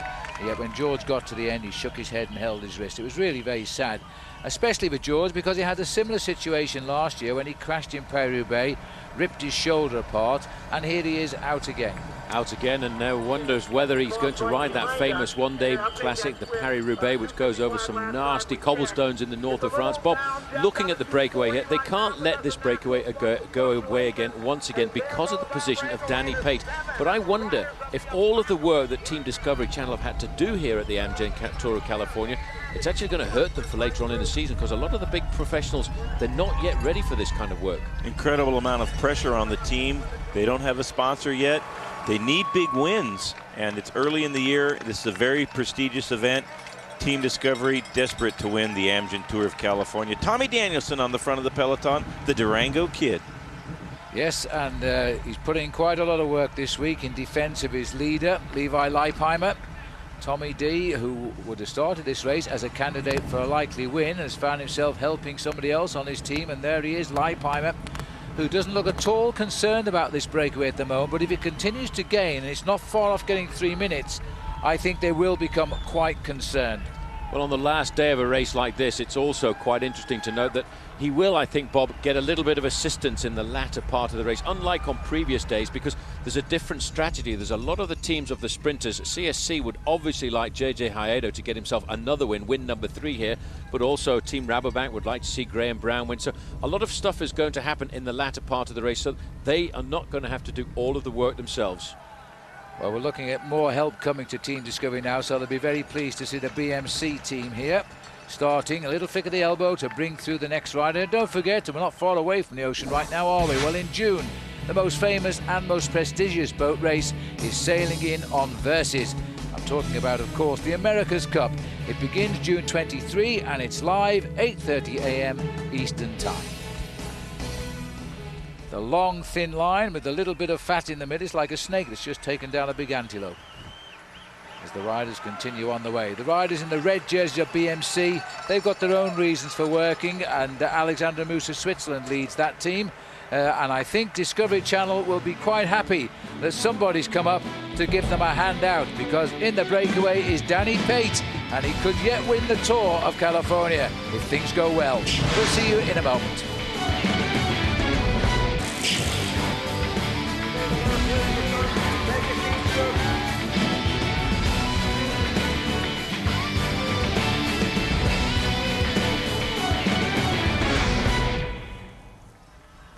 Looking down, still on lap number 5 here. The riders now at just on 37 miles covered, and the chase is on here. It was almost 3 minutes, so it's now down to 2 minutes 35. See, that's why this sport of cycling is so tactical. It's just having the energy and dosing it over the whole period, that not necessarily today's stage, Bob, but over the whole week. And Team Discovery Channel are playing a rather tactical game here, and they are now starting to get assistance from one of the other teams. And the reason for that is, I'm sure that everybody wants this race to come back together down towards the end so we can have a massive bunch sprint. Team BMC has come to the front. Alexander Moos, very solid sprinter himself from Switzerland on the BMC team. Here's your breakaway. These are our leaders. They are trying to give the slip to the peloton. I'm not sure that it's going to happen. A little bit of sunshine now greeting the riders on the Amgen Tour California. One of the riders doing a terrific ride is Ben-Jacques Main here, because he's a rider who's a young American. He hasn't got a big reputation. In fact, it's fair to say we'd never heard of Ben until he came to the Tour of California this week. He has ridden simply superbly, and after the first day's prologue time trial, Bob, he was seconds off the race lead. He was very close, third in the prologue. Also managed to avoid the big crash into Santa Rosa. And if the decision from the judges had gone any other way, he might have led the Amgen Tour of California, at least for a couple of days. And in fairness, that decision was one of passion, because there's no rule to have forced that decision by the judges. Really, Ben should have been the leader of the Tour. There's so much chaos at the end of that stage, and let's hope it doesn't happen again today. But riders spread out all over the finishing circuit into Santa Rosa. Very tough to actually calculate the GC for every single guy. Virtually impossible at this particular event. And I think that Ben-Jacques Main can take a lot of pride away from the way he's ridden so far in this year's Amgen Tour, and hopefully he'll have a good season as he carries on in the domestic scene. Well, he's currently lying in 34th place, having lost himself 4 minutes and 28 seconds. The riders here going under that archway, which on the last lap will indicate to them that there's just 1,000 meters left to go down to the finish line.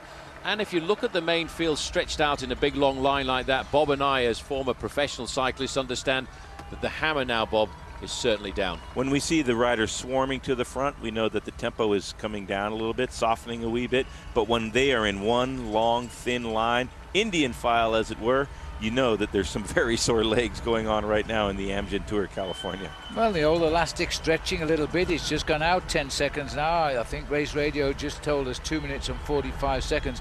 We should explain that through our headsets here, we can hear the comments being made in the race by the race officials. We call it Radio Tour, and we can hear time checks, and those same time checks, of course, are being given to the riders as well. 2:45, we're approaching the end of lap, which means we're going out with 5 laps to go very shortly with the main field. The leader's already done that. It's a super course, and the wind won't have a big effect on the race today. There isn't much wind, but there is a super crowd here, and again, we're heading for what will be a record audience for the 8 days of cycling. Amazing. The crowds have been phenomenal, really, since the very first day. I think people have been looking forward to this race, Bob, for the whole 12 months. just look at that. That is the kind of crowd at the side of the road there that you would see at a big international bike race, like the Tour de France, for example. Most definitely a huge crowd greeting the riders today in Long Beach, as they have done throughout this week of racing here in the great state of California. Golden sunshine on the peloton. Yes, the sun has come through. I should have trusted local knowledge here. I spoke to a spectator earlier when it looked like rain. He said, it won't rain. He says, that's just a mist. It'll go away. Well, thank heavens he's proving right. It is turning out to be a lovely day now.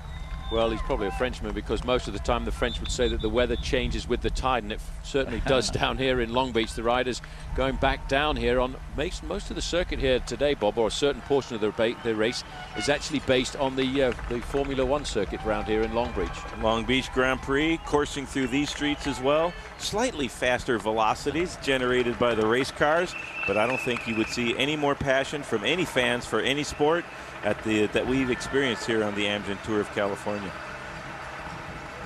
Good to see the guys from BMC. Those are the riders in the red jersey at the front. It's actually a Swiss bicycle manufacturer who sponsors an American development team. It's mainly American riders, but there are 2 Swiss riders on the squad. The leader would be Alexander Moos, a former national champion. As we look now at the main group at the front now, Adam Hansen there in the pink jersey. He's a very good rider. 2-time winner of a very interesting race in Australia called the Crocodile Trophy. And I think today really T-Mobile have brought men into the breakaway, because as one of the top teams in the world, well, certainly the largest budget team in the world, Phil, they actually don't have much success out of this race yet. No, and I'm a bit surprised too. The man is now by an American too, Bob Stapleton, who's pulled together quite a strong team here, but they haven't had the results just yet. Well, there is the man who looks as though he's heading to be the winner of the race this year. The winner last year was Floyd Landis, and Bob Roll found him at the start today, just before the riders got away. Looking into the future for the Amgen Tour of California? Look, I hope they keep it going the way it is, and it keeps getting bigger, because obviously the people are starting to catch on even more so than before, and I haven't seen a bike race like this in the U.S. before, but it's wonderful, and I hope they continue, and I hope the next year I'm back. How has the response been for the fans seeing you at the race? It's all been good. I think that people are starting to get educated on what the facts are. We've done a lot of hard work trying to get the press just to be fair about it and explain both sides of the story. And if they do that, I'm sure we'll win, and they're getting better. All right, Floyd, great to have you here. Thanks, Bob. Happy to be here.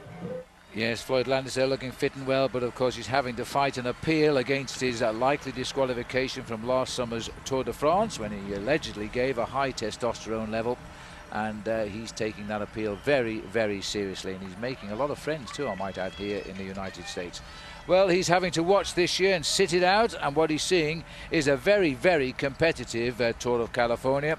From the gun today, 7 riders have got clear. One of those riders, Danny Pate, for the moment is the virtual leader of this race on the road. But we know we're only 42 miles into a day of 78, so there's plenty of time for Levi Leipheimer to come back in and keep that leader's yellow jersey. We'll take another short break.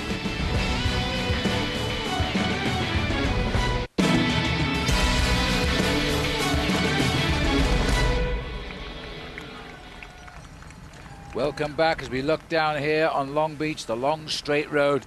There's nothing complicated about this final stage today. It's up one side and down the other with sweeping turns at both ends. It's turning out to be a very quick race, and it's turning out to be a most interesting development now, Paul. Danny Pate is the new leader of this race on the road, and we are hearing now from race radio that other teams are beginning to get a little bit disturbed by this and put help into the chase. Pate, by the way, is number 111 there. Well, I tell you what, you look at those bands on his shoulders there, those blue bands are the arc-en-ciel, the rainbow bands, and those indicate that this man has been a former champion of the world. He's been aggressive throughout this Amgen Tour of California as well, and he may well be looking to try and turn the tables on the last day. But on the last day, it's always very difficult because a lot of different things come into play. You have teams that want to get the final bit of glory out of the race, and you have other teams who are trying to defend their second, third, and fourth place in the overall classification. And once they start to see their positions threatened, then they'll move to the front of the pack too. List of the rise there. Ben-Jacques Chemain is also doing a tremendous ride. A couple of teams here, Team Slipstream and Team HealthNet, have got 2 riders up there. And now you see there's more help there. It's not just the black jersey of Discovery Channel. BMC have taken an interest. That's interesting in itself. But also now the green and white jerseys there are the Crédit Agricole team. And they've got a top sprinter on their squad who has not yet won a stage of this race in Thor Hushovd. The God of Thunder might want to strike today. There is Levi Leipheimer. I'm no doubt feeling a little bit grateful that other teams have taken up the chase. Certainly the God of Thunder you were talking about, Thor Hushovd, has been fairly well represented in the sprinting stages of the race so far. He finished 4th yesterday, so he's getting a little bit closer on every individual occasion. I'm sure he'd like to go away from this race, Bob, with a fine stage victory. Got a great chance to have a cup of coffee with Thor the other day, and Thor said he really enjoyed the racing here in California. And he would like to put a little bit of a mark on the race from his results, put a stage here on his Palmares. We saw Paolo Bettini come out in San Luis Obispo and have a surprise win in the sprint there, and that was a great result. Gave Bettini a tremendous amount of satisfaction, and it gave me the impression that these guys really would love to win a stage here. Thor Hushovd would love to add a stage here on his Palmares. Yes, he turned 29 years of age, the man we were just talking about, but this man we're talking about was the under-23 champion of the world, and he may well be the man creating a bit of a surprise. But there are different teams now moving forward. There, as Bob said, is the Crédit Agricole team for Thor Hushovd, but also the orange jerseys are moving forward too. That's the Dutch team Rabobank, and they'll think about their great sprinter, Graham Brown. So I have a feeling now the race is starting to change a fraction, with a lot of other people starting to take an interest in the front end of the main field. What's been your favorite sprint so far, Paul, in this Amgen Tour of California? We've had some fantastic battles. I think it's got to be yesterday with the win by J.J. Haedo, and of course Freddie Rodriguez going across the line sideways. Yes, indeed. Yes. Well, the clouds are blowing away, thank heavens. The blue sky is creeping in from across the Pacific Ocean. Well, as we watch here the riders, don't forget, though, that we also support here Breakaway from Cancer. And Patrick Dempsey from Grey's Anatomy is among the supporters, but also is Cynthia Schwamm. I'm here with Cynthia Schwamm from Amgen. How has the race sponsorship been for your company so far? It's been fantastic on so many fronts. First of all, we're a Southern California-based company, so to showcase the state of California has been excellent. And Amgen, as a leader in developing medicines for grievously ill patients, we're very excited about the Breakaway from Cancer component, which Patrick is our partner on. So we're bringing new information and awareness for cancer patients as they experience their treatment, and they're able to find out where they can go to get great information, and we're bringing a lot of great awareness to the American public, so we're very excited. And great to have you here, Patrick Dempsey, at the Tour of California. You're a bit of a cyclist yourself, aren't you? Well, I'm a big fan of you guys. You guys call it a great race, and it's been a phenomenal week. And yesterday's stage was just unbelievable on so many levels, and it's a really great metaphor for what, Breakaway from Cancer, the initiative is about the partnership and the teamwork that takes to sort of survive cancer. And I think Discovery really displayed that yesterday unbelievably, with the amount of passion and commitment on that team. And to be here with the wellness community, the National Coalition for Cancer Survivorship, it's been a magical week on a lot of levels, and to bring awareness to these groups and this initiative has been great. You're a close follower of the sport. Do you favor Jens Voigt or Levi Leipheimer for the overall? Well, I hope they go right to the wire on this one. It's been close all week. It's been heartbreaking on a lot of levels for a lot of people, but you got to go with a local boy, really. I think he's worked really hard. I think his time trials have been magical. He's shown a lot of character, I think, and just as an outsider watching him, he's been inspiring, and I think he really deserves the win. I think he fought off a lot of demons this week and has done phenomenal. We got a big sprint finish, generally speaking, on a stage like this. Who do you favor within the sprinters? Haedo, Hushovd, Henderson, Schiolek, there's so many to pick from. Who do you choose? It's really hard. I think they're just going to throw everything at it today. I mean, yesterday's finish was very scary.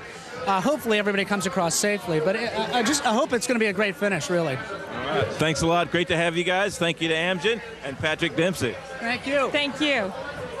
Yes, everybody, and keep the money pouring in, because we're going to hit a record on this one. Here's the number you can donate to, 66057 on your mobile SMS.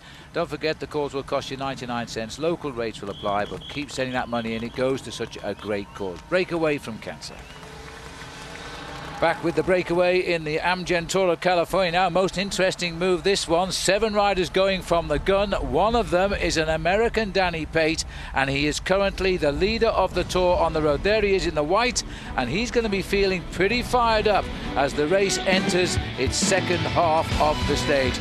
We'll take a break, come back soon, and I reckon they'll still be in front.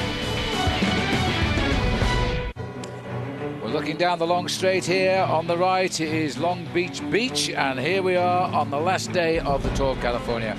Welcome back, everybody. Well, the breakaway of those 7 riders, the last time check just reaching us as you rejoin us.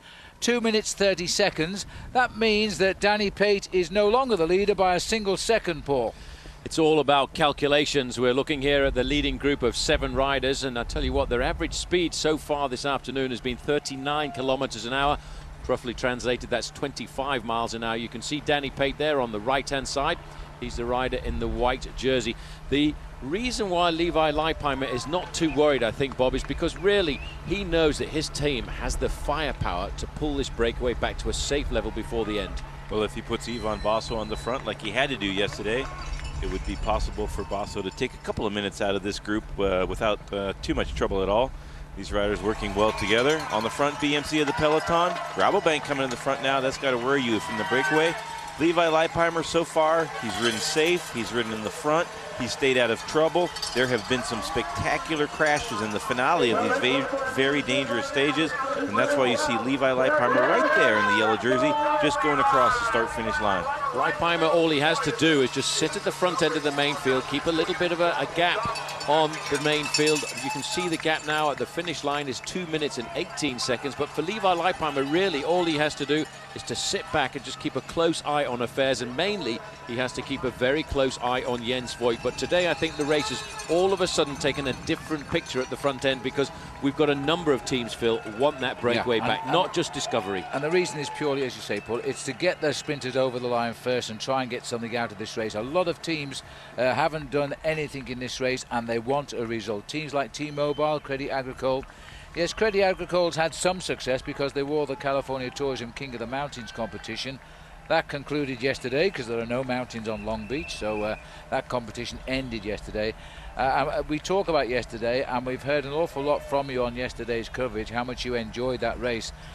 It was such a great bike race. The way they raced each other into the ground yesterday, we're all very sad about what's happened to George Hincapie, but the man was a hero. The way he got back on his bike, caught the race, went straight to the front and just drove that race to bring back the breakaways. Forget about that, Phil. You know, the breakaway is this group of riders we're looking at here, but what I'm as impressed with is George Hincapie rode that stage with a broken wrist.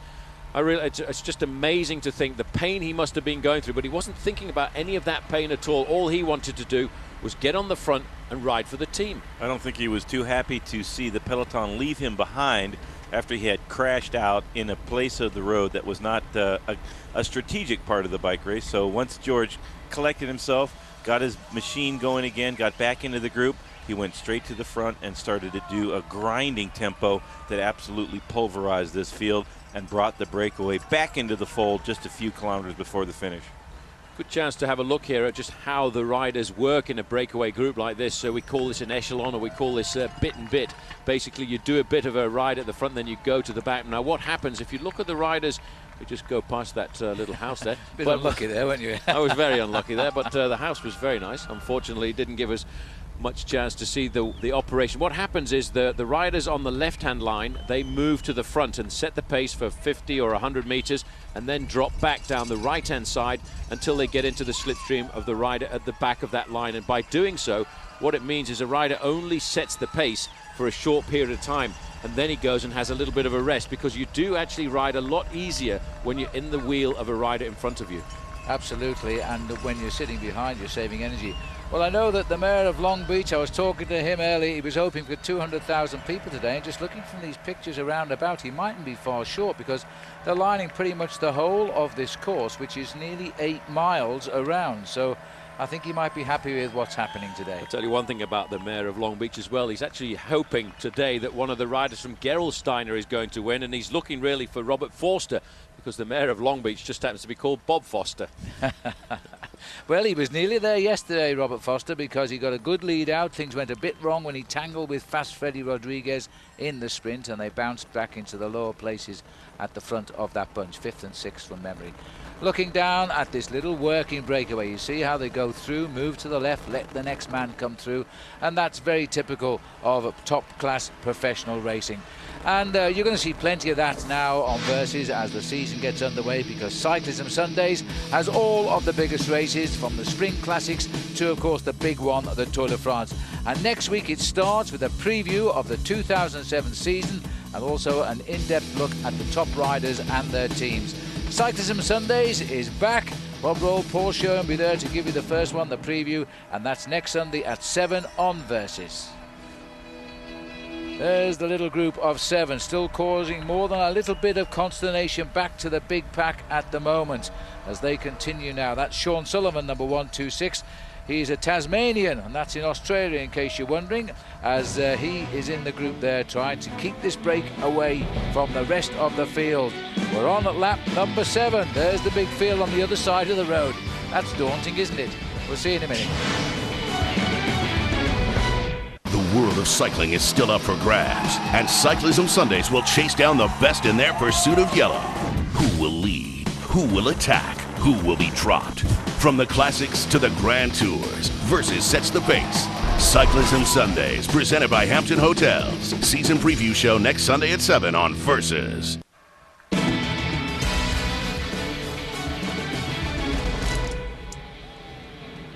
Well, we're looking at the start here, which is now just over an hour and 3/4 ago. The race well underway now. This is how it all started. Levi Leipheimer in the yellow jersey. A big crowd down there. We started in overcast conditions. Temperatures now rocketed up to 64 degrees, and it is very, very warm out there now. There's the main field. They were already under the attack very early on. A breakaway of 7 riders getting away and forming on lap number 3. And those 7 riders gaining quite a lead, but it's coming down as we speak. That's where we left you, as the riders went up on the other side to the right of the peloton, and the lead now just reaching us is 2 minutes, so they're chasing them down. Chasing them down, and that's exactly what they want to do. They want to keep that time gap within a reasonable distance. The best rider in the breakaway is the man who wears number 111. There he is, and that's Danny Pate. He's 17th overall at the start of the day, 2.5 minutes behind Levi Leipheimer. But it's all about strategy. It's all about teamwork here on the final day.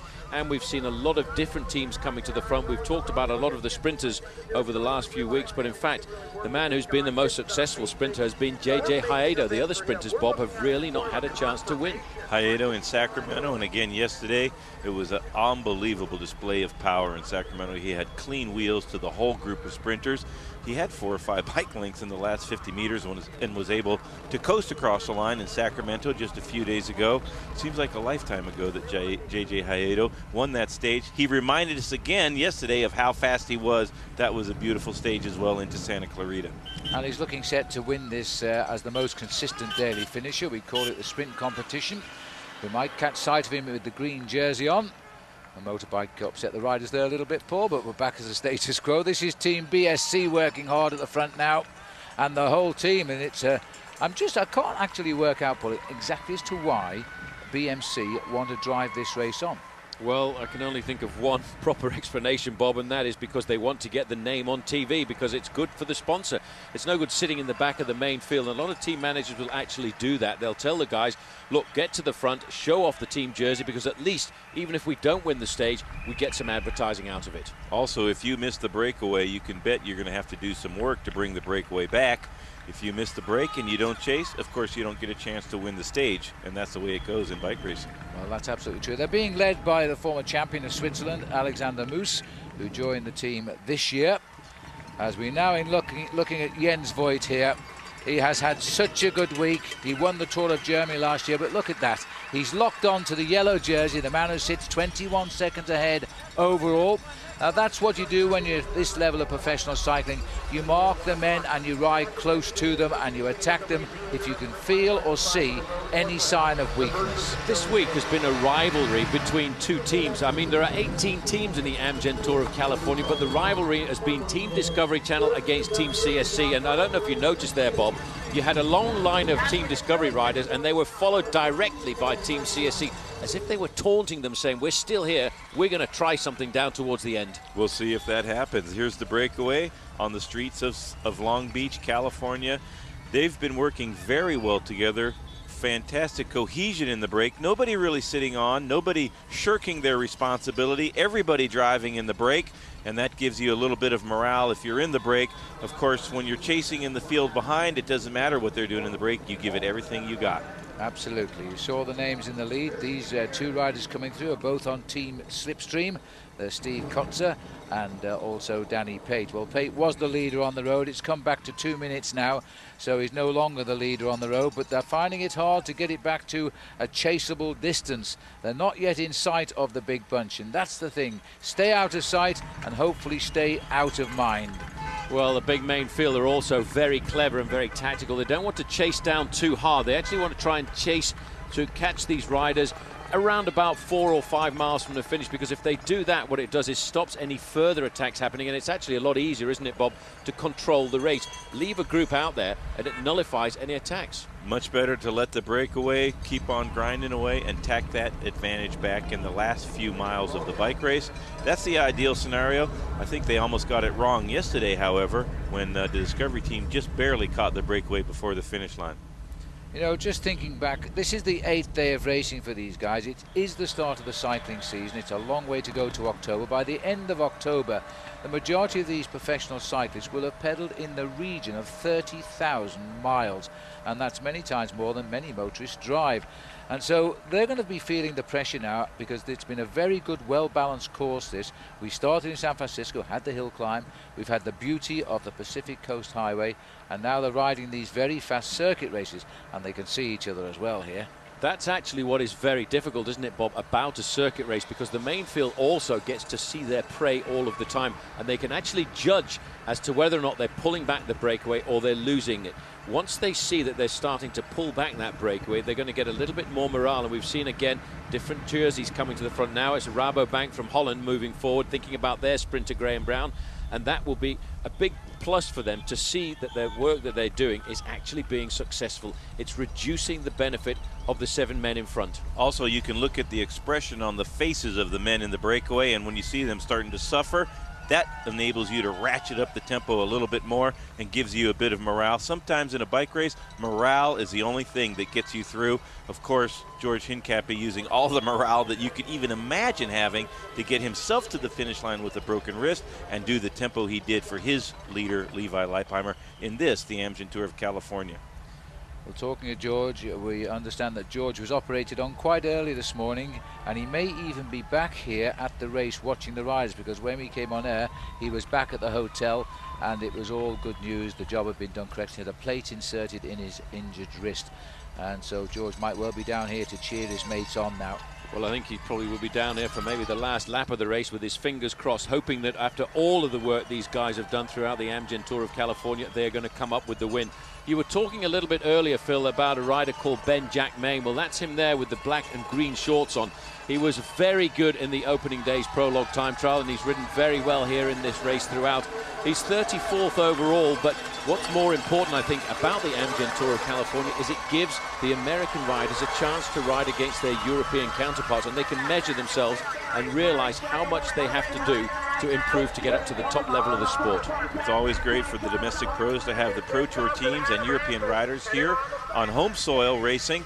It gives you a chance to look at them, see how they pedal, see how that they comport themselves throughout the week of racing, and you can mimic them in ways and try to up your level as a bike racer. So it's great to have the European pros here in the Amgen Tour California.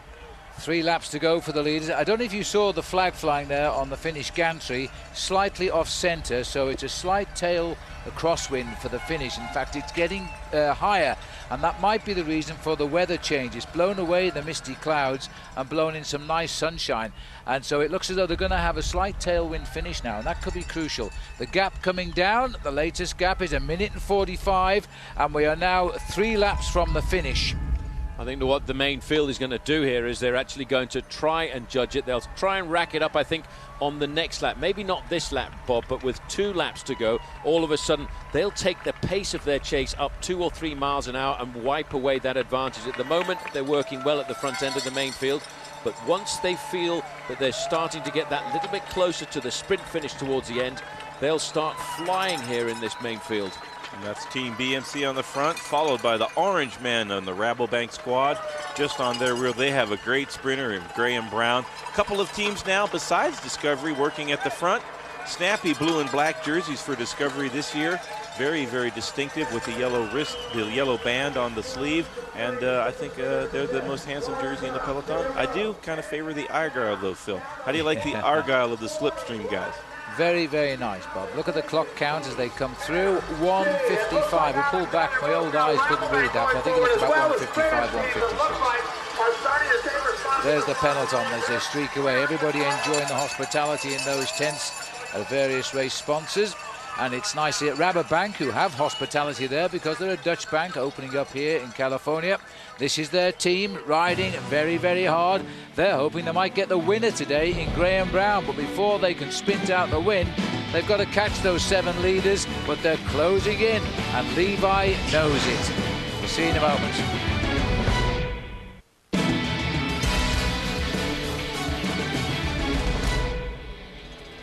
Welcome back. What a wonderful sight. The end of 8 days of racing around the state of California, and we're now rolling to a halt on Long Beach here. 2.5 laps left to race to the finish. 7 riders are clear. The latest time check we're getting 1 minute and 35 seconds. They're making a bit of a meal of the catch, boys.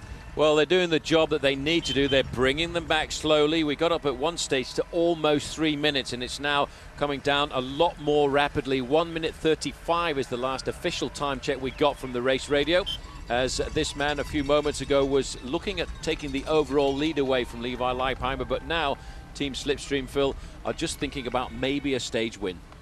Yes, indeed. And Danny Page, you see the rainbow colours on his sleeves? The only riders who can wear those colours have been former world champions, and Danny Page has been just that. Now, while we're looking at those 2 riders, they're both on Team Slipstream. Now, we all know that cycling is fighting to rid itself of an image of drugs within the sport, and I think it's an image it really doesn't deserve. I think the fact it's highlighted so much is because they are going out of their way to catch the cheaters. Well, Team Slipstream, they're playing their part as well. Here's a little tale from that side.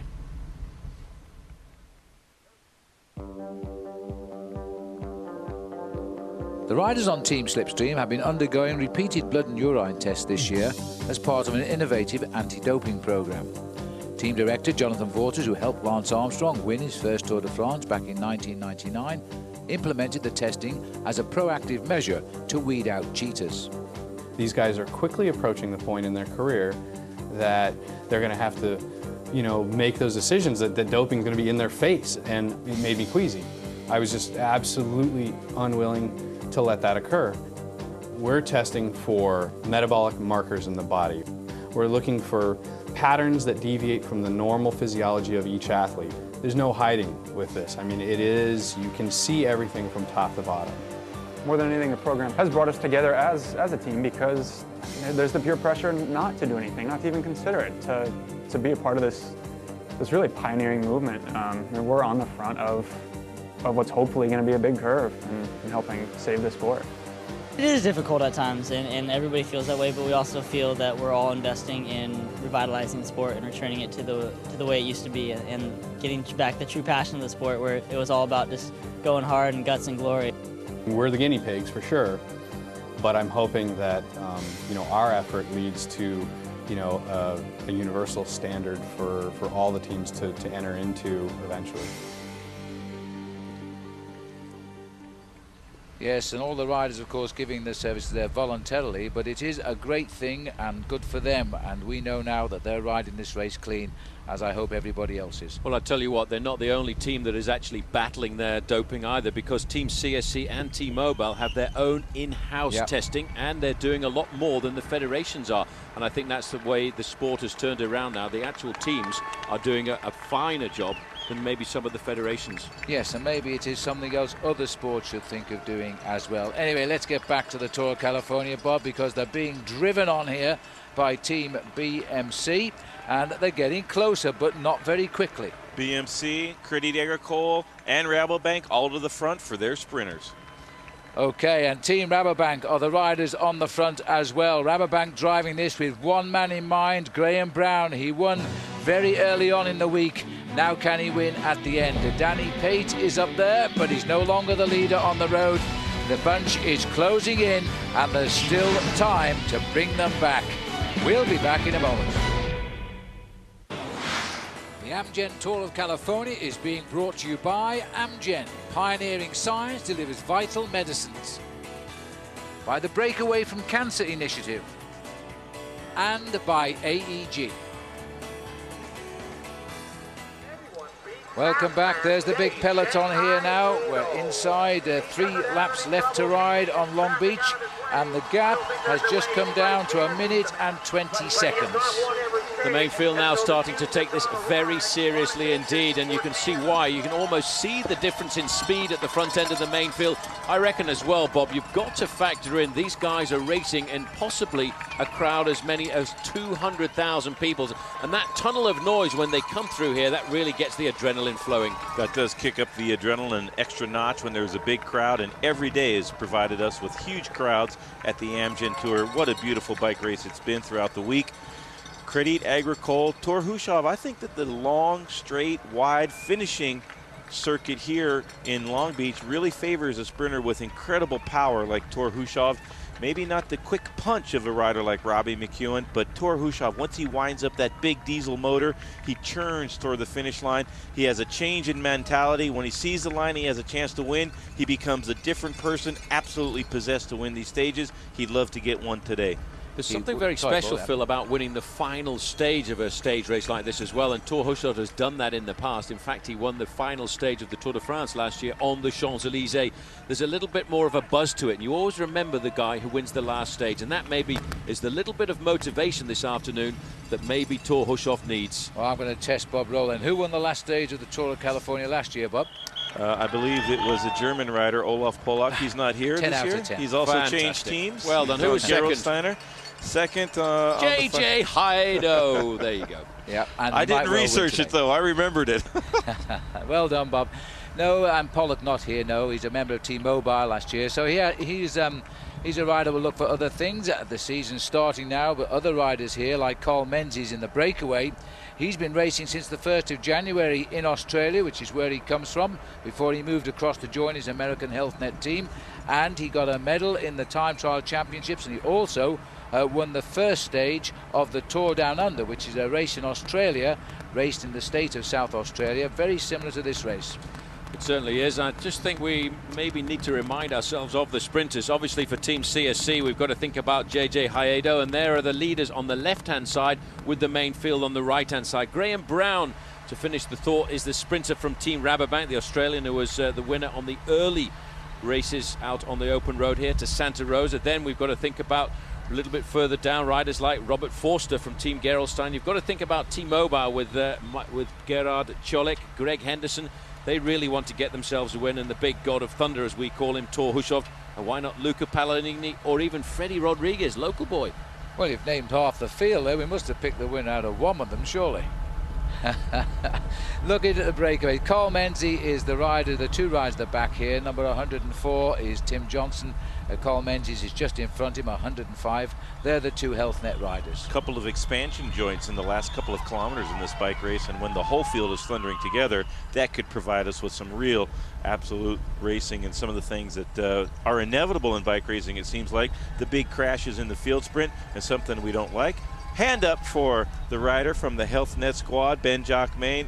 Excuse me, that's Priority Health. And This is a pretty long stage, and the sun's come out, so it's pretty warm for the riders, and you need to replenish your supplies, and you can do that from the team car. Also, we saw one of the riders grab them from the side of the road, but when you're tanking along at about 30 miles an hour, that's a pretty tricky equation to solve, and some of these riders have more dexterity than others, and that was a good way to do it. Get a little bit of extra reinforcements from the team car.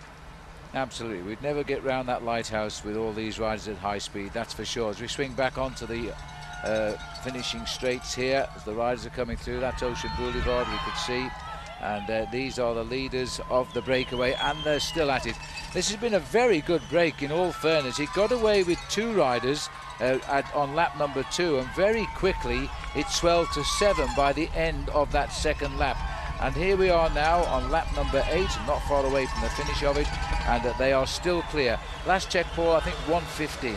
1:15, but coming down all of the time. We get a very exact time check here on the finish line when these riders come across, because the last time check that was crackling over race radio was the 1 minute mark, and that means that very shortly they'll be pulling all of the team cars out of the back, and that's always a very bad sign for the riders, because they know now that the main field is starting to whip up the pace.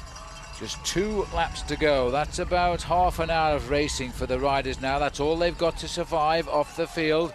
Earlier on, Danny Pate here was the new leader of the Tour, but the chase down, Discovery Channel, a little fortunate that the sprinters want to end the day, and now we've got here on the front the Graham Brown's Rabobank squad, and also Thor Hushov's Crédit Agricole squad. That's Maurizio Aldila. He's actually normally a climber. Today he's riding at the front of the main field because he wants to just give a little bit of help to Graham Brown to try and pull that breakaway back together. I'll tell you what, Phil, this is going to be a rather interesting time check now as we look at around about 15 miles to go to the finish when they cross the line here. You can see the clock ticking by. It is actually going to be under the 1 minute mark. It's actually 55 seconds, I make it. Well, that's the first time for a long time that they've got through, but they've gone through about 55, 56 seconds behind. So just around that bend, the riders go right around and start to race back on themselves. So they're going to see those riders now.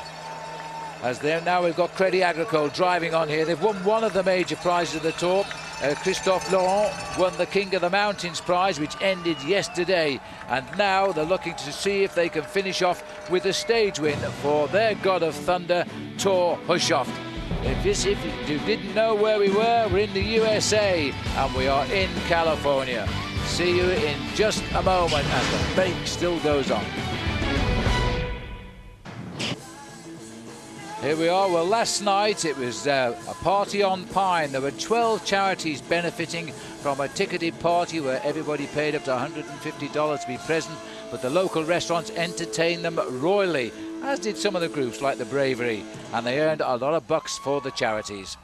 Back with the race now as we continue. It is still bad news for those 7 men because the gap is now officially 55 seconds. We are closing, but I wouldn't say we were closing fast. I think we're closing at a good enough speed to pull these riders back before the end. There are so many sprinters. I named half of them, as you mentioned before, Phil, but there are 10 to 12 of the world's top sprinters in the main field.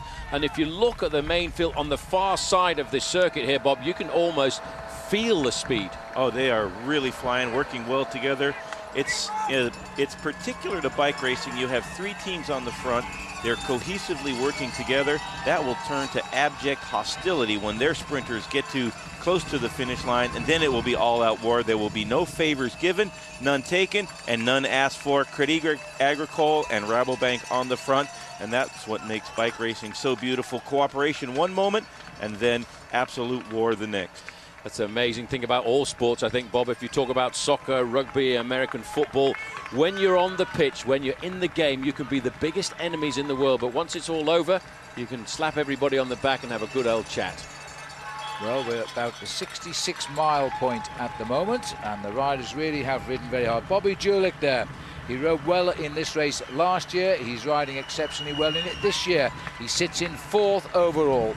Man in the blue jersey behind him there, Stuart O'Grady, the man who almost created the surprise yesterday. O'Grady, I think, will be looking after the man right behind him in the green jersey. That's JJ Haedo. He's won 4 stages of the Amgen Tour of California since it began.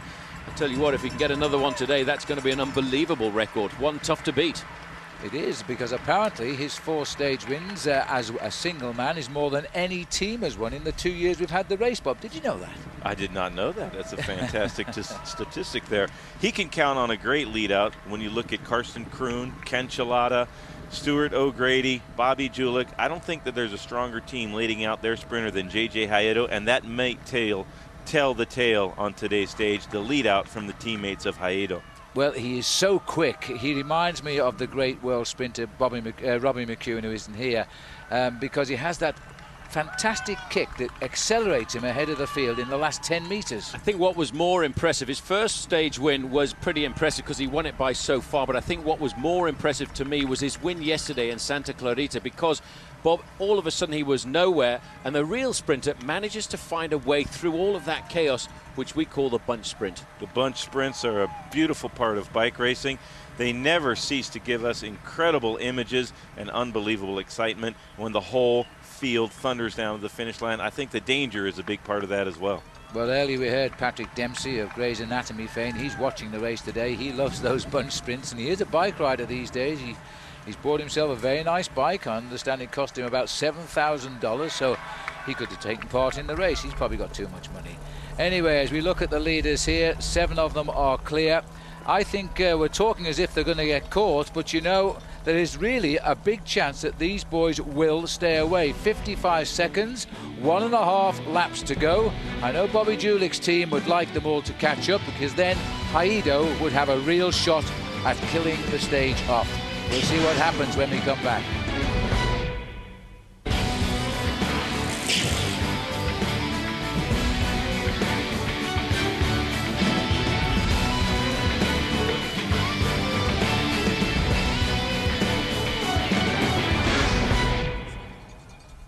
There they are. The gap is now 45 seconds. It's painful the way the main field are just tickling off 5 seconds every 2 miles. It really is, but they've got the bit between the teeth in the main field, and if you look at the leaders, Phil, they are actually now starting to weaken. I think when you look at the riders, they were bobbing their shoulders a little bit. When we pan back like this, we get a chance to just ascertain exactly what that gap is. You know, 45 seconds correlates to around about 3/4 of a kilometre. Just under a kilometer behind the peloton. Great catch on the feed zone by Carl Menzies there from the Health Net squad. And here is the peloton all grouped together now, and they know exactly how much effort they need to put in to catch the break. It's uncanny how the peloton and the sprinters team get it right, race in and race out, but these are the top teams in the world. They're updated all the time in their little radio earpieces by the team managers in the cars behind, who know the gaps, so they know what they're chasing down, but they get it wrong, Bob. And you know, we're going into the last circuit here. This is going to be a very tight finish for all concerned. I think they've still got a chance. A chance for the breakaway, you never know. Just a little bit under a minute. I'm going to have to disagree with you, and I think that's my Bob. The peloton will catch them. It'll be a melee amongst the sprinters. Well, I'm the bringer of doom, I suppose, because I agree with Bob on this occasion. They will get caught down towards the end, because if you look at the faces on these riders, look at the man there in second place. You see he's rocking the shoulders about a little bit, and there was a bit of a move there by Adam Hansen. I wasn't sure quite what that was all about, but these men are starting to weaken, and I'm pretty sure that they will get caught at around about halfway round the last lap. Seems as if one of the slipstream riders no longer able to make the tempo. That must have been Koza going off the back now. Rabobank to the front, chasing down Matty Heyman, Mauricio Ardila. This is a strong team chasing a breakaway that is starting to fall apart as we speak. Looks like the long legs of Michael Rasmussen here, the climber, who's still throwing some power behind the pedals there. And these are the breakaways. You see there are still 7 of them. 3, well, they're still all there, Bob. It looks as though one of the Health Net riders, I suspect it's Carl Menzies, is a little bit stronger than the group now as he tries to ride off the front of it. Well, the main field have got themselves a lot of riders now who are interested in setting the pace. And let's not forget, they can give everything today, can't they, Bob? Because they don't have to hold anything back for tomorrow, because there is no tomorrow in this year's Amgen Tour of California. This is the final day. That's why the guys can push themselves just that little bit more. The orange jerseys of Rabobank are looking after their sprinter. If he can get up with the win today, Graham Brown, he won the first stage out on the open road, and he'd certainly like to top and tail this race. It was interesting that, because you saw the little climber there, Ardila, doesn't quite know which lot wheel to take, and one of the Discovery Channel riders just reminded him he was right behind and moved him over a bit. Well, there is Rasmussen, the king of the mountains in last year's Tour de France. These riders now, I think, are a little bit concerned. There is the man who's expected to win in the green jersey. That is JJ Haido. He scored twice already. Yesterday he fooled us a little bit. He didn't wear the green jersey, which I was a bit surprised at, because he is the leader of the points competition of this race. Well, all he wants to do is win. Yeah, he's 82nd overall, but let's not forget he's the leader in the race on points. He gets himself into the top 10 whenever the stage is flat, but unfortunately for him, there was a little thing called Sierra Road way back in San Jose, and on that occasion he lost himself almost 20 minutes on one stage. You see, it's the time that counts to win the race, like Levi Leipheimer in the overall classification. That's why Bob Roll never won a big stage race, wasn't it? Well, no, there was a lot of reasons, but time was the one that was the most obvious. Yeah, Bob and I, we spent a lot of time at the back in the mountains. It's consistency, isn't it? Well, I mean, many people can't understand why a rider wins a tour like California but doesn't win a single day of the race across the line in first place. And the reason is he's the most consistent rider on time. He's actually covering the whole course in the lowest possible time. The daily stage wins don't necessarily mean a thing to him, because when the riders finish together, they all get the same time. So there are certain sections of the race when you must go out and steal that time, and Leipheimer did it in the 2 time trials. Yes, absolutely. That's a good description of how things go. Sometimes you are the most consistent man, but it's very tough to win a stage. It's so competitive. Everybody wants to win a stage. When one man has a bad day, oftentimes he has a great day the next day, and so to win a tour like the Amgen Tour and not come away with any stages, that is the bottom line for bike racing. It's all about time, and it's all about the yellow jersey for Levi Leipheimer. 71 miles done. The total distance is 78.8. We have just started the last lap with the leaders. They've been away since the end of lap number 2. They still have, do they have it? They're just on 30 seconds, Paul.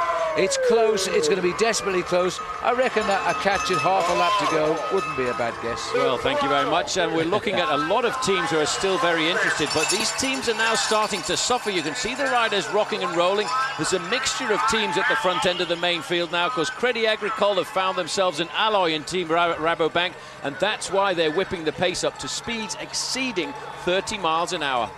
Well, the Rabobank boys have given way to Crédit Agricole. The French team takes over from the Dutch team, while the American team Discovery Channel, they're locked into second wheel. They really want this race back quickly now, all together, so they can reassess and bring their sprinters to the front, and then we'll go out in a blaze of glory as all the survivors of the Amgen Tour of California arrive at the line together. It's not happened yet.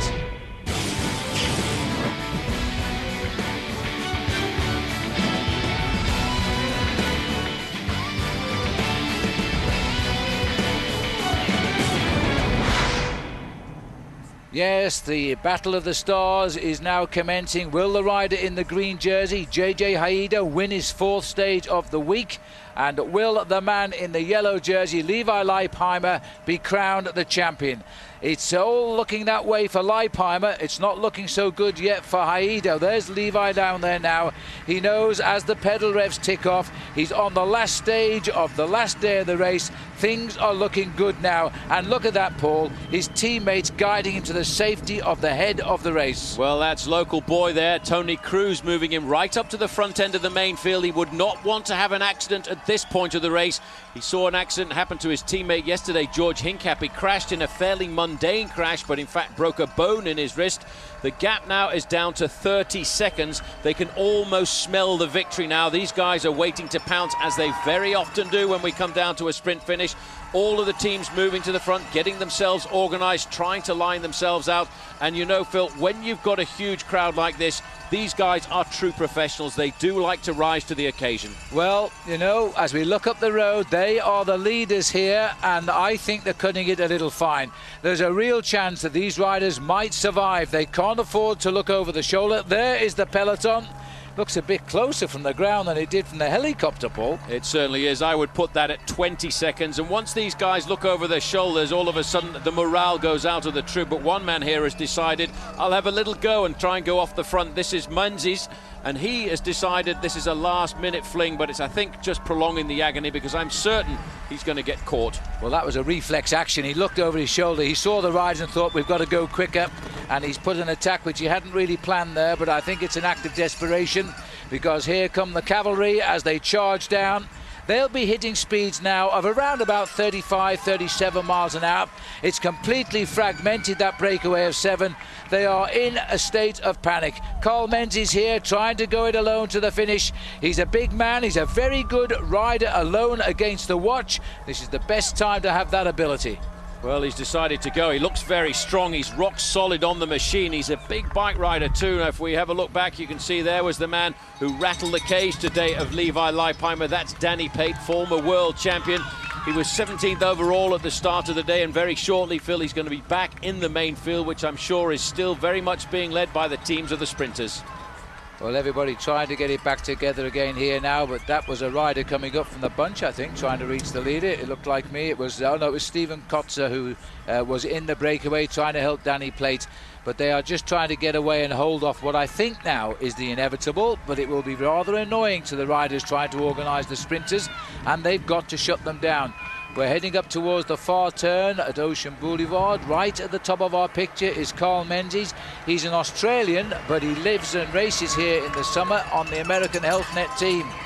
Funny you see how the sport turns around, because right now Team CSC are the team that really need to do the pacemaking on the front, because all of a sudden they've seen that nobody else has the firepower to close down this race right down towards the end.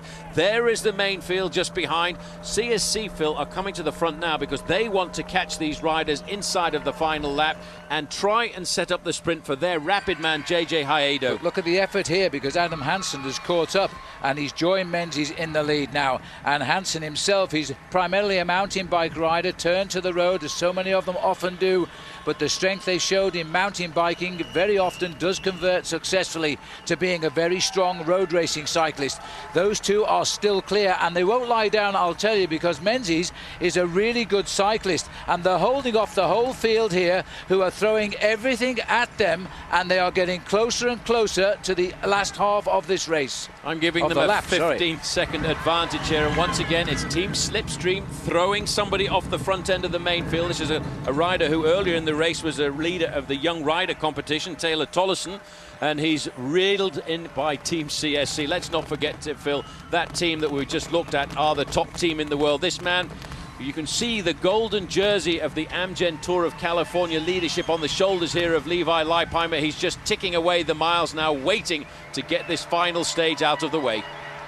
Well, terrific pacemaking by Team CSC now as they try to take control. They're going to finish this race with second-placed overall Jens Voigt and a clutch of riders in the top 6 in the race. But they've been rather unlucky not to win this race. They had a good chance yesterday with Stuart O'Grady. Well, there they all are. They're fanning out. When they fan out and fill the whole road, they're actually holding off the final kill because they want these riders to dangle, and that actually prevents any more counterattacks from the main field. So there's a motive in their madness. They're just waiting for the moment to start accelerating, to put the main field back into one long line again. Levi Leipheimer still pretty safe, getting a helping hand there from another colleague from another team. That was a rider from Predictor Lotto. He still, though, Phil, has to remain at the front end of the main field, because at this point, if he were to crash, he would still go out of this race and he could lose the overall lead. He won't be relieved until he gets to the very end. Or at least the last 2 miles, because there's an international rule that says if you do crash in the last 2 miles, you're tired, which means he would still win the race. But right now, these are dangerous moments as he comes towards the end of the Tour of California. And ironically, it's the team that's giving the most pain who are driving the race at the front to bring it up to a bunch sprint for the rider at the tail of this group in the lime green jersey.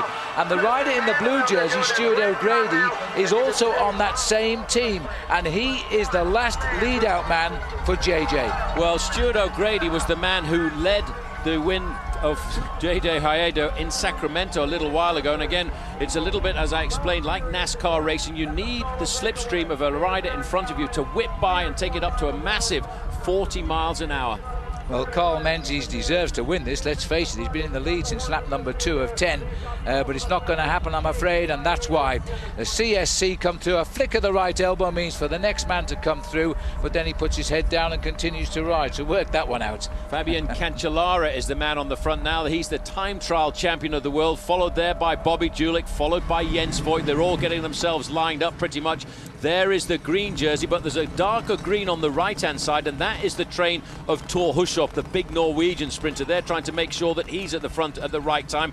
And on the left-hand side, you can see a line of pink riders, and those are T-Mobile trying to get their man, Greg Henderson, up to the front. But they're waiting, and what they're waiting for is to see whether or not Team CSC falter. And once they falter, another team will take over the pacemaking.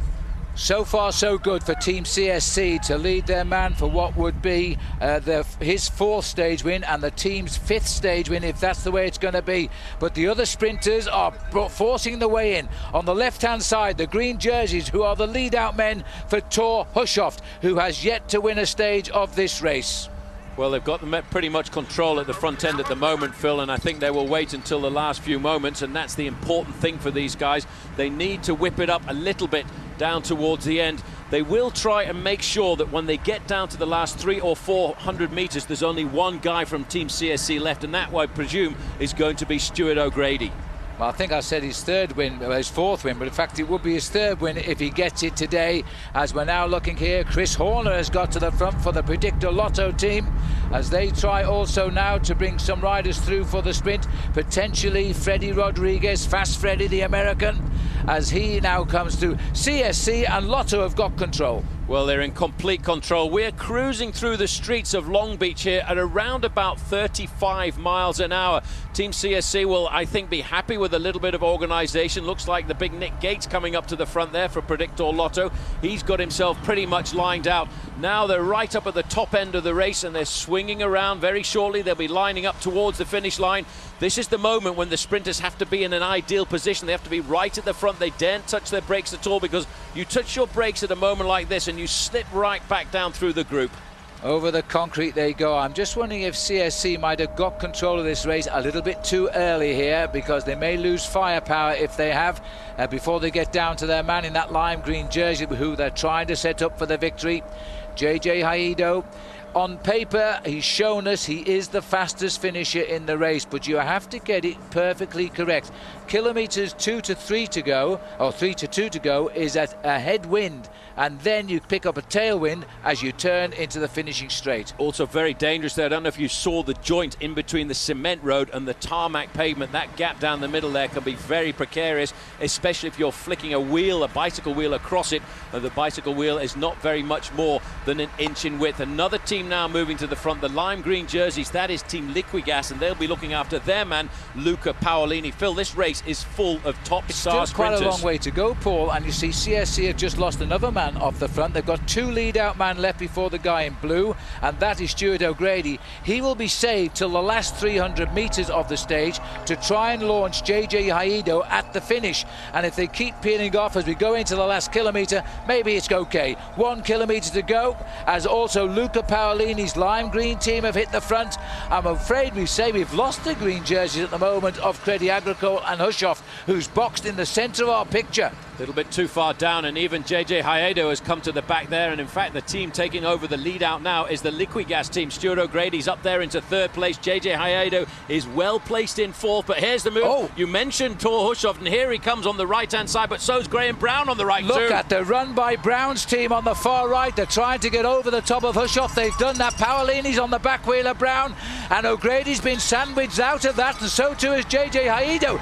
If he wins this one, he'll have come from absolutely nowhere. He's got himself boxed in as they've held him on the left, and Paolo Bettini in the white jersey too. Now they're fanning out as Foster tries to get in on the act. Here comes Graham Brown, and he's flat out for the line. They're not going to catch him this time, surely. Or is it too far to the line? As the bobbin comes, Brown is nearest camera. That has got to the photo, but you know, that could well be a victory for Dominguez of the Toyota Toyota United team. He came from nowhere, but it could be Ivan Dominguez who's won that. I tell you what, Leipheimer's there. That's the big story, Phil. The yellow jersey has crossed the line safely in exactly the same time as everybody else. So Levi Leipheimer is going to run out the overall winner here at the Amgen Tour of California. We'll have to go to the finish to try and figure out, Phil, exactly who won himself the stage. Well, they reckon it's right, and that's the way it would be. Ivan Dominguez, the rider in the centre from Toyota United. And if he's won that, that's a twist of irony, because that was the team that once was the team of J.J. Haidó. Absolutely. It's amazing the way it works, but there's the big picture. Leipheimer, he's got it. Everybody else, that's Ryder Hazerdal, himself a formerly very good mountain bike rider. Well, it's all over. He's had his moments throughout this whole race. He had the problem with the big crash which delayed him, but the judges changed the rules and he kept his yellow jersey. And then after that he had the shock yesterday when for a long while he wasn't the leader of the race, but his team got him back into it. Now all that's behind him. You don't win bike races easy, and if you don't have trouble along the way, well, it's simply not a great race, is it? It certainly isn't there. I think we will find when we have a quick look at the replay, Phil, that man is going to be the winner, Ivan Dominguez. I saw him win the New York Grand Prix a number of years ago, and that's the first time I saw him coming to the top. He's a rider who hails from Cuba. This was a great sprint. Let's see it again here as they raced up to the line. I thought Graham Brown had it at this point. Well, Graham Brown looked ideal, but I think what happened with Graham Brown was he let out just a little bit too early. You can see Greg Henderson in the pink jersey of T-Mobile. He is charging up round the outside. Tor Hushovd in the green. The dark green seems to be fading. Luca Paolini in the lime green has got nothing. But to win a bike race, you have to have skill, and Dominguez's lunge for the line there gives him the win. And look at it from a different angle here. He comes right up through the middle, looks down, and then throws his machine at the line, as does Graham Brown. But I think we'll give that to Dominguez on the right. Yes, from that angle, I don't think the camera has told any lies at all. And they know, the riders know who's in front. It's an instinctive thing. And Dominguez came right through the middle, beat all the teams at their own game, and that is a big win for Toyota United. It really is. And you know, Toyota sponsor the Grand Prix here too. We should have guessed he'd win today. Well, that would have been a good thought, but look at that from the side. He's got it by about half a bicycle length ahead of Graham Brown, and Greg Henderson looks like third. Oh, there he is, returning now towards the prize presentation. And just on the other side of the road there is Matty Heyman, who is the Commonwealth Games Road Race Champion. Here's the results anyway. Look at that, 78 miles in 2:39. Even Dominguez gets it ahead of Graham Brown. Gerald Cholik again up there in the places. Luca Paolini fourth. Robert Foster, who's the namesake of the Mayor of Long Beach. He got fifth this time, so he was trying for the Mayor today. And as we see there, the top 5 places, see if we can go any further. Hushovd hasn't quite got his sprinting legs yet. Another 6th place finish for him. Freddie Rodriguez up into 7th. Henk Vogel's also on Toyota this year. He finished in 8th and no doubt led Dominguez over those last 100 metres or so. And not a great result for Juan Jose Haidó in 10th. Alejandro Actome, we've seen a lot of him over the week. He got 11th on the day. The world champion Bettini crosses in 12th place, and the top 15 completed there by Garrett Peltonen of the Priority Health team. That's the stage result, but of course the overall result is still to come. There's no doubt who's won the Tour of California now. That's Levi Leipheimer. We'll continue our coverage, and we'll be speaking to the boys after we come back after the break. Final presentation and the wrap-up still to come. Well done, Levi. You deserve your yellow jersey.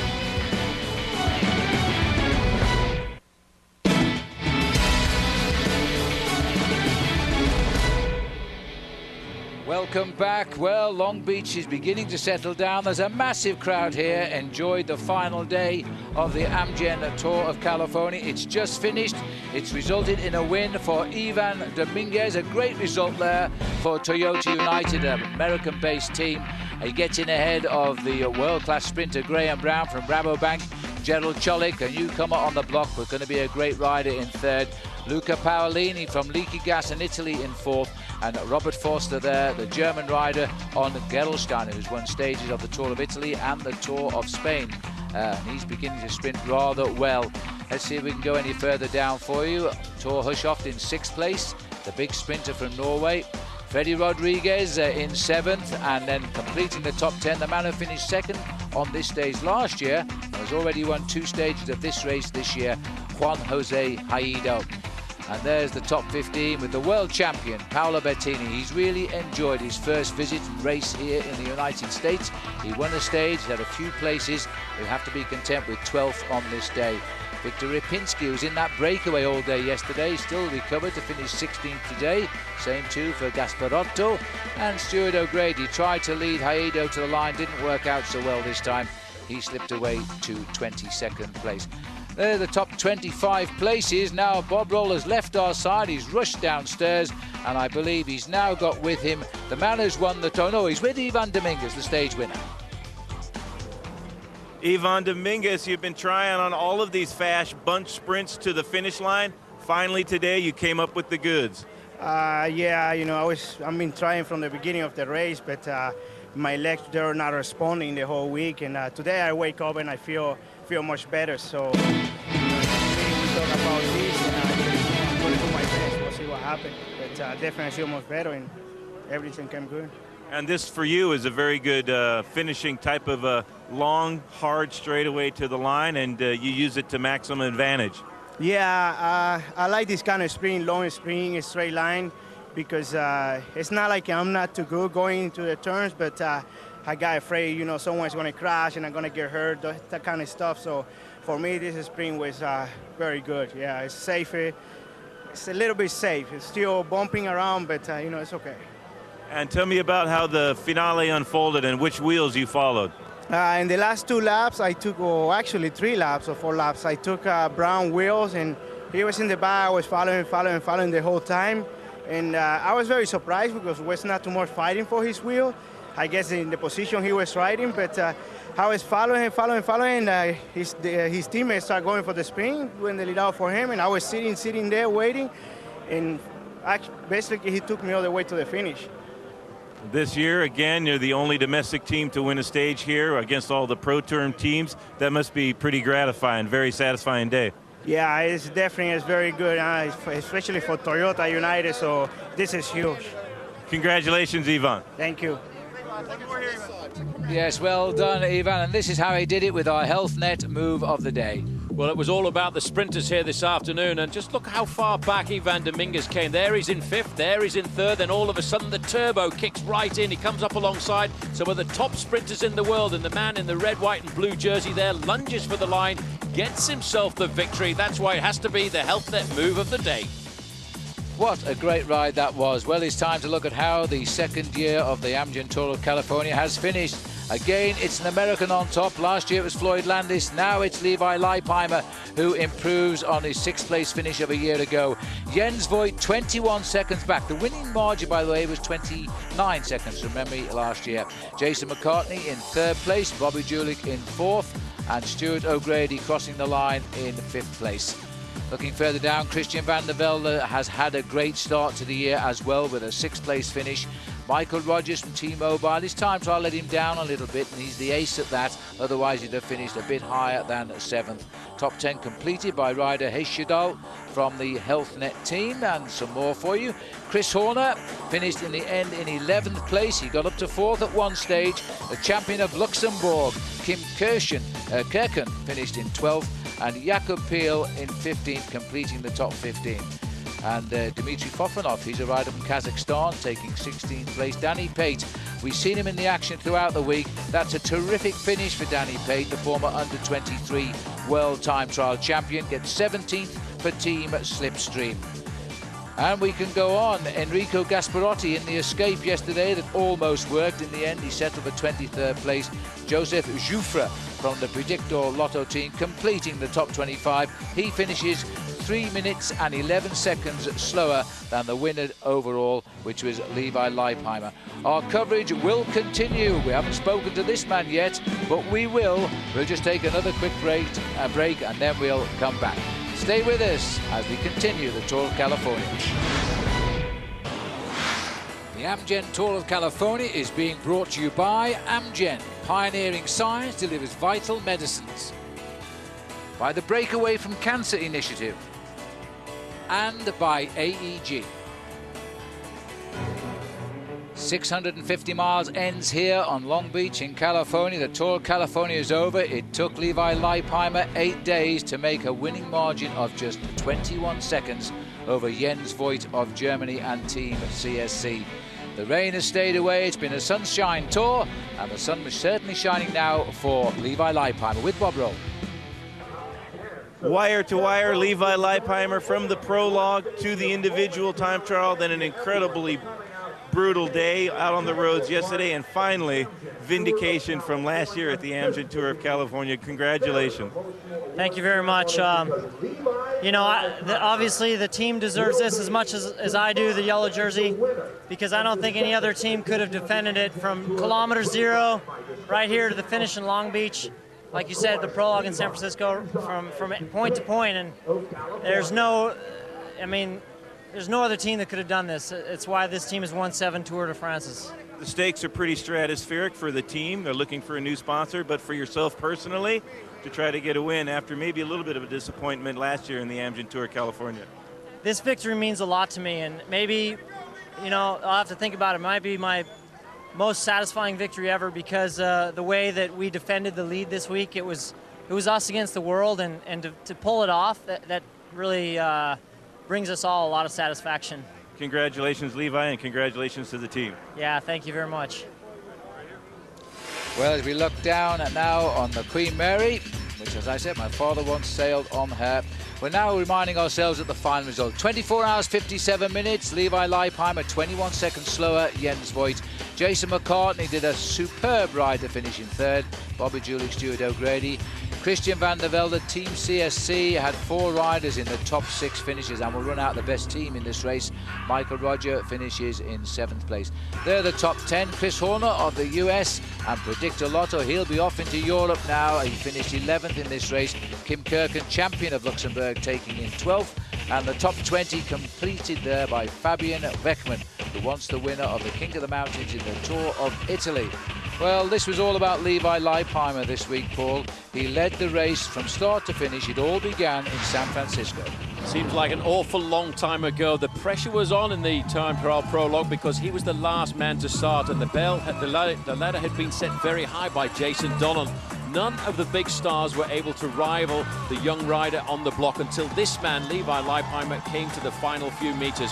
He posted a very fast time at half distance, but it was on the finishing 200 meters when he threw his bike at the line. He stopped with a lead of 1.5 seconds. Then it went out onto the open road, and it was all about the sprinters, really, because the race was going up to Santa Rosa, which just happens to be the hometown of a man by the name of Levi Leipheimer. And there he was, resplendent in his golden jersey. But one thing nobody was expecting on stage 1 was right at the very end. Before we even came down to the sprint, almost 60 riders went down in a massive pile-up. One rider involved in that pile-up was in fact Levi Leipheimer. You can see him there riding away. But at the end of the day, Phil, the judges actually changed the rules to allow him to keep himself in the top of the overall classification and in the yellow jersey. Well, that'll always be a bone of contention, certainly with Benjamin Jacquemain, because he would have been the leader, but no, next day off he went again. Resplendent, although in chilly conditions with his racing cover on there. The yellow jersey, and the roads continued under the escort, and no better escort than Ivan Basso on the left of our picture, as the Team Discovery tried to protect their man in yellow. It was all on the road to Sacramento, and at the end of the day there was no problem at all, and the man himself, Arnold Schwarzenegger, was there to congratulate the man from Santa Rosa who'd successfully kept his lead on the way to Sacramento. So it was all smiles. The pressure was off for a little while now. The team continued to guide him along. George Hincapie there in the championship of the USA's jersey.